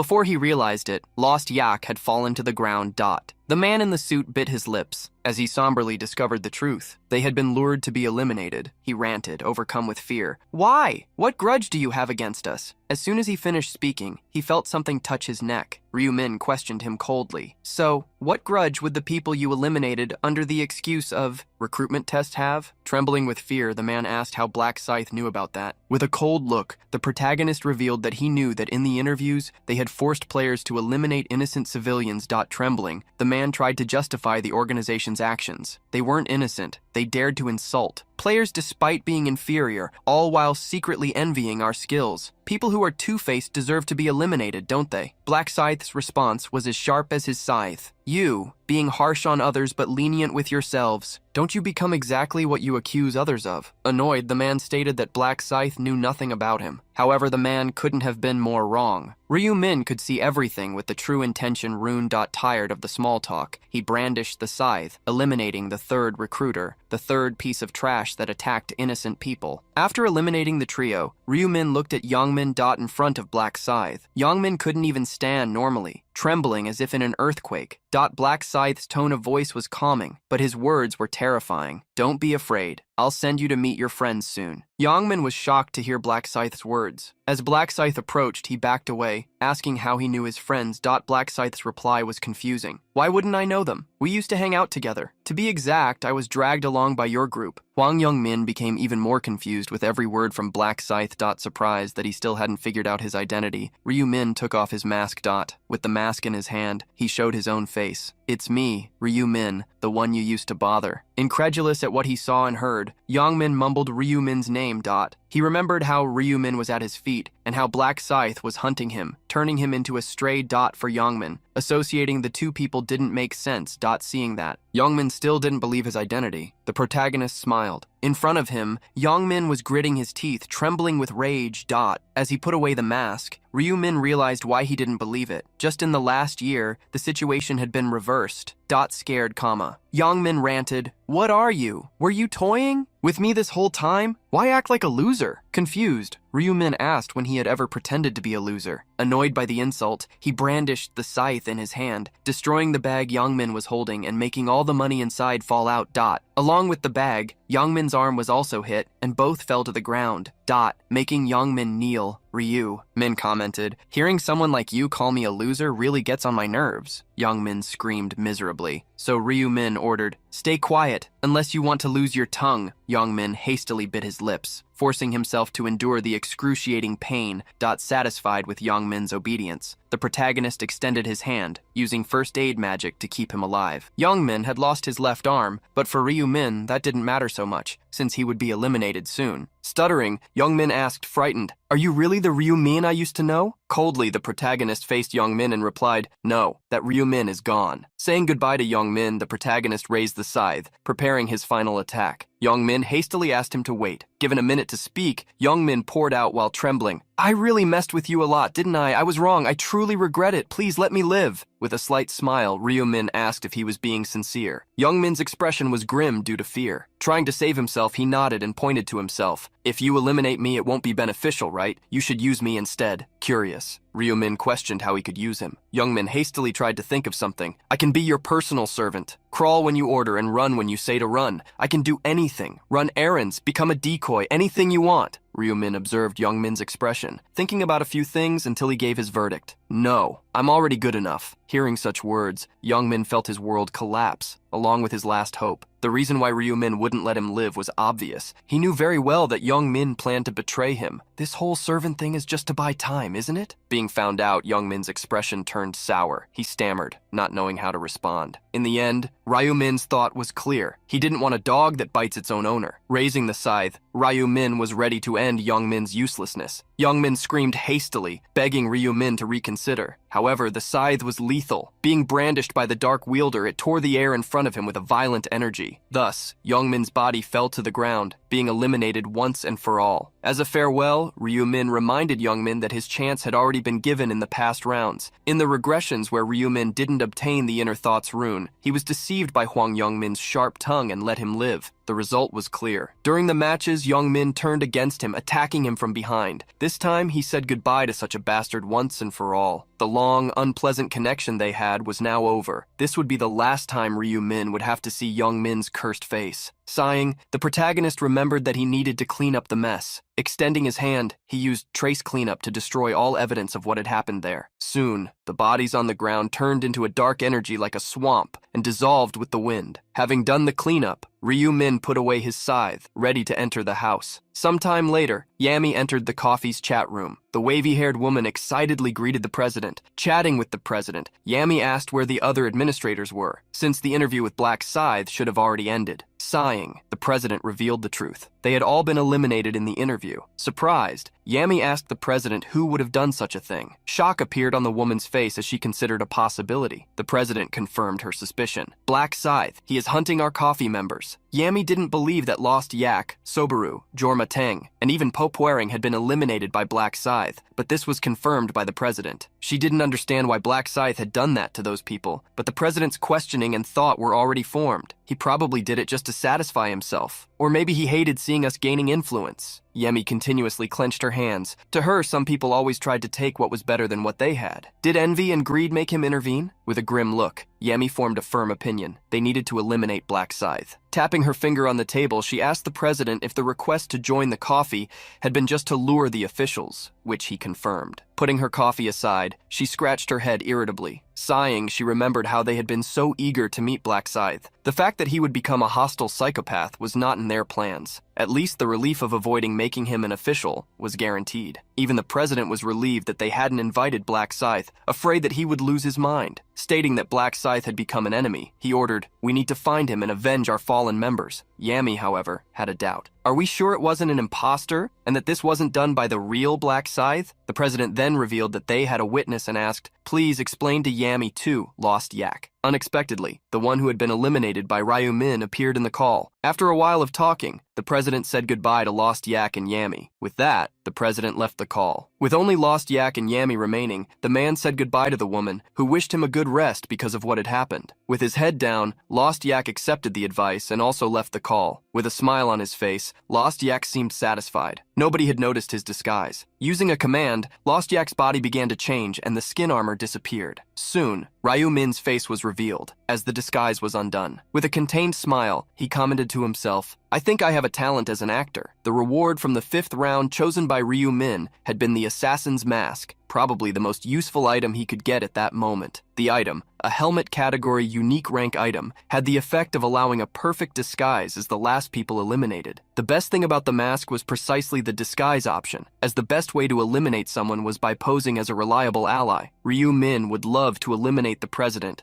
and disguise himself as him, but the mask wouldn't work in this case, since the president wasn't a player. It was quite ironic that the head of the organization, responsible for gathering players, wasn't one. Furthermore, Yami would get in the way. Ryu Min wasn't confident that he could do anything against her abilities at that moment. Many things were necessary. Avoiding contact with the executives until he found a way to work around these problems. It would be necessary to maintain the disguise as Lostark during the regular meetings and keep an eye on the situation. Since the organization wouldn't look for Lostark until the next meeting, he would have time to recover the durability of the Necklace of Eternal Sleep. Looking at the sky, Ryu Min thought, it's time to travel abroad. In Cotswold, England, a small 2-story wooden house could be seen in the oak forest. The house was in fact a forge, as a man continuously hammered on an anvil inside. After hundreds of hammer blows, he cooled the hot iron in a bucket of water. After the tempering, he lifted the blade, analyzing it. With the tempering completed, the man moved to the grinder, sharpening the blade's edge. Finally, he showed a satisfied smile. The dagger was ready. However, the smile soon disappeared from his eyes. Placing the dagger on the table, he sighed. "What's the point of making them if no one is going to buy them? I have even fewer customers since the appearance of the angels." As he looked at the dagger, the man thought about his finances. He wouldn't be able to survive, as he was broke. To that point, he questioned if he would need to find another job. Having dreamed of being a blacksmith his whole life, he wondered if he could still continue with that profession. However, he remembered something that cheered him up. "We can make a wish if we reach the 20th round. Excited, he hit the table, determined not to give up. "I am a young man. A man must have determination." Clenching his fists with confidence, he affirmed that he would reach the last round and guarantee his wish. Having obtained a blacksmith title in the other world, he had faith that this was his destiny. Although he wasn't very good at combat, Due to the effect of his blacksmith skills, which increased the effectiveness of blades, he managed to advance. Excited, he confidently stated, "I will be able to reach the 20th round." Despite the excitement, sadness soon resurfaced, as he still faced financial problems. He couldn't even buy supplies. Making a decision, he chose to temporarily close his forge and return when he got some money. As he prepared his things, he wondered if he could find a job outside the mountains. At that moment, a young man approached the wooden house where the blacksmith was. The man looked back and soon noticed the young Asian man, which confused him, since people didn't go to his forge frequently, much less foreigners. Hesitantly, the man asked, "Can I help you? Are you lost?" The protagonist extended his hand with a friendly smile. "You are Russell Daniel, right? The famous young blacksmith?" Nodding, Daniel asked for the young Asian man's identity. Upon hearing that he was in the right place, Daniel wanted to know where the young man had heard about him. However, Ryu-min corrected, "I didn't hear about you. I saw you." As Daniel became confused, Ryu-min explained, "I am a seer. I can see the future." Daniel didn't believe that a prophet could exist,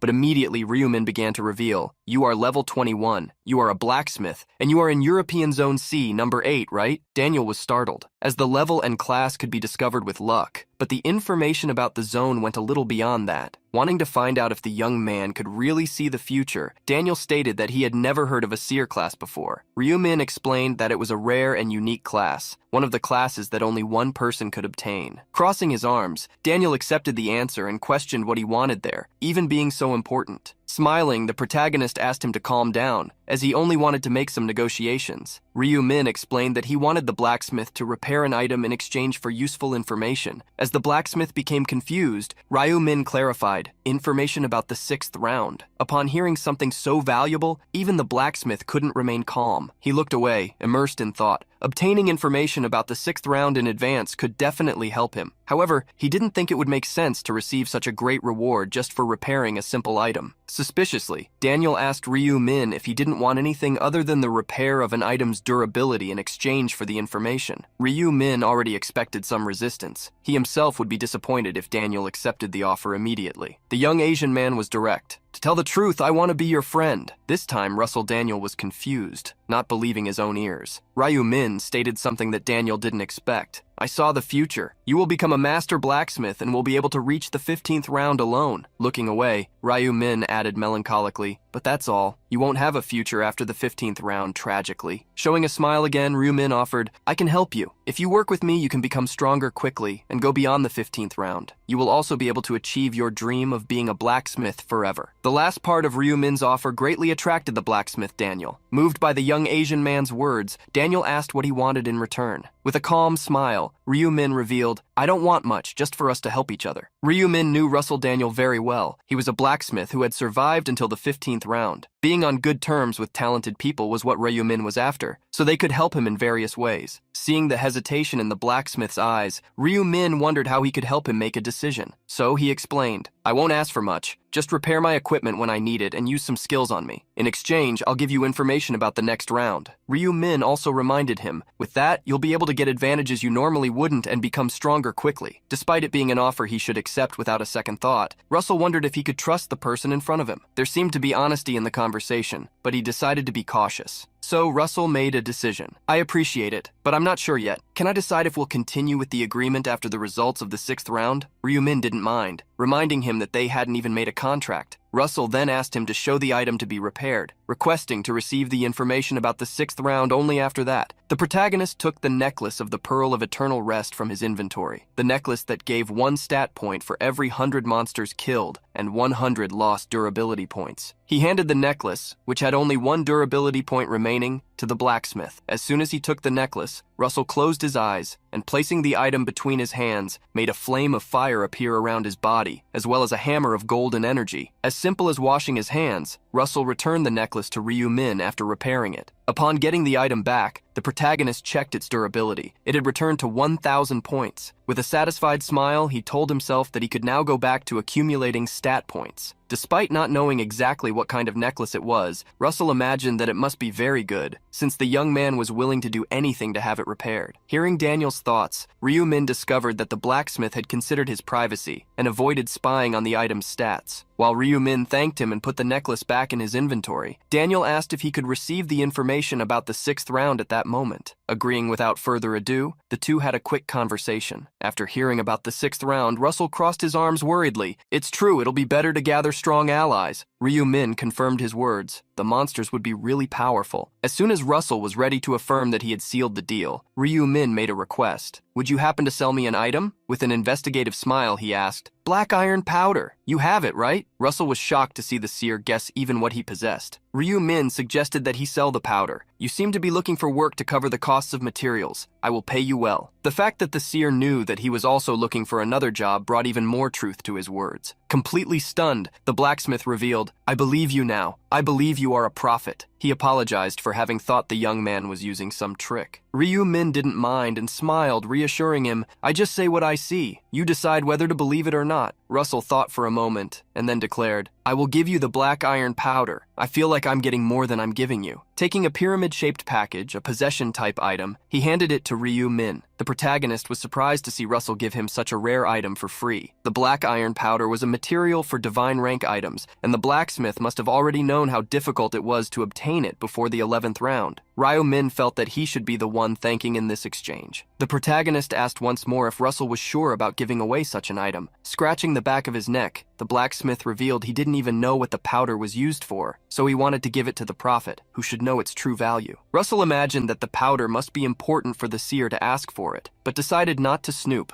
as he had already received too much. It would be greedy to ask for anything more in return. While having these thoughts, Russell saw the young man smile like a satisfied child. Internally, Ryu-min greatly praised the blacksmith for being a good person. Taking the iron powder, Ryu-min handed Russell a bag. Upon opening the zipper, Russell discovered that it was stuffed with money. As the blacksmith faced so much money, Ryu-min explained with a smile, there is a total of 20,000 pounds in the bag. I don't think it's fair to receive an item for free. When asked if the amount would cover the costs of the materials, he answered hurriedly, of course. Russell Daniel was so happy that he was trying not to cry. With such a large amount of money, he wouldn't need to look for another job. After looking at the bag and noticing the smile on the Asian man's face, Russell realized how shameful his own expression was. He quickly changed the subject, asking if it was okay for the young man to give him that amount. Ryu-min reassured him, stating that he could keep the money without problems, and revealed, it's not like I'm giving you this amount just for the materials. Russell was confused, but soon heard Ryu-min's suggestion. Open a stock account abroad. Invest about half of the money I gave you in Korean stocks. The blacksmith was surprised, but Ryu-min instructed him to invest in player place. Not wanting to force him into anything, Ryu-min just warned that the company would grow quickly. Therefore, if the blacksmith invested in it, he would never be short on materials again. As this was a prophet's advice, Russell decided to believe it, also because he had earned the money without any effort. Thus, Ryu-min wished Russell good luck for the next round, and they exchanged contacts before saying goodbye. Finally, the blacksmith realized he hadn't asked for the young man's name. With his hands in his pockets, the protagonist asked, call me Mr. Ryu. When midnight on June 1st arrived in a vast desert, the first player, Black Scythe, arrived. After him, several other players began to appear. They looked around at the extensive deserted land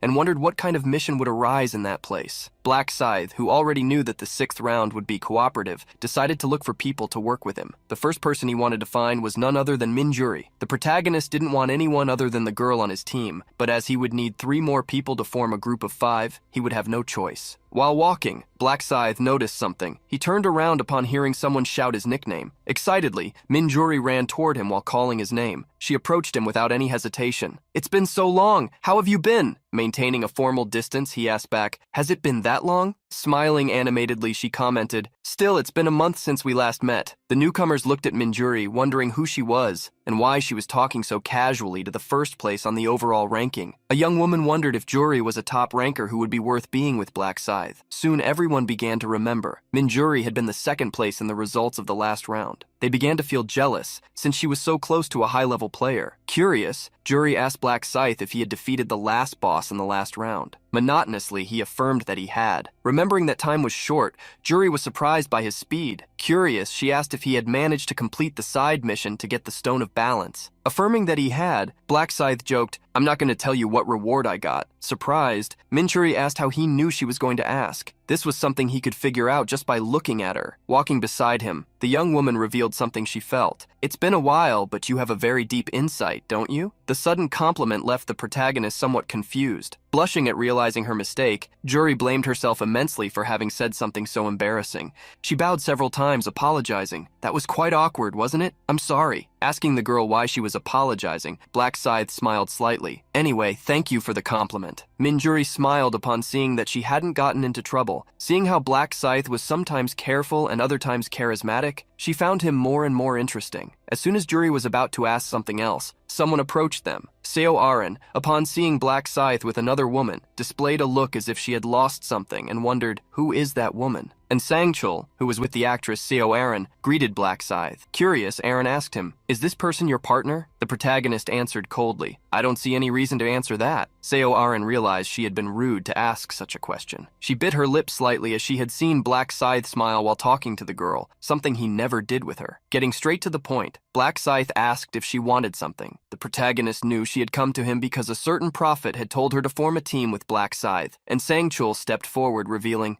Black Scythe, to be honest, we would like to form a team with you. Crossing his arms, Black Scythe asked why. Worried, Sangchul tried to affirm that they would be useful. We know we might slow you down, but we'll do our best to support you. Ryu Min decided to pretend to think about the matter because, to be honest, these two only served as numbers to complete the team. He figured that if he accepted the two into his team, Mak Yoongrok would treat him even better. Seeing Black Scythe thinking deeply, and Sangchul tried to convince him, we're not asking to join your team for free. I have information about the 6th round. If you accept us, we will share it with you. Ryu Min frowned upon hearing the bodyguard mention information about the 6th round and decided to test them. Shaking his head, the protagonist stated that he didn't need the information, which left Sangchul confused. Why not? Doesn't knowing the strategy for the 6th round in advance help? Arrogantly, Black Scythe stated that he would handle things his own way, without needing to rely on unreliable information. Still, he showed curiosity and asked, where did you get this information? From what source? And Sangchul was surprised and held back. Trying to get the information out of him, Black Scythe insisted, you can't say, even if I let you join the team? Suddenly, Sangchul bowed 90 degrees, shouting, I'm sorry. The fact that Sangchul hadn't told him about the prophet showed that he was more discreet than Ryu Min had imagined. This wasn't a bad thing. With his head down, Sangchul thought that Black Scythe wouldn't accept them, but upon hearing that he would let them into the team, he stood up quickly, startled. Curious, he asked why. With a smile, Black Scythe stated, because you didn't reveal the source of the information, it made me believe you were trustworthy. I hate those who can't keep their mouths shut, and Sangchul thanked the heavens for not having said anything. Otherwise, they would be marked forever. The guard ended up seeing the actress Seo Aren bow in gratitude and quickly did the same as her. Thank you for accepting us. Accepting the two, Black Scythe introduced Juri. This is a buffer under my contract. While Sangchul wondered what a buffer was, Seo Aren questioned how the two had met. Seo Aren approached the girl, extending her hand as she introduced herself. Minjuri did the same, shaking her hand. Curious, Juri noticed something. You're not the actress Seo Aren, are you? You changed your face's appearance to look like her, didn't you? Hearing the question, Aren corrected her, stating that she was the real one. Unexpectedly, Juri's eyes filled with joy as she jumped and quickly shook Seo Aren's hand. Wow, I really loved your last work. It's my dad's favorite drama. You're our favorite actress too. Faced with so many compliments, Aren thanked her. Meanwhile, Sangchul asked Black Scythe if he really didn't need the information about the 6th round. The protagonist was direct in his answer. I don't need it and don't tell me. I don't want to owe anything to anyone. And Sangchul just wanted to reciprocate, passing the information to Black Scythe. But since he was going against his plans, he wanted to at least give a hint. Thinking about something, the guard walked up to Minhuri, asking, you said your class is buffer, didn't you? What is that? Juri revealed that her class could conjure stat enhancements, something she would apply to everyone later. Feeling a similarity with Minjuri, Seo Aren revealed that she had something similar to a buff, a fairy that could give someone a shield. Upon hearing about the fairy that could be summoned, Minjuri became extremely curious. While they excluded Sangchul from the conversation, the two formed a small friendship. Sangchul tried once more to approach them, introducing himself to Juri. The girl greeted him, commenting that Sangchul seemed to know Black Scythe because of the conversation they had earlier. Thinking about this, Sangchul spoke of Black Scythe, revealing that he had saved their village in the past. Upon discovering that Black Scythe had saved other people in danger, Juri felt that her eyes hadn't been wrong about him. While everyone seemed to be getting along, golden wings appeared in the sky, carrying the angel Priscilla. Priscilla greeted all the humans with a smile. "Greetings, humans. Have you rested well since last month?" Seeing that there were 1,010 people present, Priscilla commented, "This is a perfect number of participants. Should we get straight to the point?" Priscilla flapped her wings and made a notification window appear in front of each person with the main mission of the 6th round: defeat a boss in 6 hours. Black Scythe saw several people get surprised by the mission, many wondering how they were supposed to defeat a boss alone. Priscilla, however, reassured everyone, "Don't worry, since it's impossible to defeat a boss alone anyway." Following Priscilla's speech, many asked how they would do it then. Flapping her golden wings, she revealed, "Obviously you will have to fight together, and that's why we have prepared something for you. The team system, a system that allows players to form groups and cooperate." Revealing the system, Priscilla stated, "You will need 5 people to form a group. Once formed, you will be recognized as allies and will not be able to cause damage to each other." Hearing Priscilla's words, a person asked if they still needed to worry about being stabbed in the back while fighting. Priscilla confirmed the doubt, but reminded them, "Attacks from other teams and monsters will still work on you. Only the attacks from allied members are nullified. Don't forget." Priscilla explained a little more about the system, which was new to everyone, although very common in games. When they were in a group, the experience points and gold obtained would be divided equally for each monster eliminated, no matter which team member had killed the monster. However, she warned, if you are more than 100 meters away from the monster, the rewards will not be shared with you. Hearing about the division of experience and gold, some people still had doubts about how the items obtained from defeating monsters would be divided. Priscilla revealed that the items dropped by monsters would be distributed based on the contribution percentage, and gave an example. If 2 players contribute with 70% and 30% respectively in a hunt, they will have that same chance to get the item. A human then asked Priscilla if even with low contribution, they could still get the item if they were lucky. Priscilla confirmed, "Correct. Even with only 1% contribution, if you are lucky, you can get the item." She also warned them about something. The contribution was measured by the system considering everything. The greater the damage, the greater the contribution, but that wasn't the only factor. Even players who just conjured buffs could be rewarded with contribution. Minjuri, who was somewhat worried, listened carefully to the instruction, which seemed made especially for her. Black Scythe looked around upon hearing a player comment, "You can get contributions just by using buffs? Wow, this makes buff classes really good." It was precisely thanks to this feature of the system that classes not focused on combat could achieve high contribution in fights. Finally, Priscilla warned them, if you are not in a group, the monster kills will not count. Once you are in a group, defeating a monster will count as a victory for all members of the group. Surprised and relieved, a player asked if all 5 would complete the challenge like that. Priscilla revealed a crucial piece of information about the round. There are currently 101 bosses scattered across the field, which means that only 505 survivors will be able to complete the challenge by defeating them. Thus, Priscilla concluded the information about the groups, and with a smile, showed everyone that the mission wouldn't be so difficult. You just need to defeat 1 boss. Speaking slowly, it's that simple. Observing how Priscilla liked to act, Ryu-min scoffed at how these beings always treated things as simple, since they were not the ones who were going to fight. Priscilla released a divine golden light announcing, "Now, humans, give your best to defeat those monsters." In the end, she also reminded them, this time, there are no side missions. One of the players gritted his teeth, irritated at hearing Priscilla call the mission easy. Another one remembered that a boss was called that for a reason, as it was insanely strong. Soon, everyone began to receive notifications about the team system. To form a group, 5 people must hold hands and chant together group formation. If you are not in a group, the mission progress will not count, so keep that in mind. A 6-hour timer was started, and as Black Scythe, Minjuri, and Sangchul and Seo Aran joined together, they discovered that they needed to form a 5-person team. And Sangchul, upon seeing the notification, confirmed that it was the same as the prediction the Prophet had made. The 6th round really required a group of 5 people for the teams. He was quite relieved that they had listened to the Prophet and went in search of Black Scythe before the mission appeared. And Sangchul asked Black Scythe if they should form a team yet, but the protagonist reminded him that a group needed 5 people. They still needed 1 more person. Worried, Minjuri asked who they should call for the last spot. For this decision, Sangchul asked the girls to let Black Scythe decide, since he was the strongest. Crossing his arms, the protagonist thought of someone, wondering if he would be around.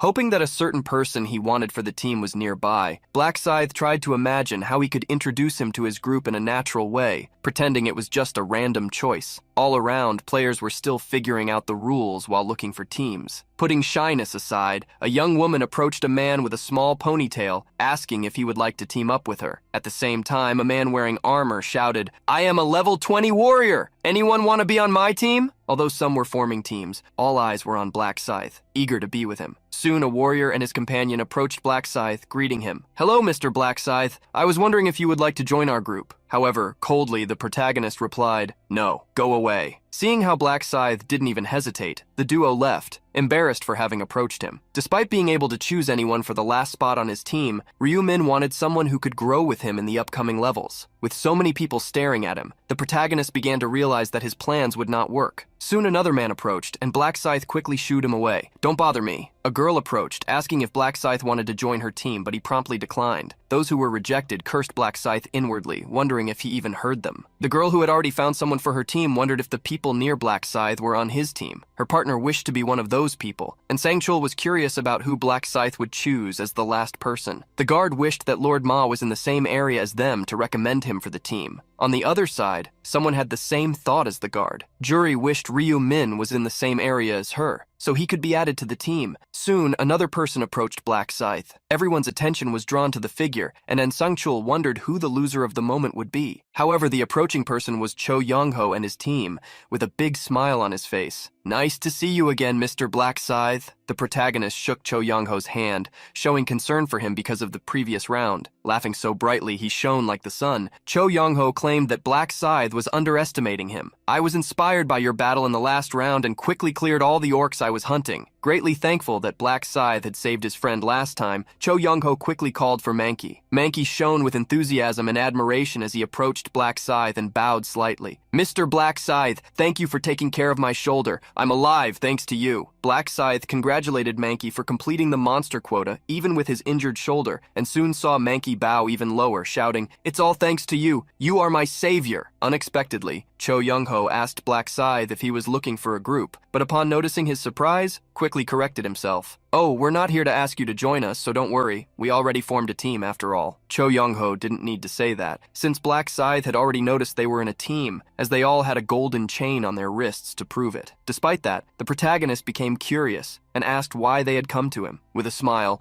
Cho Young-ho extended his hand, saying he just wanted to greet him and make an offer. Cho Young-ho suggested that both groups form an alliance. "We're not trying to steal your items or experience. You can defeat the boss first if you prefer. You don't have to worry. We just want to help." The protagonist looked at the expression of confidence and discipline in Cho Young-ho's group. He remained silent for a while before refusing. Cho Young-ho was surprised by the unexpected refusal and quickly asked why. "Are you worried that we'll get in your way?" Shaking his head negatively, Black Scythe explained he just didn't want to complicate things, although he appreciated the gesture they were trying to make. Downcast, Cho Young-ho murmured, "What a pity, I just wanted to help you." But Black Scythe reassured him, saying he would ask for help when necessary. Hearing such words cheered Cho Young-ho once again, and he shone brightly. Hurriedly, he asked like a child, "Then let us know if you need us, okay? You promise? Swear?" Faced with such insistence, the protagonist agreed with him. As soon as they finished greeting each other, Cho Young-ho and his group bowed 90 degrees, saying goodbye and asking Black Scythe to remember them if he needed help. After the group left, Sangchul approached Black Scythe. He wanted to ask the Reaper to decide who would be the fifth member of the team. Black Scythe replied promptly, "I've already decided." Immediately, the protagonist stretched out his arm and pointed to a place. Everyone followed with their eyes, turning their heads toward where Black Scythe indicated. He pointed to someone with a hood, and when he called out, the person shivered. Black Scythe ordered, "Come here!" The thin hooded youth approached, hiding his face shyly. His dark cloak with a purple interior concealed his identity. Staring at the boy, Black Scythe asked, "You've been watching me since earlier, haven't you?" While the youth stammered, Black Scythe wanted to know why. Lowering his head, he answered hesitantly, Because I want to be in your group." Black Scythe asked the boy's level and class, who, rubbing his wrists to stay calm, said he was a level 23 Dark Mage. With the introduction made, Black Scythe looked at his group. "It doesn't matter much, so let's keep him." The young, disheveled-haired boy was surprised to be chosen, and Sangchul seemed confused by the choice, while the two girls watched the small boy hidden under the cloak. And Sangchul tried to understand why Black Scythe had rejected so many people just to choose someone who looked so fragile. The young Dark Mage was exactly as Sangchul described him. However, Black Scythe knew him well. The boy's username was No Pain, No Gain, someone who would later become the leader of a religion that would worship Black Scythe as a deity in the game world. Since the youth would become an obsessed fan, Black Scythe thought it would be good to build a good relationship with him early on. Extending his hand, Black Scythe shook No Pain, No Gain's trembling hand, and called everyone to join hands. With their hands stacked, they declared together, "Form team." Immediately, a golden glow appeared around the wrists of the five, creating chains that linked them. The hooded youth still couldn't believe what was happening. Under the hood, his maniacal smile and look of pleasure were intense, simply because Black Scythe had accepted him into his team. Heo Tai-seok had seen everyone turn their backs on him. Since the first year of high school, he had been bullied by older students. There was no reason for it. He had just been hooked like prey. Such people demanded money from Tai-seok even when he didn't have it, until they sent him out to steal. Otherwise, not only would he suffer, but also his grandmother. Heo Tai-seok couldn't take it anymore when they mentioned his family and tried to fight back. But the fragile boy could do nothing. Tai-seok didn't want to live anymore, but he knew that if he did, his grandmother would suffer alone. Even through tears, he tried to endure the suffering. Thanks to his determination, Heo Tai-seok endured the 3 years of high school and saw the suffering come to an end. However, with the appearance of the angels and the arrival of the cataclysm, he couldn't even find a decent job to help his bedridden grandmother. When the end of the second round arrived and Tai-seok returned home, he encountered the unthinkable. Those who persecuted him in school had attacked his grandmother. Fury and despair rose in the boy, who unconsciously released the energy of his class. "In tears," he whispered, "black arrows." Arrows struck 2 of the thugs who had broken into the house. Where the arrows hit, their bodies began to necrose. The third thug retreated in fear and drew a sword. Heo Tai-seok eliminated all 3, but from that moment on, he also began to build walls between himself and others. A single goal resided in the young man: to pass the final round and use the wish that would be granted to him to save his grandmother. Upon reaching round 3, Heo Tai-seok also managed to conquer it. Since he had changed class, he had never failed to get first place in his zone, but he always saw a sky above the skies. Black Scythe. When the regions merged and Black Scythe won the representative tournament, Tai-seok watched him speechless. Tai-seok wished he could be as strong as Black Scythe, as he knew he could save his grandmother that way. While wondering how Black Scythe had become so strong, Heo Tai-seok wished he could meet him. The protagonist called the boy, who used the nickname No Pain, No Gain, and asked him to introduce himself. The boy nodded and, hiding under his hood, introduced himself. "I am a level 23 black mage.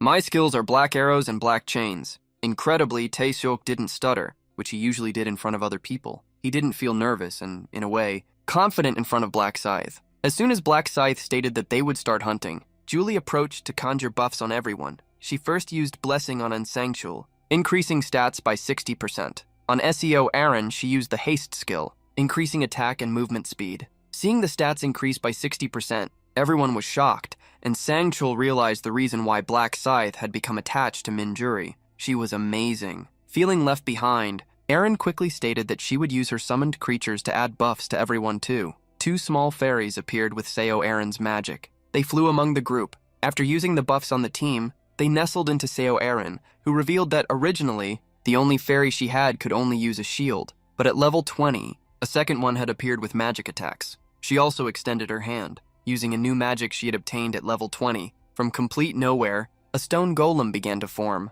Seo Erin revealed that although the golem couldn't use buffs, it could attract the attention of monsters. Jury was impressed by the duality of Seo Erin's abilities. The actress, however, wanted to show herself to Black Scythe to prove that she could also be useful. Ignoring her thought, the protagonist announced that they would start moving. Seeing how impressive the buffer and the summoner were, Heo Tai-seok told himself that he also needed to be useful. The group walked through stone pillars, which had suffered erosion due to sandstorms. Upon hearing a roar, Tai-seok was startled. He quickly ran out of the pillar formation and spotted a large centaur surrounded by a group of players. That group, having easily found a boss monster, became excited. They collectively ran towards the centaur. However, the centaur swung a spear that hit the swords of a group member, disarming him. They realized that the monster's strength was no joke and that they needed to work together. Worried, Rogue asked how they could possibly defeat that thing. A knight in pink armor tried to approach the monster from behind. Watching the battle, Black Scythe clicked his tongue deprecatingly.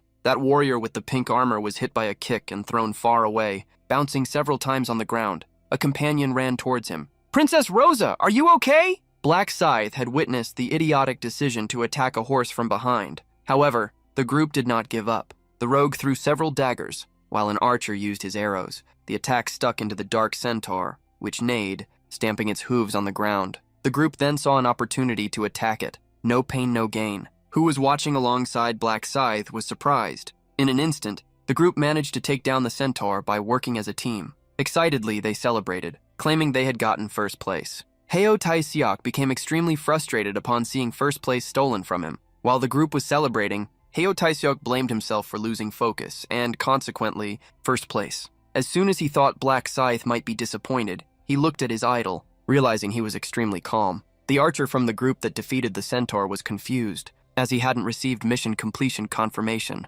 One of the team members scratched the back of his neck, wondering why the notification wasn't appearing. Black Scythe watched as they finally realized the truth. The centaur they had just defeated was not the event boss. The true boss had a bull's head, a minotaur. To defeat the minotaur, at least 20 level 20 players were required, 4 groups of 5 people. Black Scythe had analyzed it as the round's trap. The stage was designed to make it look like a group of 5 people could defeat a boss, although Priscilla never said they actually could. Since he couldn't walk around revealing the truth to everyone, the protagonist decided to just observe for now. While observing Heo Tai-seok, the protagonist felt pity. Except for him, who hadn't heard the prophecy. Everyone seemed calm. Clearing his throat, Black Scythe decided to use his actor side. As soon as he got everyone's attention, he murmured, "Judging by the reaction of the other teams, that wasn't the boss. The real one must be somewhere else." After making everyone hear this, he drew up a plan and revealed it. "Let's put the boss hunt aside for now and hunt centaurs to level up until time is about to run out."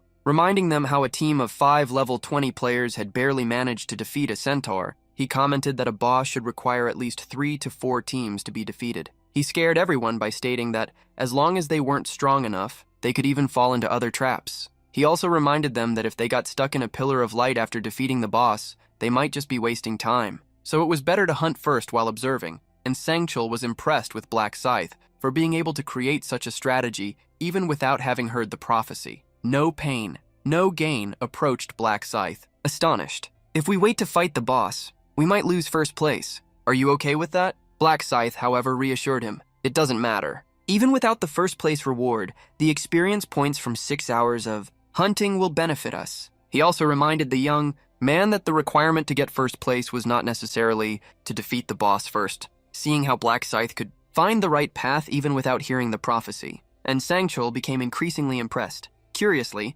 Jury asked if they should start hunting together. Aaron thought they needed a strategy, but Black Scythe confused them. "I will defeat the monsters," Aaron asked, surprised, if he would fight alone. No pain, no gain, however, was different from the actress. He was confident that Black Scythe could do it. As soon as he heard that Black Scythe would hunt the monsters, and Sangchul asked what they should do, calmly, the protagonist just told them to follow him to gain experience and gold, but demanded that the items obtained be kept by him in exchange for helping them without them running risks. And Sangchul and the girls agreed, and with a bright expression, Taesuk thanked his idol. "We will follow your will, Black Scythe." Stating that they wouldn't regret it, Black Scythe drew his scythe. He led the group, moving fast enough that they didn't realize it. The distance Black Scythe opened frightened the group left behind, and Sangchul quickly shouted, "Let's hurry up and follow him!" While running, the cloak Black Scythe wore fluttered like wings. Its aerodynamics helped him be fast, trying to keep up, and Sangchul and the others ran as fast as they could.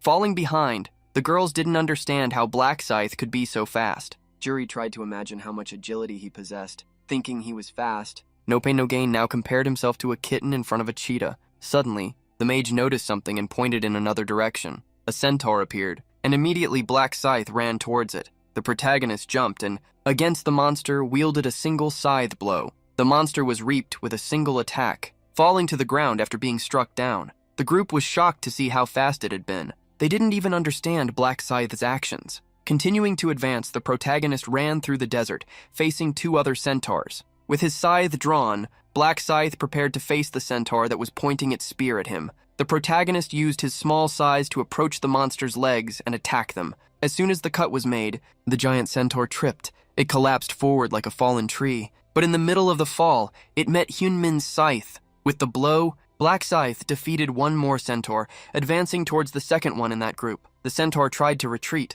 but Black Scythe just used its forelegs as a ladder to reach a higher point. With a crimson-red glow, the scythe spun like a propeller, ending the reign of that centaur monster. By defeating the centaurs, Black Scythe took advantage of the triple experience bonus. He had been hunting for some time, and at that moment, his kill counter had reached 172 points. Having reached that number, with the help of the massacre rune, and in just 30 minutes, he praised his own pace. He remembered that there were 2,000 centaurs in the hunting ground, and he could monopolize them in 6 hours if he maintained the pace, leaving behind only those that other groups managed to defeat first. Putting away his scythe, Black Scythe waited for the group who, tired, were still running toward him. Eren was breathing heavily, while No Pain No Gain was even coughing due to his dry mouth. Seeing the situation, Black Scythe commented that they could take a break if they were tired. Juri was truly relieved, as was Taeseok, who immediately thanked him. As soon as they could rest, the group collapsed on the ground, except for Insensual. The guard thought and commented,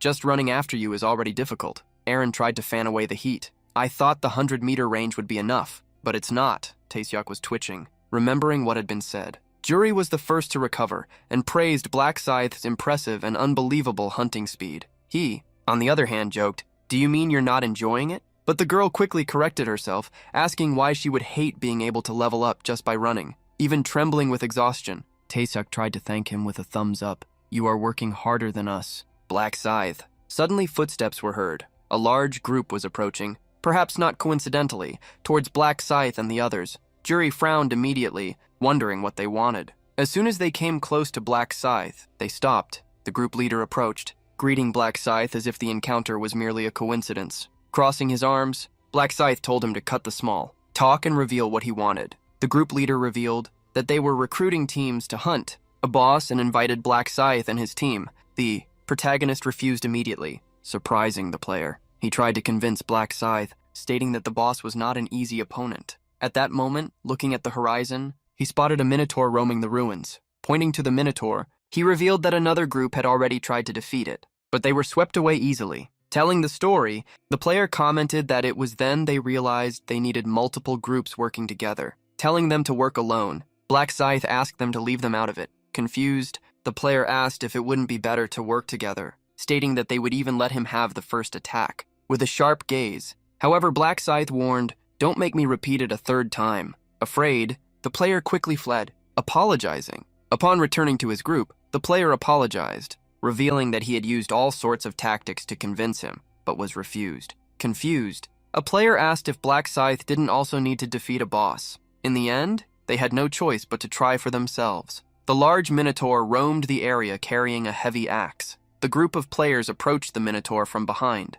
its blind spot. The closer they got, the more they realized how big it was. Some had doubts about whether they could beat it, but others believed in the power of numbers. Suddenly, the minotaur heard the sound of footsteps and turned around. The minotaur's bellow was fierce toward the group of humans. A player screamed, backing away, "He's coming this way!" However, motivated by the will to win, everyone drew their spears, swords, and axes, charging forward. The protagonist climbed to the top of a stone, curious to see how long it would take the group to defeat the minotaur. In truth, the monster was not as difficult to defeat as it looked. It had slow movements enough to be read and dodged. In the first blow they landed on the minotaur, however, they discovered that its skin was tough. A player hit the minotaur's heel and realized that his blade was useless. The minotaur's thick skin was the real challenge. But with a persistent set of attacks, they could find a vital spot. When that happened, not even the minotaur would resist. The attacks continued to scratch the monster, which became more irritated with each wound. From atop the stone, Black Scythe watched the leader of that large team grit his teeth,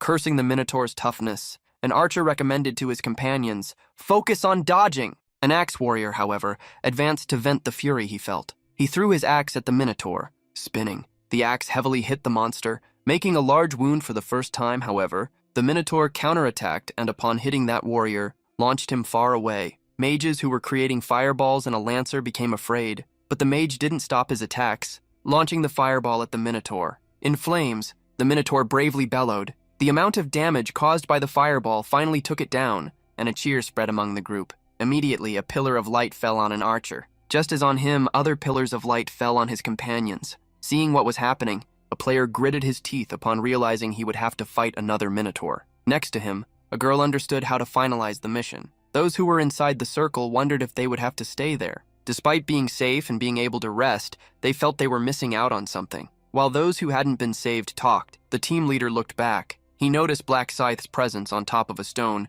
but before saying anything he gave up, as he knew he wouldn't change the Reaper's opinion. Climbing down from the stone, Black Scythe showed his relief to his companions for not having defeated a minotaur. Juri, closer to him, attested that he had predicted correctly. As the group had rested enough, Black Scythe thought it was time to continue. Reminding them that they would need to stay close to him, Black Scythe advanced once more, running through the desert while tracking the centaurs. Pillars of light continued to fall on groups of players who had defeated the minotaurs. Sitting on the ground, a player wondered what place they had achieved, since no ranking was displayed. Next to him, a companion corrected him. "Who cares? We defeated the boss, so we'll survive, right?" Since he wasn't sure, he decided to just lie down and sleep. Another player, who was observing the surroundings, noticed something on the horizon. He saw a centaur being attacked by someone flying. With a single blow, Black Scythe had shown them how to defeat a centaur. Seeing Black Scythe and how he had defeated the monster, the group was surprised, understanding the great difference that reaching level 40 was.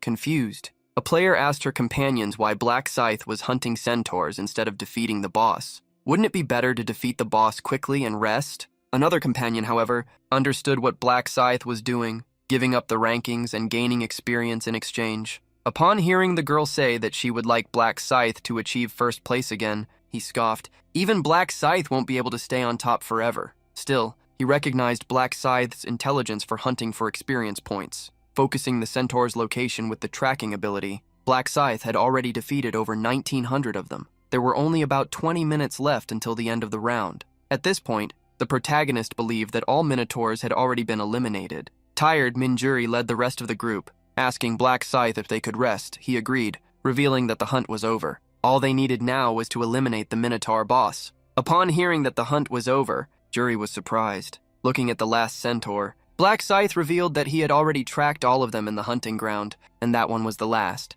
And Sangchul opened an information screen and was amazed by what he saw. He told everyone to check their levels, Juri and No Pain No Gain, who hadn't done so until then because they had to run the entire time, were equally surprised to see how much their levels had increased. Curious, Black Scythe asked how much they had evolved, and Sangchul revealed that he had climbed from level 20 to 34. Erin revealed that she also reached level 34. Beside her, Juri also climbed 14 levels, but reached 35 as she was initially at 21. Due to the amount of experience needed, No Pain No Gain only climbed 13 levels, reaching 36, the highest among them. Upon hearing how much everyone had evolved, Black Scythe checked his own information. He climbed 14 levels, going from 40 to 54 by receiving more experience for contributing more. Among the items, there were magic stones, varied equipment and objects, as well as materials to create divine grade items. Among them was the shining ponytail. Juri was startled to see the amount of gold she had obtained. Black Scythe mainly observed No Pain No Gain going crazy for having received 115,000 coins.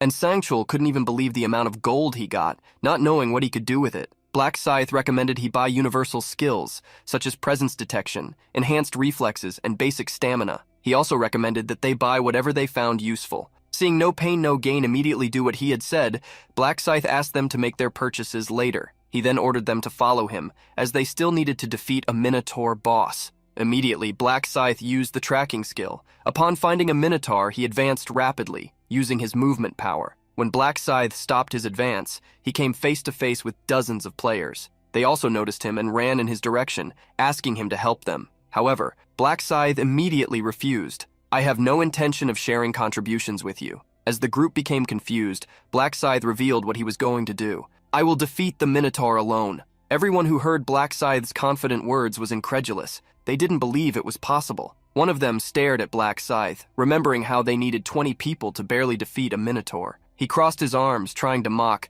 "Now that I see you, you look quite full of yourself, don't you, Black Scythe?" The protagonist was confused by the comment. Sighing, he replied, "You underestimate me too much. If you can't do it, does that mean I can't either?" Annoyed, the player showed the number of people they had gathered to attack the boss. Returning the mockery, however, Black Scythe commented, "Numbers won't help you." Starting to ignore him, Black Scythe moved forward. Juri was curious to know what her companion was going to do, but he just told them to wait. "I'll finish this quickly." Many players who had already been saved wondered if Black Scythe was really going to fight alone. Some, however, found the occasion perfect, as they were already bored. Looking around, Black Scythe could see that there were dozens of people watching, including those in the Pillars of Light. He intended to hide his abilities as much as possible, but this was the perfect moment to show his true strength and silence those who dared to talk too much. Black Scythe knew that if he showed how quickly he could defeat the Minotaur, no one would dare to belittle him again. He walked towards the Minotaur, intending to defeat it quickly. As soon as he got close to the monster, the Minotaur noticed his presence.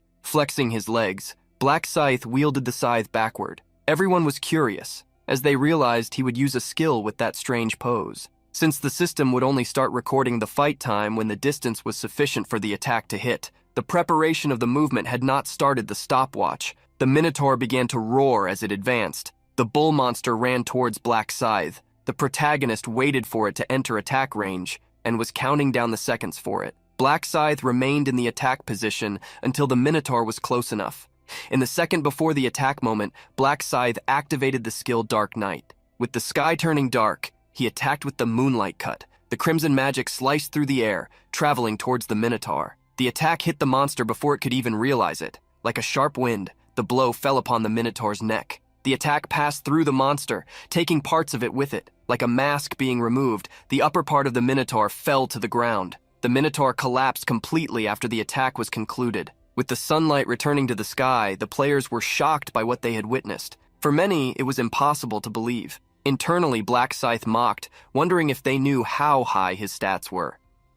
Defeating the Minotaur in front of everyone, Black Scythe showed what he was capable of. He internally scoffed at those who thought he couldn't do it. No one knew how high his stats were. Black Scythe received notifications of acquired items. He obtained Minotaur Hide, in addition to the Minotaur Armor Blueprint. The Minotaur Hide was a high-level material, perfect for heavy armor. Analyzing the item while being watched by the surrounding players, he considered selling it for a good price. The Minotaur Armor Blueprint detailed 6 unique components needed to craft the armor. Returning to his party, Black Scythe asked if everyone was okay. They, however, were too surprised to answer. Among the party members, Heo Taisiok felt like he was floating on a cloud. His love and admiration for Black Scythe had soared. The protagonist noticed Heo Taisiok's expression. His eyes were as wide as a child seeing an idol. Ryumin already knew that Heo Taisiok would become a follower someday, but still, he wanted to maintain a certain distance from him. The sun shone high in the sky of that world. Just as bright as the sun became the light that fell upon Black Scythe, a melodious voice emerged from the sky, sweet and imposing. So all the bosses have been defeated? Then all teams that failed to defeat one of them will be immediately erased. Priscilla appeared in the sky, announcing the glory and the ruin of the players. With a sadistic smile, Priscilla said goodbye. Scums disappear. A light fell upon those who hadn't defeated any boss. Their bodies began to fade like a golden wind. Not even feeling pain in their final moments, they reached out to Priscilla, pleading, but nothing would spare them. After about half of the players were eliminated, Priscilla smiled happily, switching to a topic the rest wanted to hear. How about we look at the ranking? It was no surprise to anyone. Both in the rank across all regions and the rank in the region he was in, Black Scythe and his team took first place, defeating the boss in 1 second. The team Black Scythe had met earlier was surprised and questioned, "Why isn't our team in first place? We clearly defeated a boss first." Seeing that Black Scythe and his team ranked first, they were outraged. "They defeated their boss long after us." Priscilla responded to them mockingly. Who said the ranking was based on who defeated them first? As you can see, the ranking is determined by the time it took you to defeat them. Upon hearing Priscilla, other teams also understood why they were ranked lower. Seeing one of the teams that complained, Priscilla tried to hide her laughter. 11 minutes and 30 seconds? How did you take so long to defeat a bull? Typical of pathetic humans. Looking away, she wasn't surprised. 1 minute as the fastest time? Well, we are talking about Black Scythe after all. Confused upon hearing Priscilla, a player raised his hand, correcting her. Actually, I don't think it's 1 minute. Confused, Priscilla looked at the ranking one more time. She started to stammer upon seeing correctly. 1 second? Not 1 minute, but 1 second? Trembling and sweating, Priscilla let slip her expression of shock. Priscilla quickly recovered when she realized she had made a slip-up in front of the humans. She changed her attitude and smiled, talking to herself and out loud, "Heh heh, so a record of 1 second is possible. Well, how weak must the boss have been?" Priscilla quickly ended the topic, talking about the rewards that would be guaranteed to the top 3 in the ranking. Black Scythe saw a congratulatory and reward notification pop up in front of him for obtaining first place in the region, and also across all regions. As a reward for the regional ranking, Black Scythe received a high-grade Epic Helmet deletion ticket. For the global reward, he received a special reward selection box. Black Scythe saw it was time to change his helmet and opened his inventory to use the ticket. 3 helmet options appeared for him to choose: the Angel's Ring, the Minotaur Bull Helmet, and Hermes' Feather Helmet. The last option was the one Black Scythe needed, as it had good attributes and functions. He chose it without thinking twice. Hermes' Feather Helmet provided 180 defense points, in addition to having an extra effect of 10 agility points, and the ability to grant invisibility. Black Scythe equipped the helmet immediately. Wings sprouted above his ears, forming the helmet. Next, he checked the invisibility skill the item possessed. It completely concealed the user's form so that enemies couldn't see him. Sound, however, was not cancelled. The invisibility skill lasted 30 minutes, and also had a 30-minute cooldown. Being able to use invisibility left Black Scythe satisfied. The sound wouldn't be hidden, but acquiring a stealth rune in the future could solve that problem. Moving on to the special selection box, Black Scythe was given the options to obtain an item material selection ticket, 14,000 gold, or information about the 7th round. Not needing gold or information, Black Scythe chose the material ticket option. There were a few material options for him to choose from: broken ironwood branch, bubbling liquid, hardened magic shell, or golden angel powder. Since he already knew what each item was for, Black Scythe did not hesitate. He chose the golden powder. Obtaining the item, he read its description. The material type item was a powder fallen from an angel's hair, not dandruff. As soon as all the rewards were distributed, Priscilla cast a golden energy over everyone, the one that would take them back to the real world. See you next time. The 6th round was concluded. 8 million people survived, summing all regions. 505 only in the region Ryu Min belonged to. Minutes later, Ma Gyunlok was woken up by a hurried voice. Director Ma! Director Ma! With a slight headache, he got up, still sitting on the bed. He put on his slippers and left the room. When he opened the door, he found the one who was desperately calling for him. He found Manager An at his door and asked with a sleepy voice, "What happened? Why did you come straight here upon returning?" In a hurry, the bodyguard asked if they could talk inside. Sitting on the sofa, Ma Gyunlok poured a drink while listening to the bodyguard's story. Of course your level would increase. You were in Black Scythe's team, hunting for 6 hours after all. Curious, Ma Gyunlok asked how many levels An Sangchul had evolved to be so excited. An Sangchul answered excitedly, "I went from level 20 to 34. I leveled up 14 full levels." Ma Gyunlok picked up his glass of whiskey and asked An Sangchul if he was sure he was at level 34. He needed to take a good sip of the drink, as such a thing was unbelievable. Investigating further, he asked if all the hunting was done by Black Scythe. An Sangchul confirmed the information. We could barely keep up with him during the hunt. Upon hearing the security chief, Ma Gyunlok commented, "I believe he kept all the items, right?" An Sangchul confirmed, but stated he didn't regret giving everything away, as he had never imagined leveling up so fast. Ma Gyunlok shared the security guard's surprise. "I never imagined you would surpass my level too." Curious, An Sangchul asked what level the director was at, and was surprised to find out Ma Gyunlok was still at level 29. Curious, Ma Gyunlok asked if actress Sia was also around the same level. "To think I would fall behind in level compared to her. I will have to try harder." Changing the subject, Ma Gyunlok asked the manager while pouring another drink if Black Scythe had really defeated the monsters that fast. An Sangchul revealed Black Scythe had defeated the centaurs with a single attack. This made Ma Gyunlok understand why the 5 had leveled up so much compared to him, who wasn't so fast. The director also asked Curious about Black Scythe defeating the Minotaur in 1 second. An Sangchul remembered the overwhelming energy attack launched by Black Scythe. He used some kind of skill and cut the monster down in a single attack. That was a skill I had never seen before. Black Scythe defeating the boss with a single attack in a single second showed Ma Gyunlok the difference between him and the rest. Even being a Black Knight, he wasn't as strong as Black Scythe. He wished to become stronger, and asked if he would become like that when he reached level 40. Ma Gyunlok made a decision. "For now, I will focus only on leveling up instead of dreaming." He drank the glass of liquor in one go, declaring, "I will work even harder from now on." As he placed the empty glass on the table, he ended up commenting, "I guess I need to thank Black Scythe. He gave me the motivation I had lost. He even helped you and actress Seo become stronger. If we ever meet, I will give him an appropriate reward." Ma Gyunlok thought about asking the Prophet when they could meet Black Scythe. Worried, An Sangchul asked the director if he thought the Prophet had survived. Instead of trying to guess, Ma Gyunlok told the guard to call the Prophet to check, reminding him that this was his job. An Sangchul realized his mistake and apologized, before saying he would check immediately. Reassuring the security chief, Ma Gyunlok just asked him to let him know when he confirmed the Prophet was alive. Suddenly changing the subject as he remembered something, Ma Gyunlok asked if An Sangchul had learned the skills he advised. An Sangchul nodded. "Yes, I definitely learned both. Tracking and erasing traces as you instructed." Ma Gyunlok was satisfied and advised, "Come back later. We will test them while we do some cleaning. It's been a while since we took out the trash." An Sangchul was surprised to see the director wanting to go to work when the sun was about to rise. Ma Gyunlok reassured him, "We are not going to do an external cleanup after all." The guard then nodded and left to fulfill his task. After being alone, Ma Gyunlok looked at the fog covering the city. This weather is perfect for relieving stress. While the sun illuminated the window of a room, a young man woke up. Heo Tae-seok held his hands thinking about Black Scythe. He really accepted me into his party. He remembered the overwhelming power Black Scythe possessed. Black Scythe was someone Heo Tae-seok was far from matching, someone he didn't even dare to look at, a true god in the young man's eyes. Heo Tae-seok bit his lips, wondering how he would repay the grace he received. He wondered if he could even be of any help to Black Scythe. He wasn't even close to being as useful as the girl who provided buffs. Sitting on the bed, Heo Tae-seok wished his class would be of help to him. No matter how much he thought, he couldn't be of help in the other world. It was then that he thought, could I be able to be useful in the real world? He figured out what he should do. What a god needs most are devout followers, of course. Waking up at that exact moment, Ryu-min felt a chill that made him tremble, coming from somewhere. Despite the chill he felt, Ryu-min figured he was just tired. He looked at his phone, which was ringing. It was an international call. Knowing who was on the other end, he answered, "Hello, Russell." Hearing the prophet's voice, the blacksmith was relieved. Ryu-min could tell that Russell's voice was excited. "First of all, thank you. I was able to survive thanks to you, prophet." Ryu-min asked the blacksmith if something had happened, but Russell answered him differently. "I'll explain when I get there." The protagonist was surprised to hear that Russell would be traveling to Korea. Russell was packing his suitcase, revealing he had already bought the plane tickets. Ryu-min wondered what was going on, as Russell had never made this decision in past lives. Hearing the silence on the call, Russell grew worried. "Ryu, did I offend you somehow? If this is uncomfortable, I can cancel the trip immediately." Ryu-min, however, reassured him. "I intended to meet you anyway. This will work out perfectly." The next day, Russell was welcomed by Ryu-min at the airport. Seeing Ryu-min up close, he extended his hand, happy to finally meet him in person. Ryu-min welcomed Russell. "Welcome to Korea. Come on, I'll be your guide." As they reached the parking lot and got into the car, Russell started talking. "There's so much to say, I don't even know where to begin." The pair ended up going to a restaurant where regional dishes filled the table. There were so many dishes, so many different kinds of food, that Russell didn't know how to react. He had never seen such a full table before. Ryu-min stated that he would pay for the meal and asked Russell to help himself. Hearing that Ryu-min wanted to pay, Russell interjected, "Please, let me at least pay for the food." The protagonist insisted on paying for lunch and asked that, in exchange, Russell repair the durability of his items. Upon hearing what Ryu-min wanted, Russell immediately agreed. Russell took the ornament he had restored last time, using the same skills to restore it. Seeing the Orb of Eternal Rest with its durability full once more, Ryu-min thanked him. Despite this, Russell felt he hadn't helped much yet. The protagonist reassured him, and changing the subject, asked what had happened, recalling that Russell had said he was almost eliminated in the other world. Upon hearing Ryu-min start the topic, Russell revealed, "I hunted for almost about 6 hours, as you recommended, Prophet, and challenged the boss. That thing was so strong I was almost defeated. If I hadn't leveled up before, as you told me to do, it would have been the end of me." Hearing that he did well made Ryu-min smile, and he asked how many levels he gained. Russell revealed he had managed to reach level 29. Feeling embarrassed but wanting to ask something, Russell still gathered his courage. "Will I really become a top-tier blacksmith like you said?" Russell scratched his head as it was hard to believe. Ryu-min encouraged Russell to work hard. "If you put in the effort with my help, you might even surpass that." Russell smiled, relieved to hear Ryu-min's words. Changing the subject while they ate, the protagonist asked the blacksmith if he had looked into the company he advised him to invest in. Revealing that he had created an account that same day, Russell stated he had invested a little more than Ryu-min recommended. Ryu-min praised Russell's decision, who then asked confusedly, "How exactly will the company become a success? What kind of business do they do?" Ryu-min was confused to hear the questions. "You didn't even research it before investing?" Since Russell knew nothing, Ryu-min decided to introduce the company to him. The pair went to the building that MangaCapped owned. The company was called Player Place, and its name was displayed on the facade. Seeing the state of the building, Ryu-min figured the preparations were almost complete. Entering the building, Russell asked if this was the company where Ryu-min invested 70% of his money. Ryu-min corrected the blacksmith, reminding him, "The money was yours, not mine, Russell. Don't feel pressured." Worried, Ryu-min asked if keeping only 30% of the money he earned wouldn't be difficult to live on. Russell revealed it would be tight, but he would manage. "I even cut down on my meals. I'll have 2 instead of 3. Seeing that the blacksmith would have financial problems, Ryu-min stated he would give him some money later. "Is 10,000 enough for now?" Russell was deeply moved. "You are like an angel." It was then he remembered the beings from the other world and quickly corrected himself. "Not like that woman." Changing the subject, Russell asked worriedly if they could really walk around someone's company like they were doing. Ryu-min reassured him, revealing, "I'm not the CEO, but this is practically my company." The protagonist revealed how they had made changes to the company name and business model, but he left the explanation for when they were already inside. Russell revealed he didn't feel the need for explanations. If this is something you've invested everything in, Prophet, I'm sure it will be a huge success. Ryu-min still wanted Russell to understand what kind of company he had invested in, something he would become even more intrigued by when he heard the information. While talking, the two took the elevator, arriving at the 48th floor. Ryu-min walked down the hallway, pointing the way for Russell. As they walked the floor, Russell noticed that the employees looked at them with a tense gaze. Upon reaching the door to Ma Gyunlok's office, Ryu-min found An Sang-chul blocking the way. Apparently, there was a guest inside. Seeing Ryu-min arrive, An Sang-chul was surprised. Our majority shareholder, what brings you here? Ryu-min apologized for showing up unannounced. Approaching Russell, the protagonist introduced him. I just wanted to show our company to a foreign investor. I'd like to see the CEO. He's inside, right? An Sang-chul confirmed Ma Gyunlok's presence, but hesitantly stated that he already had a visitor. Ryu-min feigned surprise at the visit. Seeing how Ma Gyunlok had ordered no one to enter, Ryu-min couldn't believe the guard still pretended not to see the signal he was giving him. With a blank look, the protagonist stared at the man who followed Ma Gyunlok's orders, as if his life depended on it. Still, he wondered who was visiting Ma Gyunlok for An Sang-chul's actions to be so extreme. He read An Sang-chul's mind, who scratched the back of his neck, clicking his tongue. This is so strange. Why did he have to come when the CEO's fiancé is visiting him? Ryu-min was surprised to see the guard's thoughts. He then smiled as he knew who this person was, but was still curious to know the reason for her presence. Upon leaving the office, Ma Gyunlok was shocked to see Ryu-min. What brings you here unannounced? The protagonist was surprised by Ma Gyunlok's question. Oh, do I need to make an appointment to come now? Laughing awkwardly, Ma Gyunlok tried to fix his words that sounded wrong. Ryu-min, however, knew there was no misunderstanding. He knew how Ma Gyunlok believed the prophet was not powerful, and merely seeing the future was all he could do. Ma Gyunlok secretly looked down on him. Still, Ma Gyunlok scratched his head, forcing a smile as he apologized. He tried to explain himself. Of course, a majority shareholder like you can visit us anytime. It's just that you usually give notice when you come, so I was caught off guard. Looking at the blonde woman beside Ma Gyunlok, the protagonist pretended to understand his words. The woman next to Ma Gyunlok had blonde hair that fell over her shoulders, as well as down her back, a gold chain bag over her shoulder, and light clothing. This woman was Christine Craig, the sole single-class priestess, and the woman who survived until round 15. As buffers, priests were considered an essential support class, especially the resurrection skill learned at level 60, a powerful ability that could bring someone back to life. There were restrictions, however, as only players defeated in the last 10 minutes could be revived, but even so, an extra life was a tremendous advantage. The reason why Ryu-min approached Ma Gyunlok in the first place was precisely because of Christine. However, he did not expect to meet her so soon, although this could be beneficial. Against all the problems, Ryu-min wanted to make her an ally so they could reach the 20th round. Seeing Ryu-min look at Christine, Ma Gyunlok introduced her. This is my friend. The protagonist sighed seeing how Ma Gyunlok introduced her. Internally, he almost burst out laughing seeing him call her a friend. Ma Gyunlok himself had said there would be no secrets between them, and now he was hiding the fact that he had a fiancée. Ryu-min then extended his hand, greeting Christine. A pleasure to meet you, Ms. Craig. My name is Ryu-min, Mr. Ma's business partner. Christine accepted Ryu-min's handshake, asking him to call her by her first name. Seeing the handshake, Ma Gyunlok seemed somewhat confused as they were both speaking in English. While greeting each other, Ryu-min commented, I didn't expect Mr. Ma's fiancée to be so beautiful. Christine was surprised. Did he talk about me before? Likewise, Ma Gyunlok was surprised to see that Ryu-min knew she was his fiancée. The protagonist glanced slightly at Ma Gyunlok after Christine's question, observing his expression. Ma Gyunlok knew he lied and sighed, lowering his head. I apologize, Prophet. I didn't mean to deceive you, the protagonist reassured him, saying it must have been difficult for him. Ma Gyunlok thanked Ryu-min for understanding his situation, but the protagonist mentally pressed him. I wish you had trusted me a little more. Ma Gyunlok, with Ryu-min's simple phrase, realized he had made a mistake. In silence, Christine observed the interaction between her fiancé and the man she had just met. Since everyone was gathered, Ryu-min stated that he also planned to provide information to Ma Gyunlok's fiancé, so he asked Russell to wait outside for a moment. Upon entering Ma Gyunlok's apartment, the CEO himself introduced Ryu-min. Christine, I couldn't introduce him before, but Mr. Ryu-min is my business partner and the manager of our company. Ma Gyunlok looked at Ryu-min, checking if he should continue speaking. The protagonist nodded, giving him permission, so Ma Gyunlok revealed, he is a prophet who can see the future. Hearing her fiancé, Christine was confused. A prophet? What does that mean? Ryu-min confirmed what Ma Gyunlok had said. I possess the unique class prophet, and I can see the future, for example, the strategy for the 7th round. Christine became anxious and hopeful upon hearing Ryu-min's words and looked at her fiancé. Ma Gyunlok revealed to her that none of the words spoken by Ryu-min so far were lies. His predictions have never been wrong. Christine looked at Ryu-min, confusedly asking why he was revealing this to her so suddenly. The protagonist was direct. Because I want to give you information about the 7th round, I won't charge for it. Christine looked at Ryu Min, somewhat disinterested. Seeing her reaction made Ryu Min know that she didn't believe him yet. The hint Ryu Min gave was simple. Do not be swayed by temptation. For the 7th round, that's all you need to remember. Magyeonlok was surprised to hear so little. Is that the prophecy? The protagonist nodded, claiming that if he revealed more, someone might get hurt. The protagonist repeated his words, telling them to memorize them like a mantra. Ryu Min ended up telling Christine he had something different for her. He approached the confused woman, revealing, I partially set up this meeting to tell you this.